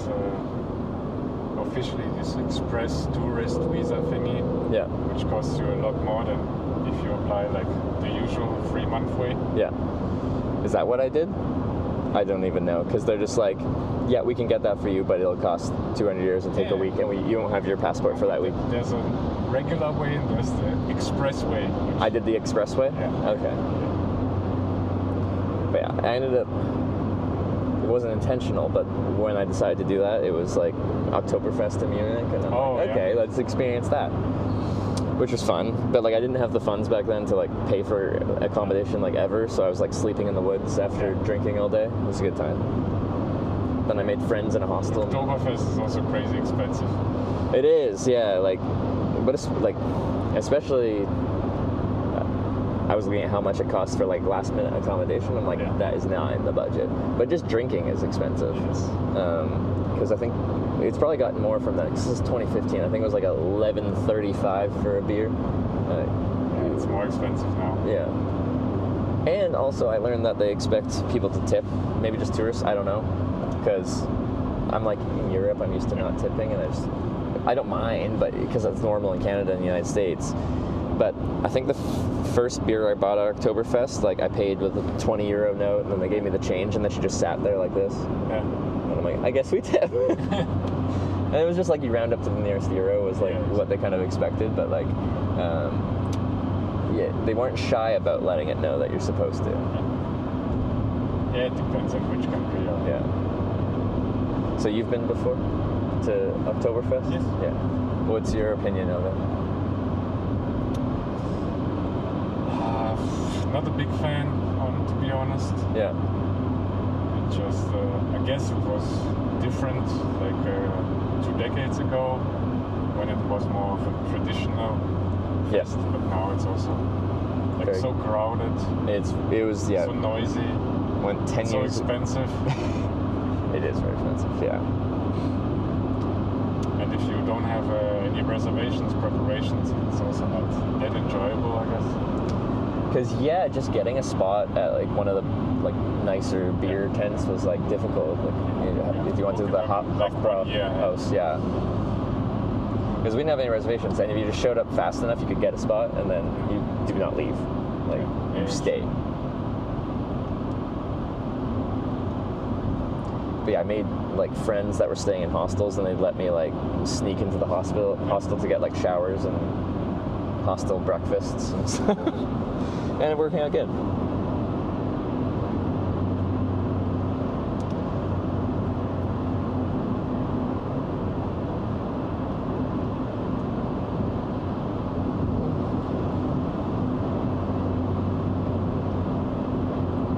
Well, that's a serious rig. One of the, I guess, sad parts for me of the whole globalization. Yeah. And so much of the individual culture of each country gets lost, basically. That's the traditions they have. Yeah. It's not that I say the German traditional culture is the best or anything like that, but it is their own culture. I just like it to see those traditions. I mean, I didn't grow up in Bavaria, and if you go to the rest of Germany, it's completely different. Yeah. What they have in Bavaria. No, it is quite unique there. But this gets lost more and more. Yeah. But it's kind of sad. And you see that even with like language, like English is that like that international language that just eventually takes over like a virus. And in Canada, like the French-speaking province Quebec has like very strict language protection laws, specifically so it doesn't just like slowly fade away kind of thing. But if you're from Vancouver, that is French-speaking, right? Nope. No? It is 5,000 kilometers away from a French-speaking part of Canada. Vancouver is like as English. Well, no, Vancouver is a very international city, so people speak a lot of languages there because they're from a lot of places. But yeah, the only French-speaking province is Quebec. I think New Brunswick is. They say they're like the only official like bilingual, like everything. Canada is bilingual, but some provinces lean in on that bilingualism a bit more. Yes. And then West Coast is very not French because we're far from French. There's some like random prairie towns in the middle of Canada, like farming towns that was initially settled by French-speaking people, and they just have held on to that. Okay. So that's actually quite fun. But if you want to find like a lot of French, Quebec. And then they speak a different French there. Yeah, of course. Tabernac.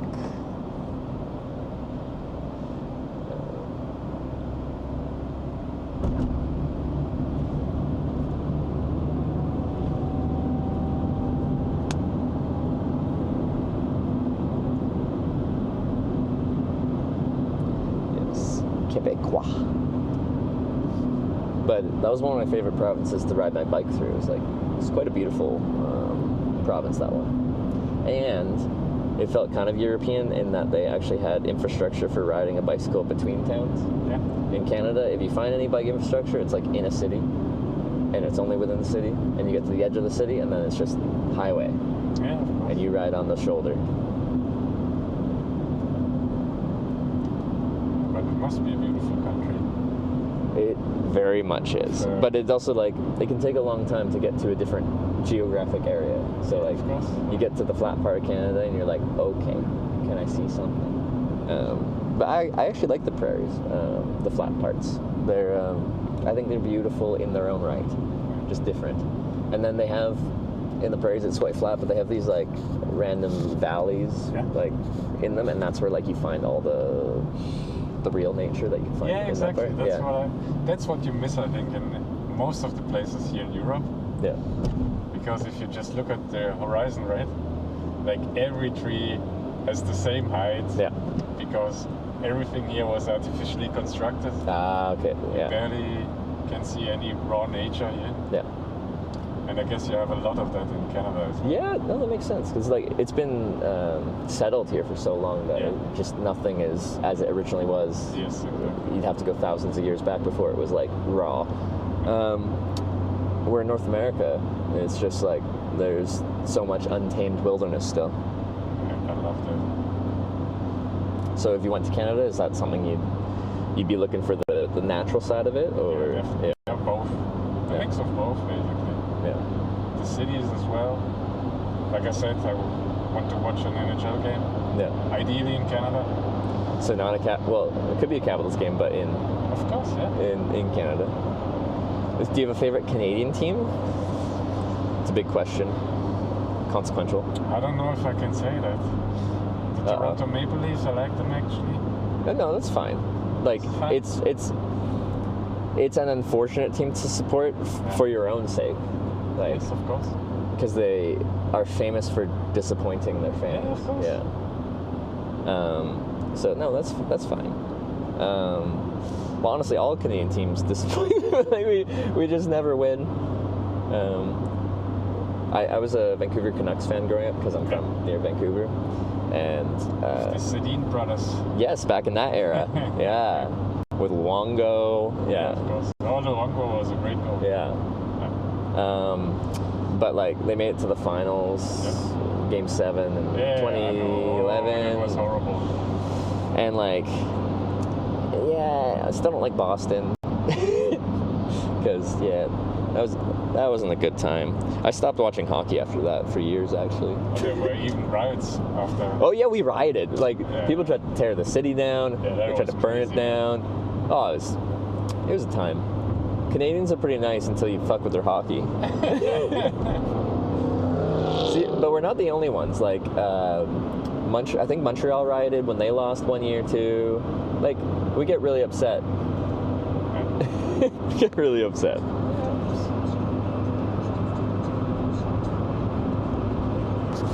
Thanks for the gifted sub. But, like, did you see when we won the men's hockey gold in Vancouver Olympics in 2010? Then we were the nicest people in the world. Like, the whole country was like so happy. Everyone was just like, I don't know, the whole country had like a big party at that point where like no one hated anyone. All your like stereotypes about different types of people and stuff like that. We're all Canadian. We're all super stoked. It was a good time. Well, in this season, they actually didn't have the All-Star game, but instead this Four Nations Cup or whatever this was. Don't talk about it. We lost to Denmark. To Denmark? No, not the World Championship. Oh. This event which happened in the middle of the NHL season. Okay, not the one that just happened. Okay. Who was it? Sweden, Finland, USA, and Canada, I think. Yeah. Those four nations. Yeah. And it was actually a great tournament. Yes. No, I remember that one. Quality of the games, and Canada won. McDavid, I think, scored the deciding goal. Did he? Classic McJesus.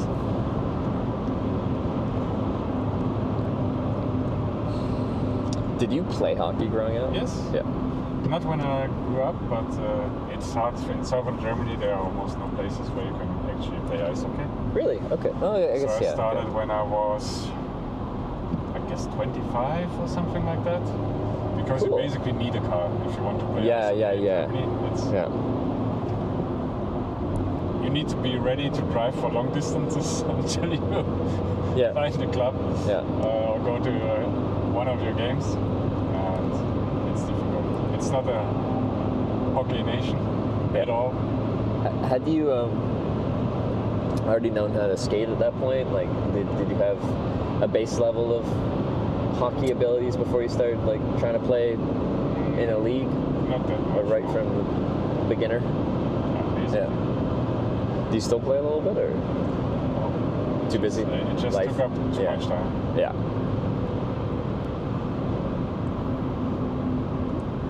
It's a time-consuming hobby in general, I guess. Yeah. That's why most people dislike it, because it's one of those sports where you, just in order to play, you already need a lot of equipment. Yeah. And if you don't live like in a country like Canada, where you maybe have a pond nearby, Yeah. Well, we have the infrastructure beyond just it being cold and having a pond, but like every tiny town has a rink. yes. Like, doesn't matter how big. When I rode my bike across Canada, like through the prairies, tiny farming towns with barely anyone there, every town has a hockey rink. It is inevitable. They It's the exist. same in Russia, actually. Yeah. Well, and Russia is another great, like, high-performing hockey nation, so it makes sense.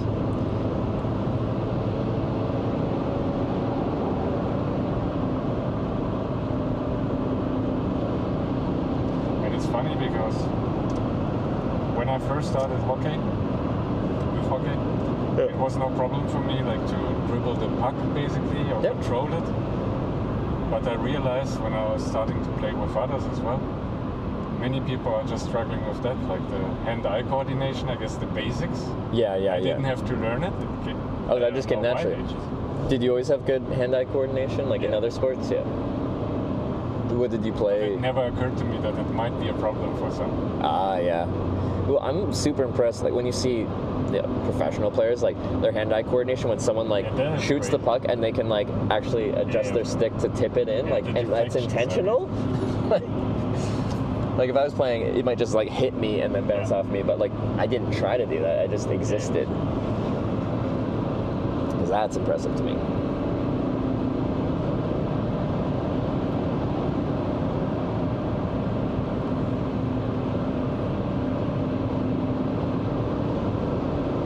Is hockey also your favorite sport? Yes, but I don't play. I can barely skate. I'm like this close to getting kicked out of Canada. I don't know where I'm going to be if I'm not Canadian. No, like I think it's a great sport. I think it's fast-paced. It's in a world of sports where like I don't know. Okay, there's some people that are diving and stuff like that, but it still is like a tough sport. I don't know. If someone acts out, then they're gonna get hit, and that's like an accepted part of it.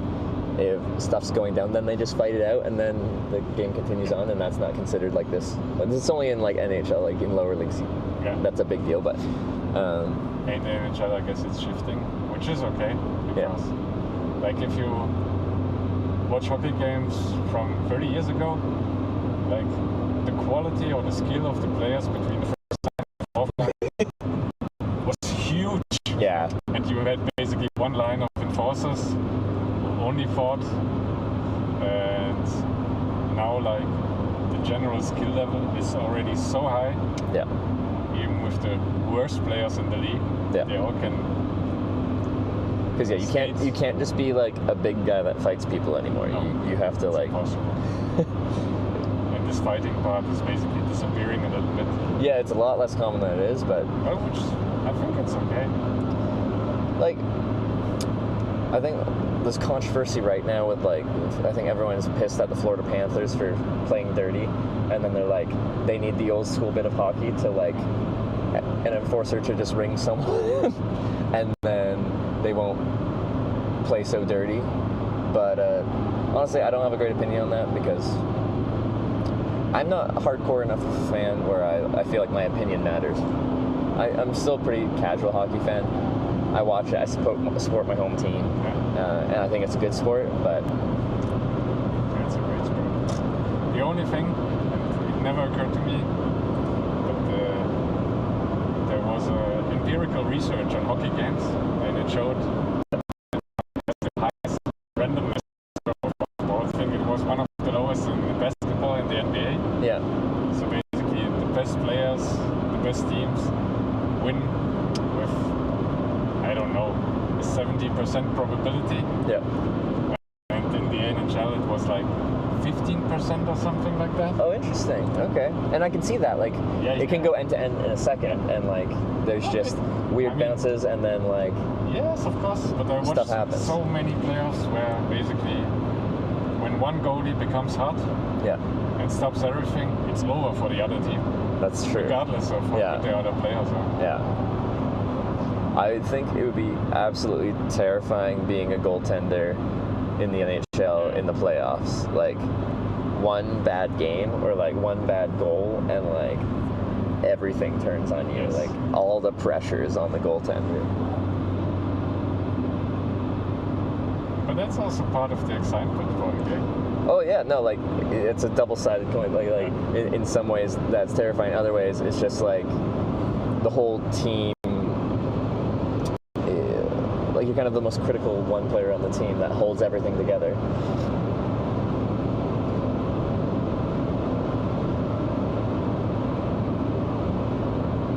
Now coming back to the traditions. Yep. That's also one thing I love in the NHL, that it is basically full of traditions. Like the play of beards, that you don't touch certain cups. Like if you win the conference finals, you don't touch the cup. And I love these parts. Yeah. Superstition. Yes, hockey players are known to be superstitious. And that the players are also basically proud of that. And respect the history and the greats of the sports. Yeah. You don't have that in many other sports. Do you enjoy any other sports, like, as a... I watch most of sports. Yeah. I also watch NBA. I stopped watching soccer or football or whatever you call that in Canada. Yeah. Because... Or just stopped? I stopped because it got too political. Oh, okay. And I think politics and sports should be separated. Yeah, fair, yeah. Because I love going to things live and feeling the energy of like the crowd and stuff like that. I've been going to a lot of concerts lately, but I want to go to like a big like rivalry football match, and like, I don't know, experience that kind of crowd energy for a sport that I've never really followed. Like, I think it's a good sport, but like, if I watch it on TV, I'm not really interested. But I feel like in person that would be a completely different experience. Yeah, of course. No, there are great rivalries in Europe. But I think if you visit Europe at the time of a World Championship,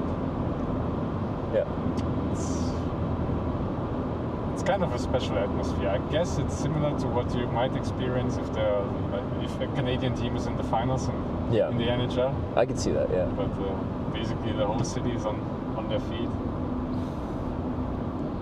And everyone is a football fan. Yes. That seems to be pretty universal in Europe here. But not you, mostly. So you don't watch anymore? Almost. Just because of the politics, yeah. Almost never. Yeah. I follow the results sometimes, but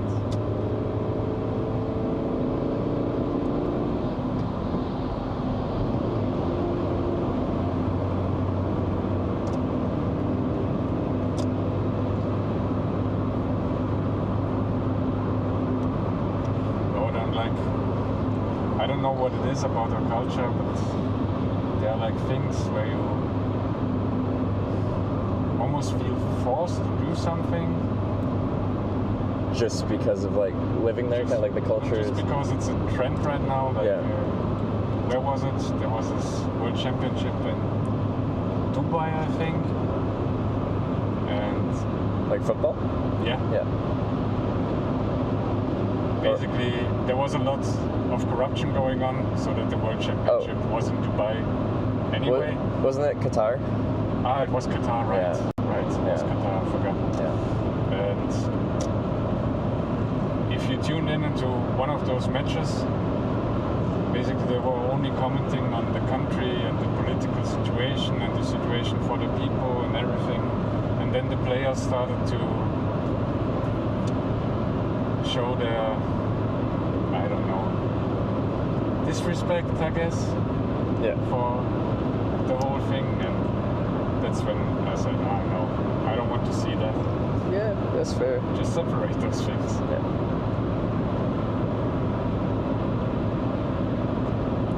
It's fair to criticize, but once a decision is done, basically at some point you also have to switch. Yeah. And focus on the event itself. Okay, yeah. On the sports. That's my opinion at least. And especially like in Europe or the Western culture in itself, you always, I would almost say it's kind of an arrogance. You feel like superior to many other cultures. You know what I mean? Or we feel maybe, I was living here for 30 years or whatnot. It's the airplane wing. Yeah. So I had that at times too. But we tend to judge countries like Qatar, China, whatever. Yeah. Without trying to understand their history and their beliefs. And I think it's not right. Yeah. No, I can see that, yeah.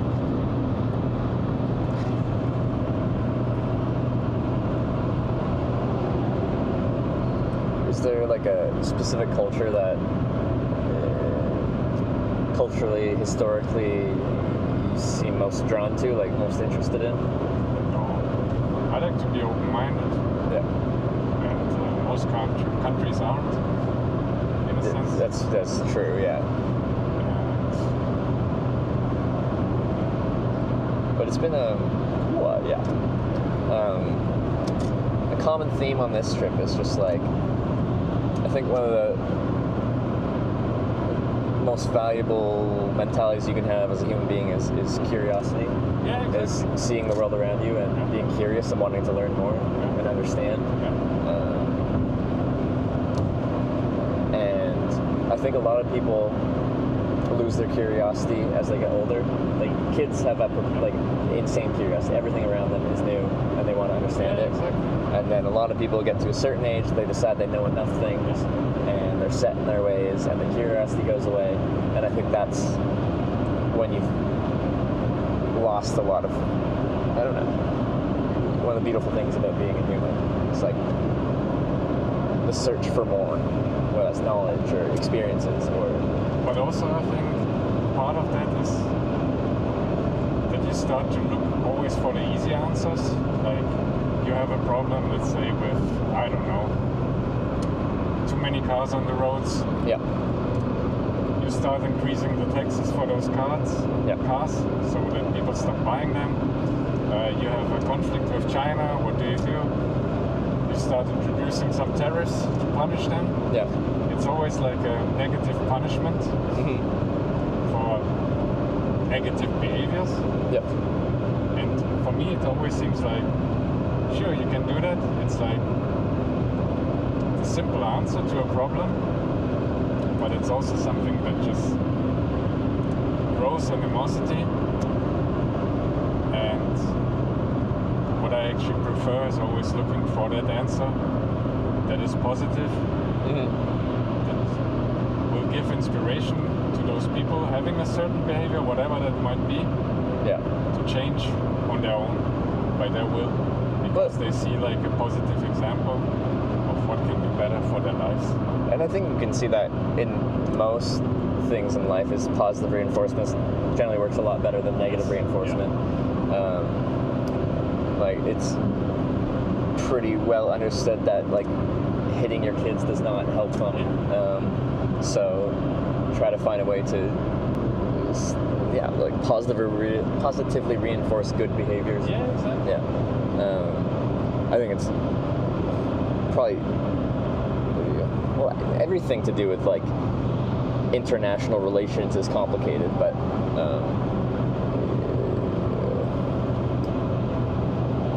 I agree. Yeah, I wouldn't know the first thing and how to implement that though.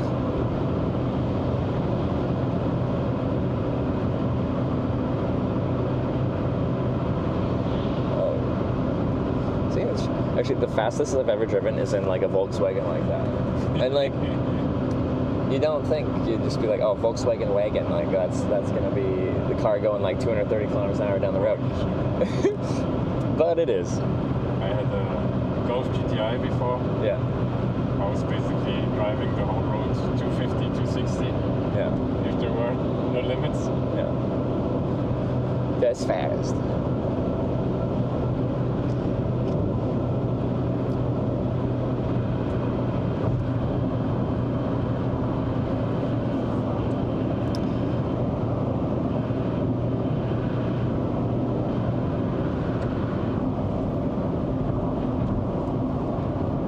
Miss it. The Golf GTI. Little hot hatch. Sure, sometimes. That's okay. Yeah. I mean, Denmark is a pretty relaxed country. Actually, you get kind of used to it once you have this speed limit. Yeah. And I don't mind it anymore.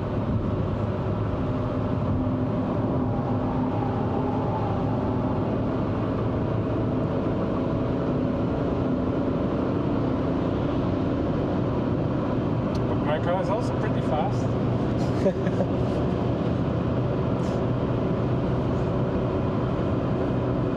Really, honestly, for most uses, like, don't really have to go much faster than this. Like, it's like a very niche use to be like, I want a car that goes over 200 kilometers an hour comfortably.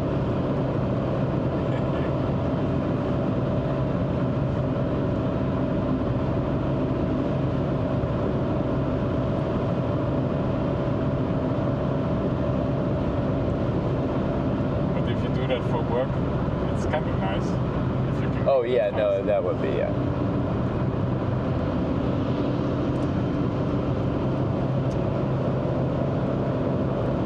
Like I was often traveling to Cologne. Yeah. I don't know actually what the distance is. I think it was from my place 350 kilometers. Yeah. But I always try to start at 4 in the morning. Yep. I got there in like 2 hours. Without traffic, basically. Then yeah, you open up the whole way. Full Yeah. road. Yeah. It's cool. Efficient. That would be pretty cool, yeah. Because that's the issue, that speed is just like inevitably traffic will exist.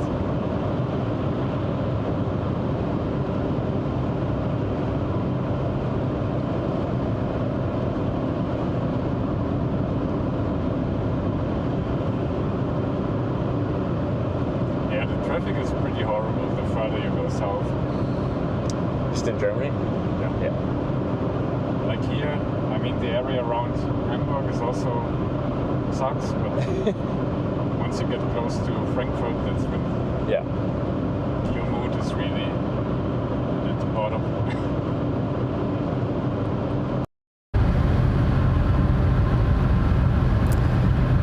So the service station I'm getting dropped off, it's like 15 minutes from here. Okay. And then just tell me where to go. Yeah, I'll let you know.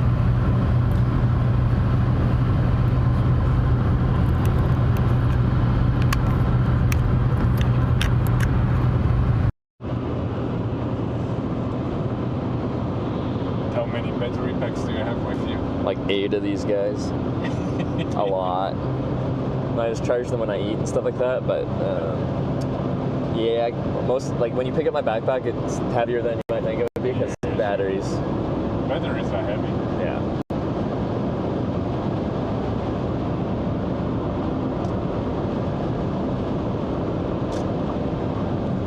one downside. So, like on my bike, I don't notice it. Like I know I have a heavy bike, but you don't feel it on your back, kind of thing. When you're carrying it on your back, like you feel very burdened by the weight.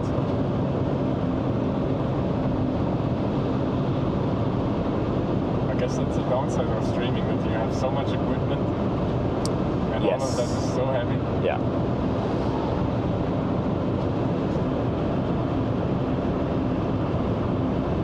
Because yeah, if I didn't have the streaming gear, like my backpack would weigh like nothing. Like I have a light backpack, light tent, my sleep pad, sleeping bag. They're all really good stuff because I use them all year long and I want them to be good, comfortable, but also light and packable. So all my outdoor gear is like super minimal, and then vast majority is just batteries and cables and adapters and crap.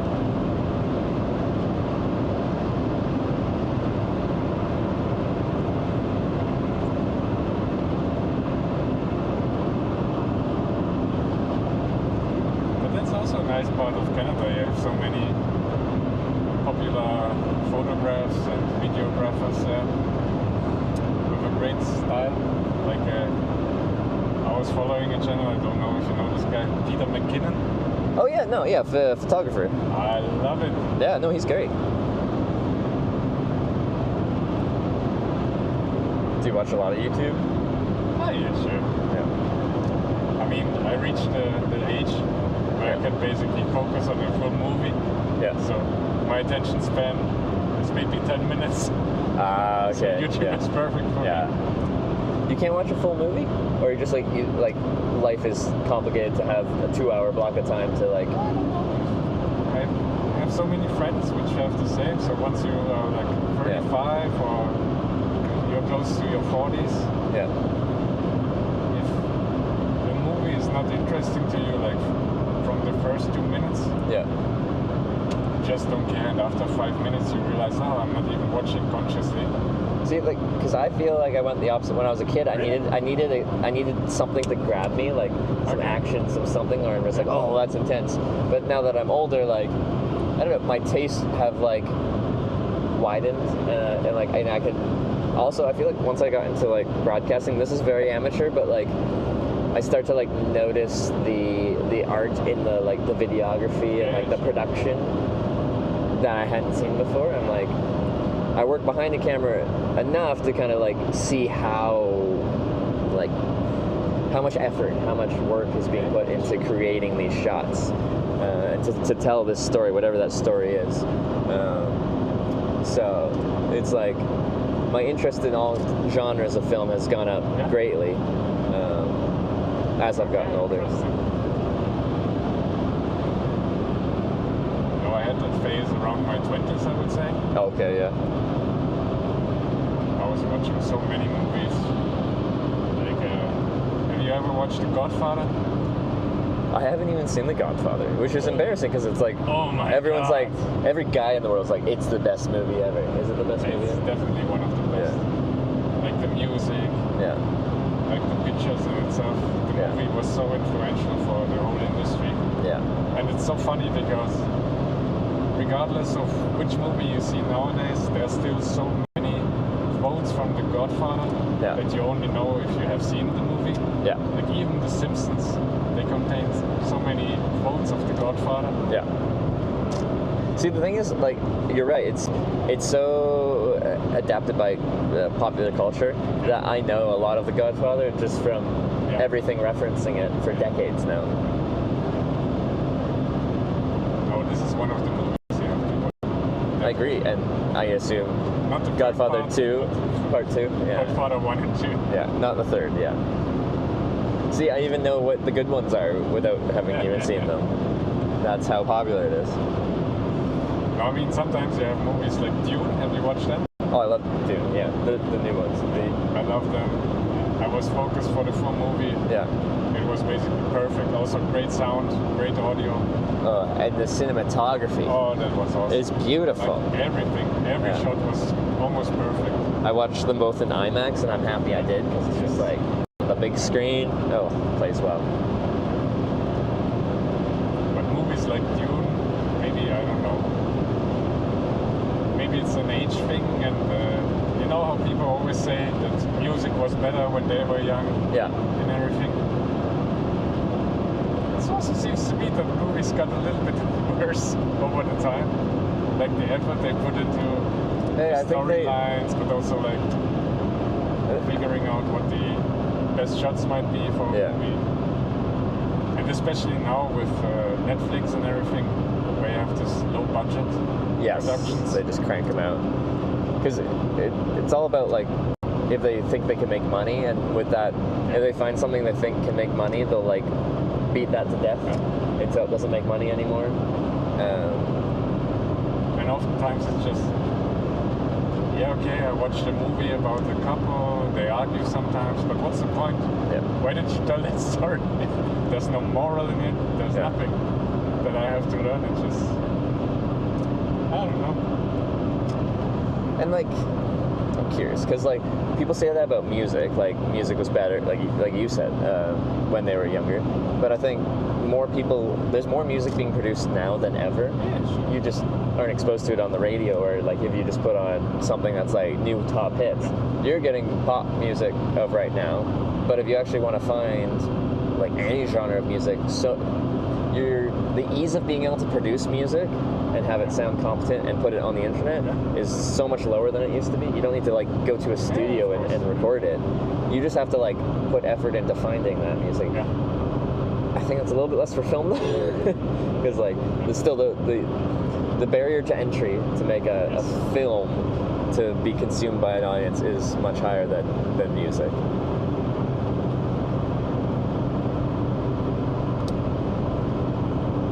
Because I'm trying to get more into just music in general. With music, I would agree that like the quality of each song got better over time. Yeah. Sometimes to the extent that it sounds almost too polished now. Yeah. But I think music is one of these things where it all depends on what you were hearing in a certain age. Yeah. Where you developed your taste for a certain music, and then you kind of got stuck. There are a few songs which I always tend to get back to, even though I vary in my taste. But like, I always loved Nirvana as a band. I grew up with them in my teenager years. I will always love Nirvana. For me, it will be always one of the. I think that's quite universal for music, but like this Twitch slot video games, like the games you grew up with, will always, even if you look back at them now and you could like, if you played it without the nostalgia, you'd be like, objectively not the best made game, but like you grew up with it. Like during your key formative years, you're like, you love this, therefore you always love it. I feel the same for like even movies too. It's just like movies, I think you can actually compare them objectively, because there was like a phase, I would say, around the 70s where you had great movies. Then you had maybe the late 80s, early 90s where movies were a little bit stupid, I would say. Yeah. Then you had a phase again where movies were great. And now we're in the phase again where movies are kind of stupid. But like, you could pick and choose in any category or any era and like say stupid, but like 90s had some amazing films. Like, for sure. We got like Terminator 2's 90s, isn't it? Love that film. Okay. Like but all your. Was, Terminator 2 was, I think, 94 or something. Yeah, my birth year. Yeah. But yeah, there's. So that was the time when movies started to be great again. But that's 90s. That's mid 90s. That's right in the middle of the decade. Mid 90s. But I mean late 80s. Okay. Beginning of 90s. Okay. Like if you watch most of the movies, not all of them, but most of the movies, they were kind of stupid. With a few exceptions, of course. I think you can look at any decade and probably just pick out like 5 to 10 movies from that decade that are like the best, and everything else kind of fades away. I mean, you still had like Back to the Future in '86. Yeah. E.T. When was E.T.? 89 or something? I can't remember. Or was it later? Yeah. I have to look it up. But you still had some great movies.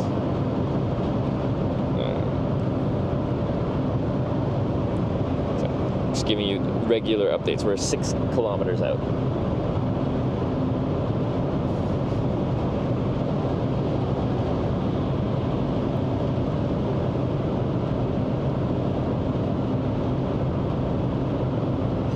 people are just saying what years. ET was 82.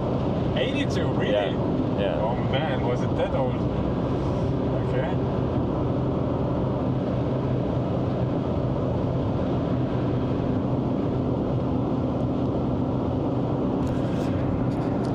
He's not going to Hanover. He's going away to South Germany, but we want to start heading west here. So we're getting out just before Hamburg and going to try to find someone going down A1 towards Bremen. I've hitchhiked at this spot before. It's not the busiest, but it works.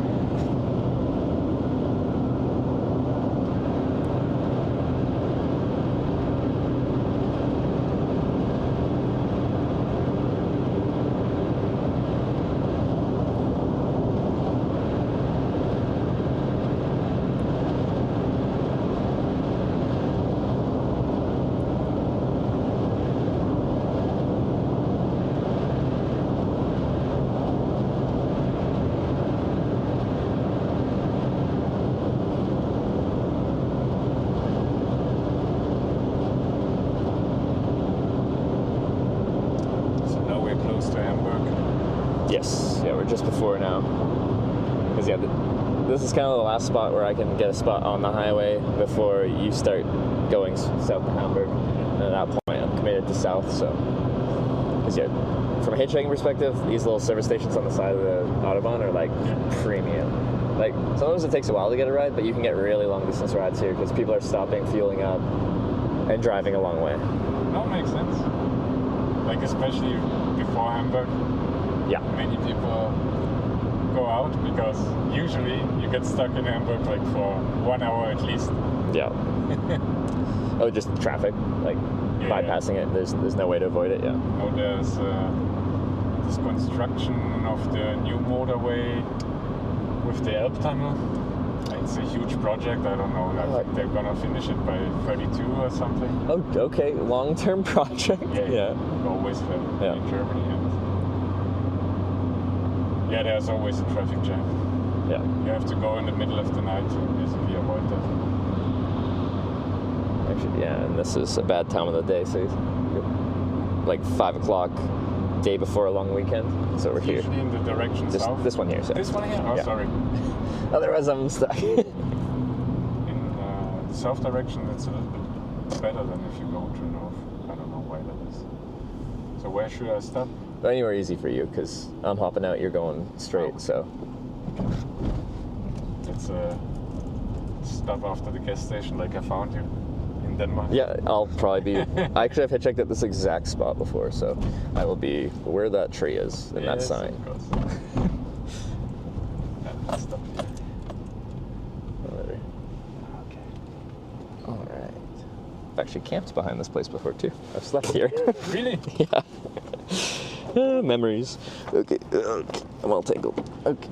Well, thank you so much for the ride. It was nice to meet you. I wish I could drive a lot further with you. But yeah, enjoy the vacation. Your little long weekend with a very long drive. What's your channel name? Oh yeah, it's just Hitch. So if you go to Twitch TV, channel's Hitch, Twitch Hitch, you can find it. Okay, I will tune in. Sounds good. Okay.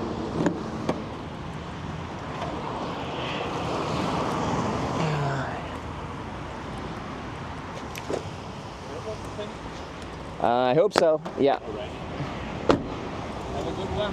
You too. See you, man.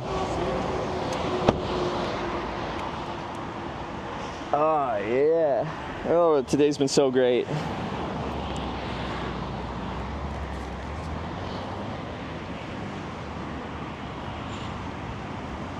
No business cards left? No, I don't have any. I need to. Is that restaurant open? There's one over here. This one getting re-roofed. Are they putting? Hold up.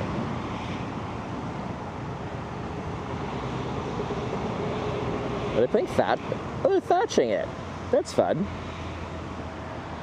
Right? Right? Was it thatched before? Oh. Anyway, let's sit somewhere. I'm in a parking spot. Let's not be in a parking spot.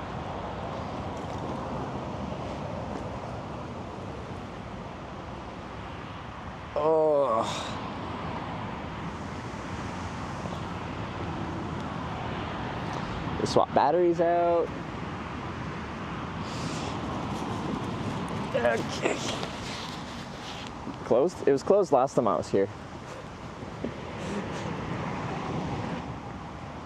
The fact that I'm like, I recognize specific service stations on the side of the Autobahn in Germany. It's just funny to me.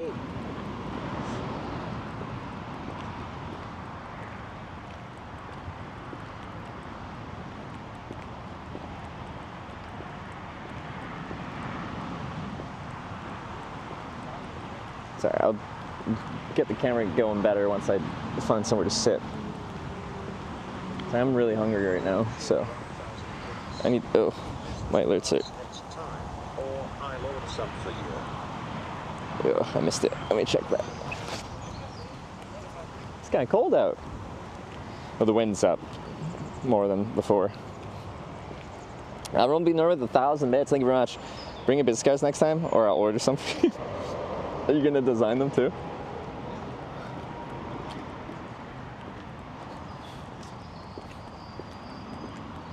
Hello. Hey. Is it for YouTube or what is it for? Twitch TV. Huh? Twitch TV. It's like YouTube, but everything's live.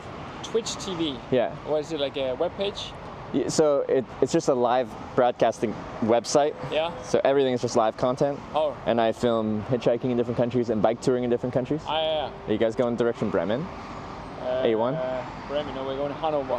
Hanover South, okay. Hanover, yeah. Yeah. But I'm with colleagues, so I don't know. Okay. No, I was just curious. Twitch TV. Yeah, if you want to see what I do, it's Twitch. You just Google Twitch. Yeah. And my channel's called TWITCH. Yeah. And then my channel's just called Hitch. Twitch Hitch. Twitch Hitch. You can find me. Okay. How's it going? I need business cards. I want to see if this restaurant's open. I want German food. It's called twitch.tv. Maybe. I have a good username though. I think rhyming it makes them helps people remember Twitch in the first place. Twitch Hitch. Hitch Twitch. Just like YouTube, but purple. Exactly.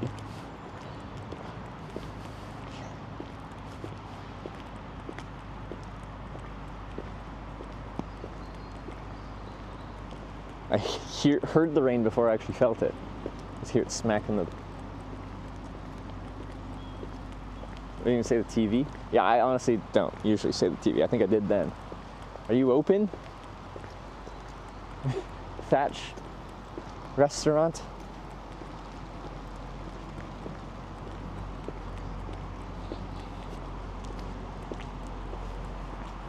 It was here when it was Twitch or Hitch_live.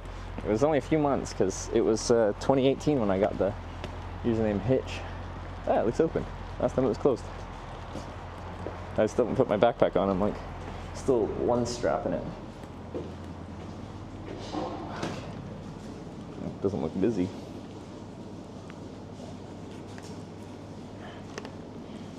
We got these. Box and stop. Check it out. Currywurst maybe? Well, maybe this one. There's schnitzel and fries and sauce. That looks good.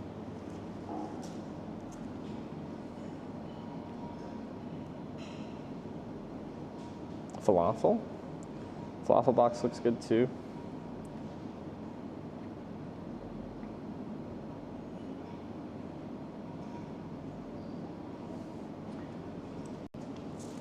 It's like suspiciously quiet in here.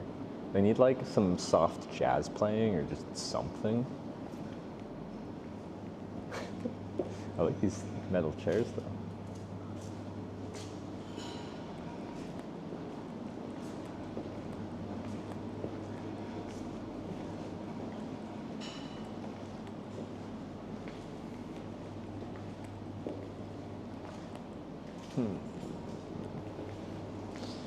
Like I might as well try to charge when I'm gonna eat dinner here.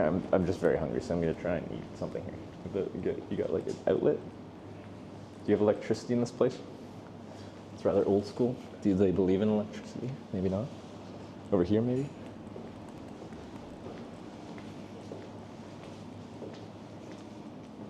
Just picking my... Oh, there's one right there. That's our spot. Phew. We found it. Okay. And we get to be next to this giant something. Okay.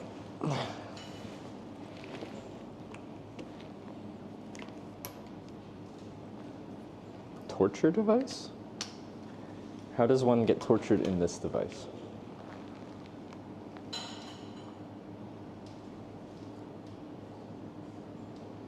Limb stretcher? It's a press? Okay, I can see it being a press, yeah.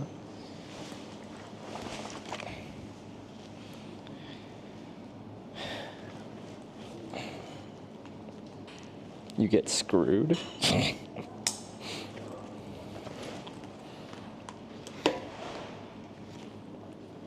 Giant tripod camera attachment? That's what that is? Oh wait, German, bitte, so like please, ein, drei, that's as far as I can count. Danke, Dankeschön, bitteschön. Okay, got it, fluent. Okay. I left my battery there, I'm cleaning that table.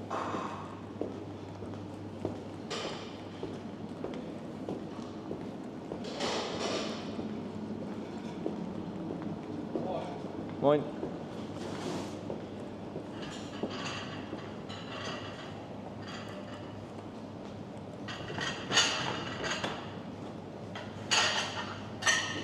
I think I want a schnitzel box. Texas style. What does that mean?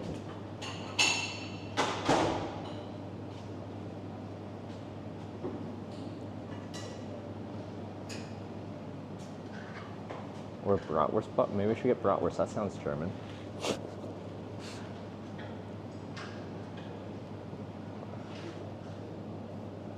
Action, smart, currywurst. Currywurst?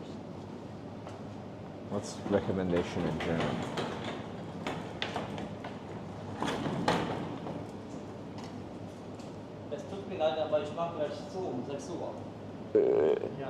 Speaking the English? Oh, you closed? Close the kitchen 6 o'clock. Ah.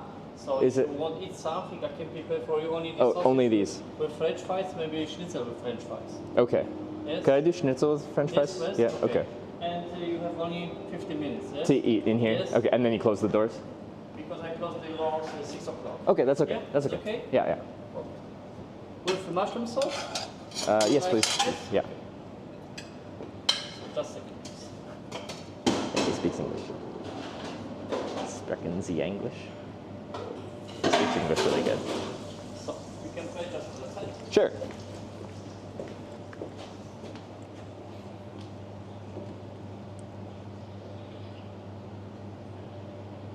And that's it, yes? Just that, yeah.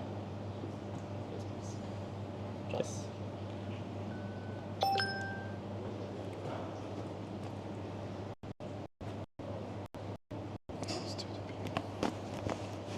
So, thank you very much. Just for 2 minutes and you have everything. Okay. This is for you. Okay, thank you. Okay, no charging.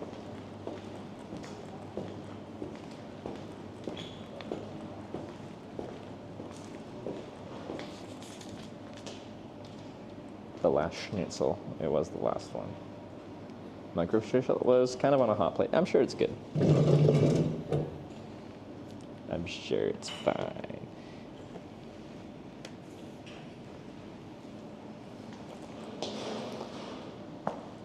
I picked up my table to eat or to charge at. I'm fine on batteries, just I kind of take every opportunity I can get to recharge.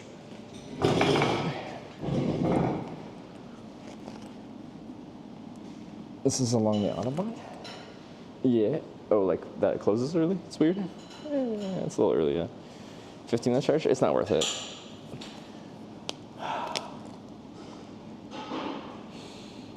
Autobahn prices. Yeah, this is 18 euros. I'm not expecting it to be like that impressive. If I can charge a lot in 13 minutes. I know, well, my power brick can't do 140 watts into here. Can this take 140 watts in? I think it can do 100 watts in, 140 watts output. I'm guessing that's me.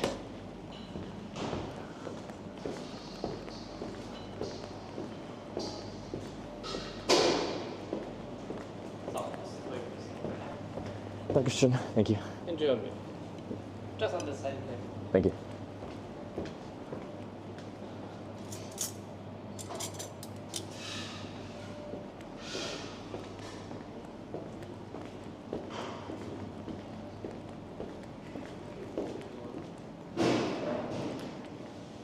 You can barely see the schnitzel underneath, but it's in there. You have to eat fast. Gotta eat fast.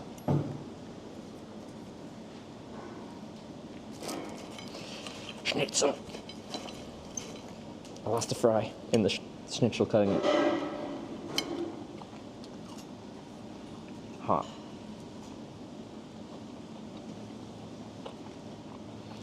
It's good though, actually. Yeah. Okay. Kind of pricey, but the flavor's there. I like this mushroom sauce with it. It's nice.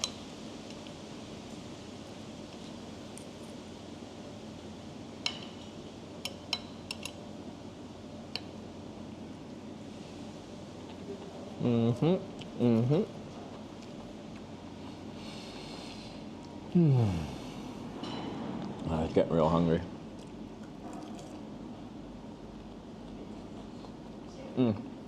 Hitchhiking day is going so great. I'm meeting some awesome people.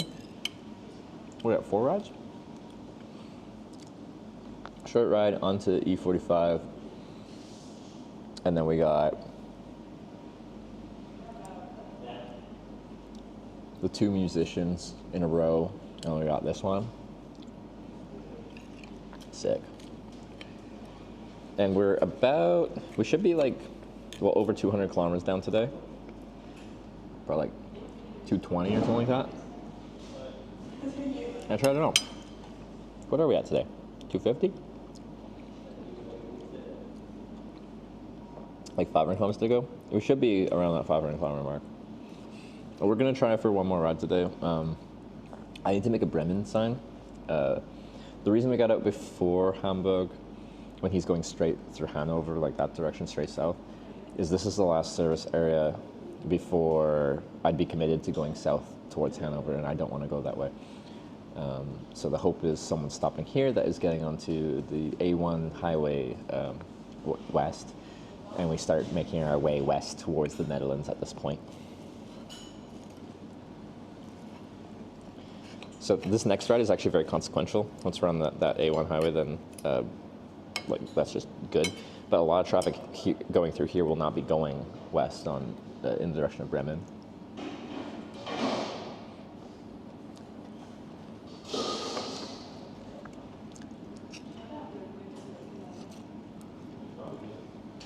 But for that, no, we're gonna make a sign and we're gonna put some time into trying to go towards Bremen. If I don't get a ride, I'm not that upset. We'll get up early. We'll get a ride tomorrow. But we'll go for another. I need to make a sign first, though. But thankfully, thanks to that guy that works at the little stop we were at in Denmark after the first ride today, we got lots of cardboard to work with as well. Just on the plate, what's on it? This is schnitzel with like a creamy mushroom sauce and fries.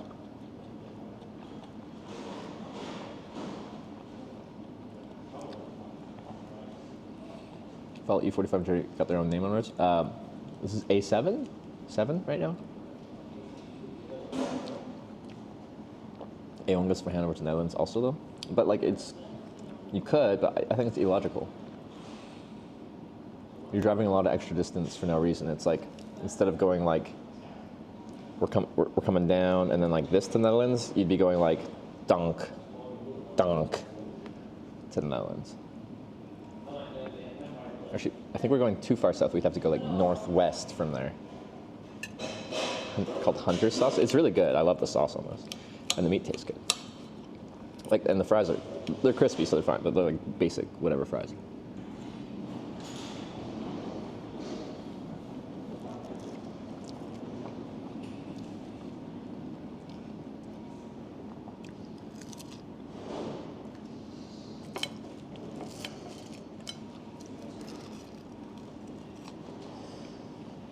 Yeah, I hate making people like stay open for me by me being slow, so we're trying to get out of here. Don't always need ketchup with fries. I'm eating it with a bite of schnitzel with the mushroom sauce, and it doesn't feel like it needs anything extra, the fries, as long as it's eaten with some of the mushroom sauce on it.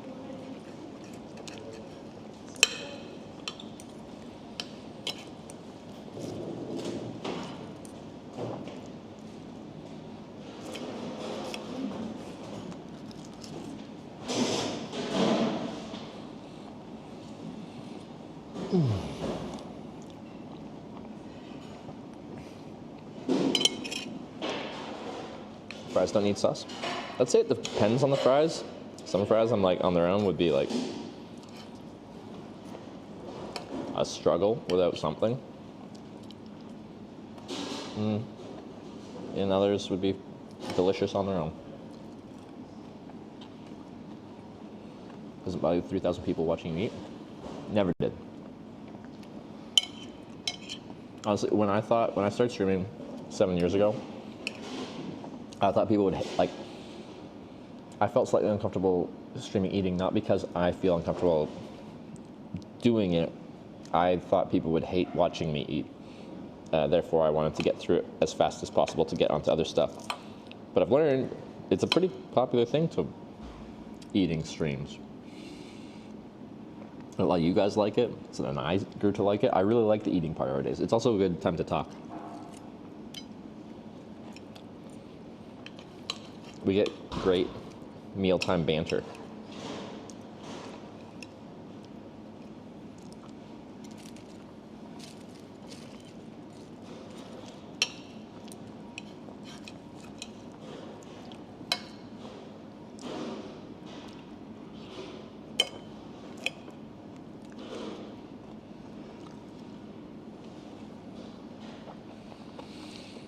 Exactly. It's a schnitzel with a mushroom sauce and fries. Schnitzel is something. Someone in chat can say what schnitzel is. I don't know how to describe it accurately.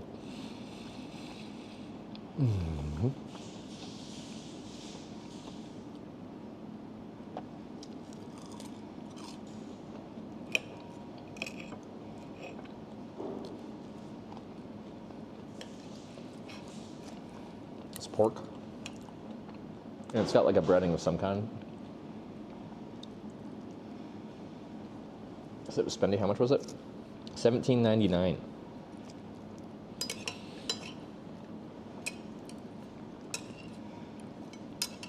Which I feel like for highway food is probably typical. I don't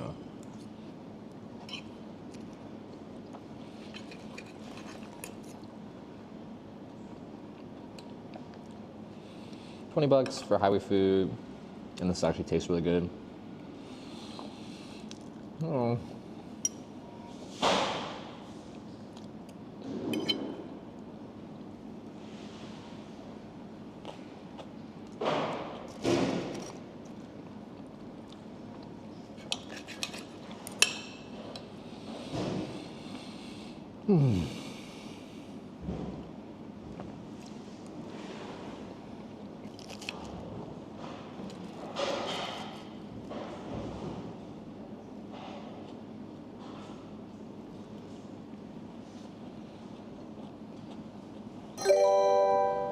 Louder than I was expecting. See Hot Carl just subscribed with Twitch Prime. Hey. The Hot Carl links for the 12 months, the 1 year resub. Thank you. No drink, no time. I'll drink my water after this once I leave.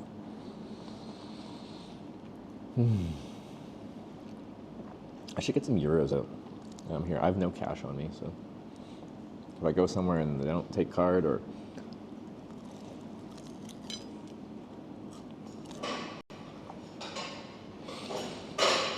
whatever, I should get some.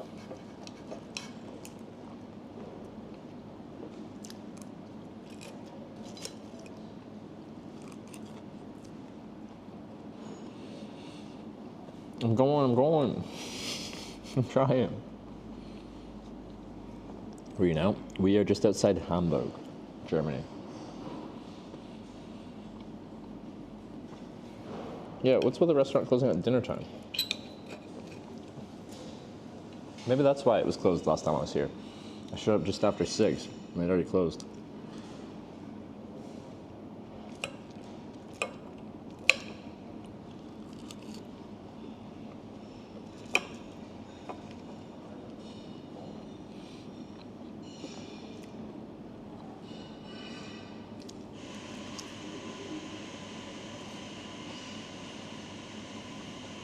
Anything weekend?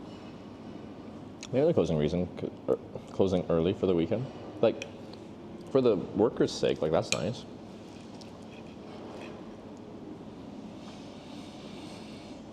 Yeah, I've almost finished the schnitzel, but it'll take a bit more time to get through the fries. We'll see.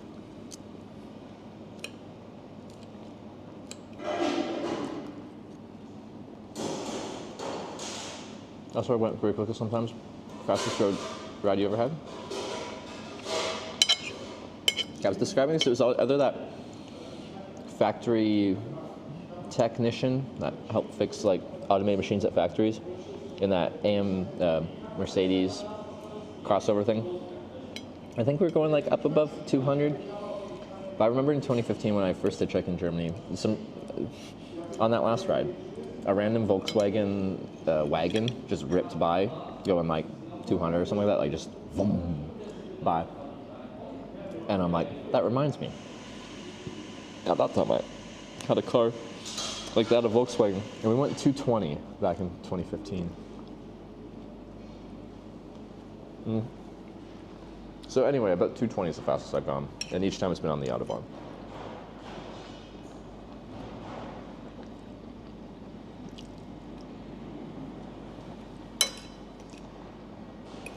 Because yeah, I wouldn't consider like a Volkswagen, just looks like a family vehicle to just be comfortable at that rate, but there you go.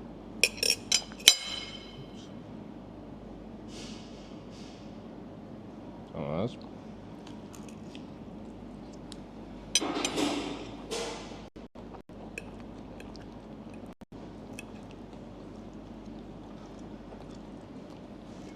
How fast was jumping are going? 170.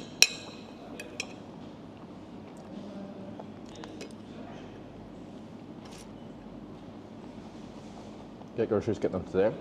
I won't really be able to. I'm on the Autobahn network, so. Okay,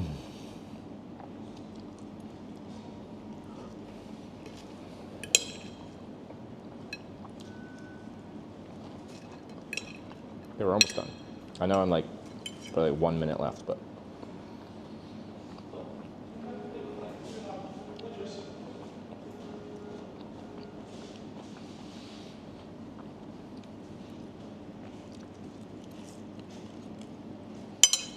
Three minutes. Actually, I think we're gonna nail this perfectly, actually.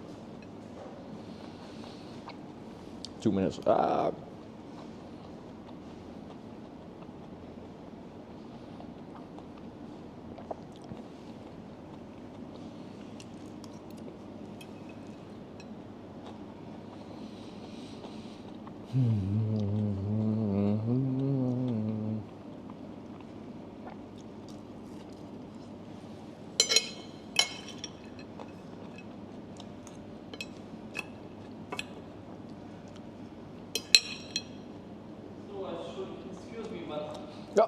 Final bite. Well, I nailed it.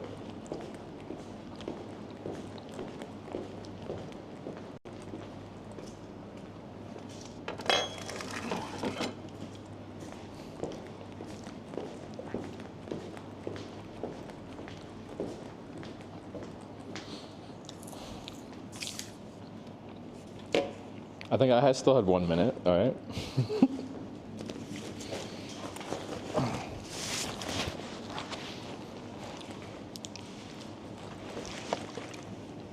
They don't mess around here.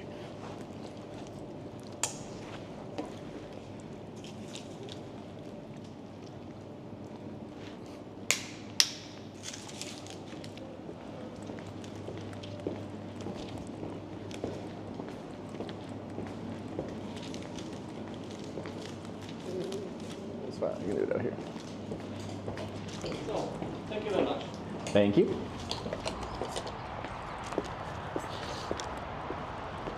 I wouldn't want to work. No, honestly, I have no negative thoughts about someone wanting to leave work on time. I think, like, in Western places, it's like expected that if there's a table there, you let them eat as long as they kind of want to. At some restaurants, and it's just like you're keeping like multiple staff members there just because you're just like the last table.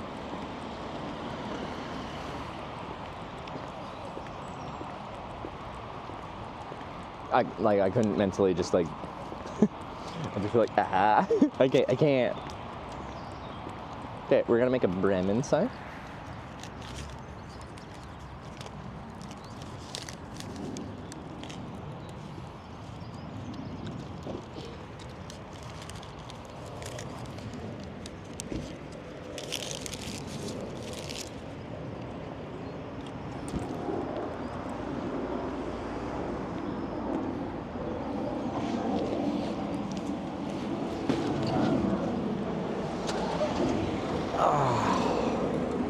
Oh, yeah. Maybe more schnitzel though. Oh, proud of that. Sorry, it's just good to relax for a second here. I was like panic eating schnitzel. Yeah, we destroyed that schnitzel. Give me a moment. I need a drink though, is what I need. And then we'll make a sign and then we'll hitchhike. Just need a moment of rest. Stores closed tomorrow. I bet like stores on the Autobahn will be open, maybe. I don't know. Actually, do I bet that? I don't know if I should bet that.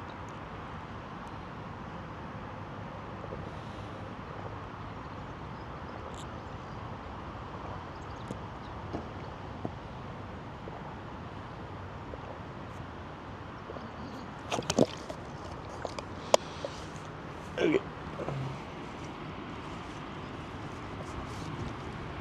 Trust me, open the Netherlands. We could get to the Netherlands tomorrow. Ah! I need you.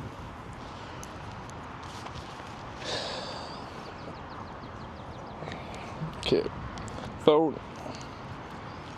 Where are we? Okay.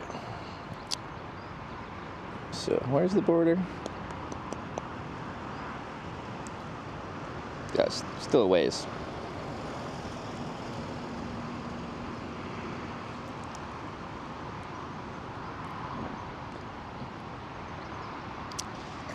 So the thing is, as we go through Bremen and continue west, let's try to stay on the 1 to go south, past Osnabrück, Münster, or no, we split west before that. Osnabrück and west on 30. It's just hard to like find the right rides going down the routes we want. Because you find really long distance rides, but it's hard to find the right direction.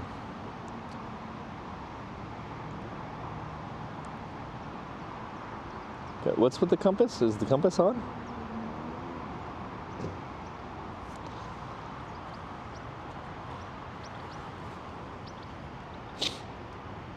Okay, anyway.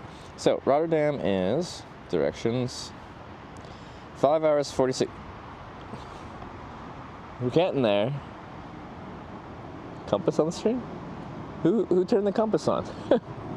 Just the needle, no text? Interesting. What's going on with that?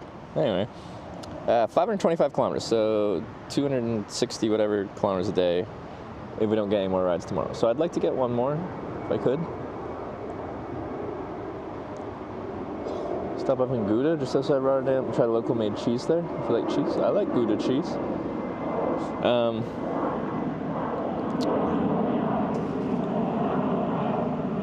But I won't have time beforehand, like I gotta go. Okay, anyway, let's start making a Bremen sign. I just want to look at a map of where we're at now.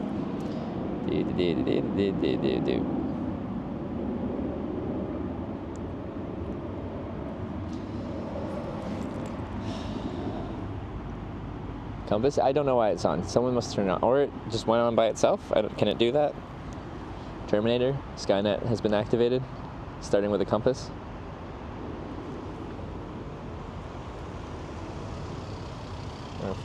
Join us. Buy your stuff that needs to. I can't get a ride from anyone that's watched the stream because it doesn't show hitchhiking. I do appreciate it though. Hitchhiking. Well, when I started streaming hitchhiking, I accepted like viewer rides because, and I still feel this way. Like it's cool to meet people that watch the stream, whether you're a fan or you just casually picked it up. You're like, hey, hitchhiker, I'll give you a ride. But it's not hitchhiking. Like when someone's hitchhiking, they don't have like 3,000 whatever people watching them. So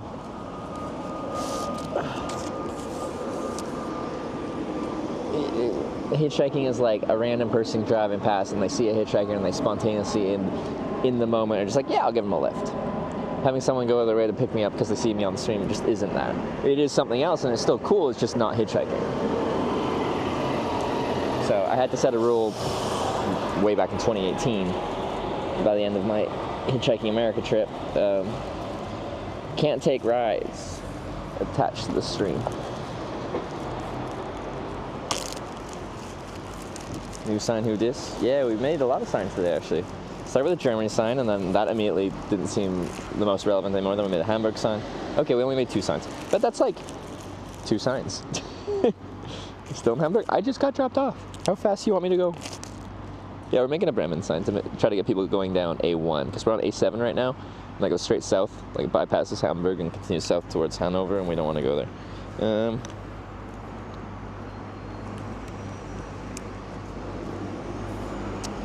Bremen.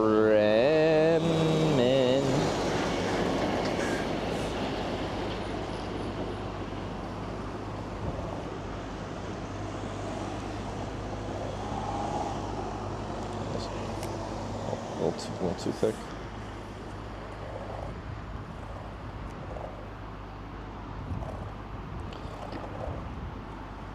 Yeah, big B.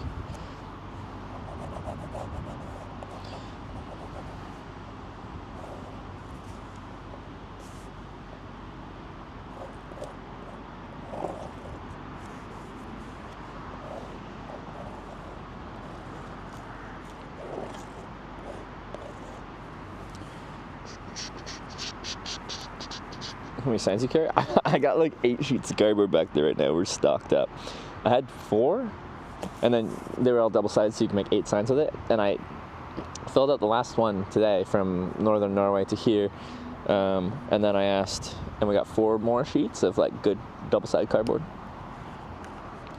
So that's nice. Heck. There's a dark cloud. Are we gonna get rained on? Maybe. I might have to run away. Bravely run away.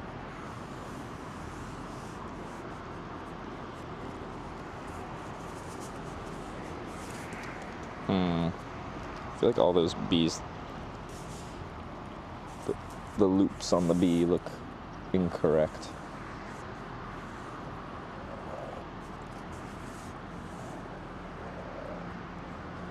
Needs to be the right amount of bulbous without too much bulbous. Those rain clouds? Ah, they look like them.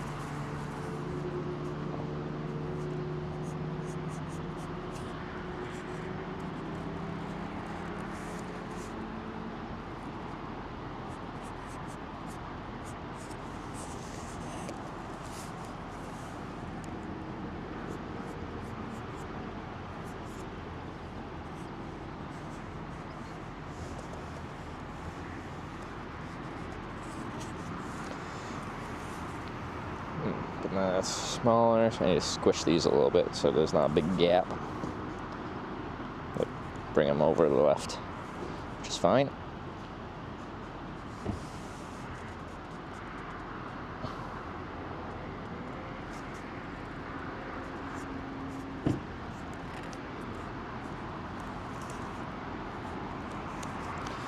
It'll look better once it's cleaned up.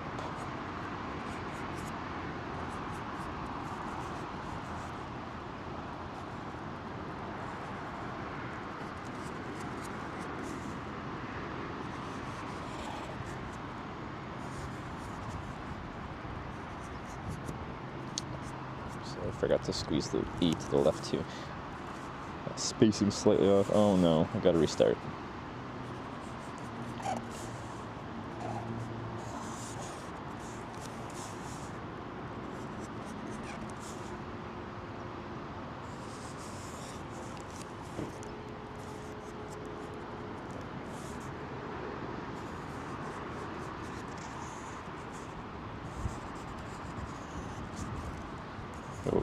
My letters have gotten taller. My E looks taller.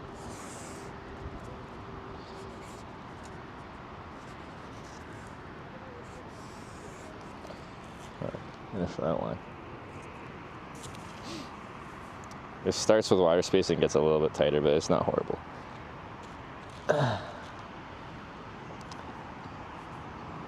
Business cards handle this driver? Yeah, we used to do that. And then I always forget, and then sometimes people just bring me business cards and then I just use them till I run out of them or I forget to bring them again. It's a thing.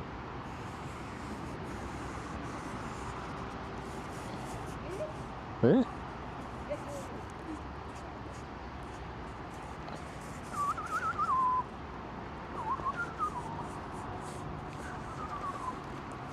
Hello? Hey.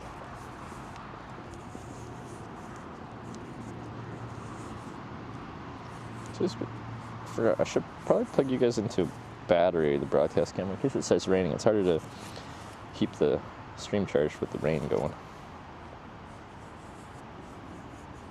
Right now I'm making it too, like, as people walk past, it's very visible, the sign that I'm making, which is good.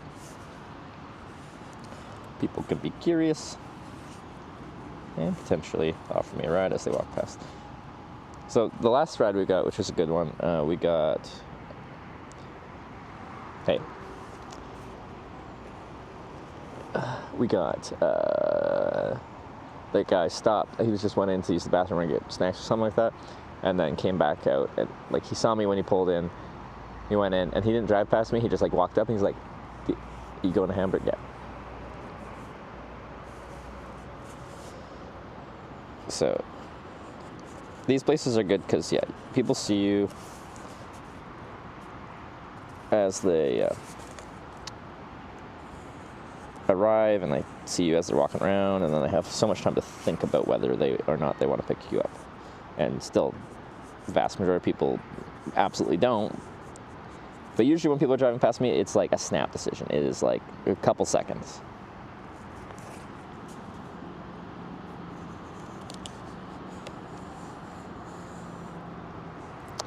So this is just a bit better in that respect.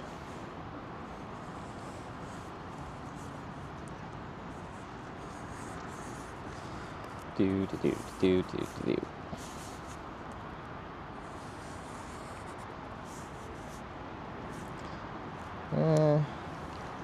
I'll just fix this up with my other one.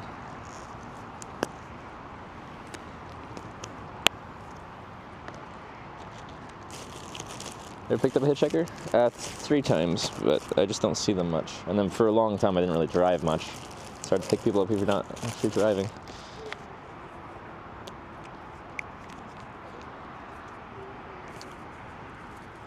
I told the story earlier of my first pickup. So I can tell another pickup story. I was living in Kelowna, British Columbia at the time. And I was going to visit a friend in Salmon Arm.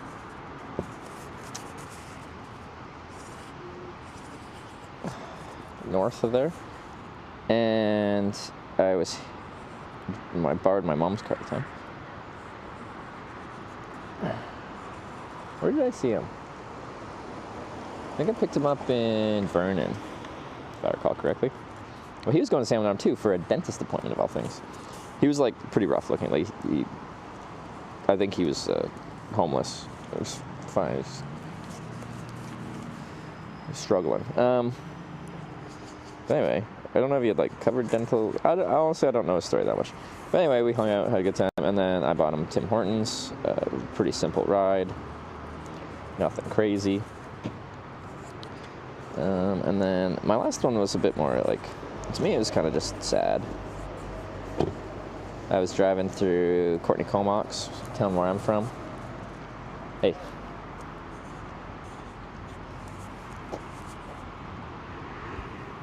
At night, I was dropping my stepbrother off at where he lives, and on this road with like no street lights or anything, and like just a strange place in the Comox Valley, there was a lady hitchhiking, like with no lights around. Like it was really hard to see her in the first place, but like I didn't see her till I went right on top of her, and I see her like with a thumb out, and I'm like, and standing hitchhiking. I'm like, why are you standing still hitchhiking? This would be one of those walky hitchhiking places, because you want to get to, maybe you're not going to walk to your destination, but you want to find a better spot to hitchhike and then stand there. Anyway, I didn't want to expose my stepbrother to this. I'm like, this is going to be a weird experience regardless. So I drove him home, and then I came back. I'm like, I'm going to see where she's trying to get to, and I'll take her wherever she needs to go. So I drop off my stepbrother and come back. Who are you? You're just a little dude. And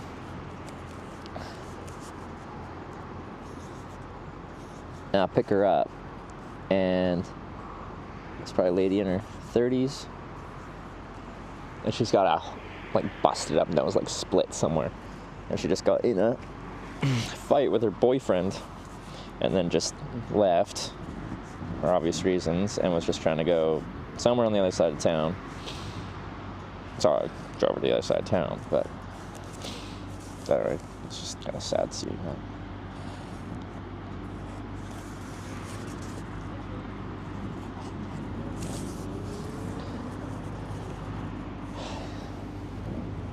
What does Bremen mean? It is a city southwest of here. So we're trying to, it's the next major place in the direction we want to go. We're not actually trying to go to Bremen, we're trying to go past Bremen towards the Netherlands. But we are on A7 highway right there, or Autobahn, whatever. And we want to get onto A1. So sign is super necessary here, because honestly, most traffic will be staying on this A7 or going into Hamburg, or a variety of other things, not involving going in the direction we're trying to go. So the sign very explicitly states what we're trying to do, or where we're trying to go specifically.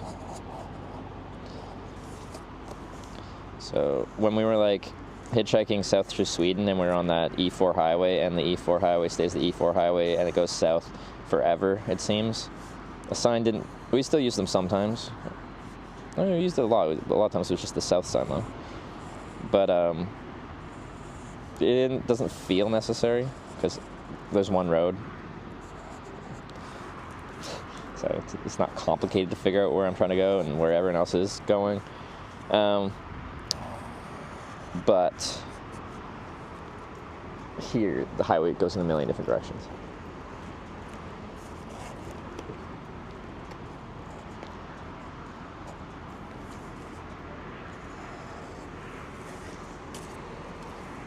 Plan to go to Amsterdam or go south to Rotterdam and go around. I would like to go around Amsterdam so I don't have to navigate around a big city. Would be my preference. But we'll see how the rides go. Oftentimes my route, I might have what is the most efficient driving route, but then my actual hitchhike route differs just based on the rides, right? If someone's going generally in my right direction, but in a not the most efficient driving direction way, I'll still take it. Say someone was going instead of straight south, they're going to I don't know, they're going south to Hanover and then west to Bielefeld or something like that. I would have taken the ride all the way there, even though the more efficient way is to go west, further north through Bremen and down that way, because it would still be, at the end of the day, closer to my destination than I would be otherwise if I got out earlier, if that makes sense.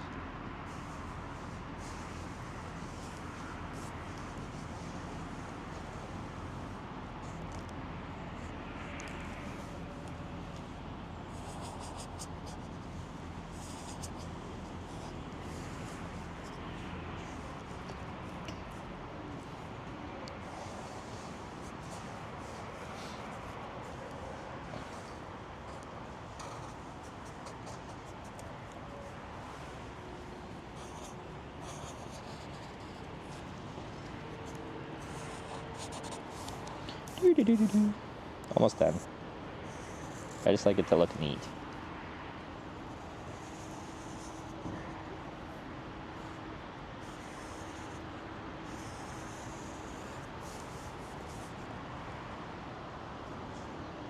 A little farther.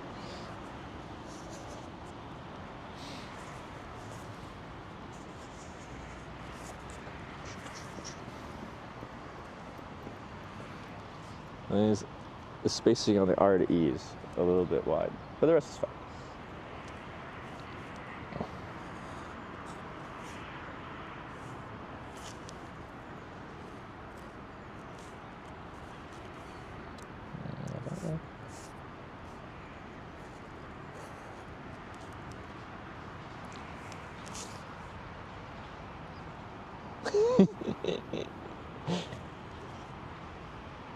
Anyway, that'll work. It's okay for far? Yeah, it's fine. It's fine. Oh yeah, this is where I put my finger when I hold, hold the sign. Yeah, it's perfect. Yeah, it's a finger. You guys, I wasn't even conscious of me, like, because I usually hold the sign approximately in this spot on the sign. Yeah, it's perfect.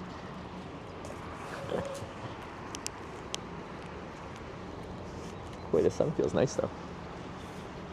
Okay, I have to decide where I want to stand hitchhiking. Probably by the tanks, because people drive past me regardless. Oh yeah, but they can go behind. The trucks are the ones that are supposed to go this side of the gas stalls, but sometimes cars go back there anyway. I don't even prioritize truck traffic that much because it's so uncommon we get commercial trucks these days. We've had one on this trip, but like I'm just not like going out of my way to like make sure I capture traffic from commercial trucks. It's a statistically small percentage of my rides.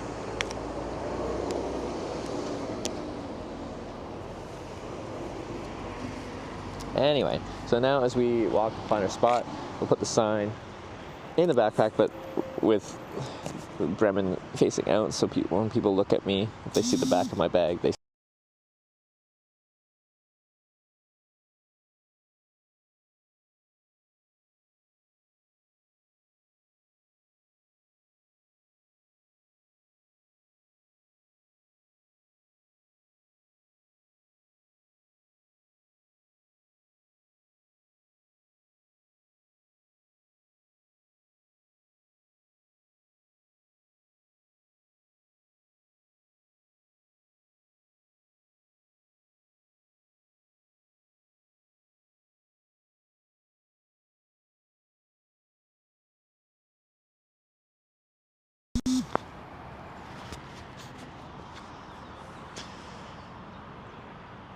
get over here.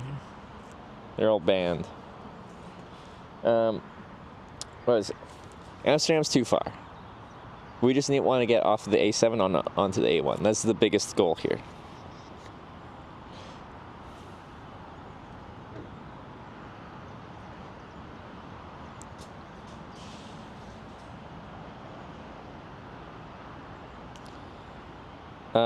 Speaking of which, like, if someone is actually going to Bremen, we don't have that much time before. I'm sure there's a service station like this between Hamburg and Bremen that we'd be interested in getting onto.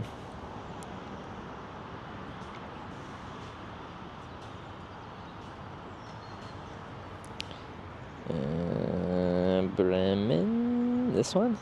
Probably this one. Yeah. Roststadt Grunberg See.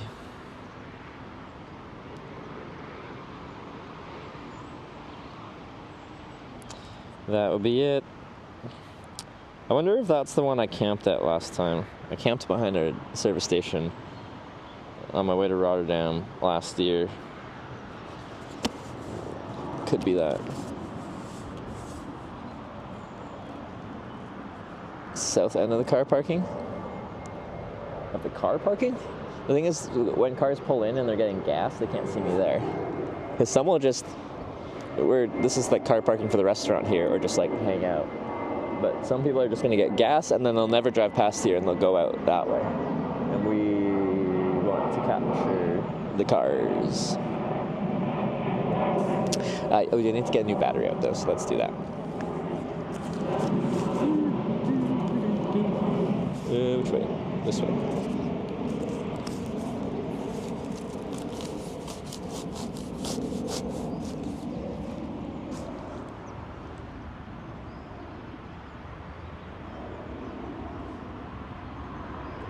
Last year, last Rider's Fun? It was. And we showed up a day early, which is crazy. This is the first time I ever showed up a day early. I always show up on registration day, but didn't swing it that time. Which is okay, I guess.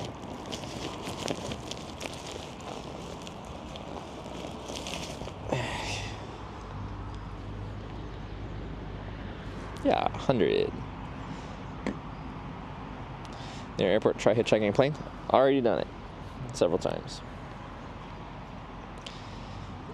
Bet is ready if it happens again. Nice. I don't have to camp in Rotterdam. I bet there's some green space in Rotterdam I could camp in though. But yeah, actually, if I do show up early, can I sleep in someone's room? We're all staying in the same hotel. Girthy battery? Thank you. Okay. And this one's the dead one. Wait, is this one the dead one? Yes.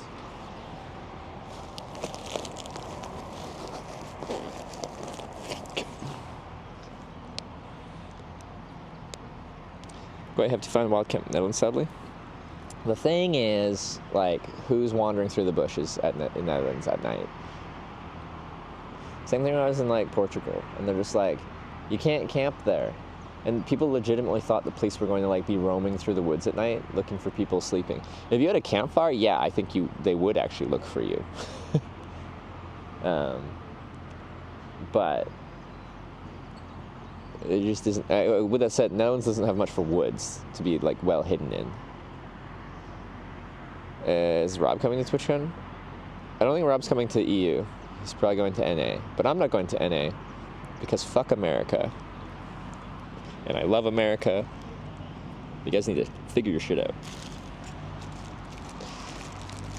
Guy's pissing. Oh shit.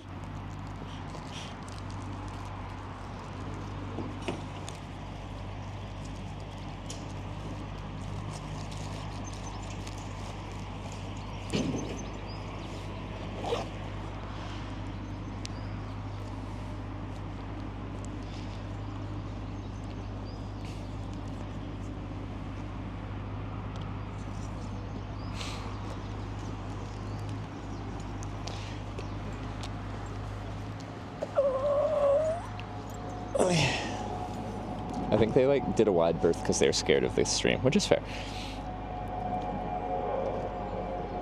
I have air mattress. Someone will have a floor in room. Oh yeah, no, all my, like, friends. Well, a lot of my friends are staying in the same hotel for TwitchCon, so I'll be able to bunk up with someone and cuddle with them for the night. It's fine.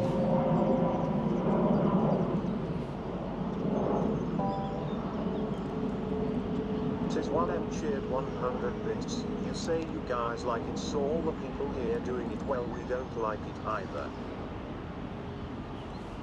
True. But still, what the fuck? Just wildly gesturing at everything. What the fuck? Not staying with Sarah. Well, Sarah will arrive on registration day. She won't arrive a day early. Like, on the bike, it'd be hard to arrive a day early.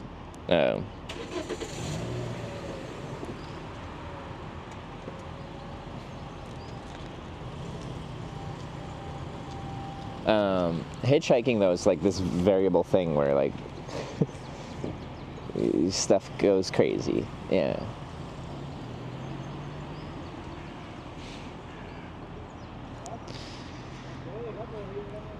Okay. But yeah, I think I'm gonna go to that central part by the tree there where the people filling up can see me and like hang out there with a sign, and as they fill up, they're going to the business, because this restaurant's now closed, so you won't really get much traffic drawn to there. People still park along here, just as like a rest stop, but there's no services over here anymore. They're all over there.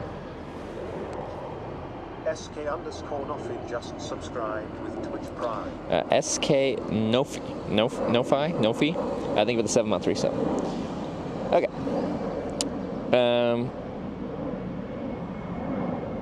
Hitchhiking with bikes, some kind of fold bike. You should watch the entire VOD from last year. We hitchhiked across America doing that, and it was great. I love my Brompton. Brompton is an amazing piece of kit. Wow, it's so variable right now. It's like super warm when the sun comes out, and then clouds come in. Now I'm cold.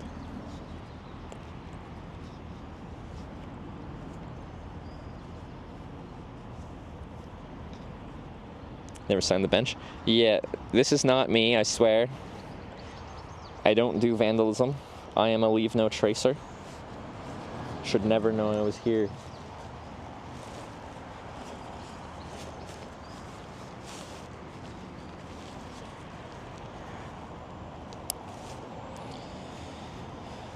Okay, kinda gotta pee. I might go pee in the bush like what that guy did. Because, honestly, I don't know if this one makes you pay. A lot of these service areas you pay to go to the bathroom, which is bullshit. A lot of them, like, if you buy something inside, you get like a voucher thing, and you can scan that to like go pee.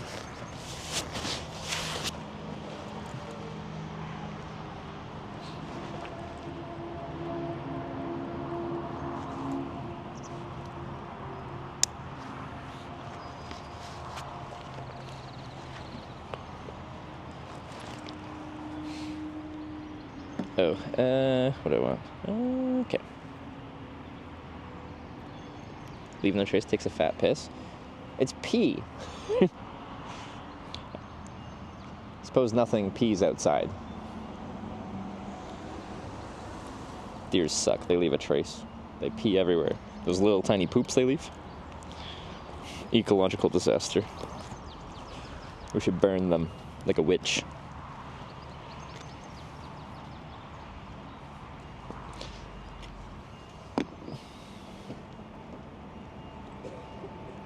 Long drive ahead, better go pee, maybe, if we're lucky. Okay. Do the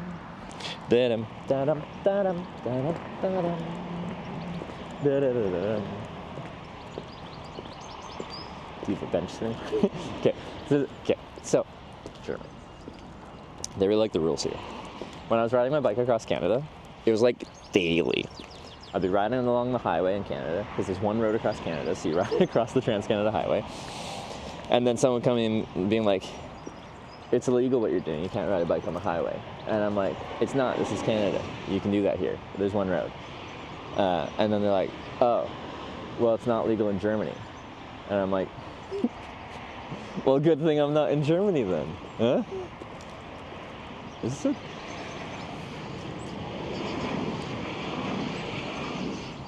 What are you doing here?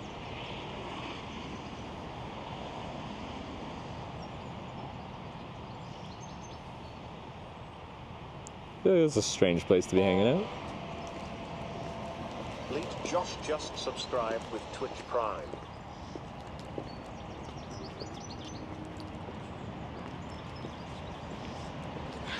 Yeah. That's okay, I'm not gonna do anything. You can chill. Oh, this guy's probably going to pee too. Oh no, it's the guy that works at the restaurant.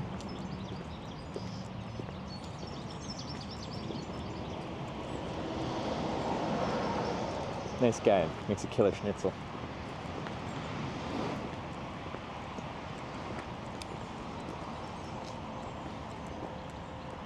Well, him? No, I'm gonna pee in the bush real quick. You guys just stare at it. A truck. Or something. Like this. I'm gonna mute the audio. Oops.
Alright, we made it. Let's go hitchhike.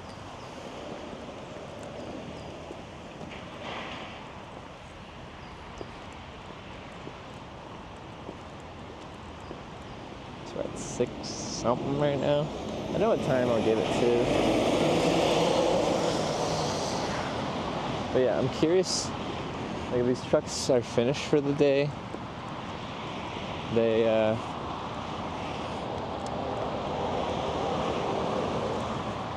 because tomorrow's a holiday, can they not drive? So they'll just be sitting here all day too? Anyway, this is what we're working with, so actually this is good. So see how that car's going out this way? When people get gas, they'll go out that way. If I was waiting at the end of the cars all parked over there, you'd miss the cars that just get gas and leave, which will be a gas, snacks, bathroom, and leave. So we want to be around here. I'll probably just stand next to this and see what we can do. Which means I'll use my left thumb when they come this way and my right thumb when they come this way. So I can do the Fonzie thing with the double thumbs.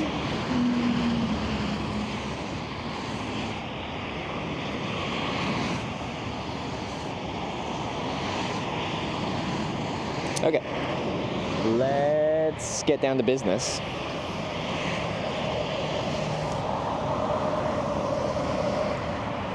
Some can't, depends where they're going. Okay, fair.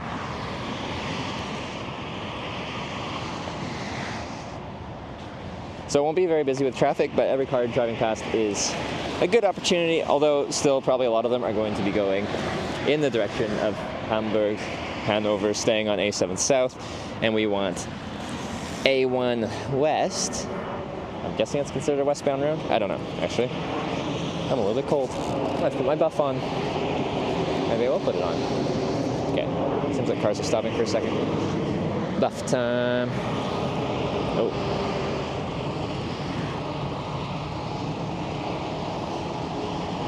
Nice. Drive to 10, 12 p.m. Filled cargo. Oh. Not Hamburg. I think I've been, well, I know I've hitchhiked here before. I think I had like a couple offers to take me into Hamburg. Some people are just going into close to city here, but we don't want to do that because then we'll get stuck in a city. And hitchhiking in Germany is pretty easy as long as you don't get off the highway. If you're going for like distance,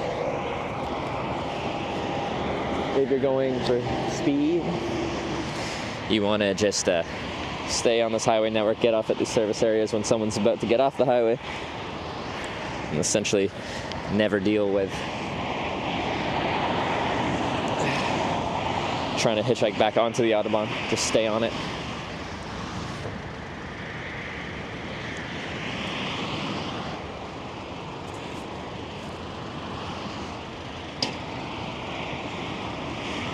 Oh, I need my phone.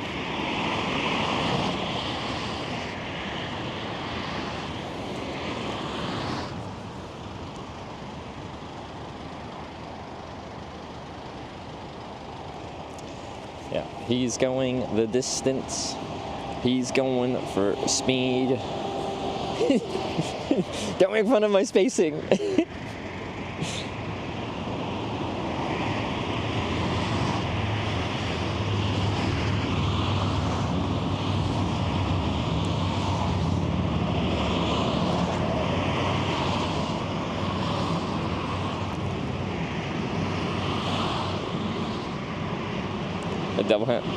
Double thumb, what happens to the sign?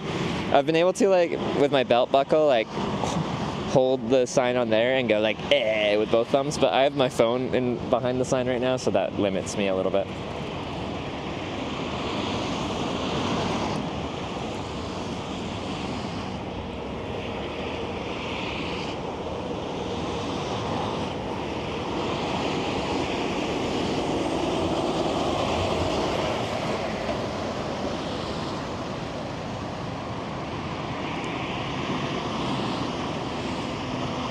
Anyway, that was the first car I stuck my thumb out at. So yeah, we had a danger trader starting the timer, and so it begins. So as you can see already, like, we don't have fast or like a lot of cars coming by. But each car is a good opportunity. But you can end up waiting here a while, just waiting for the right car going the right direction. See, that's where I'd use the left hand, but it's kind of weird.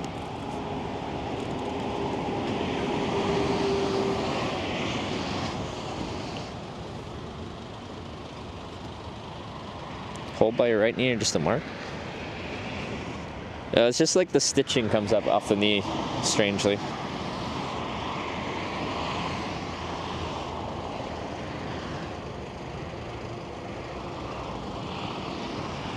You're not supposed to go that way, car. Going backwards. Pretty sure you dropped something? I don't think so. Oh, I did. Cable, thank you. Who said that? Mad Head. Thank you very much. Good eye. I wouldn't recommend any backpack for traveling. Historically, I'm a big Osprey fan. I think they make good backpacks. This is a Z-Packs backpack because like my Osprey bag's like 5 pounds. This one's 2. So I was just trying to like switch to a. Hey! Our cable saver. Well deserved. Dr. Nerd Rage, thanks for the gifted sub. Right on. No way for anyone to go this far down the A7. Did I go too far?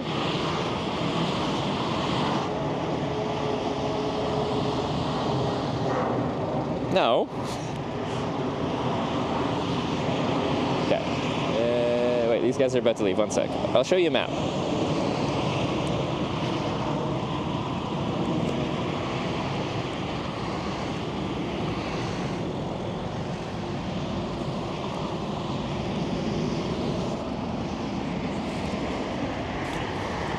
Placed your backpack on an anthill? I placed my tent on an anthill in Sweden once. Okay, so this is A7. We go hitchhike south from here, and then we get on this highway. Past Bremen. Ah!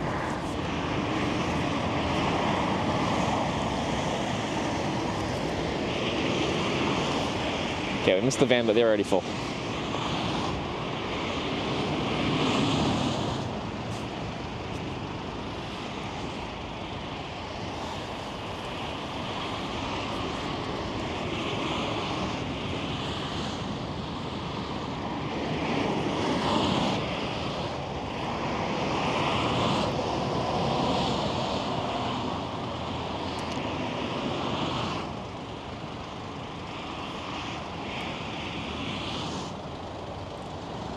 Lightweight, structure probably for Osprey packs have been impeccable. Love the mesh back panel. Yeah, like a nice mesh back panel is really nice. So this one, I don't even see.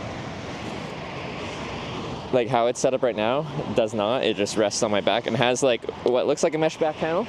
And if I have the external frame set up for this one, it's called the Z-Packs Arc Blast for a reason. Like you essentially have these thin metal poles, and then when you tighten the back down, it bends the whole thing out. And then this becomes a trampoline back. It's kind of nifty, but I took the frame out.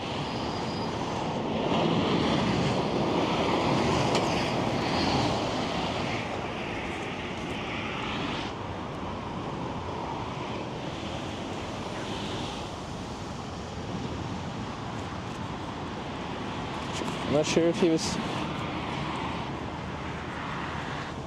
Was it? 1 sec.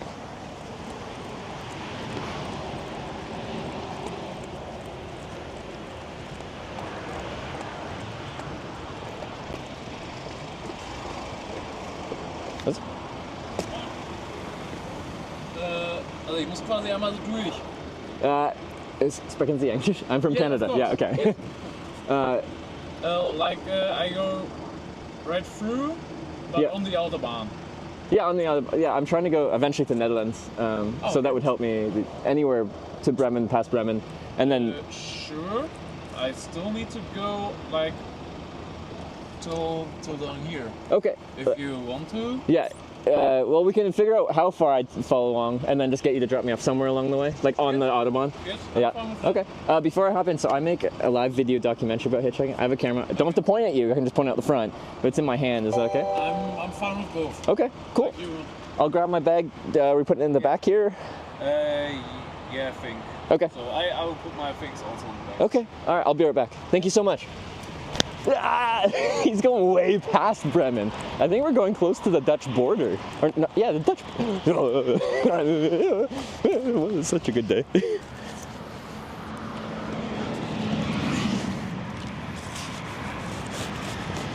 I don't actually know exactly where he's going, but he's going past Bremen in the right direction.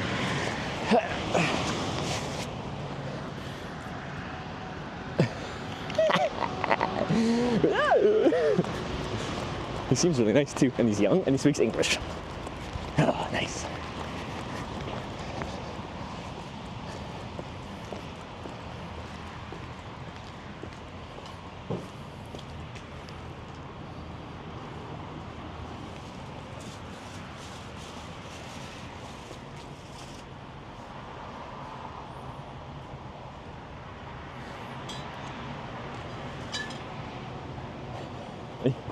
German speak English, yeah. So, sweet. Well, just throw it in, I guess. Not gonna break anything, just Nope. anywhere on top? Okay. All in use. Okay. Yeah, okay, that's fine. Yeah. That's fine? Yeah. Okay. Alright. See, let's do it. We got the big van.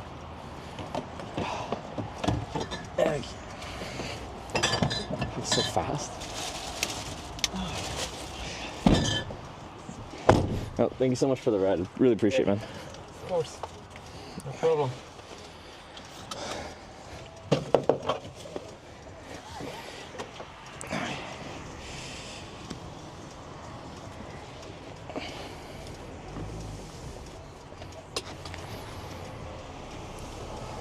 Okay. So, I'm Luke. Trevor. Nice to meet you. Nice to meet you. From Canada. From Canada? So that's my lack of German. So I'm Canadian. And how it comes? Why are you in Germany? Yeah. I started this trip in Tromsø, Norway, up north.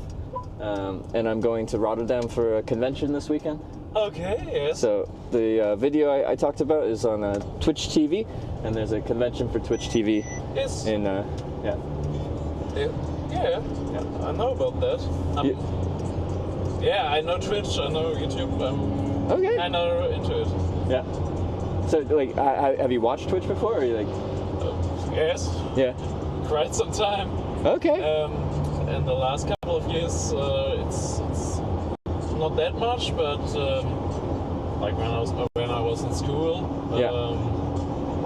I had more time. I could watch more stuff. Wait, and that was video game content? Yes, mostly. Yeah. Mostly. Twitch now does a lot of real life stuff. Yeah. I've seen. Is it? Oh, it's on Twitch. Yeah, it is Twitch. Yeah, this is Twitch. This is what I do. My channel's called Hitch because I stream hitchhiking. Ah, yes. So, well, hitchhiking, and I do long distance bike tours as well. Ah. So, yeah. Do you know which Twitch channels you've watched in the past, like gaming streamers or otherwise? It's of course mostly German. Yeah, German. There's a lot of like even travel streamers. There's a lot of German travel, like IRL travel people that do really cool stuff. They go on big trips and crazy stuff. Yeah, there've been a couple of streamers who I know that they are popular or known in like USA, Canada, or the English streaming space. Yeah. I don't know. Like the big one, Papa Platte. Yeah, for the German speaking? For the German. Papa Platte. Papa Platte. Okay. And his games or travel? He mostly does video games, but he also did some IRL stuff. Oh, did you? Okay, yeah. I think I've seen a video today or yesterday. Like he knows Ludwig. Okay, yeah, I know Ludwig. I know that he's kinda in this bubble of those. Yeah. Papa Blatter, not Papa Blatter is in the bubble. Yeah. But he's known in that bubble. Okay. Something like that. And in general, like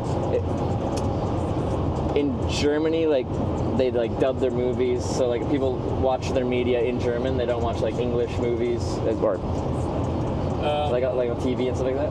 Do you usually watch German only media, or do you watch English media as well? It's there's a little shift on that, like the younger generation, like me. Alright. Background. I wish I had my second cola.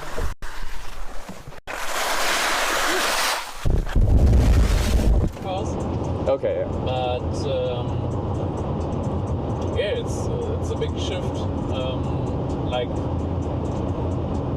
I would say, like 60 to 70% of the people I know in my age are watching English. Okay.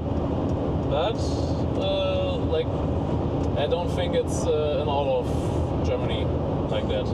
Yeah. I think there are a lot of people who still watch like only German or something like that. Even for the younger generation? Oh, of course. Yeah, okay. Yeah. But it's great to watch in English to learn it. Yeah. And have you traveled much outside of Germany before? To other countries, or even in Europe, like only for vacation, and then it was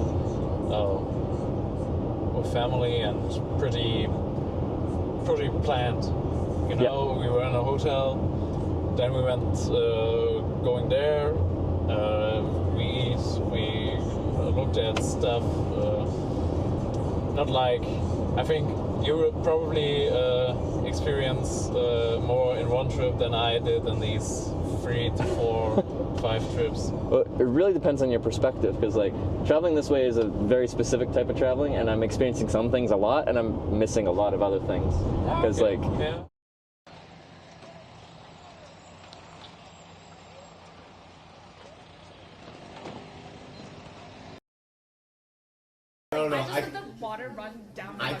I could go on smaller roads and go through town to town to town and actually experience it.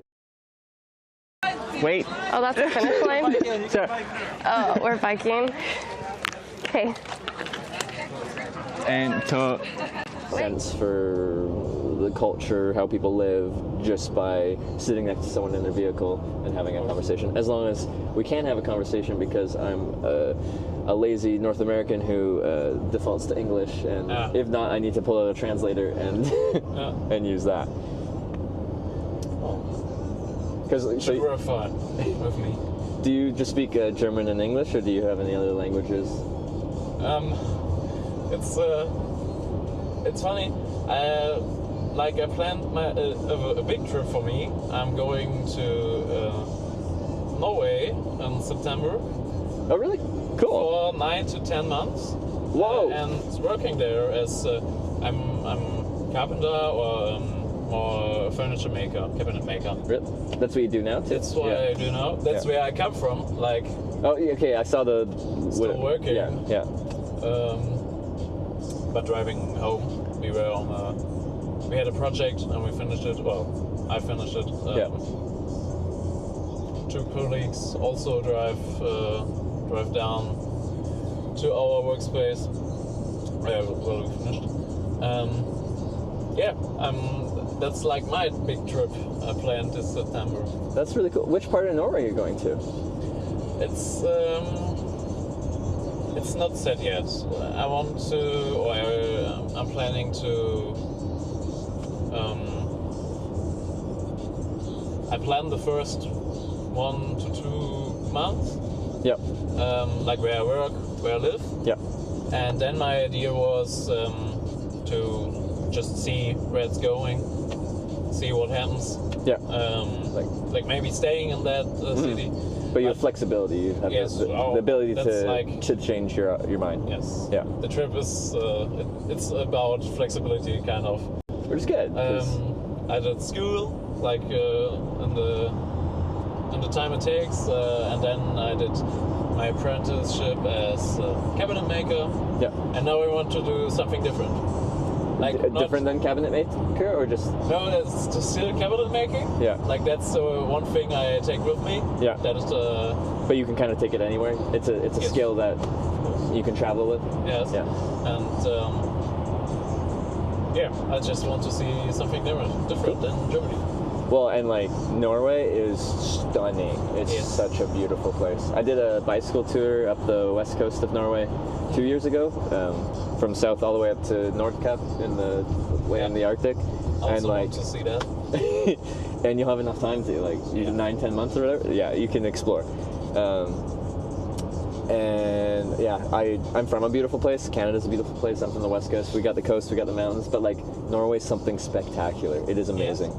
Like I actually when I planned the trip like a year or half a year ago, Yeah. I was thinking like Canada, or do I go to Norway? Okay. That was we made the short list, Canada. Wait, sorry? We made the short list as in like we were in the final couple options. Yeah. Okay. Yes. Yeah. But mostly because Norway is just nearer to me. Yeah, and like it's Schengen, so you can just go there and work. Right? Yes, and I just can go there.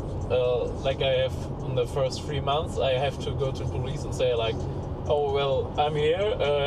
I'm still working. I have my work. Like here are my financials. Like I'm fine. Yeah.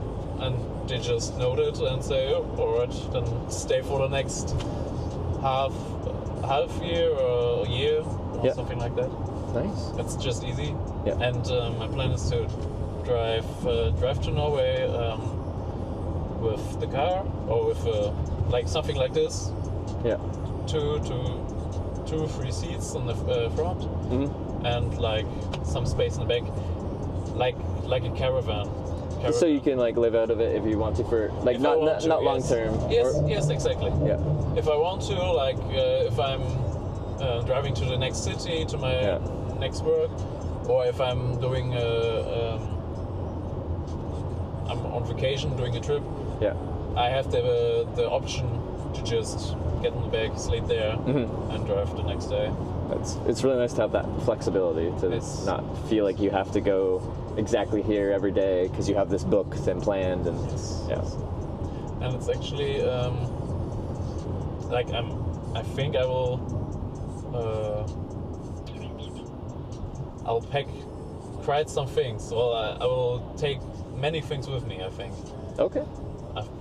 Like workwear, normal wear is like that's a lot, I think. And then some camping stuff. I think I will take my ski with me.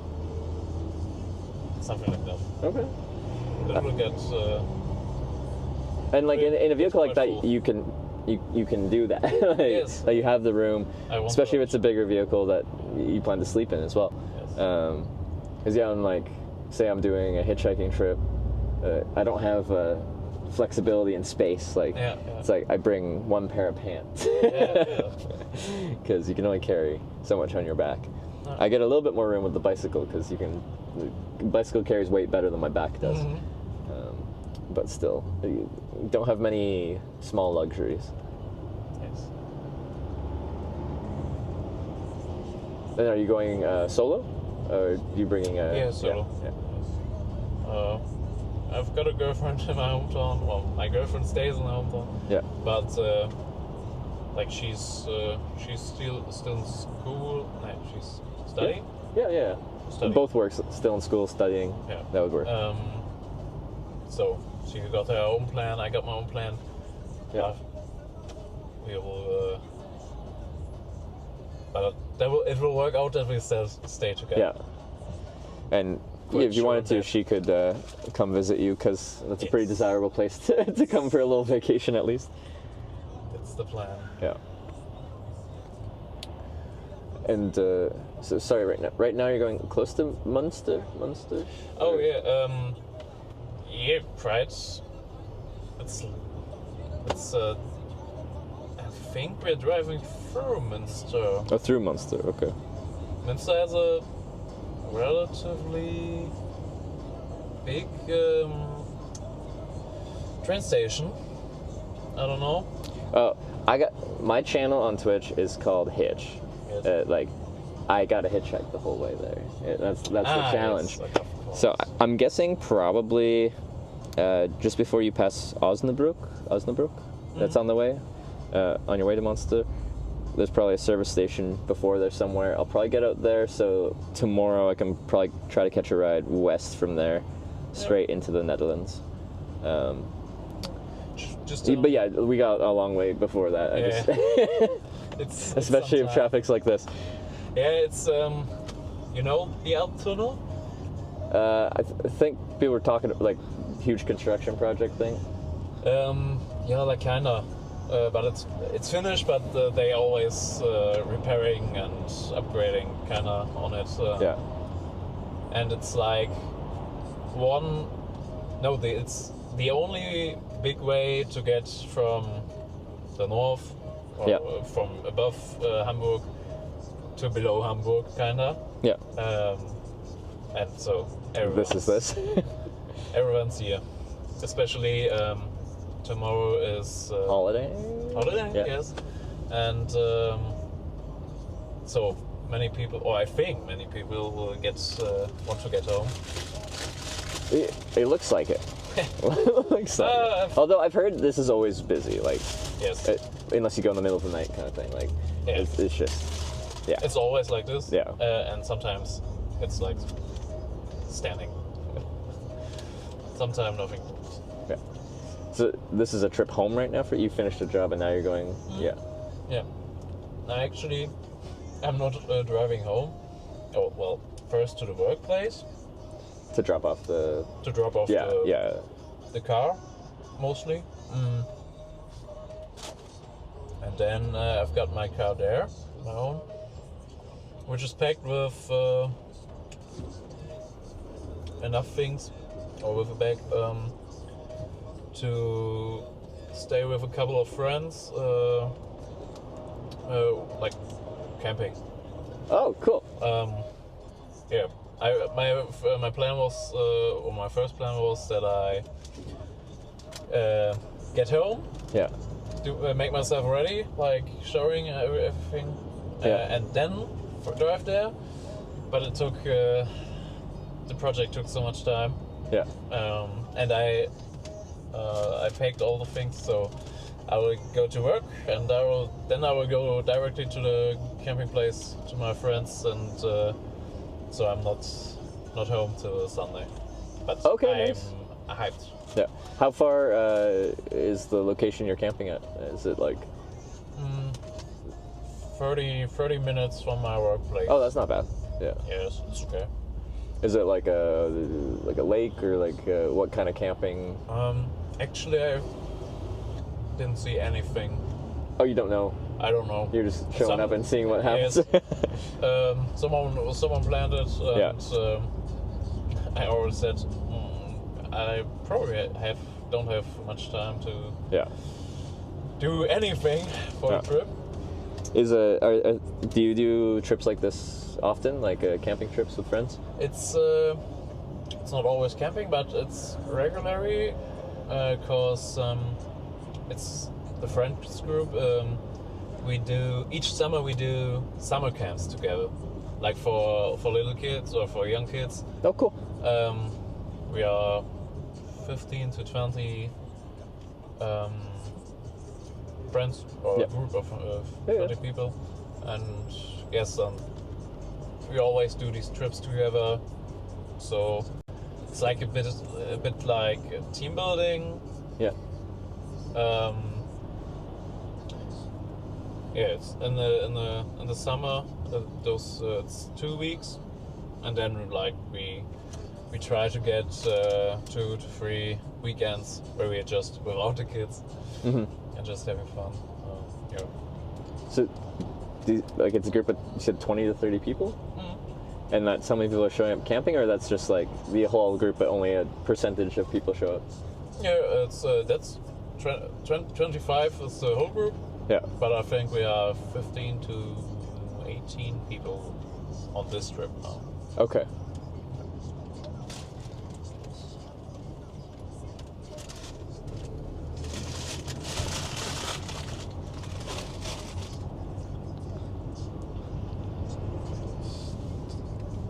It's quite funny that I picked you up because I was thinking about hitchhiking the other day because of a series on YouTube. A YouTuber in Germany did a little series, The Race. It's called The Race. Okay. And it's about 5 people. It's already the second season of it. It's about 5 people getting from point A to B, just without money, without phone. Yeah. And they're filming themselves. Okay. On it. Yeah. It's a really great show. I really liked it. And the second season was from France to from Paris to be exact to somewhere in Turkey. Oh, okay. That's a good trip. Yeah, no, that's serious. Yeah. Yeah.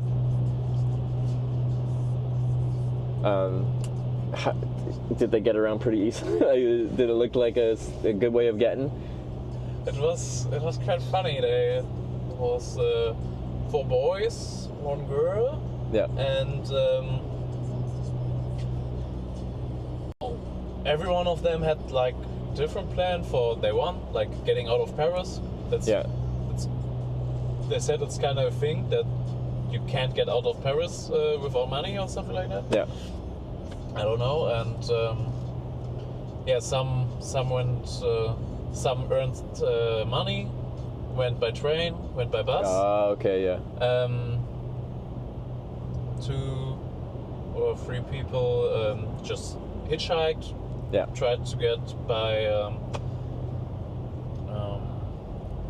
like train in the city. Yep. Yeah, like with train to the next big autobahn. Yeah. And then from there hitchhiking. That's quite a good option, yeah. And like it's crazy because you always see these interactions when they film with the drivers and the hitchhikers. Yep. And it's always seemed like great, or it's like it was not always great, but it's just nice to have a conversation with someone you wouldn't meet otherwise. You know exactly. I mean? Yeah. It's like, and even on the street, if you walk up to someone, like you have the most casual, like couple-second conversation. Yeah. But like you pick someone up hitchhiking and you're driving for a few hours together, like you really get to know this random person that decided to take a chance on a stranger, pick them up, give them a ride. I don't know, it's like I started hitchhiking for like the adventure. I wanted kind of, it was like escapism to I just was bored with college and stuff like that. Yep. But as I do it more and more, it's like the social aspect, it's the culture aspect, it's getting to know people from different walks of life aspect. It's just, it's exciting to me. Yes. And by that, by the series, I was thinking, oh, maybe I will do a trip like this too. Like maybe I will hitchhike to Norway or something like that. Like honestly, it's in Europe. It's pretty. I don't want to say easy, but it's like accessible. Like it's a bit more accepted. Like I do a trip across the U.S. every year, and it is like much dirtier and grungy, and like there's a different reputation there. It feels like, but here it still can have that reputation of like, you know, a young person going on an adventure and just going exploring. I feel like in North America, it's like it's just different. I still love hitchhiking in America, but it's much rougher, and the wait times are a lot longer too. Because how old are you now? 23. Okay. Yeah, I'm 30. Been doing this for 11 years. Oh. I started at 19. Okay. 7 years with a camera, 4 years without. Oh, right. I've done my fair share. Yeah, I would say. Yeah. Because Quite some time. In Lithuania, like I mean, come through Germany. It's Europe. From south, like Small. But like Germany's just like smack dab in the middle. It's kind of like all roads lead through Germany if you're traveling a long way through Europe. Well, we have quite a good autobahn. Well, it has its flaws, but if you. But yeah, overall it's good. Overall, it's quite good. And for me, like once I get to Germany, from a hitchhiking perspective, it's usually where things go real fast because you have the autobahn and then you have those service areas like where you picked me up, and you get long distance traffic there. Hitchhiking out of a city, it's hard to find people traveling much anywhere. They're driving around the city. Yeah. But from those autobahn service areas, a lot of people have already driven a long way. Look at that port. Oh, that's every time I drive by. That's so crazy. It's so massive. Yeah. This is ports of Hamburg then? Ports of Hamburg, yeah. Right.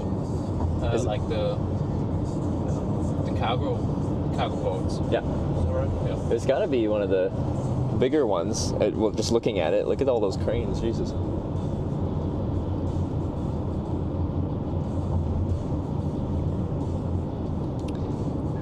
That is crazy.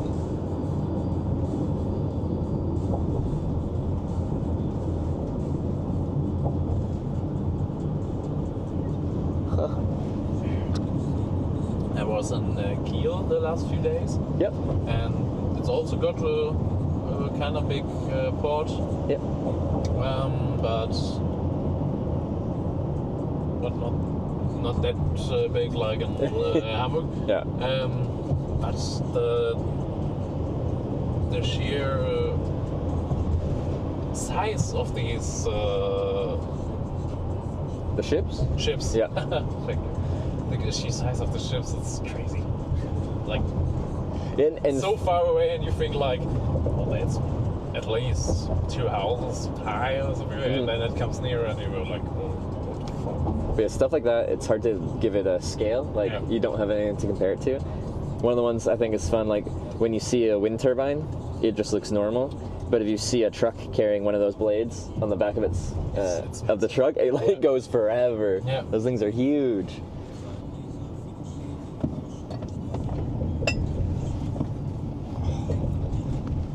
So does your work currently take you like all over Germany? Like you're driving a long way home from just going to a job site. It's rather special for not for me, but for as a cabinet maker, it's special. Yeah. That has to do with quite some things. It's just my company. Like I started, I was in an apprenticeship. I started an apprenticeship when we were 3, 4, 5 people. Yep. And like we had big dreams, or we had great ideas, and so project after project, more people came. We got bigger, and now we are involved in a franchise. Okay. It's a. So there's other locations of the same business? Like, Yes, exactly. It's pizzeria. Pizzeria? Like for pizza shop? Yes. Yeah. Okay. And they got quite huge.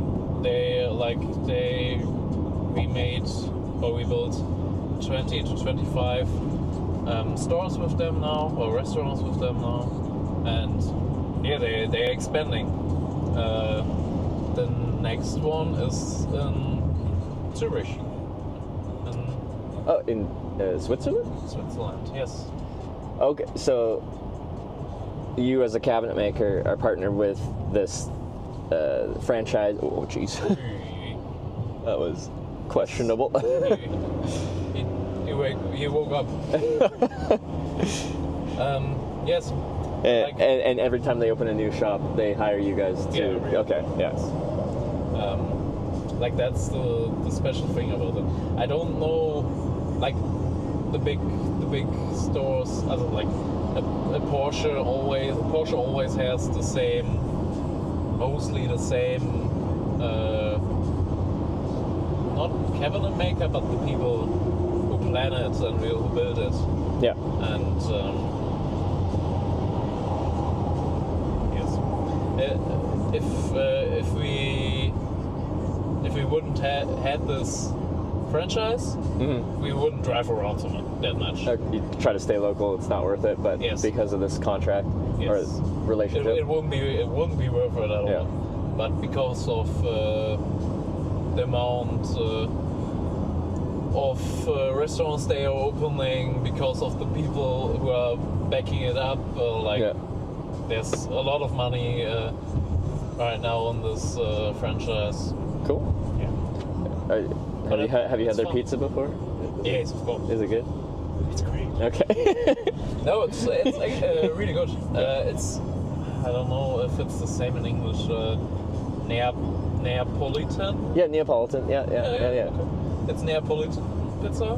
So it's I didn't know Neapolitan pizza before then. Yep. So it's quite good. They always have their special, like they have their normal menu, but always specials for 2 to 3 months. Yeah. And everything.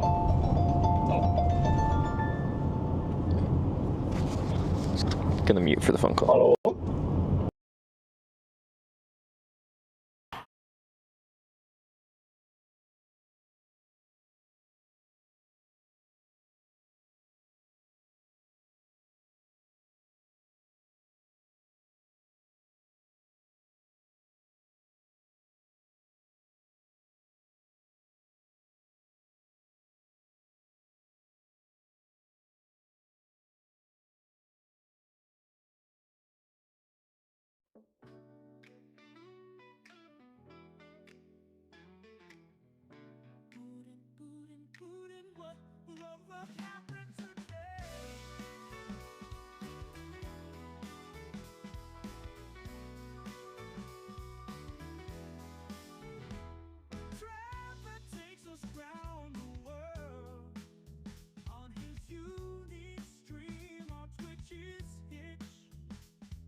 One of the friends I'm meeting with.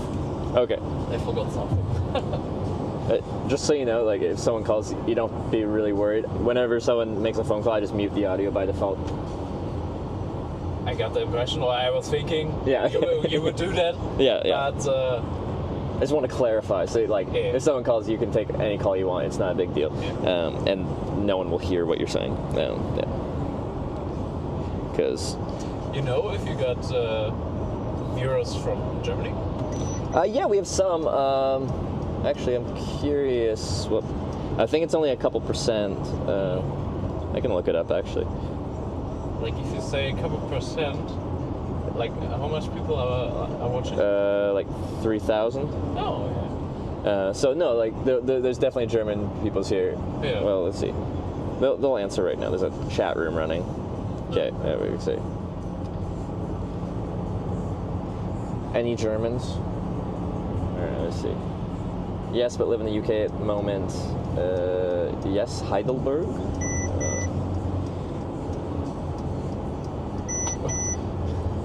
Austrian, but living in Germany. German here. Austria. That's not Germany. Stuttgart, yeah. Alright, we got some Germans. But yeah, like, especially when I get to a country, like, I spent quite a few days in Sweden because I was in the north of Sweden, had to hitchhike all the way to the south and then over, so it took a while. My viewership from Sweden went from less than 1% to like 9%, because people are curious what it's like for a foreigner to travel through their country, which is a pretty normal thing. Or like, same when I rode my bike through Norway, like they want to see, like, what's it like for a Canadian guy to travel through my country? Yeah. Does swamp German count? What is swamp German? Is that like Swiss German? I don't know. Swamp? Someone said, does swamp German count? And I don't know. I was just curious what that meant. I was kind of asking them, but it's probably something rude. Probably. That's the Dutch? Oh, okay. Ah. Dutch or swamp Germans. Which is where we're going. All right. Have you been to the Netherlands? The Netherlands? Yeah. Yeah. Like we're living quite near to. Yeah, you are. Yeah, so yeah. It's even sometimes it's even common for us to just drive over, get some things which are cheaper there, and drive back. Okay, so Netherlands is cheaper than Germany, or just some things? Not, so just some things. Yeah. Not everything. But yeah. Do a lot of Germans go there because of what the Netherlands is known for internationally? We are living on the like next to the border. Yeah. Yeah. It was totally fake. Which is funny because it's not even like fully legalized there. It's like decriminalized and like, but then normalized. I don't know. I don't understand it. Because in Canada, that's all fully legalized, taxed. You can go. Going on. They're stopping us, I think.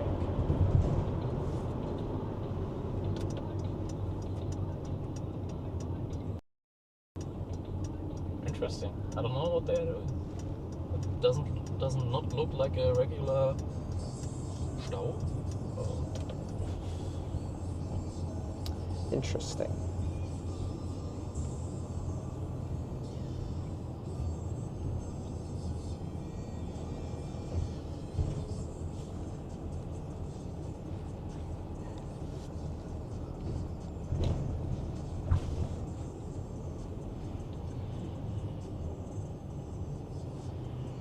And how long were you gone on this trip? Is this just a day or two, or to actually finish the project?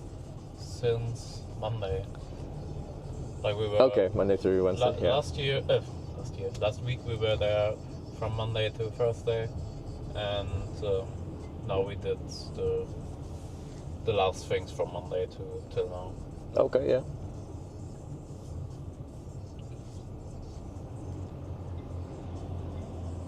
And then I feel like, so being European, you get paid for this travel time too? Yep. Yeah, okay.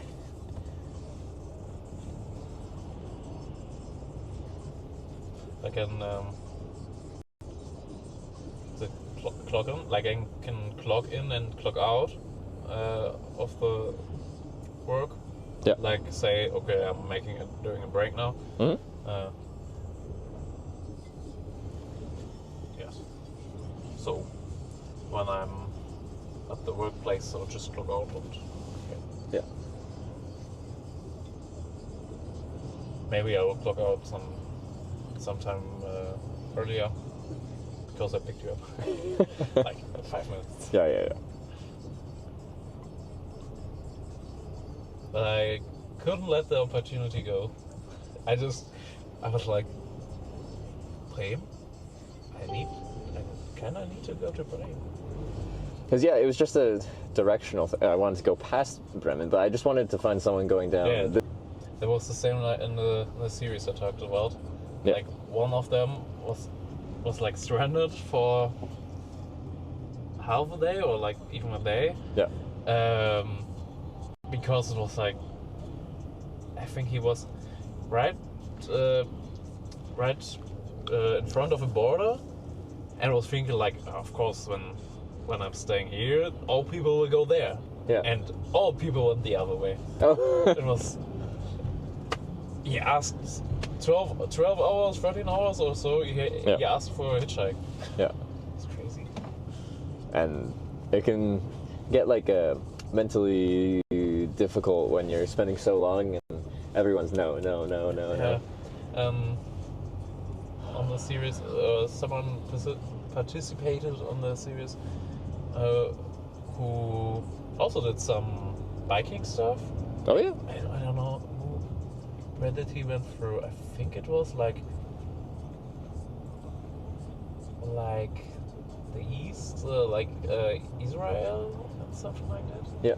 Iran and something like that. Like with this on this show or with a different like it was like he was known because of that. Ah, okay, and okay. because of that, Yeah, he was invited. Invited to the show, okay, yes. yeah. And he like deals with some problems, and he openly talked about it in the show. Like, I just asked 60 people if they could take me.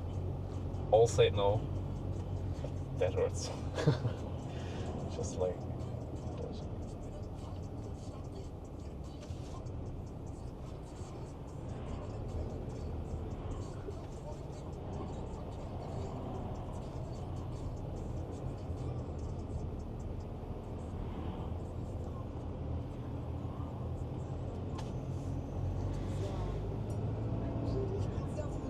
Also can do some English songs if you want. So, like, honestly, music sounds good in any language. A lot of times you hear English music and you don't always pay attention to the words, so you're just catching the vibe. Do you listen to more English or German music? Music is like, for me, it's... I've always have these fails. Like, currently I'm on a only German trip. Indie, German. Like, for me, it's always like feel good music. Okay. That's... I don't know. It's the spring, summer, and sometimes I'm on a way different course, like rock, really old rock or something like that. Okay. Because yeah, my tastes are extremely varied, and then beyond that, like, I'm trying to just get into music more, and what I discovered like opens my mind up to music a lot is seeing a new type of music or a new band live, because the energy is completely different. Like seeing a band in person and feeling the energy of the band, but the energy of the crowd is just like makes it to me so much better. Like I never liked metal music. I don't know if do you enjoy metal? Not like I'm a fan of it. I can. You're neutral. Hear it. Yeah. Okay. Neutral with a bit of. I like it. Okay. Because I always didn't like it, but most of my exposure to metal was I would be hitchhiking and I get picked up by someone that's into metal, and we're talking, and then in the background some guy's like yelling, he's just like really angry, and I'm like, I don't feel like this is the right setting for this or the right vibe. It just felt off. But I wanted to experience like a metal concert. I want to try like the whole mosh pit thing. Like, I'm like, I don't know what that's like. So just like a few months ago, I went to a metal show and I loved it. It was so much fun. And like the whole mosh pit thing, and like, I don't know, it's like this anger thing, but everyone's looking out for each other. So like, you're pushing people, but you're not trying to hurt anyone. If someone falls over, everyone's catching you. It was like this strange, aggressive but wholesome thing. And I like crowd surfed, which was a ton of fun. It was like, I didn't know, I don't know, you could feel that energy. Like, there's so much energy at a show like that. So now I'm just like, I gotta seek that out whenever the option. What's the next song? I don't know. It's hard when I'm traveling. It always ends up being very spontaneous. It's like, oh, there's like a concert in 2 days over here. Yes, no. If I have the time, sure. Why not? So that's been something I've been pursuing lately. It's been fun. Have you been to many live shows? Well, not really. I've seen 2, 3, 4 bands or music's.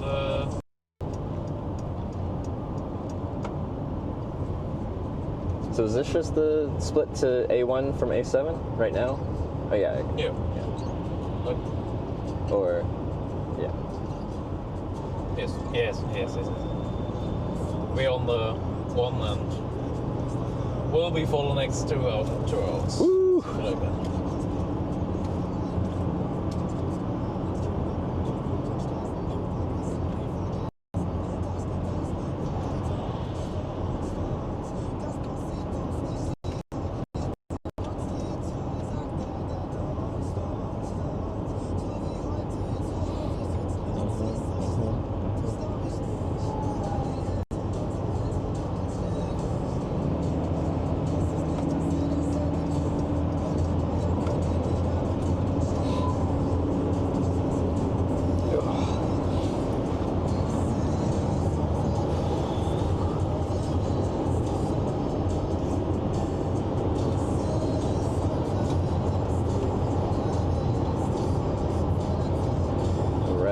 highway opens up again. You can move.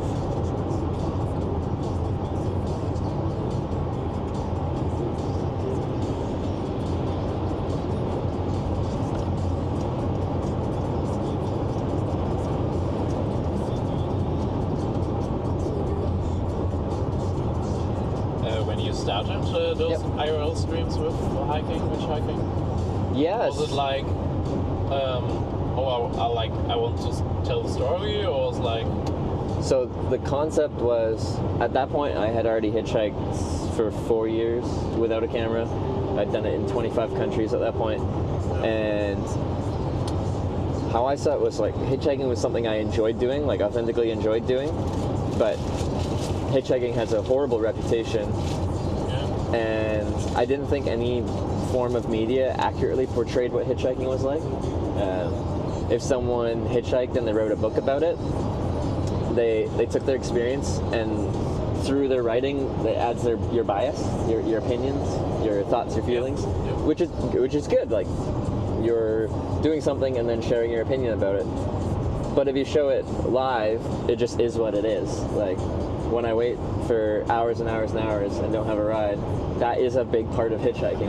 Like that is part of the experience of what it's like to hitchhike. And to me, I think that's. I just want to show the whole story. And so generally I start it in my tent in the morning and I finish it in my tent at night, and it's like a day in the life of someone traveling via hitchhiking. Was the concept, and yeah, that's what I did for most of it. And then during COVID, hitchhiking was way too social, like in and out of cars all day. Well, one, I couldn't travel internationally. I could travel in Canada, but even then, like, being in and out of cars is the opposite of what you're supposed to be doing in a pandemic where you're supposed to like isolate or whatever. Getting So I'm like, all the virus from point A to point B. yeah, I'm the super spreader. I'm the one spreading this around. Your own mission. So I'm like, well, I don't know what to do. Like, this is actually my work, so like, I travel for work. I don't know what to do. So I bought a bicycle and I just started riding east across Canada on my bike.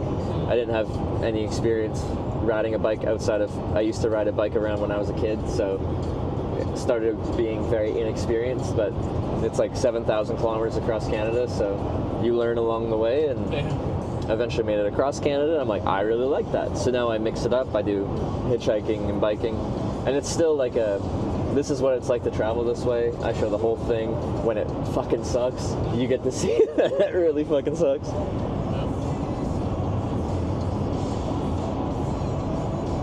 But yeah, that was the concept. It's just like to give an editorialized view at traveling in different ways, I guess. Well, it sounds great. I don't know if it would be something for me, but like 2 to 3 to 4 trips or something like that. Yeah. Great. So if you were going to do a hitchhiking trip, you'd think like up to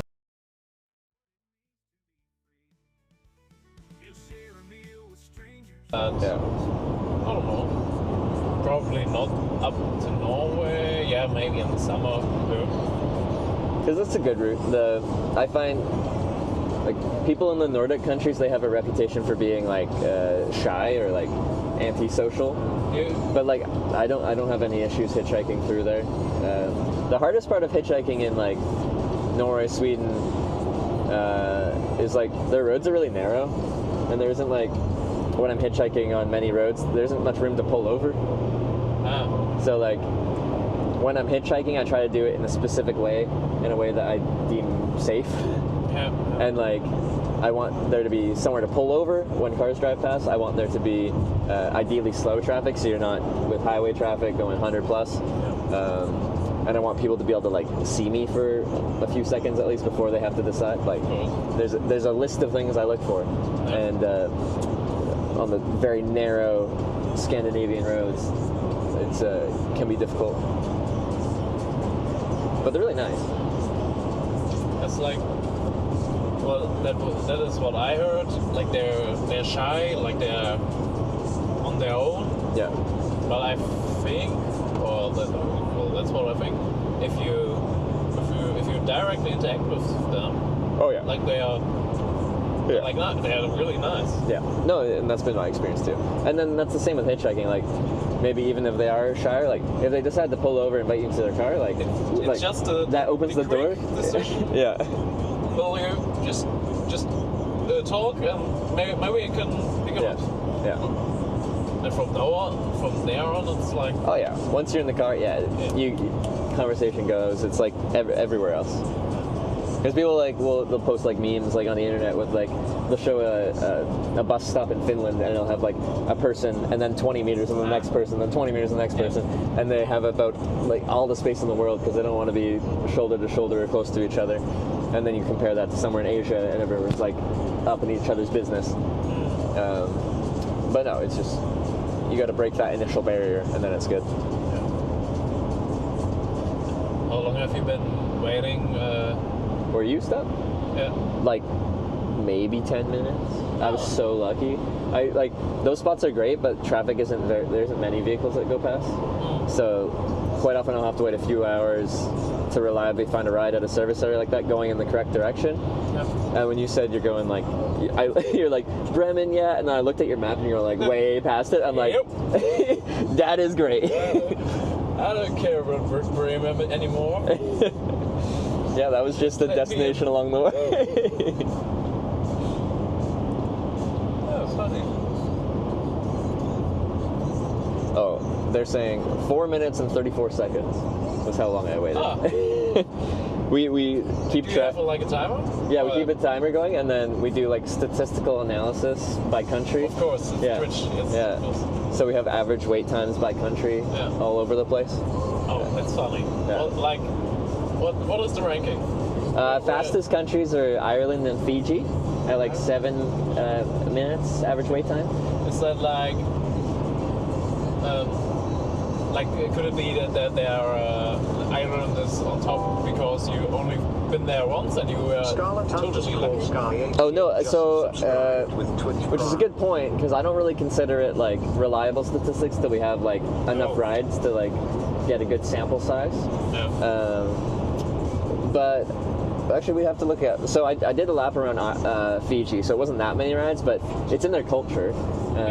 Like people will flag down cars to get a ride, but there it's a little different. It's like if you flag down a car, it's kind of expected to pay, but only pay as much as the local bus would be to get to the next town, which is from a Western perspective like negligible.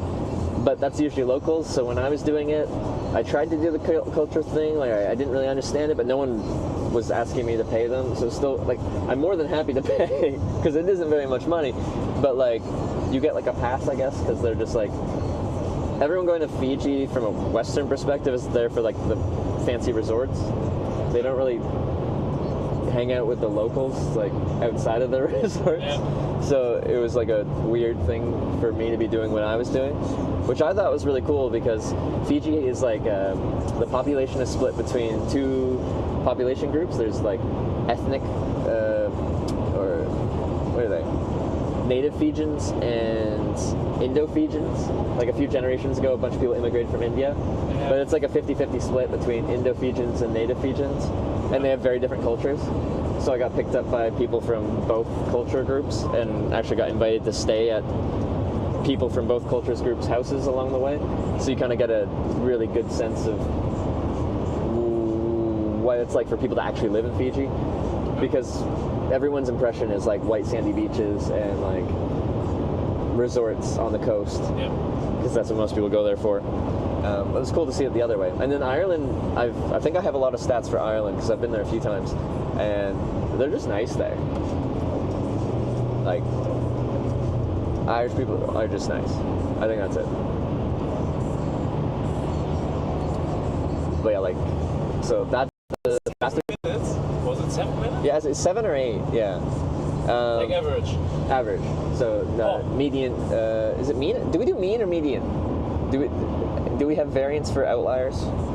Statistics are 41 rides, 8 minutes average in Ireland.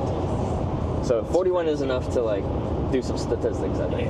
Yeah. I think like in the 10 to 15 range, you can start drawing some conclusions, but like 20, 30, then that's when you get into meat of it. Yeah. 7 minutes with 41 rides is crazy. Wouldn't think that. Oh yeah, and Fiji was just 12 rides because it's just one not that large island, but still. Yeah. 12 rides. Yeah. And then the slowest is America. Oh, what is it? Almost an hour, 56 minutes, I think. Which, in hitchhiking terms, isn't that bad. I feel like if we only, it's gotten a lot worse in the past couple of years. I think when I did it back in like 2018 on my first streaming Twitch or trip, it was more like 30-something minutes. But that's like estimate average. I might have just been like looking at it with rose-colored lenses, like. Yeah, it could be. But yeah, the past couple trips across America, sometimes we get around fast, but we just have very reliable long waits. Like me waiting 3 to 5 hours happens regularly.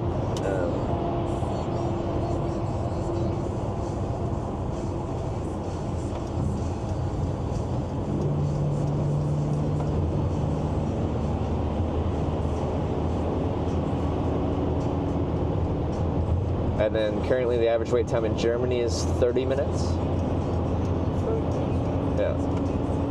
I dropped that by a couple minutes. You did? you probably moved that counter several seconds by that real fast pickup time. Oh, look. Finland is at 9 minutes. Good job, Finland. Only 3 rides, but we'll get more. But yeah, my worldwide average I think is 26, 27 minutes. Like if you just take the average of all countries together. Which again, in hitchhiking terms, I think is like, that's not very long. Yeah. Yeah.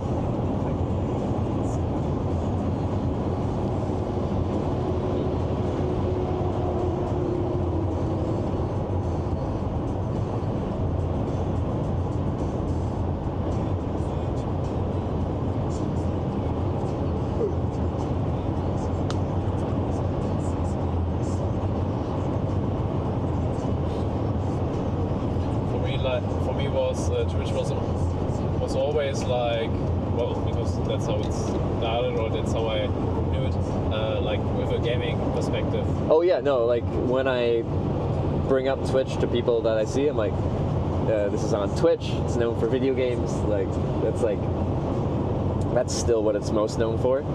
It's spread out from there quite a bit, but like, actually until 2017, on Twitch, you weren't allowed to stream anything other than video games. Yeah, it had to be video games. Yes. And then Pokemon Go happened, and then video games went outside, and then after Pokemon Go, they're like, oh yeah, you can actually go outside. That's good.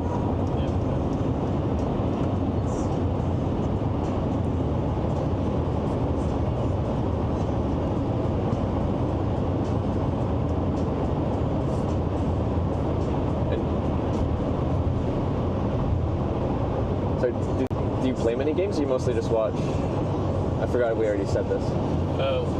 Well, yeah, I play video games and I also watch, but not that much anymore.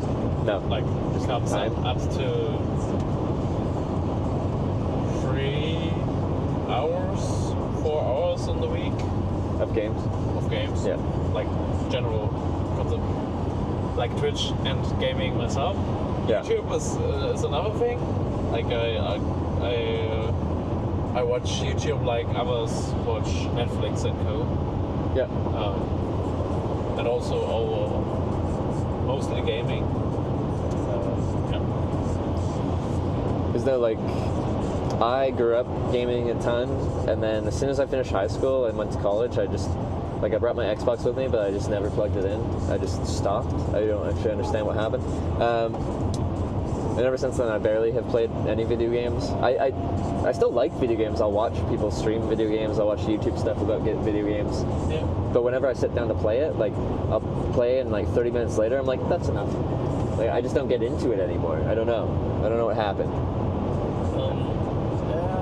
For me, it just went down the ladder of Belgium? Right on, dude. My priorities are like 1, 2, 3, 4, and somewhere it's gaming. Yeah. And a couple of years back, gaming was like in the top, yeah. And now it's down there, but not because I don't like it, just because all people need to spend their time with the things they like or they need to do. Yeah. No, I agree.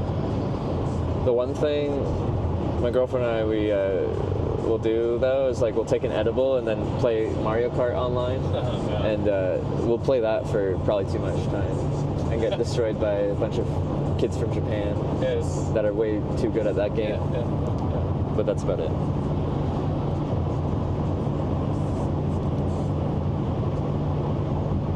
That's one thing I still need to do. Play some video games with my girlfriend. Yeah. I haven't done that. You haven't? Well, how long have you been with your girlfriend? 1.5 years. Oh, nice. Yeah. And you haven't played video games together? Just hasn't happened. Didn't happen. Yeah. But I wanted to. I like. What would you want to play with your girlfriend, do you think? What's a good like couples game?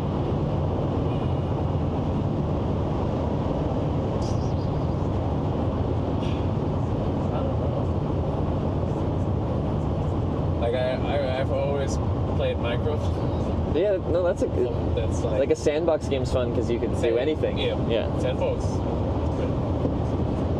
It's still my favorite game. It's just I grew up with it, so so there's some nostalgia.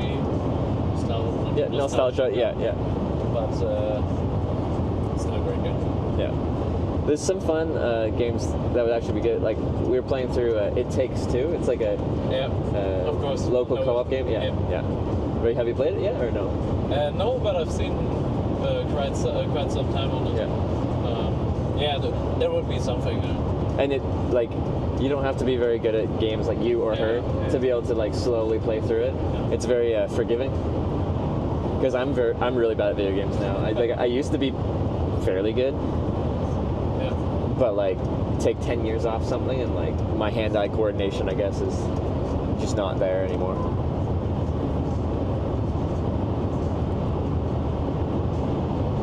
What's that local co-op game where you like are brothers and are you breaking out of prison or?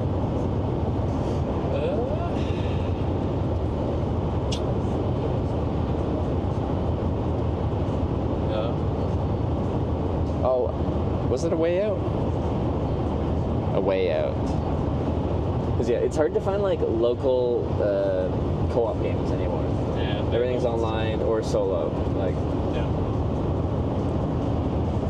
Yeah, me and Sarah played A Way Out. That was fun too.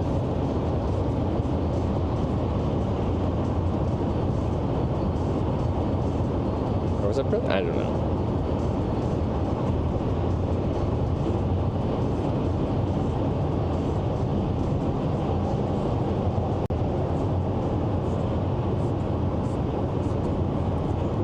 I didn't think we were gonna get like sun like this. I thought we were gonna be in the clouds for the rest of the day. We also only had rain the last days. Yeah. Feels good. Nice, yes.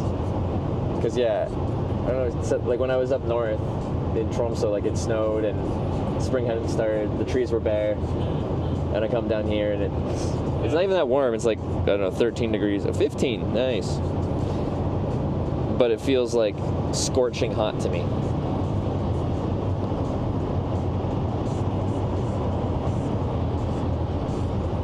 It's quite windy. With the high set and no weight in the back right now, right? There's not much equipment. Yeah, that's also. I've had it when I get picked up by the big commercial trucks. If they have an empty trailer and a strong crosswind, you can feel the trailer like pulling the truck around. Yeah. Like this car, I don't know if probably you realize it. Like if you have strong winds, the car can brake with one independent wheel to counter these winds. Oh, the car does that? Is that what happened before? Yeah, these that was just a short brake with of one of the wheels. Yeah. And because they are like these big commercial trucks, they won't fall over, but like these cars, if there are strong winds, like I'm driving fast and not right now, but like it could happen. Yeah. Because I was curious what that was. That's interesting. I didn't know that existed. We only, when did we get the car? Like this year we got the new Mercedes Sprinter. Yeah. And it has so many systems to help you while driving and everything. Like these two things, those are big cameras. Yeah. They weren't there in the last edition of the car, and they are only there for picking up other cars, people, and like this. Like they can detect if and like automatically brake kind of thing. Like automatic brake. Yeah. Because when you pulled over, I'm like, this thing looks pretty like it's for work, but it's fancy. Okay. Yeah. Mercedes. Yeah, it's really good. It's quite luxury. Yeah, and it's a big one too. Like a lot of the Mercedes Sprinter vans are like a little bit shorter, or not as long, not as tall. Height, yes. They have different editions. Yeah. They have, I think, 3 heights. Yeah. And 3 or 4 lengths. This has got to be the biggest one. Yeah, I think so. Yeah. Oh no, I think there's even higher one. Is there one more? A higher one? Yeah, there could be. Because this would make a good van life van. You'd have to convert it, but of course this is for the for the cabinet company. Yes, but I don't want to have that big of a car, to be honest. Fair. Yeah. I want to get everything inside, but because I'm not living out of it, just for a couple of nights. Yeah. Like this one on the right. Ah, okay, yeah. I think that would be quite nice. Yeah. It's not that high. You can get in everywhere. But you don't currently have a vehicle like that. That's something you'd be shopping for? Yes. Yeah. Don't currently have it. Yeah. Need it. I'm looking for one. And then would you sell your other car or just keep both? Yeah. It's the other car is the old from my mom and from my mama, and we only have it because I use it currently, but I don't use it that much. Yeah. It's just, and if we sell it, we won't get much out of it. So I'm just driving it till it's dead. Oh, fair. Okay. And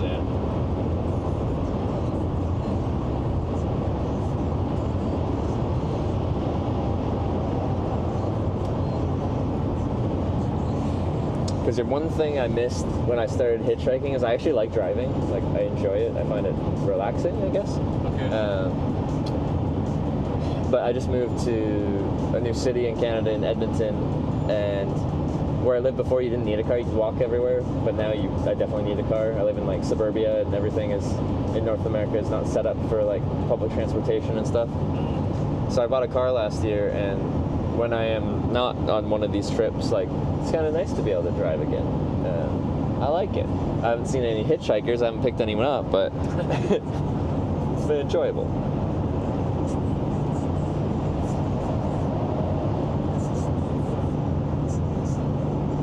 Like, do you know the last time you actually saw someone hitchhiking? Because you don't see it much, I assume, or... Like you did with like the sign? Or obviously, like, they're coming up and asking people, or you could tell because they got the cardboard signs, and it's not like begging, it's for money, it's like a logistical thing. So what did you say? Like, it's not just someone with a sign begging for money, like, they're trying to get a ride.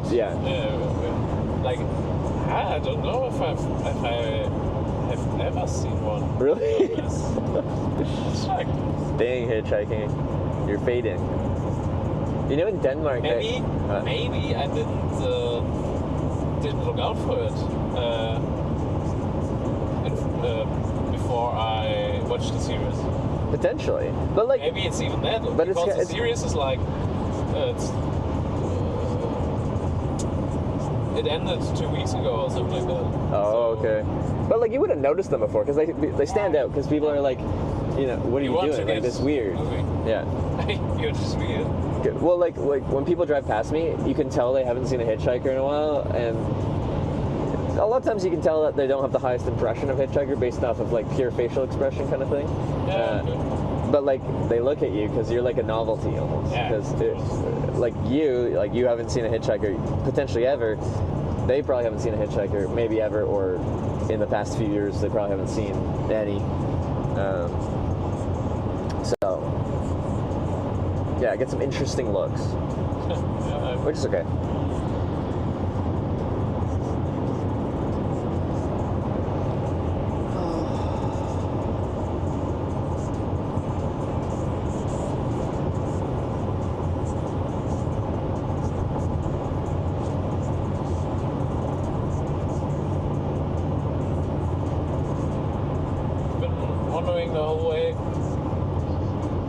What's your overlay? It's just blank.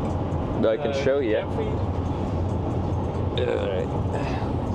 It's just a small thing on the bottom that has a little hitchhiking thumb because it's a hitchhiking trip. It has a little bike when I'm biking, and then it says the number of subs. What else does it say? I don't look at my overlay much. The usual. Yeah, without trying to be too obstructing. Yeah.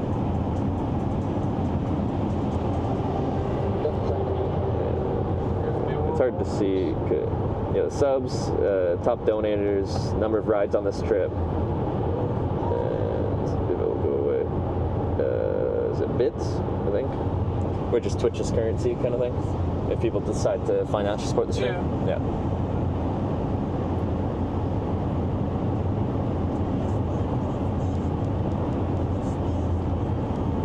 See, I never see the overlay because from my end I don't see it. It sounds funny that I don't even know what's on my overlay, but like from my end, that only happens like once I send the feed to a server and then the server puts the feed on it. Yeah.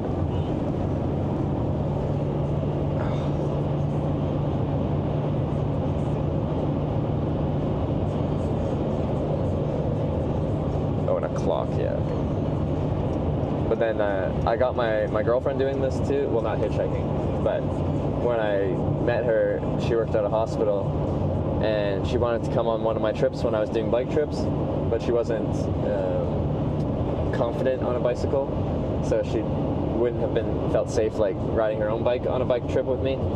So she, as a joke, said I should get like a tandem bike, like a two-person bike. And I took that pretty seriously and got this fancy tandem bike. And we rode through Europe for 3 months from Bordeaux, France to Oslo, Norway 3 years ago. With a tandem? With a tandem, yeah.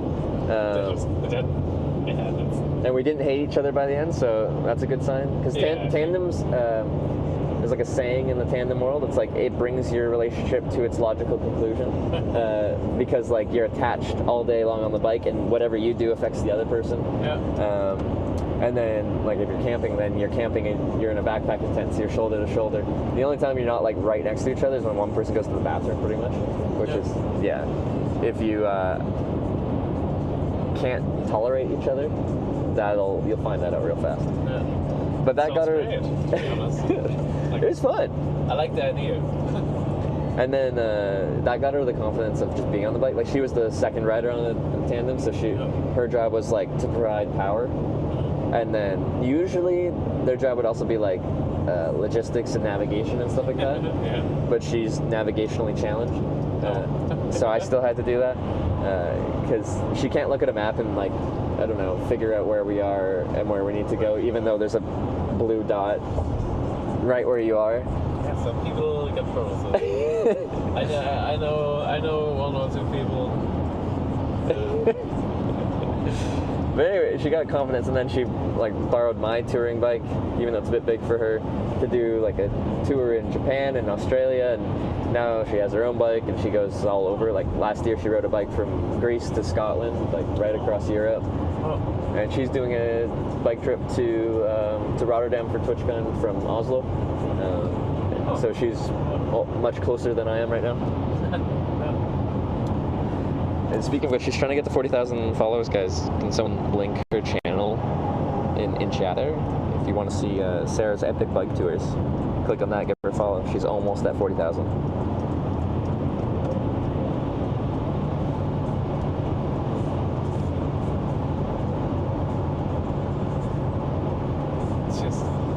It's so funny. Like, I don't know how much Twitch I watch and how much I watched the YouTube series. Yeah. We always thought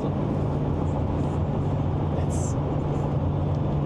Well, I know the hitchhiker, I know the people, but I'd like to know the driver.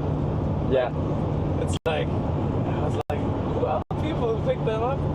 Did the series go into, like, when they got picked up, was it more like, be like, oh, I got a ride here, and like that helped me get to this point, but it doesn't focus on the conversation that they have? It got both. Does it? Okay. Many people, I think that's like that comes with it. Many people who pick the hitchhike up said, of course you can record me, of course you can record the conversation. Yeah. Like, very open-minded. Yeah. Because that's something that comes up. Some people don't want the camera in the car. It's rare. Like, it's about 5%, 1 in 20, don't want the camera at all. Yeah. Some people, when I bring up the camera, you can tell they're like a little strange about that. So I always just point it like straight out the window the whole time. And some people are very like open to it. And we can have the camera inside, outside. They want to talk to the chat and everything. Like, it depends on the person, the comfort level. Yeah. But yeah, it's only. Yeah, about 1 in 20 where they're just like, I don't want a camera in my car, which to me is like makes sense. Like, I have no negative thoughts, feelings, or emotions about someone that doesn't want a camera in their car.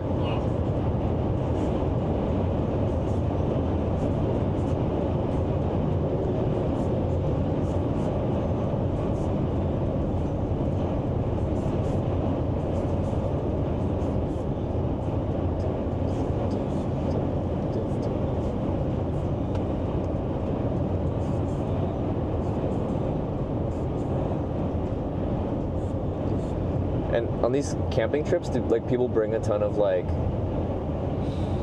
I guess like camping luxuries, like, or is it like, I'm sure, because it's 20. Wait, how many people? 15 on this one? 15. It's actually the most. Oh, we often go camping. It's like actually the one we're doing now is not camping. It's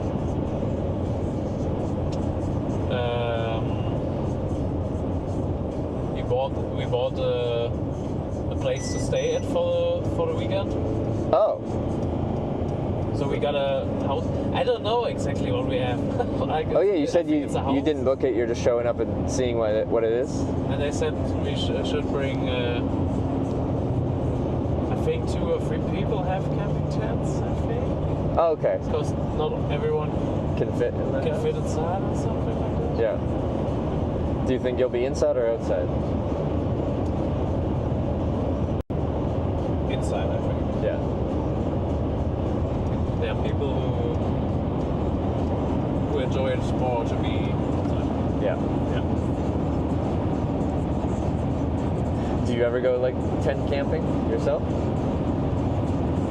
Not on a regular way. No. Like it happened, and it happens 1 or 2 times in a year. Okay. But not like for the camping. It's like a festival or something like that. Oh, okay, yeah. Like there's a reason to be doing it? Yes. Yeah. It's the reason is not going camping. It's something that just happens to involve camping as part of it? Yeah. Like that. I'm pretty sure you will be on the first 3 to 4 topics I will be talking about today. Oh. You know what I mean? Well, when you go camping, like when you're talking? No, just like the others say, hey, what took you so long? I would say, oh yeah. Well, I met this hitchhiker. Yeah. Yeah. I might still be live at that point. You can like you can pull up the yeah. This guy. Like that's the idea. Yeah. Yeah. Do you keep the last streams online? it saves the VODs for for a certain amount of time, then they delete.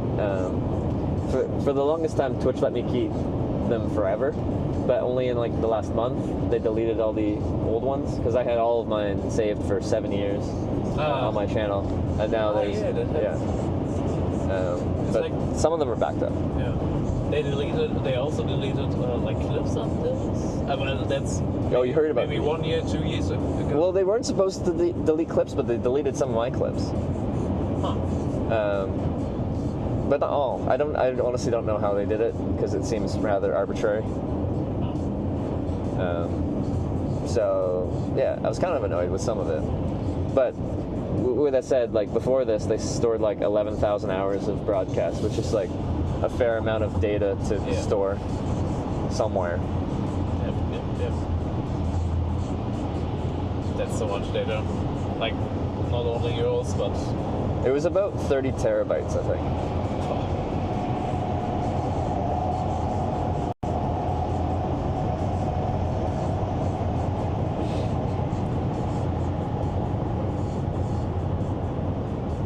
Did you ever do any like stuff on YouTube or try streaming yourself?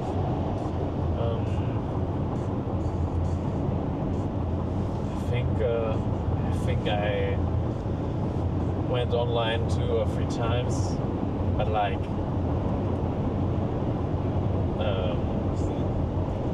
just because I watched some videos how to do it. Yeah. And then I played with my friends. Minecraft or League of Legends or whatever. Yeah. And then I was like, maybe just go online and see what happens. Yeah. It happened once. I probably don't have 3 hours of streaming.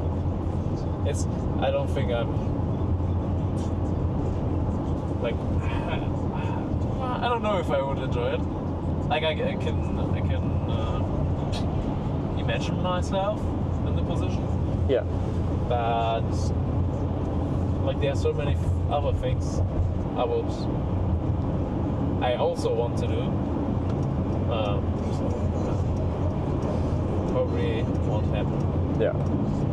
Like it definitely wasn't something that I ever saw myself doing. No. Because I grew up without much presence on social media. Yeah. But yeah, I purely got into it because I thought this was an interesting way to show something that was maybe misunderstood or people just don't know what it's like.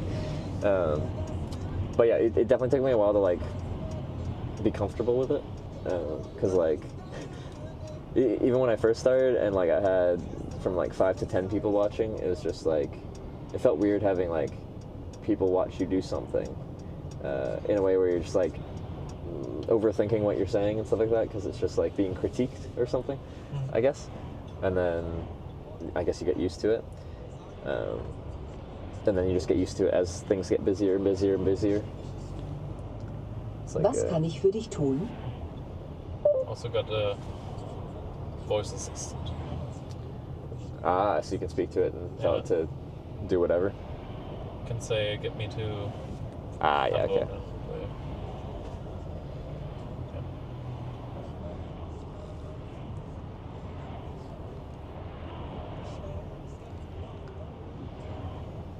Right, nice 15 minutes of traffic.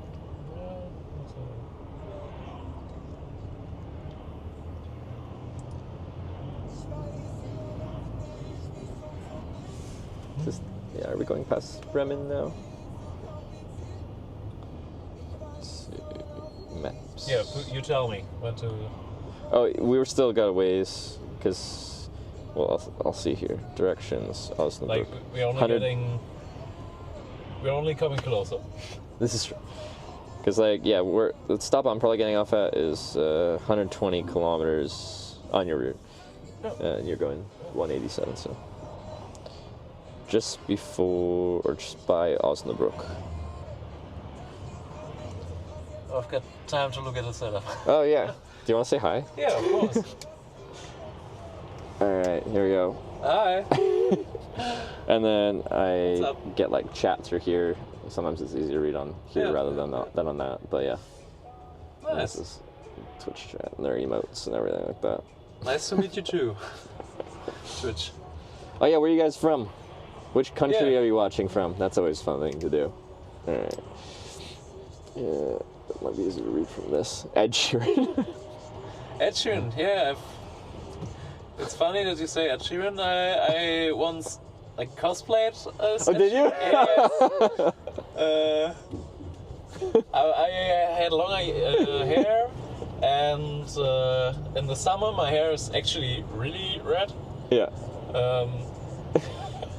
I could show you a photo, I think. Can you sing like him though? Oh no. Oh. I think so. Like I sing, I enjoy singing. And I enjoy it and dancing, but like I don't think I can make a career out of that. I don't know. If you were gonna sing, like what? real. Do you have a karaoke song you go for? Like a type of what type of music do you like to sing? Like, do you have a go-to karaoke song, like where you're just like, oh yeah, that's my shit?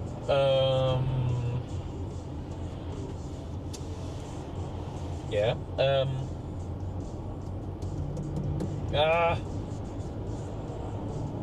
If you don't remember the name, you'll have to sing it to remind me of it. Like now, I have so many songs in my head. It's I love Viva la Vida Coldplay. Yeah. Okay. It's just also this kind of good feel music. Yeah. And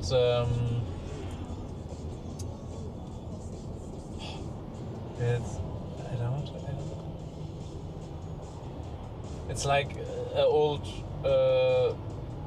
love rock song, like Summer of '69. And, yeah.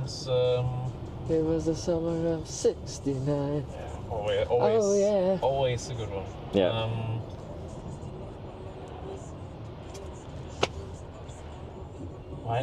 Blinding Lights.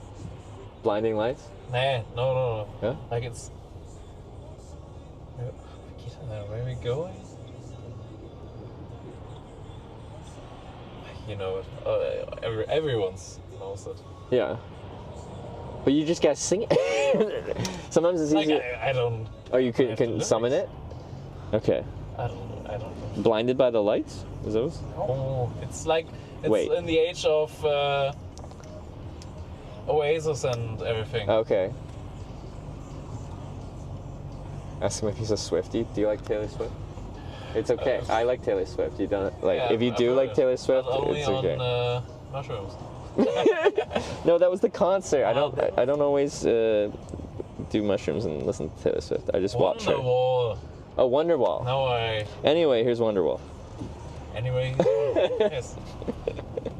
No, I just like the vibe of the song. Well, no, it's good. It's a good song. Yes. Anyway, here's Wonderwall. Yes. No, I have it in my head. Yeah, it's good. I want to hear it now. We can listen to music. Yeah. What about Eurovision? Do you like Eurovision? I didn't even know about Song contest? I didn't even know it existed, and then every time I come to Europe now, it's like Eurovision time, and then everyone's freaking out about it here. I don't know. Like, yes, I have the same, even though I'm in Germany. Like, everyone talks about it and says like, oh, Germany is like the last years was bad for us, and I'm like always like, I don't know, why do you watch this? I feel like the music's usually like not very good, but like maybe cheesy, corny good. I don't know. It always feels like the people on the stage are like they need to stand for their country or something like that. It does not feel like they're doing what they want. Because to me, when I've heard it, it feels like it's less about the song specifically and more about the performance and show that they put on. Yeah, and very political. Yeah. Even though they say they're not political, I think. It's a little political. Well, I honestly haven't watched it, but from what I've heard, at least a little bit. Oh, yeah. Make a USA vision. Yeah, I'm surprised they haven't. I thought America would be like, oh, you do something, we'll do it bigger. With jets flying over and marching bands.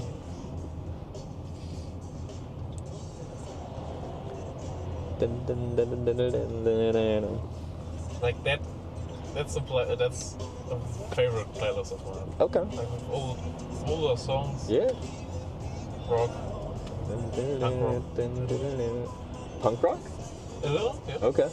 Okay, so earlier today I got picked up by this guy and he's in a punk band and he's on Spotify and like they're just getting started, so they're not that popular on there, but I thought the production, like, it's really good if you like punk music, but you have to like, you know, like 2000s pop punk, like My Chemical Romance kind of stuff, of course, like yes. if that's in your wheelhouse, I'm like, they're good. Oh. I was really impressed. So now I follow them. What's the name? No one, like NO number 1. But there's like on Spotify like 100 people with a name like that. I didn't realize. So we had to like search real hard to find the right one. But now we got it linked in my channel because they were really good. It's not punk. What is it? Malcolm Ross is emo. It's some kind of. It's pop punk, isn't it? Genres and music. I know. I feel like I'm scared to say the genre of a music because people are gonna make fun of me. It's not screamo.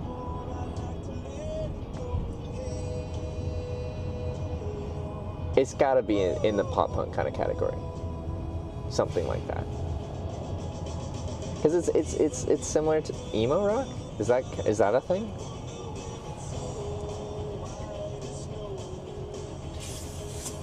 It's fancy jazz. Emo pop. Clean. Like, you want something to drink? I think I've got water. Do you have water down here? I forgot to bring my water bottle up here, so like, but like I would make it the hour and a bit over there. It's still close if you want. Is this carbonated water? Yes. Ah, Europeans and their spicy water. Ah, is it another thing in No one drinks like carbonated water on its own. Oh, okay, not no one, but it's uncommon. Oh, okay. It's just not a beer. Just because it's glass doesn't make it beer. Okay, but I am the right size. It's huge though. Maybe a little.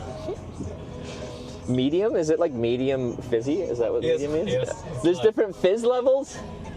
You guys are crazy. If you want to get really deep into it, there are probably a lot of fizz stages, but like the common is classic medium and without. Let's get into it. Oh, okay. So one time I was hitchhiking through Europe and I usually just buy like disposable water bottles, but then I like refill them with tap water until they break or whatever, and then I get a new one. But I bought a new like water bottle like this size but plastic, and I put it in my bag. I walked and I was super thirsty, so I took it out and I opened it and I just like, it was shaking in my bag and then it just like exploded in my face. And it's not that bad because it's like not sugary or something like that, so it's like water. But I don't usually like carbonated water, so I'm like, I'm so thirsty right now, and now my water is sparkling and it's warm sparkling water, and I was just like, now it's all over my face. Anyway, it was a tragic moment. I recovered though eventually. Like normally on the regular when I'm at home and medium on the trip, I also carry my tap water with me. Mm-hmm. But it's from my company, and we had them on the trip. Yeah. I just feel like this is also just like fancy branding, like Baron von Westphalen water. I think it's maybe it looks fancy, but I think this is like the name. Like most of their water's like. It's like it's cheap water. Cheap water? Yeah, cheap like not expensive. Oh, cheap. I think you said sheep. I'm like, sheep water? That doesn't sound that tasty. Like, not expensive. Am I getting old or do I actually kind of like this? Does it have any flavor in it? It's just sparkling? Just sparkling water. Oh. Do I like sparkling water now? This is good. I haven't had it in like years because I always just hated it. But like, you know, your tastes change with age. Maybe I like it now.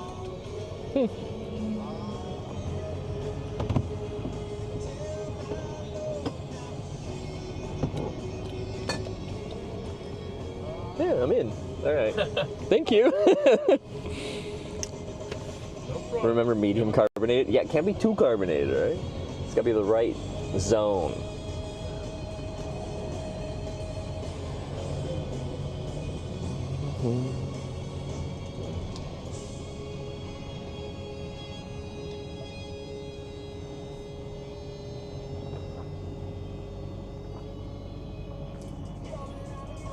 And I've been doing just fine. Gotta be down because I want it all. It started out with a kiss. How did it end up like this? This song has got some legs. Like, it's been popular since like it came out in the early 2000s or whatever. Like when it comes I on. like the feel of it. Yeah, it's good. And her stomach is sick, but it's all in my head. And she's touching his chest now. He takes off her dress now. Let me go. You gonna sing the chorus? I just can't look. It's killing me. It's taking control. Actually, I don't know the words. Jesse, turning, Stacy, juicy, turning. Why do I know the verse more than the chorus? Joking on your alibis, but it's just the price I pay. Destiny is calling me. So it's like karaoke drunk at a bar when the song comes on, everyone starts singing it. Yes. It's like I will probably sing it. You would do it? Yeah, I think so. So you'll be drinking tonight? Oh yeah. Like, yeah. Oh yeah, like yeah. That's the thing we'll do. Okay. I will be there at about 23 p.m. Oh, you're getting late. I hope. You gotta catch up. I gotta catch up, and I hope I can catch up still. Like, they are not too drunk already. Well, you can always catch up. Well, If it's beer, it's harder. But like, if there's liquor, like I don't know how you like. Yeah, it doesn't take long to catch up. It's danger to. It is dangerous. Catch up too much, like to. Well, you gotta know your limit. Of course. But if you want to reach that limit in say 20 minutes, that's a hard thing. It is, yeah. It's tough because usually you learn your limit spread out over a couple hours of the night of drinking rather than just downing it. But like, I feel like in North America the attitude about drinking is a bit different. Like here, like how old were you when you started drinking, or when it's socially acceptable to start drinking? Except, like I'm from a rather small city, you could say. Quite small, like 8 to 10,000 people. Yeah. I thought you were saying 8 years old. I'm like, geez, man. whoa. No, yeah, and we started when we were 15. Okay. 15, yeah. And like, is that with the support of your parents, kind of like they knew, and it's just like, or is this behind their back kind of No, thing? it was like, yeah, you can, if you're with your boys, like, if you want to drink 1 or 2 beers, yeah. Okay. Just, it was like, it was open, the conversation, or it was an open dialogue with alcohol, so that if something bad happens, I did learn my lesson and they could help me.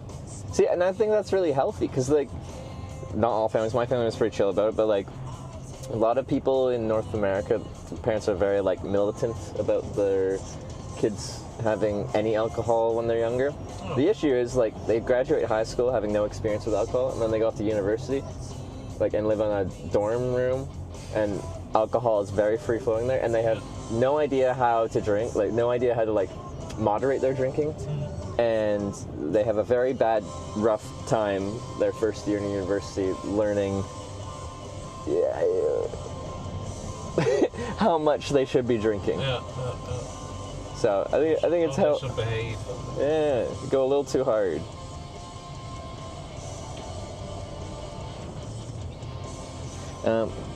These guys played at TwitchCon.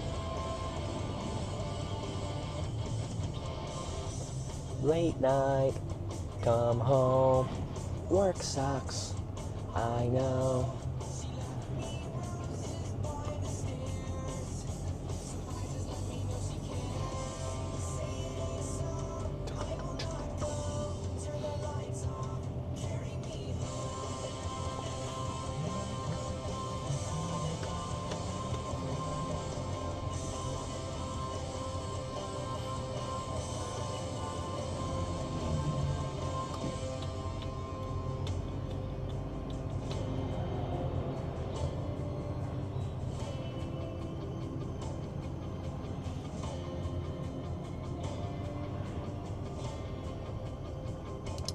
It was which year was it? A few years ago at TwitchCon, Blink-182 played at the TwitchCon party. Oh, okay. It was really good. Oh, didn't know that. Saying it ain't so, I will not go, turn the lights on.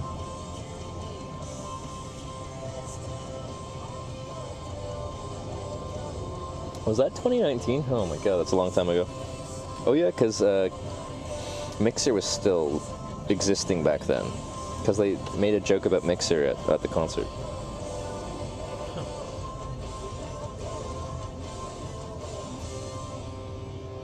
Wait, Mixer? What was the Microsoft? That is Mixer, right? Mixer, yeah. Yeah.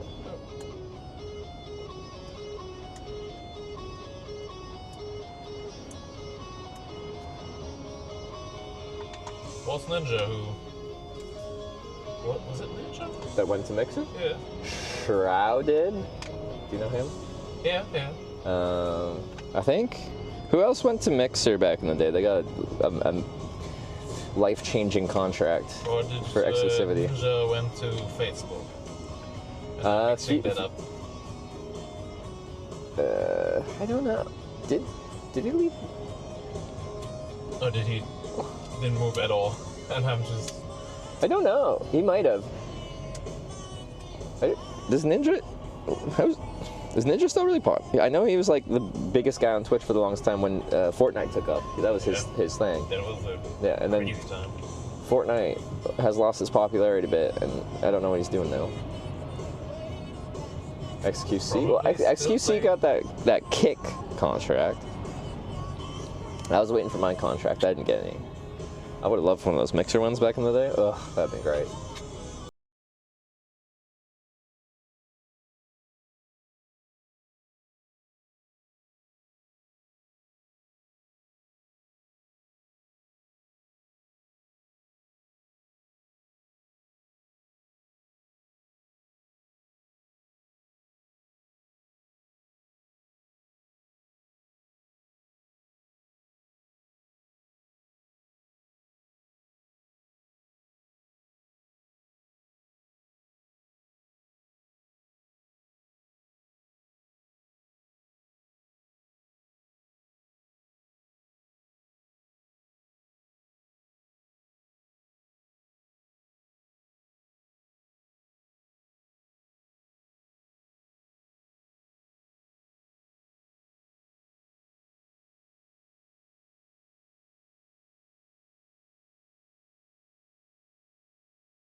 close to the Dutch border. Yeah, I don't know how close like.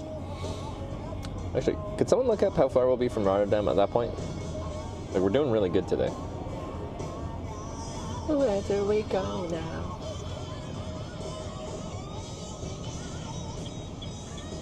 You've got a tent with you, right?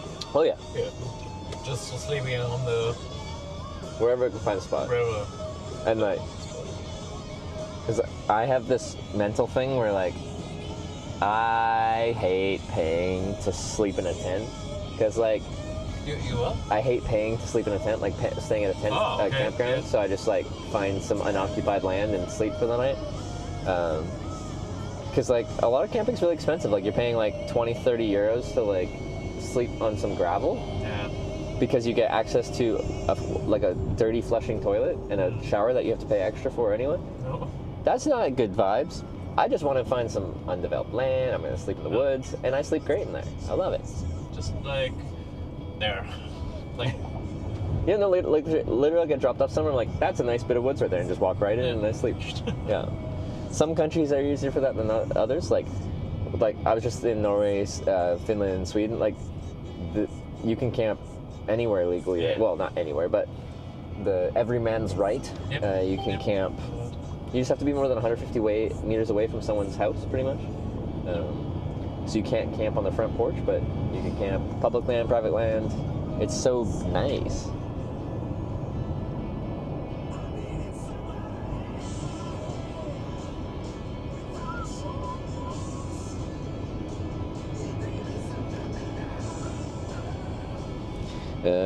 275, 350, 390 from Bremen to Rotterdam. We're going to much past that. So 250, 275. That's really good. Means if I do okay tomorrow, we can get close to Rotterdam and actually get there like early on Friday, maybe.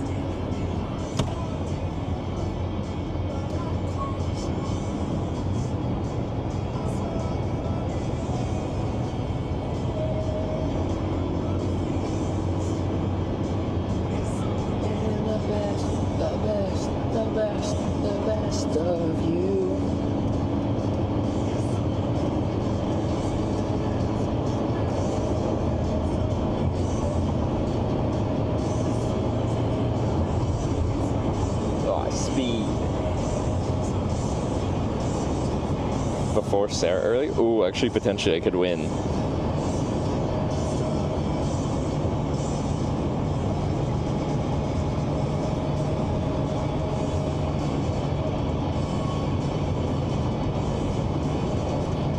And if I get there on Friday, it's great. I show up like fresh off the road. I won't have showered in like a week. It's it's wonderful.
hitchhiking trip, how do you think you'd do like the accommodation part? Like, would you? Because you can hitchhike, you can get hotels overnight, you can hitchhike, you can camp at campgrounds, you can hitchhike, you can sleep in a ditch, you can hitchhike, like... I think I would go... You get the cities... What's that? I think I would go for the tent. The tent and campgrounds? Yeah. It's really nice to have that, like, free... So, like, say you're hitchhiking somewhere, and you get dropped off, you get dropped off in the afternoon, you have like 2 hours of sunlight left, you hitchhike for 2 hours, you don't get a ride. I don't have to try to like push through the night to get somewhere. I just be like, oh, the sun's set, I'm done for the day. I walk to the bush, set up my tent, try again in the morning. It gives you like peace of mind. You don't have to get somewhere. Like if you're reliant on getting to like a hostel or a hotel or something like that, you have to get there. You have to get there. Yeah.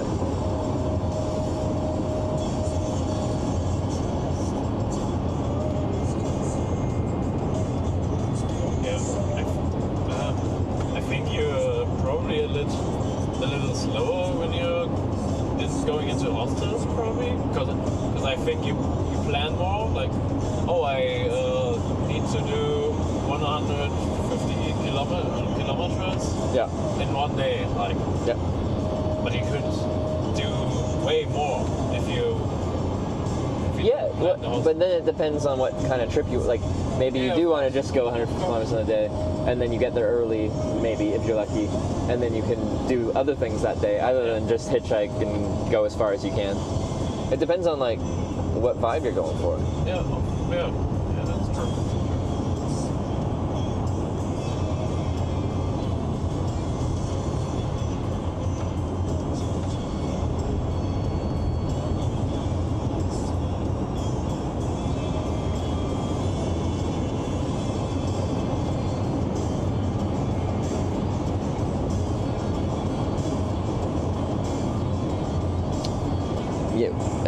We've been told about the holiday tomorrow. I'm curious how it'll affect our hitchhiking. We'll see, because I'll be getting out near Oslo and Brook actually, so at a service area, and probably camping there.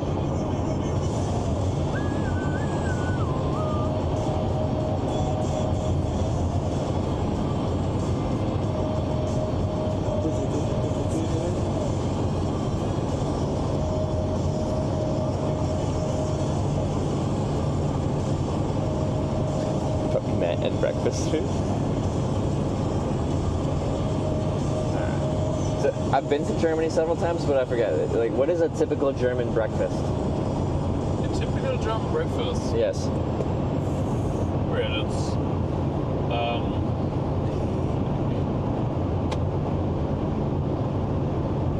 like good bread. Bread. Very, very good bread. Yeah. But, I don't know the word for it in English, but like with many seeds, I guess. Seeds in the bread, like like a very grainy bread, like very grainy. Yes. Yeah. Very grainy.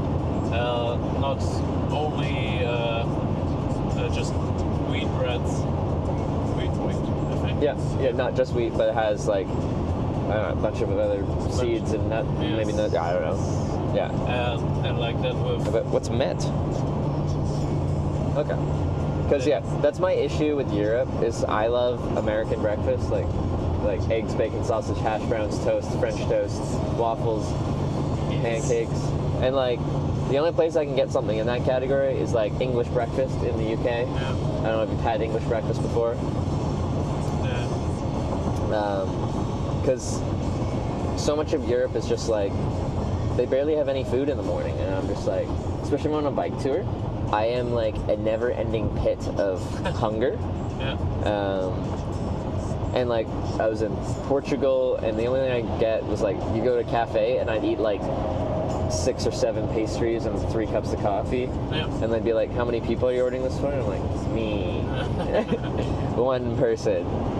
Or like Spain, I like asked for something for breakfast, and they made me like a piece of toast with olive oil, tomato paste, and salt on it. And I'm like, that's actually really tasty, but not filling. Like I need two whole breads. Yeah, the loaves entirely. Yeah. Wait, raw minced pork with raw egg. That is a breakfast food for North Germany. Is it? What was it called? Met? M-E-T-T? Yeah. Met is like like a pate?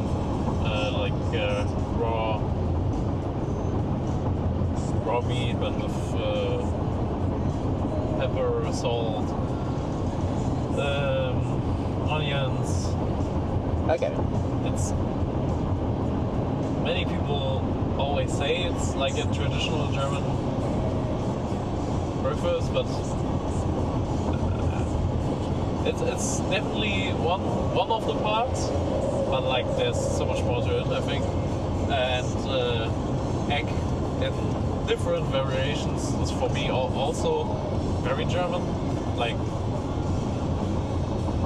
what are the variations of egg? Fried egg? Yeah. Fried egg? Like yes. Like in a pan? And stumbled, huh? Over easy? Like you flip it? What is fried egg? It's just like fried in a pan and just like plop and fried. Well, like and actually, because there's different ways to fry an egg. I think like you can do it just over sunny side up, so it just cooks one side. Yes. You can do it over easy, so you cook it on one side, flip it, and then it cooks. Or over like, and then the easy, medium, hard is like how cooked the yolk is. Over easy, over medium, over hard. But I think it's a stumbled egg. Do you know that? Scrambled? Scrambled egg. So you whisk it first and then you put it, and it's yeah, that's popular. Wait, is that popular here? Yeah. Yeah. Okay. Yeah. Very popular. Yeah. Because I like protein in my breakfast, so that could be eggs. That could be the met, the raw pork, something.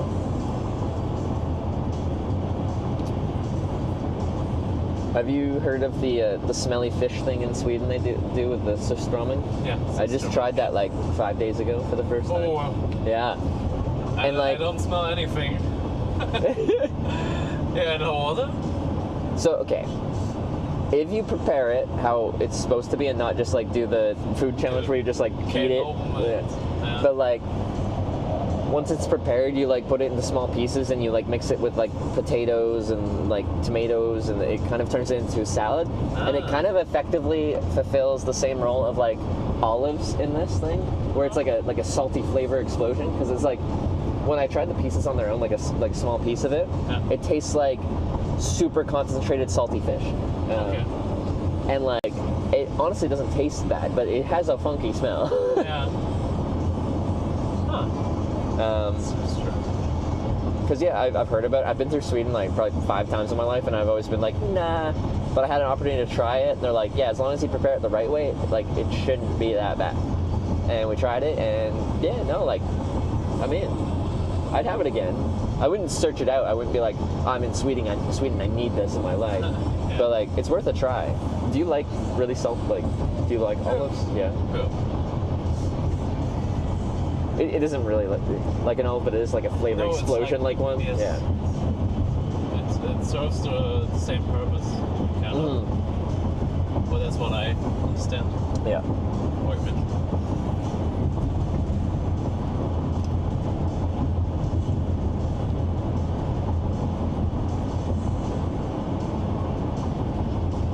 It's just smelly anchovies. Honestly, kind of. I learned to like anchovies in Spain when I was going through there. I had some really good anchovies.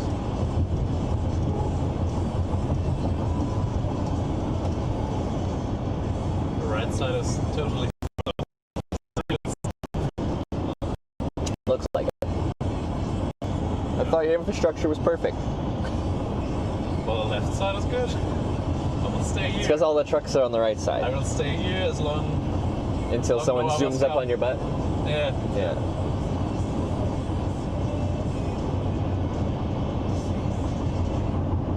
That's the thing with Germany is, I don't know if this is an unrestricted section, but you can be going like 160, you feel like you're going fast, and then, but in the left lane, but someone comes up going like 250, and like, they're still going 100 kilometers an hour faster than you, so they go from like not even in your rear view mirror to like on your ass in like a second. It's crazy. Like 250 kilometers and your hands. Yeah, I never have done that, and I can't imagine that. To be honest. 150, 160, yes. Okay. Yeah. But 250 is crazy. The most I did on the Autobahn was like 220, I think. But just in like a Volkswagen, like just a normal car. And you're like, you can do that? It's very foreign to us as Canadians to just like go as fast as you want.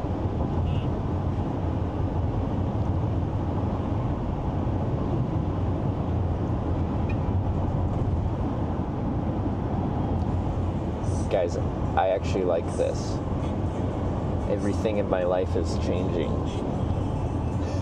I always say I hate sparkling water.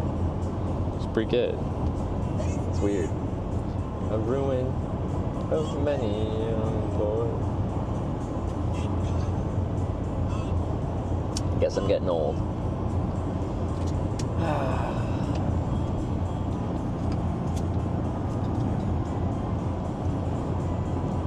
Cycling speed record 69 on my bike, 72 on the tandem, I think.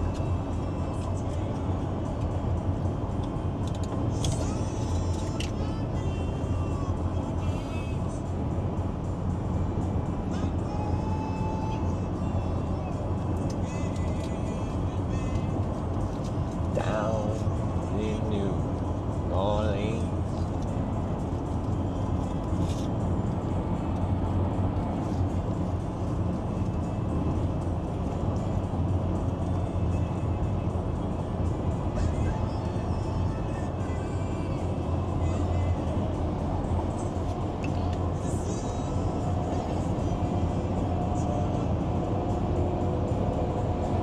And we are 88 kilometers, 47 minutes from our Osnabrück service station.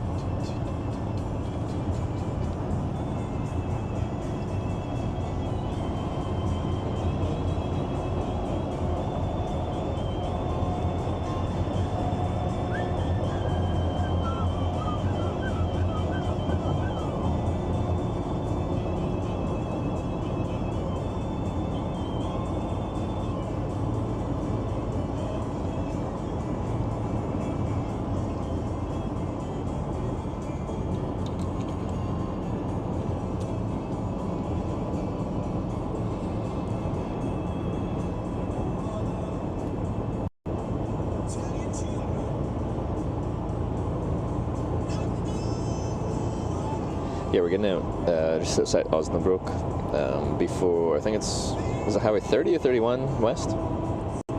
He's continuing south, we want to go west at that point.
Fast.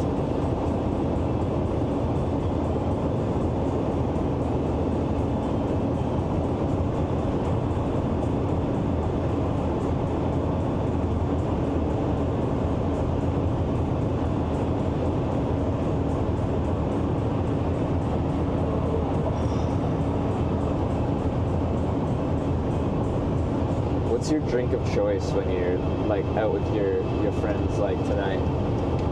do you go for?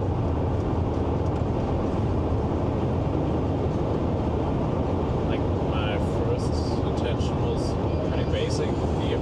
Okay. But there are a lot of delicious drinks, like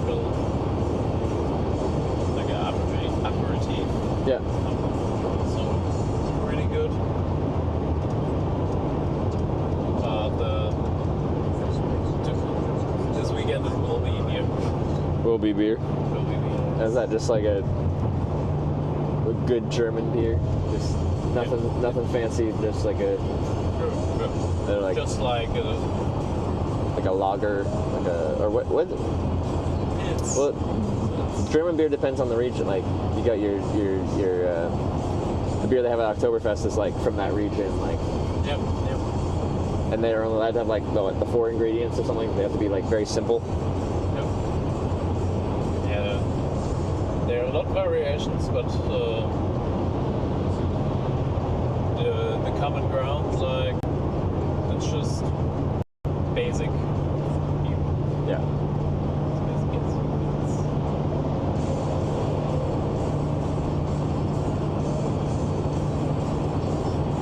Do you like sampling like different beers, like in Belgium where they get all funky with it? Oh yeah. Great tastes. Yeah. Can make great tastes with it.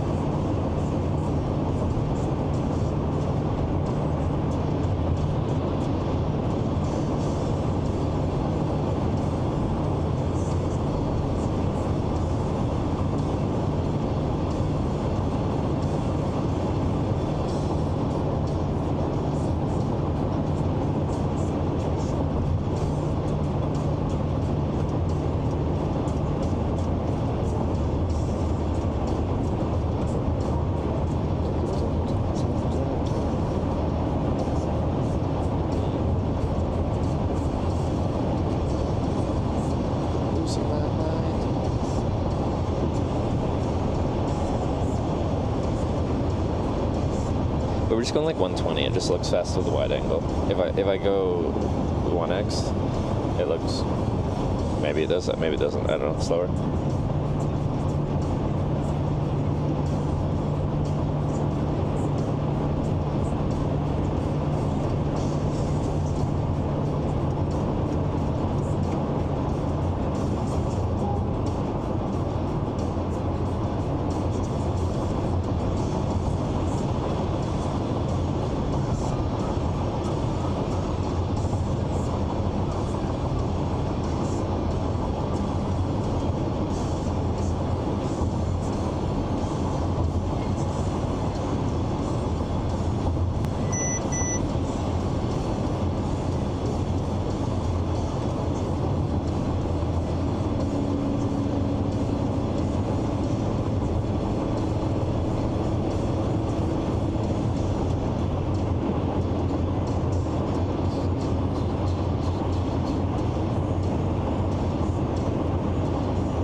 Sarah's less than 50 followers to go. Look at her go. I don't think I even have to push it. She's still got 2 days of riding. She'll get 50 in 2 days, for sure.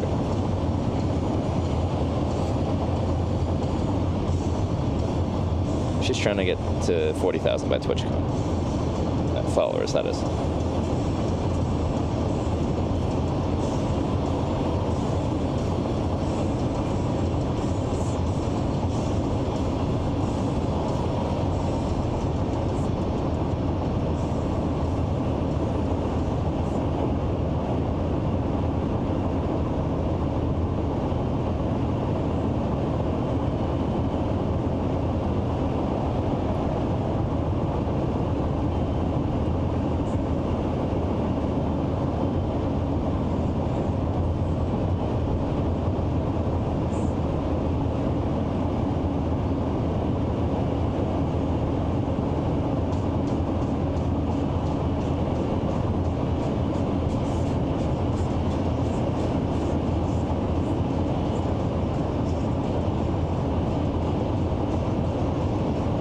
Sarah's here. Have you finished your stream? Oh, I'm guessing if you're hanging out here. I'm getting dropped off in like just over half an hour.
Said hi before you sent your raid over. Sarah Bridgewater, thanks for the raid. I hope you had a good day on the bike. I heard you're getting real wet in the rain. I bet you wish you had this sunshine here. Well, okay, sun's over there, but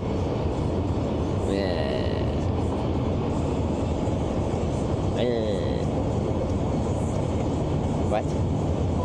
What did I say? What did I do wrong?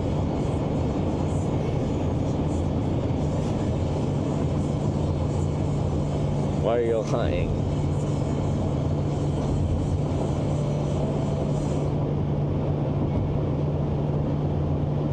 Anyway, if you haven't been here, I stream hitchhiking. That's why my channel's called Hitch. Hitchhiking from Tromsø, Norway to Rotterdam for TwitchCon. Sarah, I don't know how fast you were going today. I'm currently going 120 kilometers an hour. Here we go. Oh, there's a fast car. There we go. Sunshine.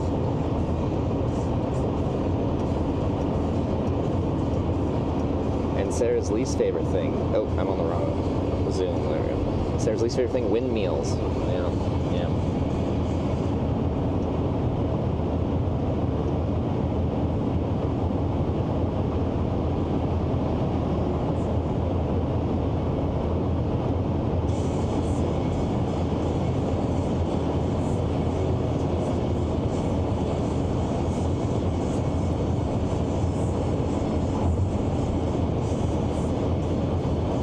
Okay, but no one's giving me the stats. What did Sarah do today? How many kilometers? How was the weather? How exhausted is she?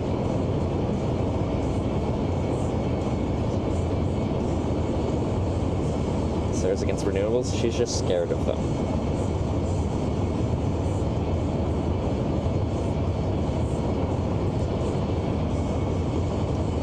$60 kilometers, one petted cat, one dropped pudding in a supermarket. Nice. Nice. Alright. Let's get nice. Oops.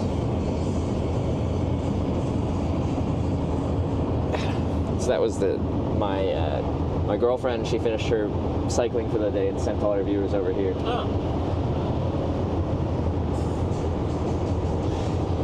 Because even on Twitch, you've seen like how people raid people at the end of the stream. Yeah. Yeah, of course.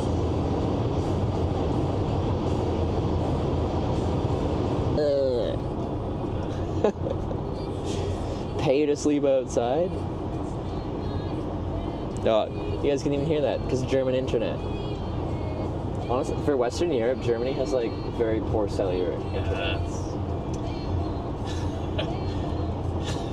It's crazy. I don't understand it. It's just you think it's such a modern country, all the infrastructure, they'd have cellular infrastructure too, but they don't believe in that. Zombie, zombie, It's a hard karaoke song to do well. Yeah. No, I don't know. The cellular in Germany is like, I think a couple of years ago we missed the point where we should have got into it, like with internet and everything. Yeah. But now it's just politicians just decided, I know, they won't hold long. Yeah. And just didn't happen. As an IRL streamer, boo Germany.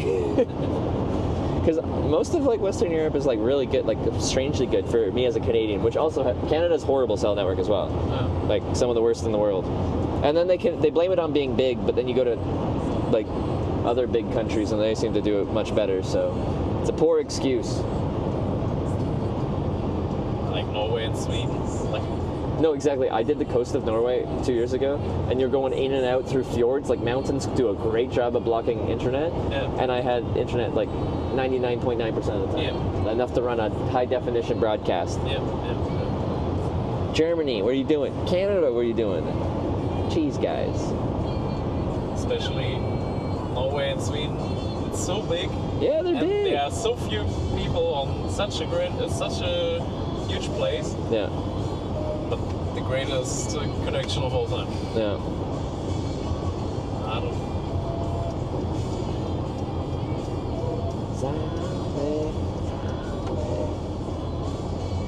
Norway's the size of Germany? Is it really? I know it's really freaking tall. Like, it's skinny, but it goes up all the way to, well, Russia. Norway? Yeah. Yes. Yeah. It's very skinny, but it has some space. It's a long boy.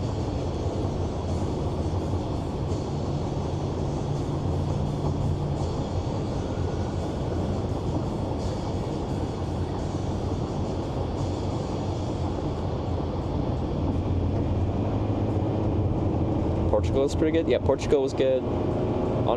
Spain's, I think, was fine. France is pretty good. On the bike trails we went to, sometimes they got bad in France, but they're like in the middle of nowhere.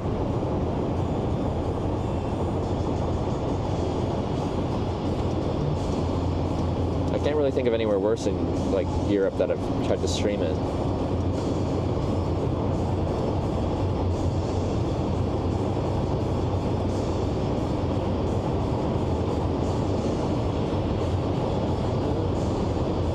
UK is a little bit rough at times, yeah.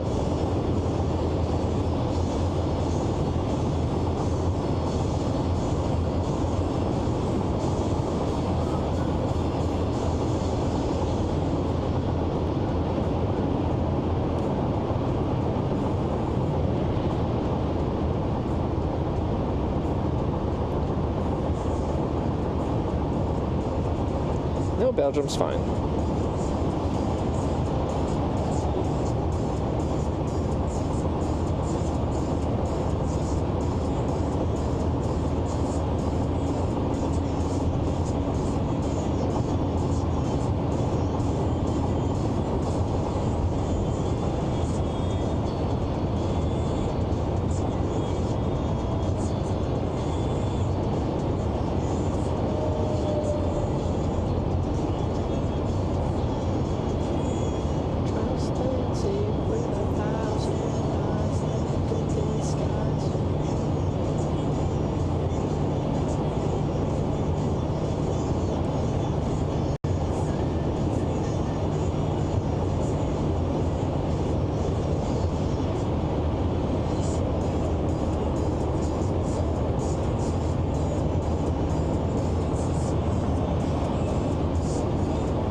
Connection a few times to Germany. Like, it cuts in and out here and there.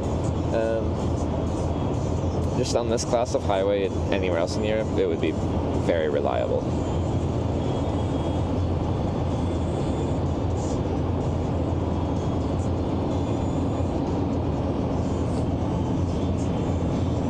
How many networks pushing? 2. We're on Telecom and Vodafone. Yeah, now we're talking. Oh, yeah. Okay. That's over 200.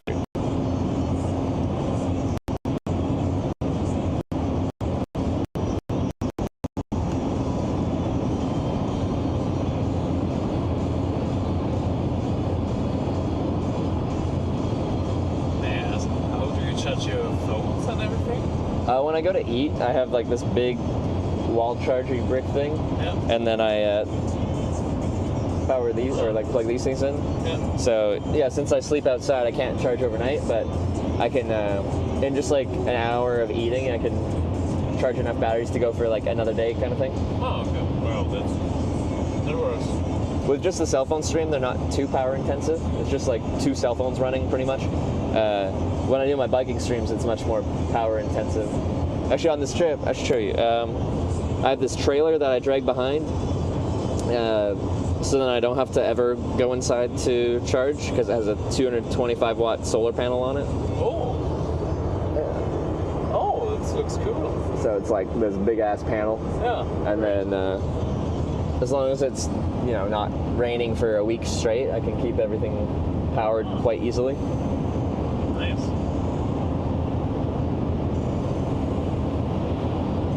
You guys want to look at my trailer? Look at that trailer.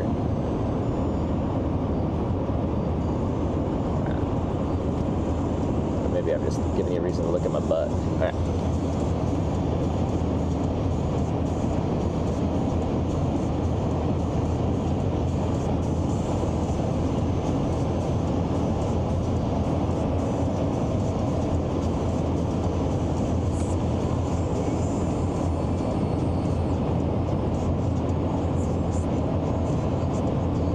Where's the trailer now? It's in Tromsø, Norway.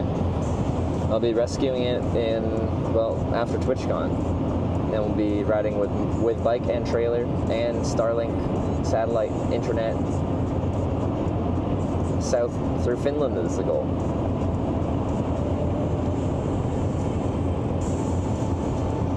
Why was someone taking a photo of a butt? A viewer came by that was a photographer and asked if I wanted some photos taken as I just ride around when I was in Belgium, Netherlands, somewhere.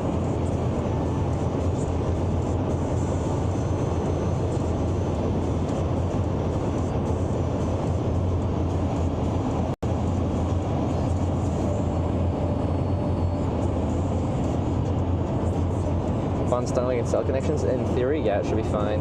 In reality, it depends on how different the latency is. Because Starlink has pretty good latency, isn't it? Isn't it usually just like, I don't know, 30, 40, 50 ping?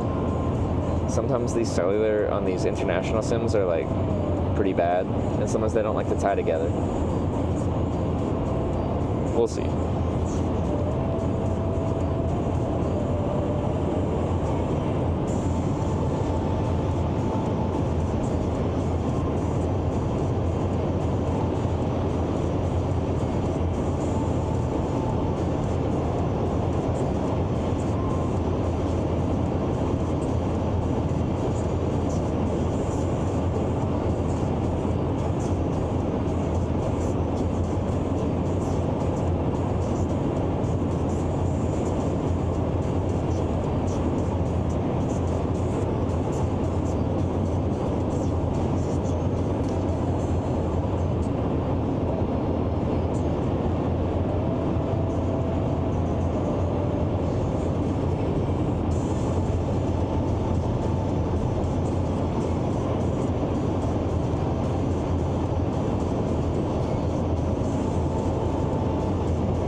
Minutes from here, we'll be at our stop. The scout's really nice. No, it's actually really pretty out right now.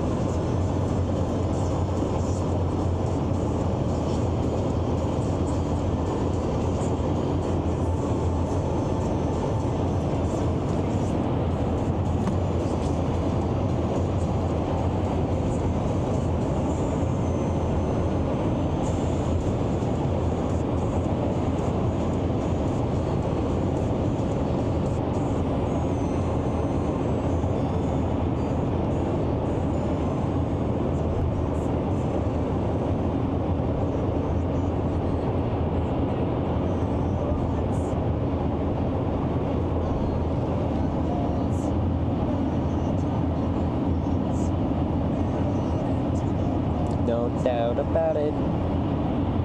Oh wait, this rest stop has no services, does it? Just a bathroom? Is that really what we want? I just listened to you guys. I should have actually done more research. Shit. Yeah, fuck. It's Where's the parking spot?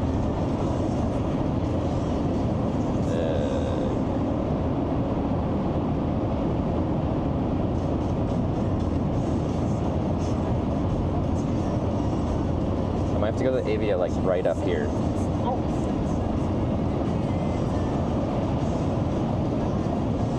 I think I might have to.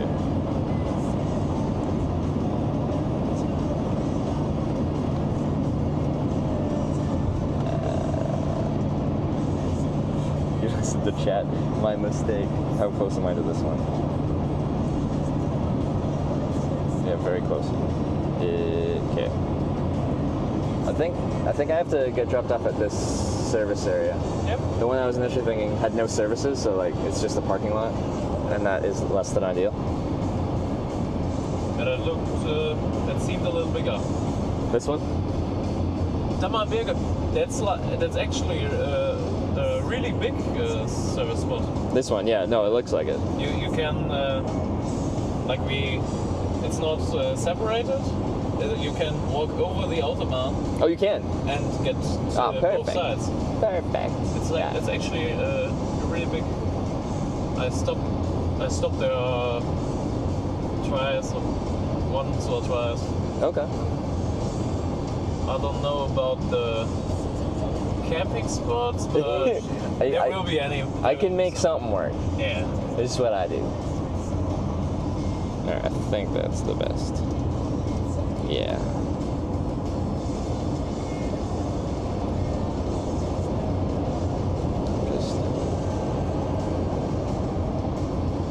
Is this the one you slept in last year? I'm not sure. It looks different from the satellite view, so I think it's different. But I have slept at a few of these. Dammerberg.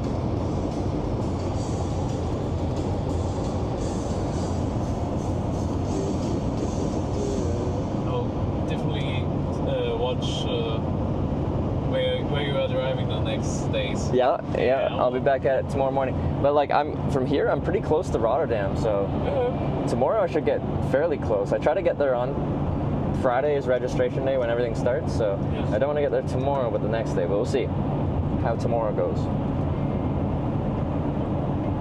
How long have you been traveling now? This is day 9 of this trip from Tromsø. What? Tromsø? Tromsø. Tromsø. It's in the Arctic Circle of Norway. Oh, I think it's the biggest city in the Arctic of Norway, right? Like Tromso. Well, one of the O's have like a little line through it or something.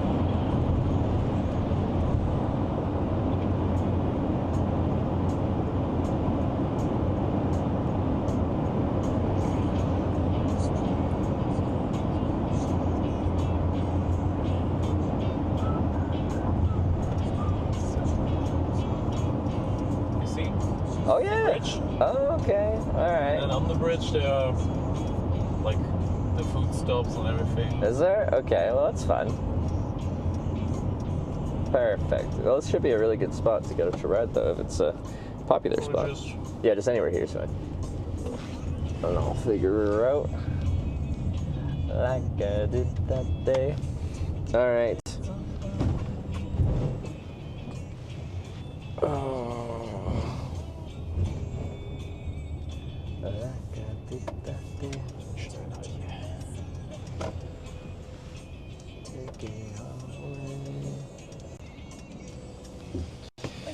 Perfect. Well, I really appreciate the ride. It's nice to meet you, man. Yes, well, really nice to meet you. Okay, let's see. Am I tangled in my cables? No, we're good. All right. Entschuldige, bitte denk an dein Telefon. Hey, don't forget my handy. Oh, your phone, yeah. Yes, I have forgotten valuable things in vehicles before. It's never fun. Oh. We'll try not to this time. Look at this van. It's huge.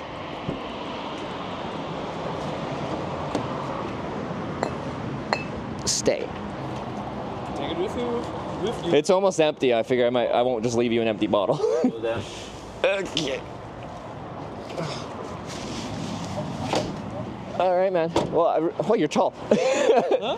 I said you're tall. I'm like, Yeah. look at this guy. Look at this guy. Yeah. Anyway, I really appreciate the ride. Nice to meet you. You know where to find me. Hitch? Yes, Yeah. Hitch. But yeah, hope you have fun at your, whatever it is. Like, you said camping and then you're sleeping inside? That's a lie. But, yeah. Weekend with friends. Yeah. It sounds like a good time. Yeah. Okay, well. It was fun with you. All right. See ya, man. Have fun at TwitchCon. I will. I just still have to get there, though. Yes. 300 kilometers. First getting there. Yeah. All right. See ya. Ciao, ciao.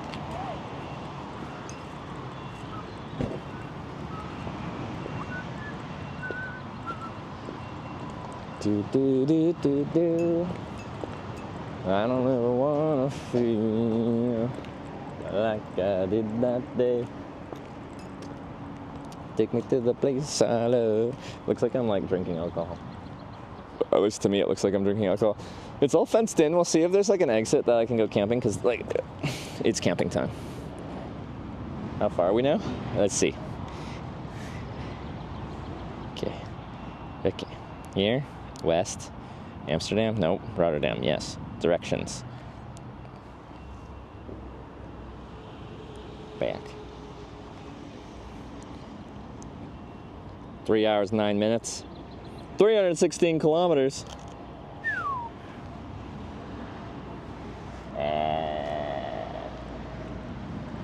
Oh, we're doing good. And yeah, we got tomorrow and then we want to get there Friday. I think we're well positioned. This is working out real good. I shouldn't say that. Tomorrow is a holiday. Maybe it'll be slow. Maybe holiday makers don't want to pick up a hitchhiker. We don't know. We'll find out tomorrow. But what we need to find out right now is where I'm going to sleep. I had dinner right before I started hitchhiking at the last spot, and then I got picked up immediately as soon as I started hitchhiking. So like, I think we just go into the bush immediately while it's still light out. I think that's my current thought.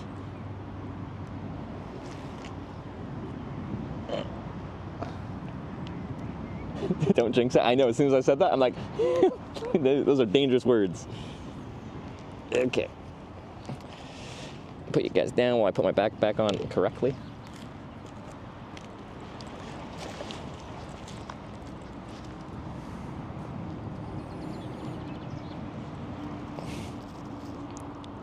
See, now, probably use like a Netherlands side, or like maybe even Rotterdam side, I don't know. Actually, I'm going to finish this water because I don't want to bring it with me, and it's glass. I don't like glass bottles. They're dangerous.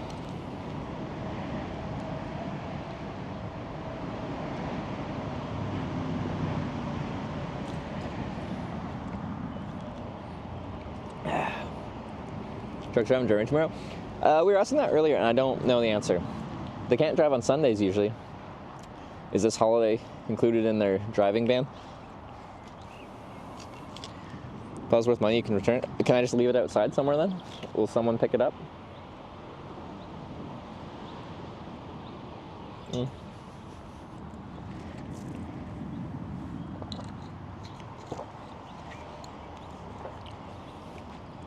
Stevie traded my stream with 56 viewers. Stevie, thank you for the raid.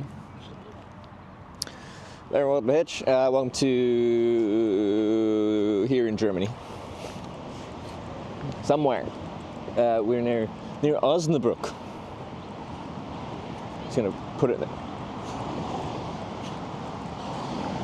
We're hitchhiking TwitchCon. Started in Tromsø, Norway. I'm just gonna sit next to here. Maybe this is wrong, but maybe someone wants my 15 cents. 15 euro cents.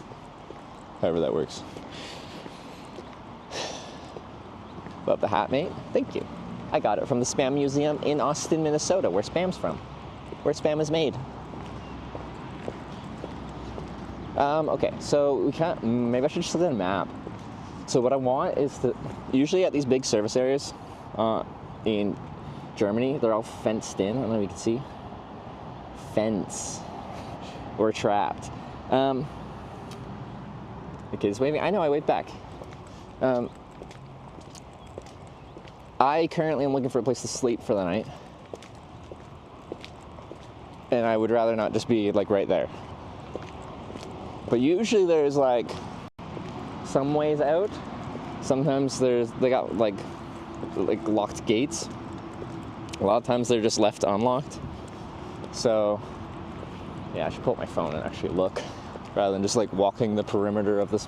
Because we can also get to the other side of the highway. There's a bridge across. Actually, we should probably just do that for funsies anyway. We're in Hanover? No, we're near Osnabrück. We didn't go south past Hamburg. We went west past Bremen and beyond. I don't ever wanna feel. No dinner. I had dinner before the last ride, actually. It's already fairly late. I had dinner at 6. I know it was 6 because I got kicked out at 6 because they closed at 6. Okay, if I was a hitchhiker. Is there a church here? Can I camp at the church on the highway? There's a church. A chapel. Open 24 hours? Can I camp in the church? Is that sacrilegious? Probably. Okay, I don't want to insult everyone. An attractive little motorway chapel. Chapel? Can you get married there?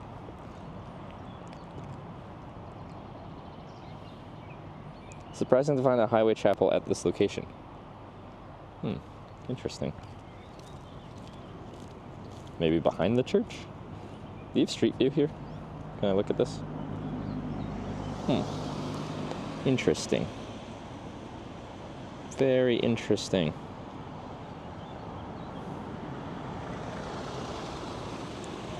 Oh, there's actually a local road leaving right there, and then I could get... Well, where does that go? Oh, there's woods down there. Let's walk over there. Wait, but I want to walk across the bridge. Ugh. Oh, that is by the bridge. Okay. Alright.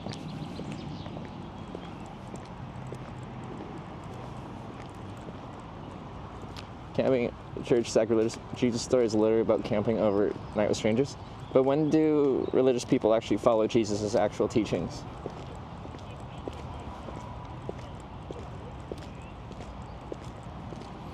They prefer the prosperity doctrine. Jesus wants me to make lots of money.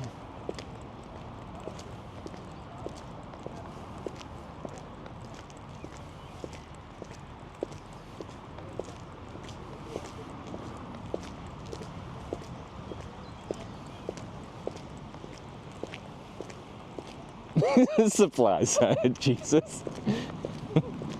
Okay.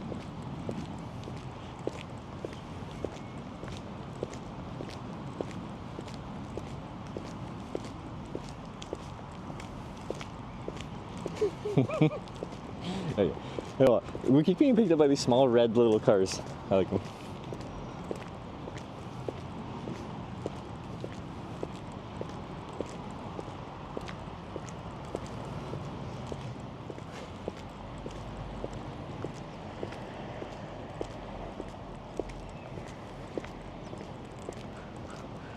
Who's their bag? Coffee fellas. Coffee bagels. Oh, I got a bagel for breakfast. Frick yeah. That's sick. Ooh, actually the other side looks better. It looks like there's woods. I like woods. Big fan of woods. Is that a trail that goes under the highway over there too? I think we're gonna cross over. I think there's better camping access, in my opinion.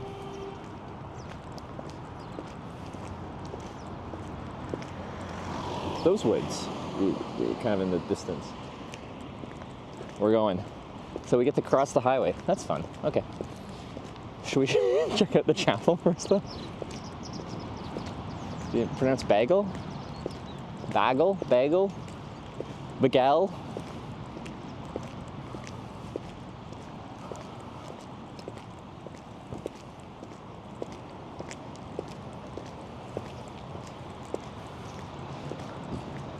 Let's see it. Because I think it's right, it's close to this entrance to the service area.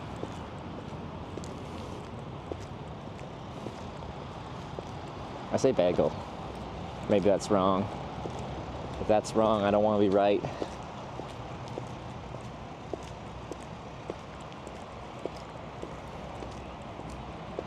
So this is how we get in there to cross the highway.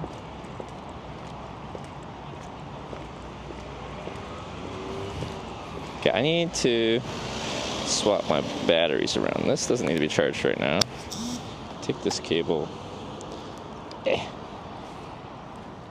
My hands are full.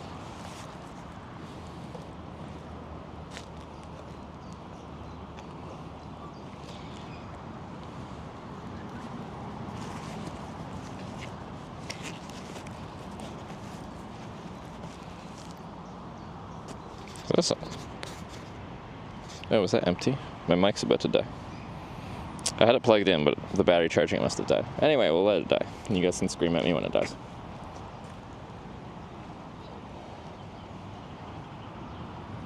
Sorry.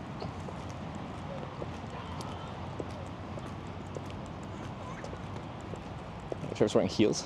I'm wearing leather-soled boots, actually. I got these from I got these from a thrift store for 20 bucks, and they've been good to me on this trip. I didn't want to bring my normal hitchhiking boots because I'm going on a bike tour after, and if I don't want to carry my boots around and I gotta like give them away or throw them away or sell them to foot fetishists, I'd rather get rid of my thrift store boots than my other ones. Genuine snakeskin? That's not snakeskin. Do the backpack when biking? I'll be strapped to my trailer. I have the solar panel trailer.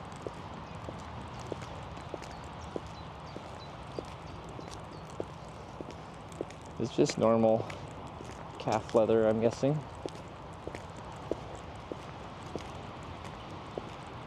There you go. Here's the chapel. I'm like, oh, maybe I can use this fence to. Oops. There's a gate to a bush. It's very dense, though. Anyway, this doesn't look super campable, so we're not going to go there. Oh, I see a rat. Nice. Actually, last time I was hitchhiking through German service stations, we encountered a rat as well.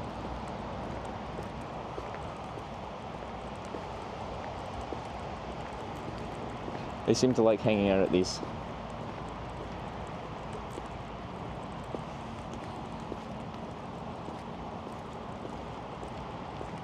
So now we go in there, we cross the bridge over to the other side. There's like some different businesses in there. And then I think those woods over there are what we're shooting for. Should be good. Well, maybe good. I don't know what the access is like.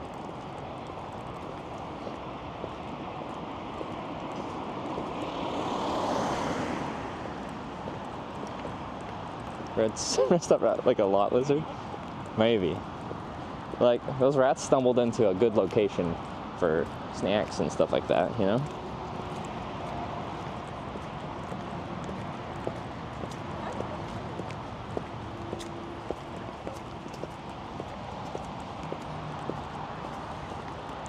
Are there bears in Germany? I don't know. Shouldn't be here. Anyway, I just don't really worry about bears. Like, I'm just from a country with a lot of them. And even there, it's just not a big concern. Geschlossen? Is it closed? I'm stuck. I can't cross right now? Let me over! Durchgang verboten!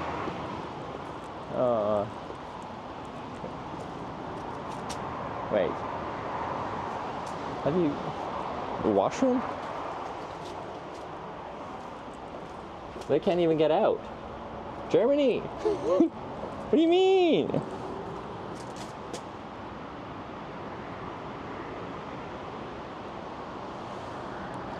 What about bathrooms? I thought this would be 24 hours. It's not even late. They're trapped inside. I'm trapped outside. Help me, Obi-Wan Kenobi. Does that mean closed? Geschlossen. It sounds like closed. Maybe? What does this mean? What does geschlossen mean?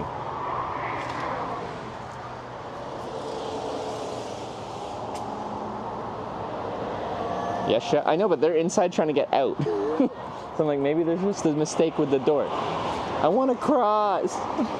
Go to the gas station. Please visit our gas station. Oh, I have to be over here. I want to go to the other side. Damn Germans and their verboten everything. Closing at early times. Are they gonna be closed tomorrow because it's a holiday?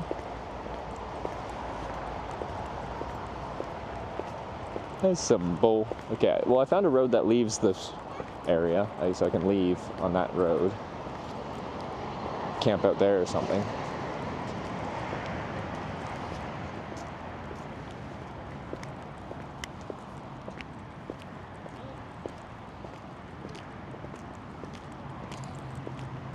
Okay, so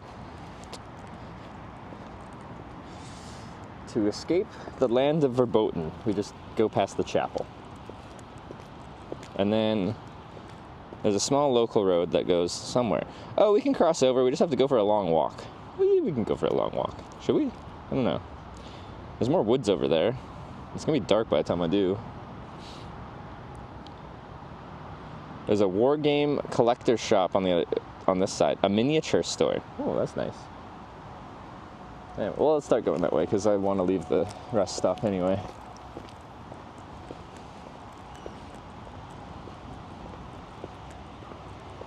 Let's go. Don't think they're open. If this giant rest area isn't open, I doubt they are. Okay, it's not. Okay, it's kind of. Well, although I could go in those woods maybe. It's by someone's house. We'll see. Ooh, that was loud. Or just high pitch, I guess.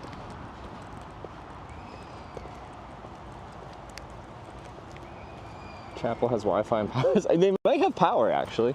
I'm not that strapped for power. I charged a good amount last night and this morning.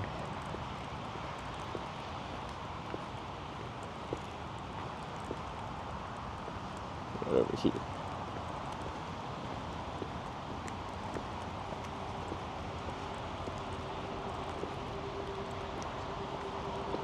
Go over this side.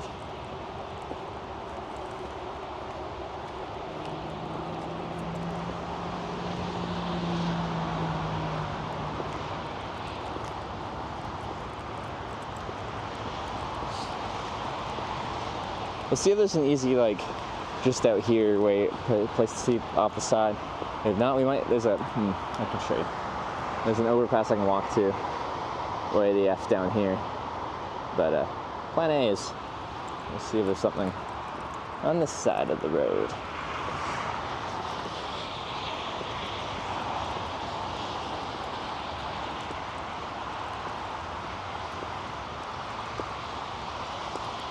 Like over here. Or is this someone's house? It's probably like their driveway. Oh, this goes like forever. I wonder, like the bushes behind the chapel. Yeah, I don't want to camp on someone's. Yeah, they kind of farm right up to the edge of the field. If it's actually used for something, I don't like doing that. Yeah, they go right up to the edge of the bush. That's less used. Probably get away with it, but it's just some farmer's place. There's this bike tour that was cycling through Ireland, and he camped at the edge of a field, like where the plants weren't growing. And then the farmer came up with the fertilizer truck and sprayed shit all over him, which seems a little excessive, in my opinion.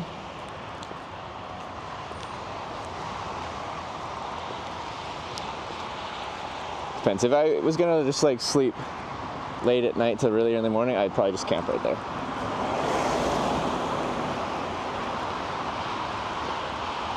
Anyway, farmer got in some shit for that. Because I think they deemed that. I think it's like trespassing a private property there. You can't like assault someone like that. You just like tell them to leave, and if they don't leave, then you can like escalate by like calling someone to escort them off your property. You can't just spray biohazard at them.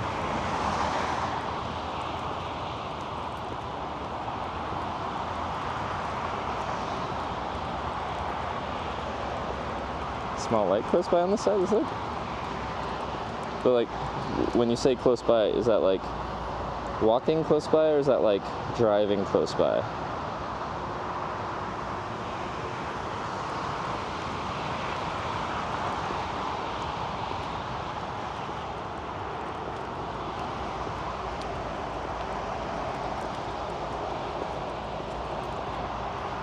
I just want to camp on this, like, this grass isn't harvested, I don't think. This is actually used for agriculture.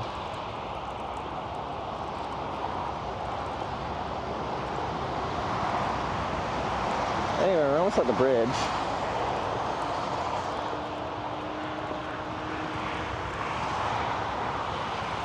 Go to camping in Germany. I just sleep where I feel like I'll be out of sight, out of mind. I know Germans really like their rules, but if I don't have a campfire, I don't leave any trash behind, and I'm just sleeping in the woods for the night. I don't really see what's wrong with that.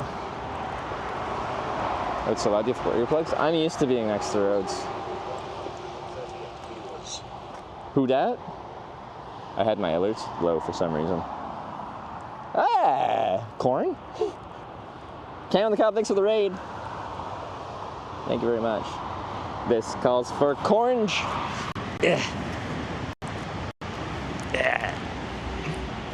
Corn. Yeah, there's a cable in the way. Yeah, okay. Anyway. Cornge. Counter cornge. I counter your corn with my corn.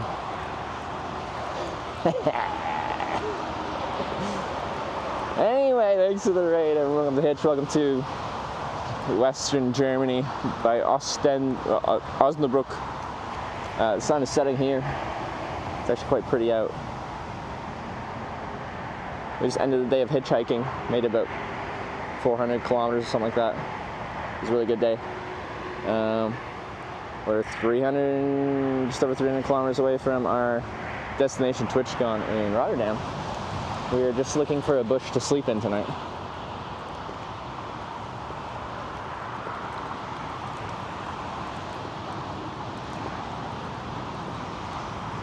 So probably walking across the highway and then finding... There's lots of woods on that side. There's some over here that are just not as accessible. Gonna set up my tent in a bush.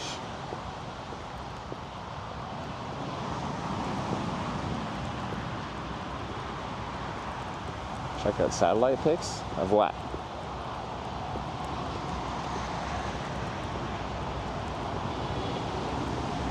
Gotta be more specific. There's a whole world out there of satellite pics.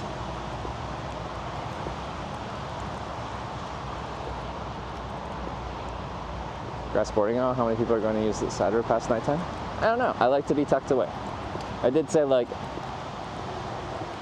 in conditions of me setting up once it's already dark and taking down first thing in the morning, I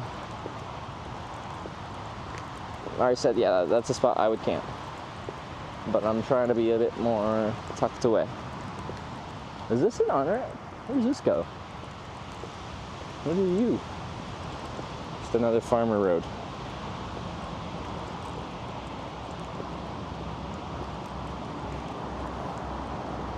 Where do you go? Let's go into those woods? I don't think so. Wow. Does it just end? It just ends there. And there's agriculture. There's woods there. They look very dense. Anyway. Here's the Autobahn. If you're curious. We came from this way. We're going that way. But in 20 or so kilometers, we're turning right and going that way to Denmark.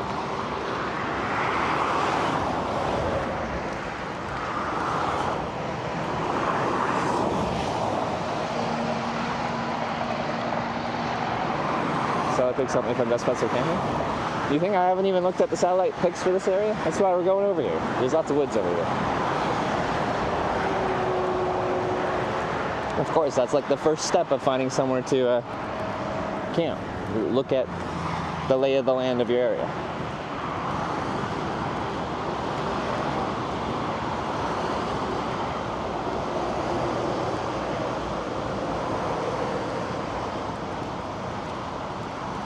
Camp in a tree? Sure. Like, if you hammock camp and you strap yourself to like between two trees, you're kind of camping in a tree. I've never hammock camped before though. It is locked. I'm not gonna open it, but or is it just like? It's just. Oh, okay. Where is it? What is it locked? Oh, it's just that. Anyway, I don't need to go down there. It just didn't look locked.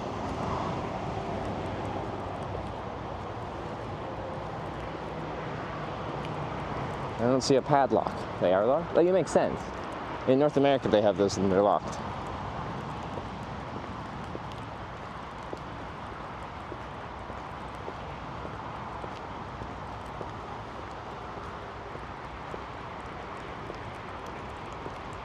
I wonder if all the woods over on that side will have like these fences here too, because Germany.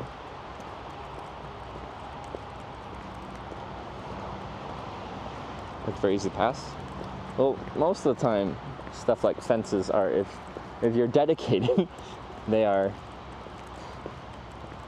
obstacles that are available, or it's quite possible to get past them. They're not an impenetrable barrier.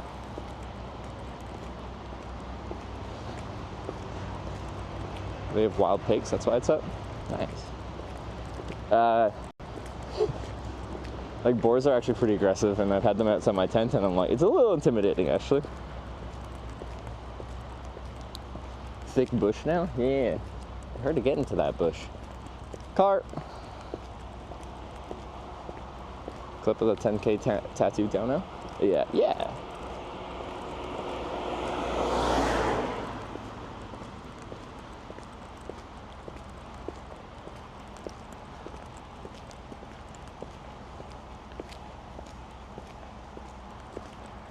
They're not electric fences. What if I'm into that? Don't judge.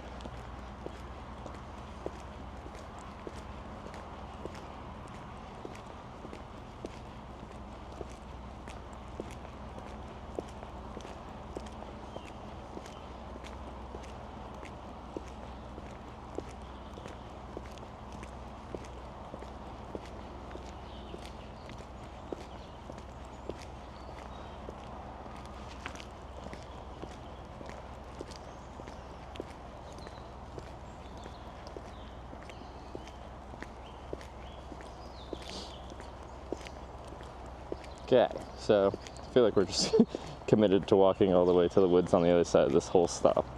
Maybe in the morning the bridge thing, the actual one, will be open and I can go there. It's a holiday, so I'm not really sure.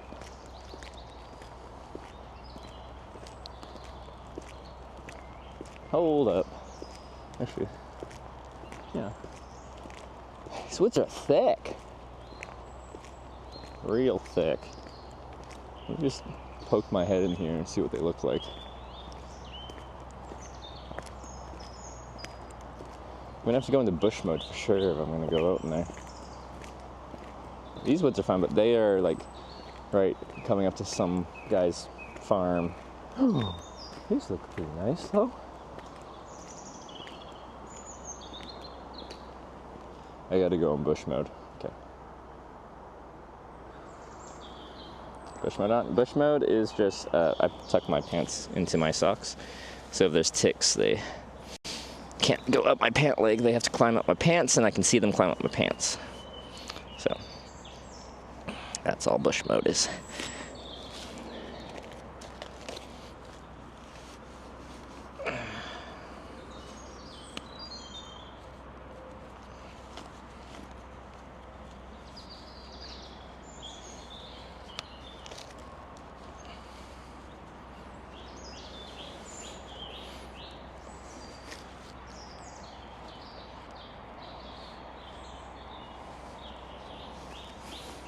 Sometimes I forget to debush mode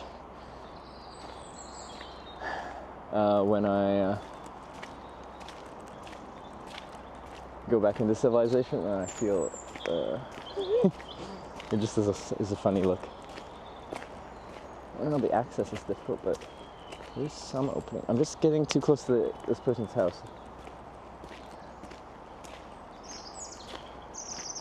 But then it looks like it opens up quite nicely in there. I think. Are ticks dangerous? Yeah, they can transfer some pretty nasty shit to you.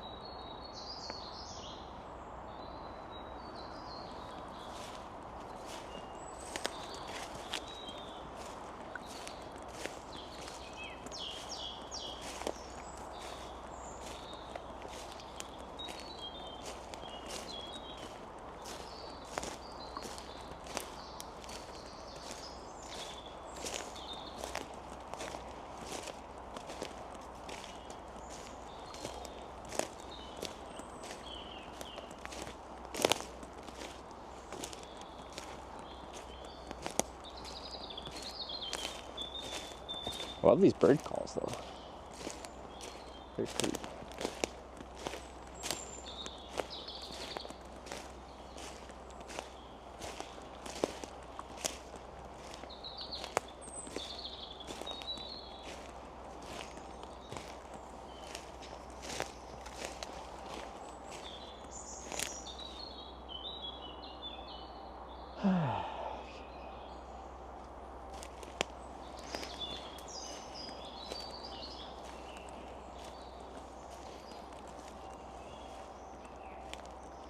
Kind of on a bit of a hillside.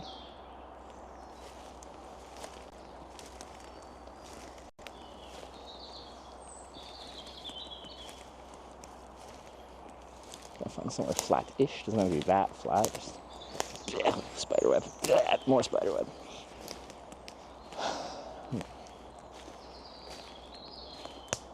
Yeah, I feel tucked in enough that anywhere here's probably good.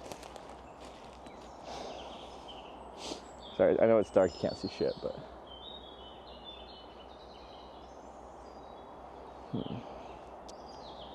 There.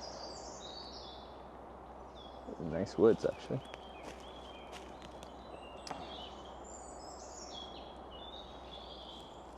Let's go a little bit more.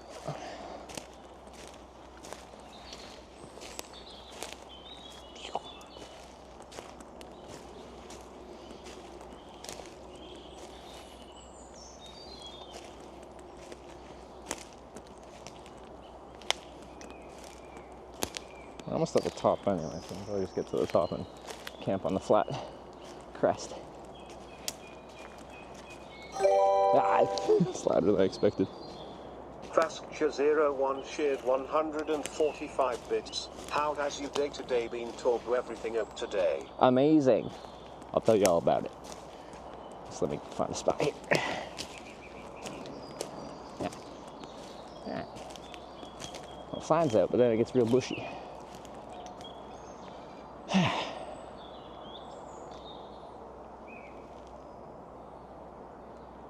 I think we can go there. Thank you for the bits. One moment, please. Ah, yeah, I think we're good. And should I look for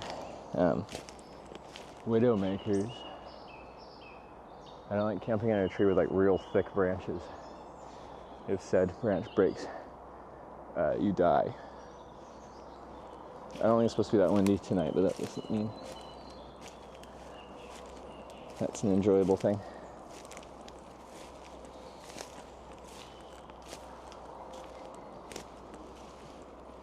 Oh. Let's get up here. What do we got? Oh, we're good. Nice. Okay. Sorry.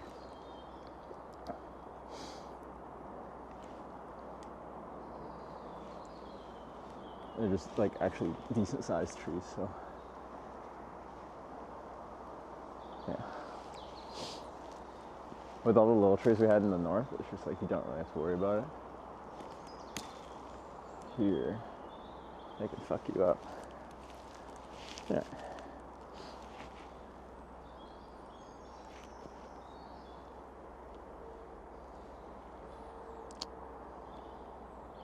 Okay.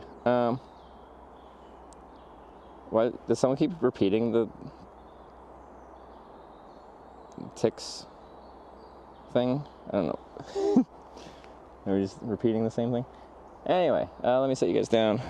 We'll start the tent pack up. We'll talk about the day. While it's still light out, would prefer to do all this now. Okay. Right here. Yeah. Okay. This one. Alright. Where do I want my head? Which direction? Maybe that way. Okay.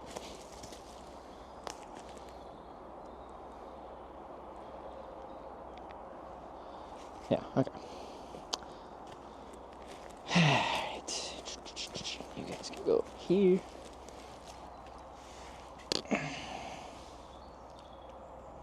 Back. Light.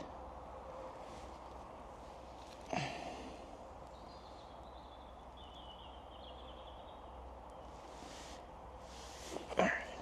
Get my head down in a sec here. Set up tent, then we can chat. I just want to get this part of the day all sorted. I feel pretty private now. Nice. I walked further in here than I was planning.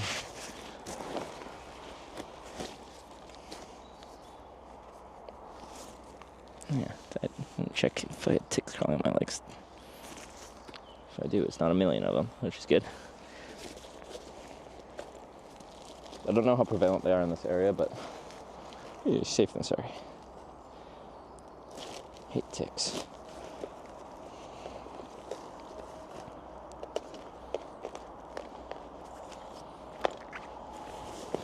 So, we have not paid for accommodation this whole trip yet.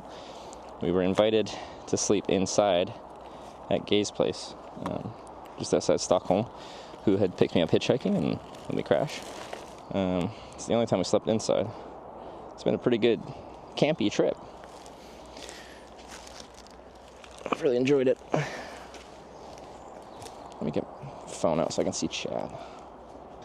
Oh, down goes the backpack. I know you can't see much. I need to get my headlamp out. Let's just let them go by.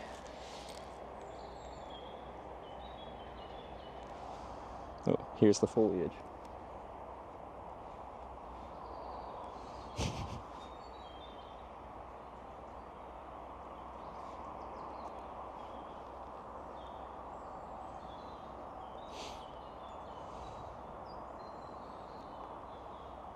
Would you look at that?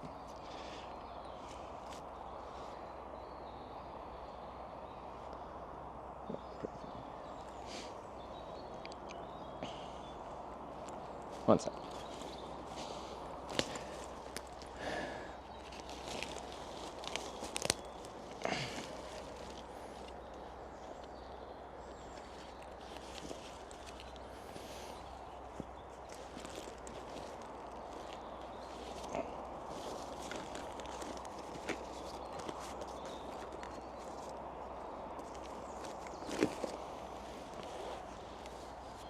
It's quite soft. It's really soft ground. It'll be really easy to stake into.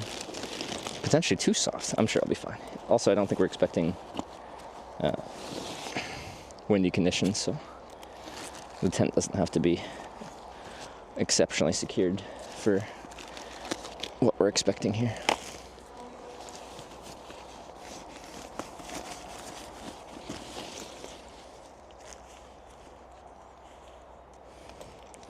Is it less than 300?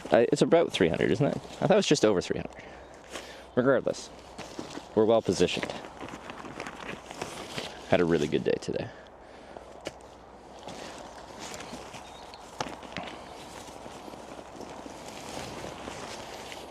Sorry, you'll be able to see more in a second here.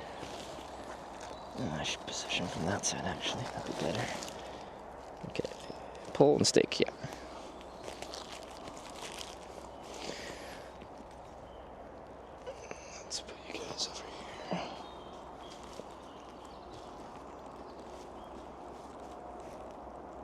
Ooh, hold up. We got potentially a rat. Let's see, I'm gonna get my headlamp out.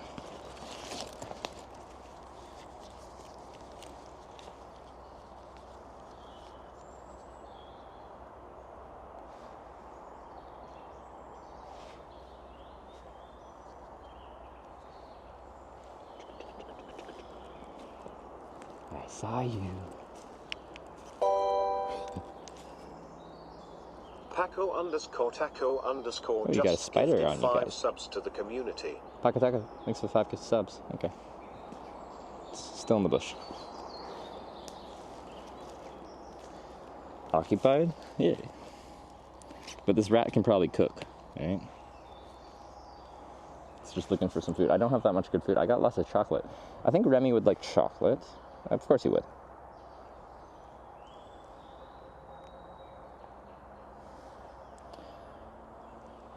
Hey. These on.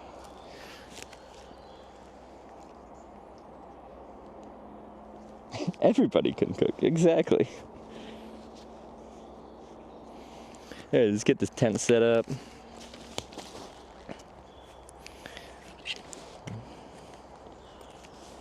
Can make a meal off chocolate? Yeah, you can.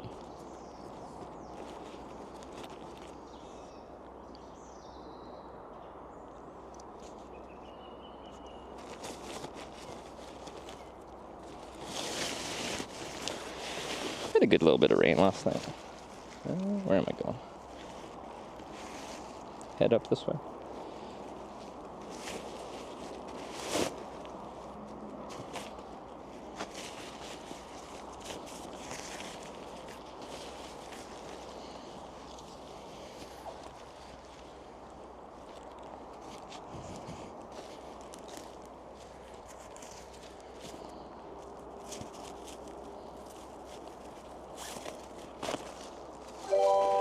Oh, I missed 5 gifted subs. I'm so sorry. Paco Taco, thanks for the 5 gifted subs. 100 bits. Is this Blair Witch Project? Ho ho. Ho ho. Blair Hitch Project, as you guys like to call it.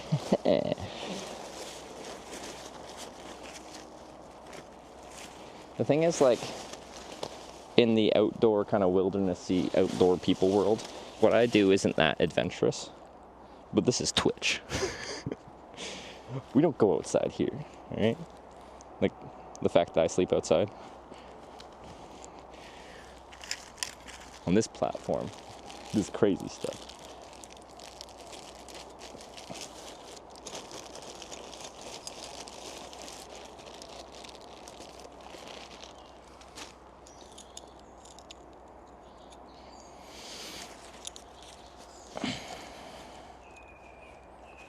I'm loving the birds this evening.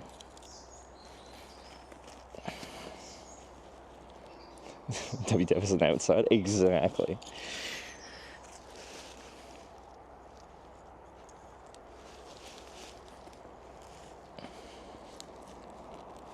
So soft. Easy to stake into.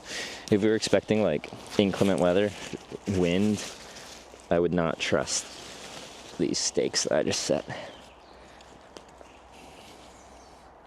I know you probably can't see that much, but bear with me. Uh-oh. Bears.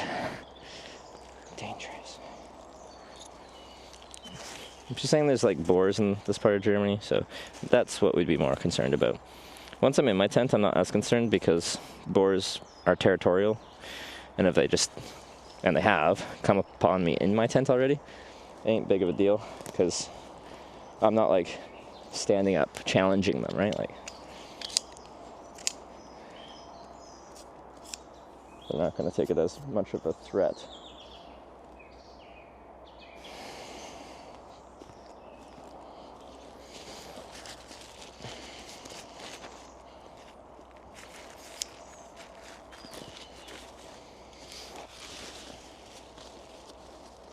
Oh, I left the door open? The heck?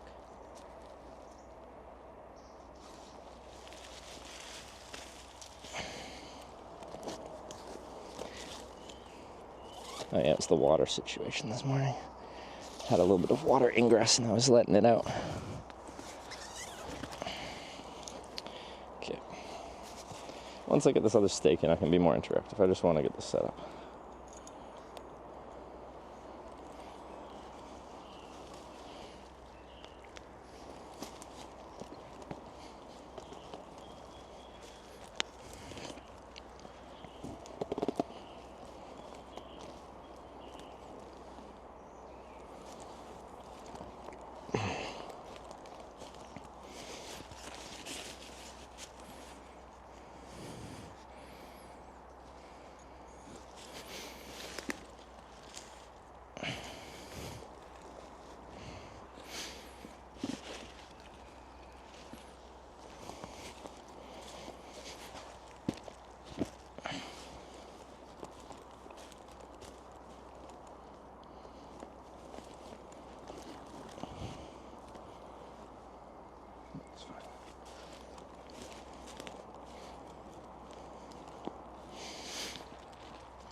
Anyway.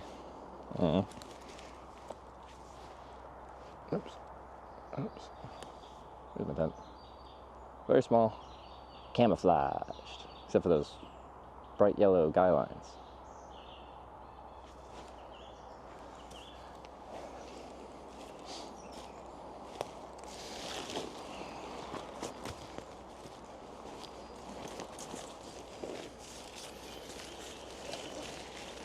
Which is kind of the opposite. Oh, I barely have any water. Shit.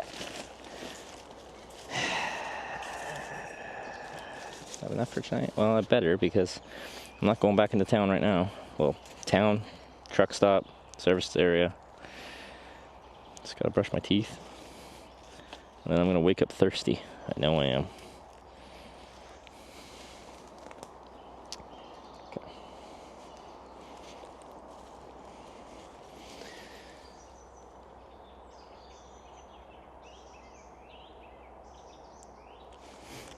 Where's the tent? Yeah, you can't see it. I set up the sleeping pad out here, I guess. Got more space.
Alright.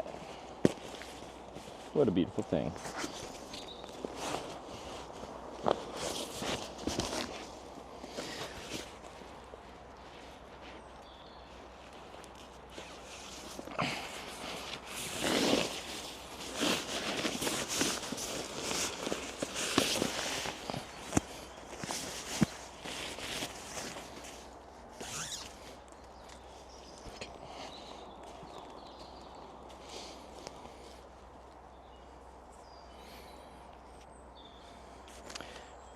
Load up the tent and we're good to go. Sorry, no, this hasn't been the most interactive tent setup.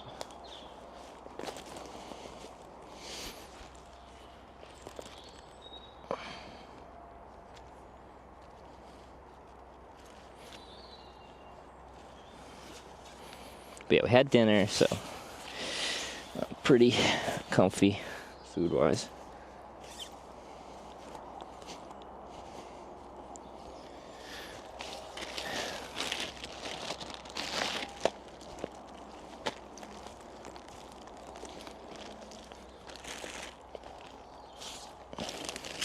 Oh yeah, we speedrun dinner. I don't think I've ever eaten so fast on stream. I went in there, they're like, we close in 15 minutes, is that okay? And I'm like, sure. And they meant that 15 minutes. At like 5:58 or 5:59, he's like, I'm sorry, but it's time, or I'm sorry. Anyway, get the fuck out, essentially, in a polite way. So I left, but I had just finished. Like, it was perfect timing. It was great. Peak efficiency. Which I'm famous for, right?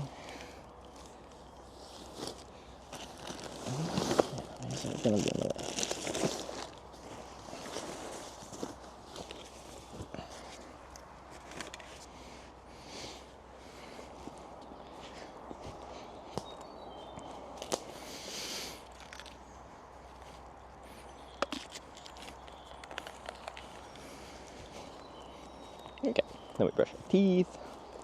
And we're gonna try and conserve my water when I do this, because I got like none. How much do I get? Ooh, I ain't much. Okay, hopefully I don't wake up super thirsty tonight.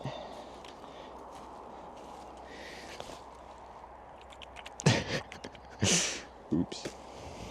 We'll survive.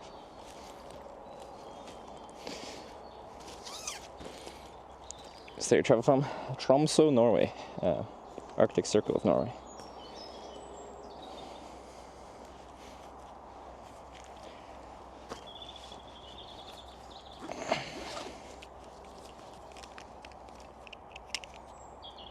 Better than none, yeah. I'm going to barely rinse my toothbrush, and I will not rinse my mouth. Walk back to buy some, maybe snack. I got lots of snacks. I'm just sleeping, so I'm not gonna bother walking back. It's not like we're in a dangerous situation. It's a few 100-meter walk to get services. Get a life straw. There's no need for that at all on these trips. This is not survival. I'm going to walk to get services first thing in the morning.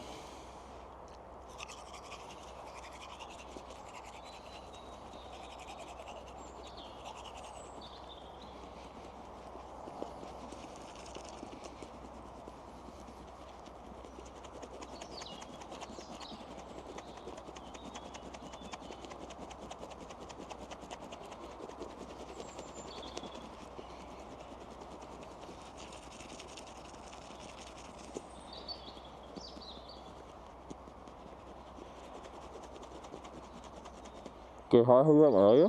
Oh, we gotta rate him. Playing a game. Oh, perfect. Thanks for letting me know.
You gonna sleep in the forest?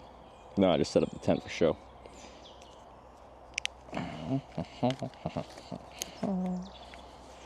Okay, we're good to go inside. I still got 2 ounces of water. Ooh, what's this? Hey, you're not a tick. That's okay.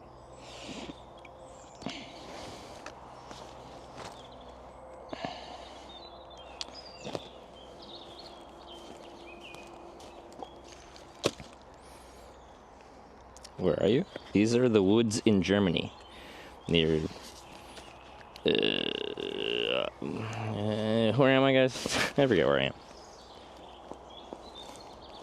Western Germany. Fairly close to the Netherlands now. Anyway, quickly. Ooh, here's my tent. Little Z-Packs Plex Mid. 1 person non-freestanding. Little dude. Okay. Osnabrück. That's the one. Don't see a tent. Yeah, exactly. Exactly. That.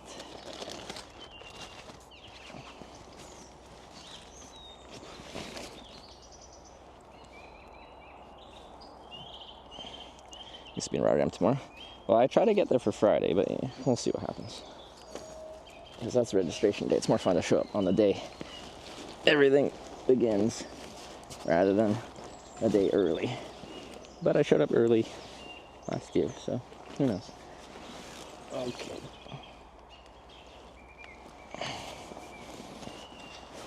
Oh. You guys just hang out here for a second. It's not very buggy right now, so well, there are some bugs, but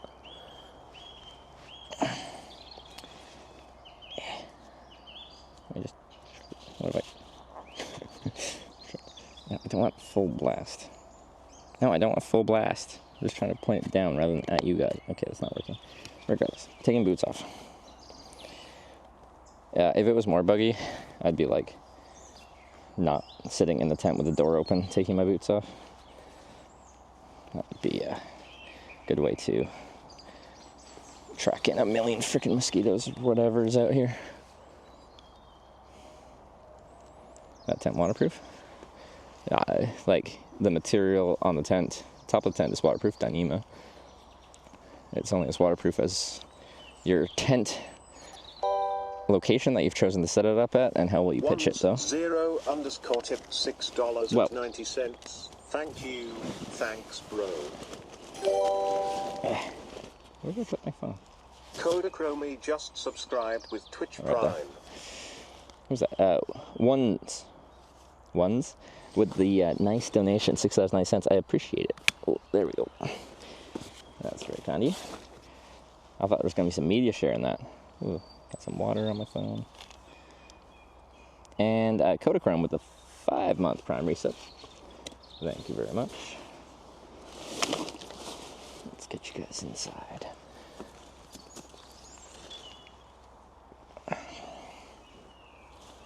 Whoa.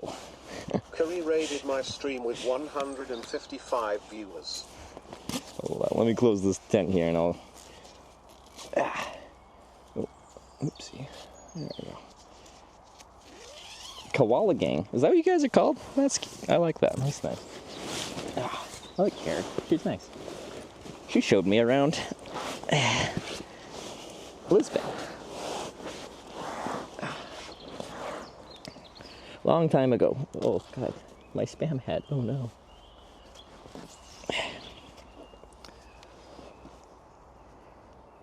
Oh, no, that's not what it... Lower. Is this on flat light? 10_tipped $5. Thank you.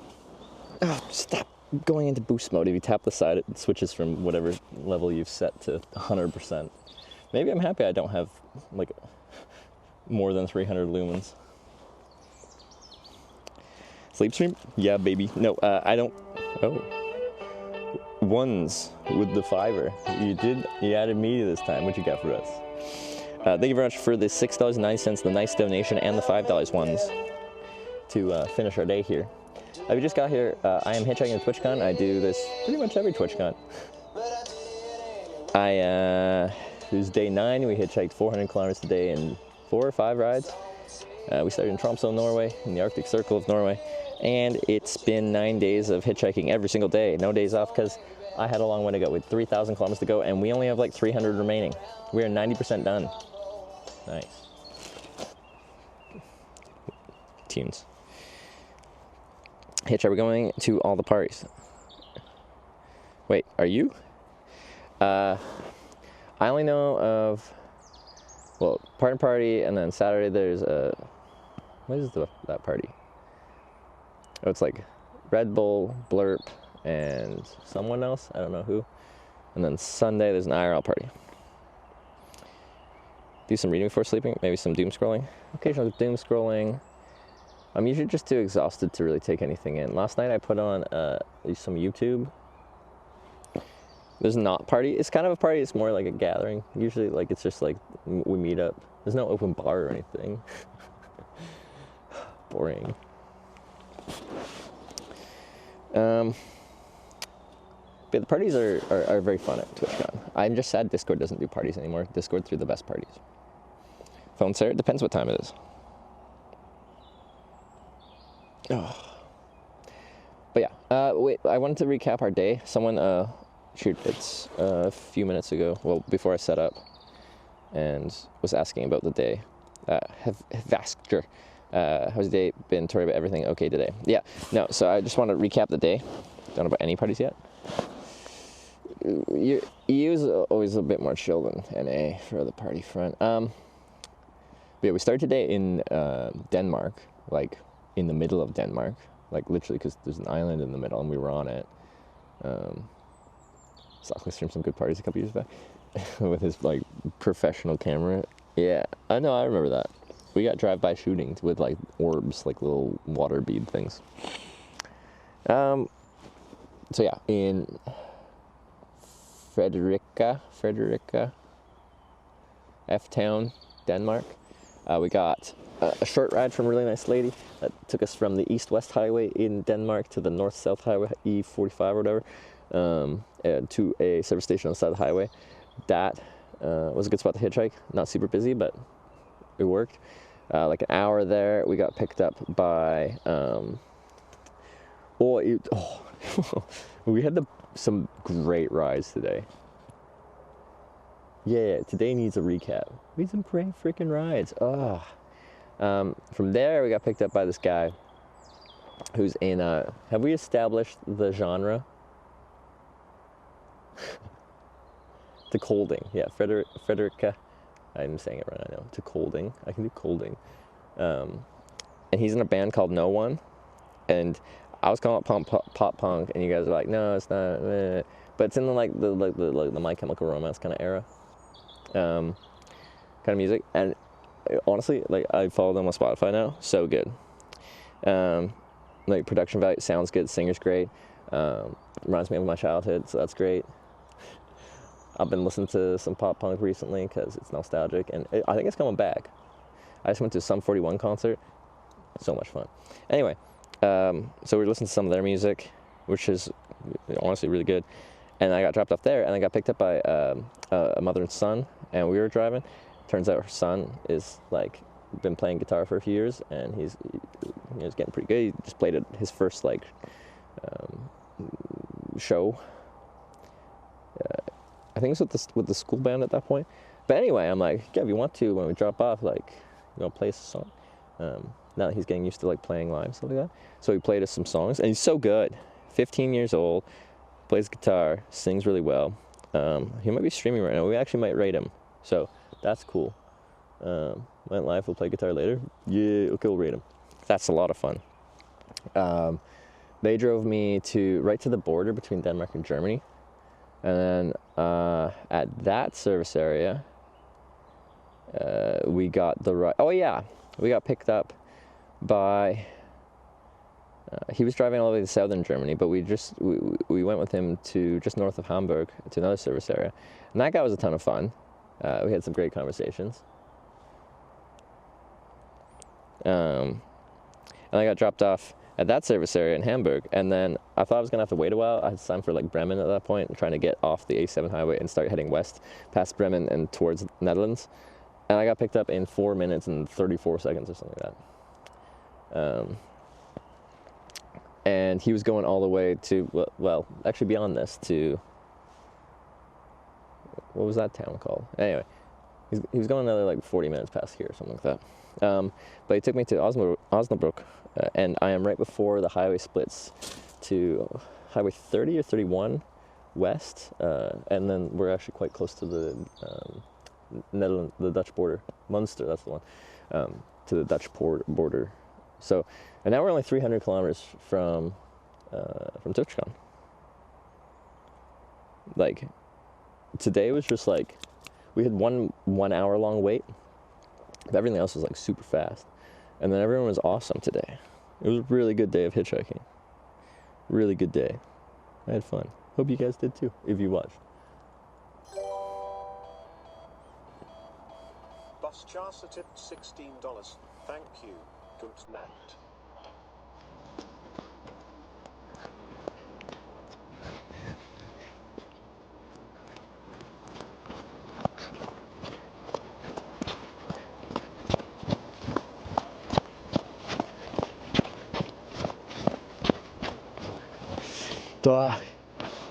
Perfect. This is the perfect song right now.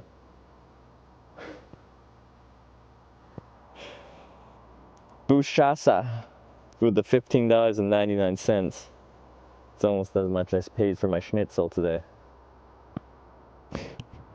If the tents are rocking, rats don't come a knocking. Yeah, we saw, I think it was a rat near here. Some kind of small rodent rat sized anyway. Yeah. Probably entering Netherlands right where I live. I'm gonna try to snipe tomorrow. Yeah, if I'm not in a car. I'm hard to snipe sometimes. He paid for your schnitzel? Yeah, something like that.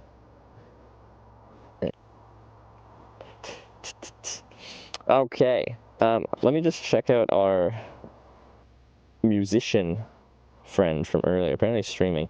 He's playing games to start with. But maybe if we ask nicely, he can play some tunes. Yeah. Oh, so he is. He's playing Fortnite. Wait, I don't want to open it while the song's playing because they're gonna fight over the audio. I'll do that in a second. Should I start raid? I'm gonna let this play out and I'm just gonna check out what he's doing.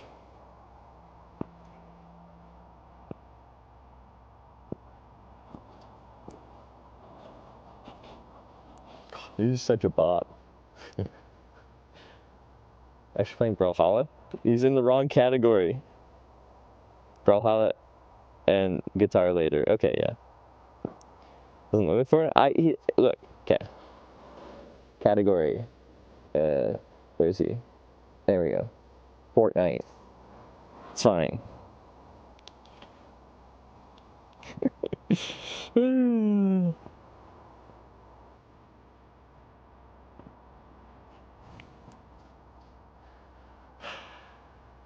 Like, Germany's so big, but like you can just hitchhike through Germany so efficiently if you stick to the autobahns, to the service stations, and you get some lucky rides like we did today. Because we've only actually, the first ride that took us to Hamburg, we got it from Denmark. We've only hitchhiked one ride in Germany so far. And we're almost in the Netherlands. That's German hitchhiking for you. Jeez. Feel the bass of the small Bluetooth speaker. Yeah, this speaker has no bass, unfortunately.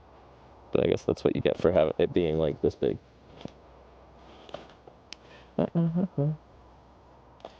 Not stuck tomorrow, Friday on holiday. Well, I'm curious. So we're still 300 kilometers, so I'll be hitchhiking tomorrow. But what might happen is if I get really lucky with hitchhiking and I get like rides really close to Rotterdam quickly, I'll just stop early tomorrow. Like I don't, and then I'll just camp out. And like I've pushed pretty hard on this trip. I kind of had one really late start day when we got that 800 kilometer ride to Stockholm, and then I didn't start till 5 p.m. the next day. But like I haven't had a day off, and I won't get a day off. But maybe I'll get like half a day off if I hitchhike quickly. So, and then I can get my final ride in on Friday morning. But we'll see. Like, it's hitchhiking. We really can't control it that well. Oh, the guy from the van was a great one. Good distance, cool dude. Yeah, no, like, it was super lucky. It was super nice. I liked it a lot. Okay, I want to start the raid. But Shasta, thanks again for that cultural bit of music. I think it's the German national anthem or something. Okay, here.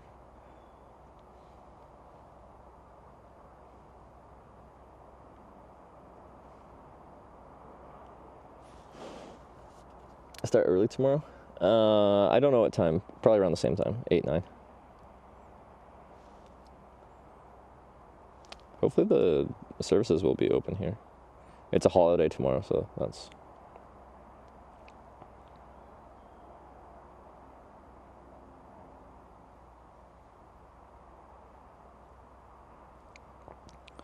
Washed Zixi. Yeah, that's the one. Does he have a camera on? No, that's okay.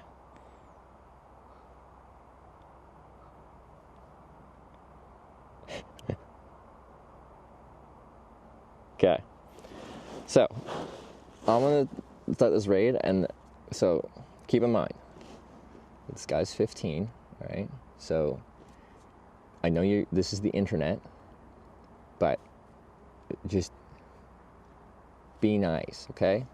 You have been super nice, but like some people weren't here when he was earlier, so just like, the dude's super skilled. He's got a bright future ahead of him. He can sing really well, he can play really well. Anyway, I'm excited. Raid is started. What a day. Day 9 of Hitchhiking to TwitchCon Rotterdam. Honestly, like, it was one of my favorite days. It was really good. Everything just flowed so well. They flowed so well. And, like, we just got the rides we needed. Every ride was just, like, super beneficial. There's no, like, oh, it's great. Nice people. Good experiences. Good music. 2 people were musicians. Sleeps with spam hat on. Spam hat stays on 24 hours a day. I'm a never nude. Always got the hat on. And good weather. Well, it rained a little bit. No, honestly, yeah, good weather. It wasn't windy today, which is like weird. I'm used to it being windy every day on this trip. Anyway. But yeah, I'm gonna sleep in this here bush in this here tent. I feel like nice and tucked away and private, so that's nice. I'll sleep well. I don't think we're supposed to have any weather, so it should be a chill night. Look forward to it. And I'll be back on tomorrow for, well, we should get to the Netherlands. Should. It's hitchhiking, so we never know. But yeah, hope you enjoyed the stream. Go say hi to our friend, our musician friend from earlier, whose mom picked us up. They're super nice, and he's really good. Anyway, enjoy the stream. He's playing video games right now, but he says guitar later, so maybe he'll play. Good night, everyone. See you tomorrow. Bye.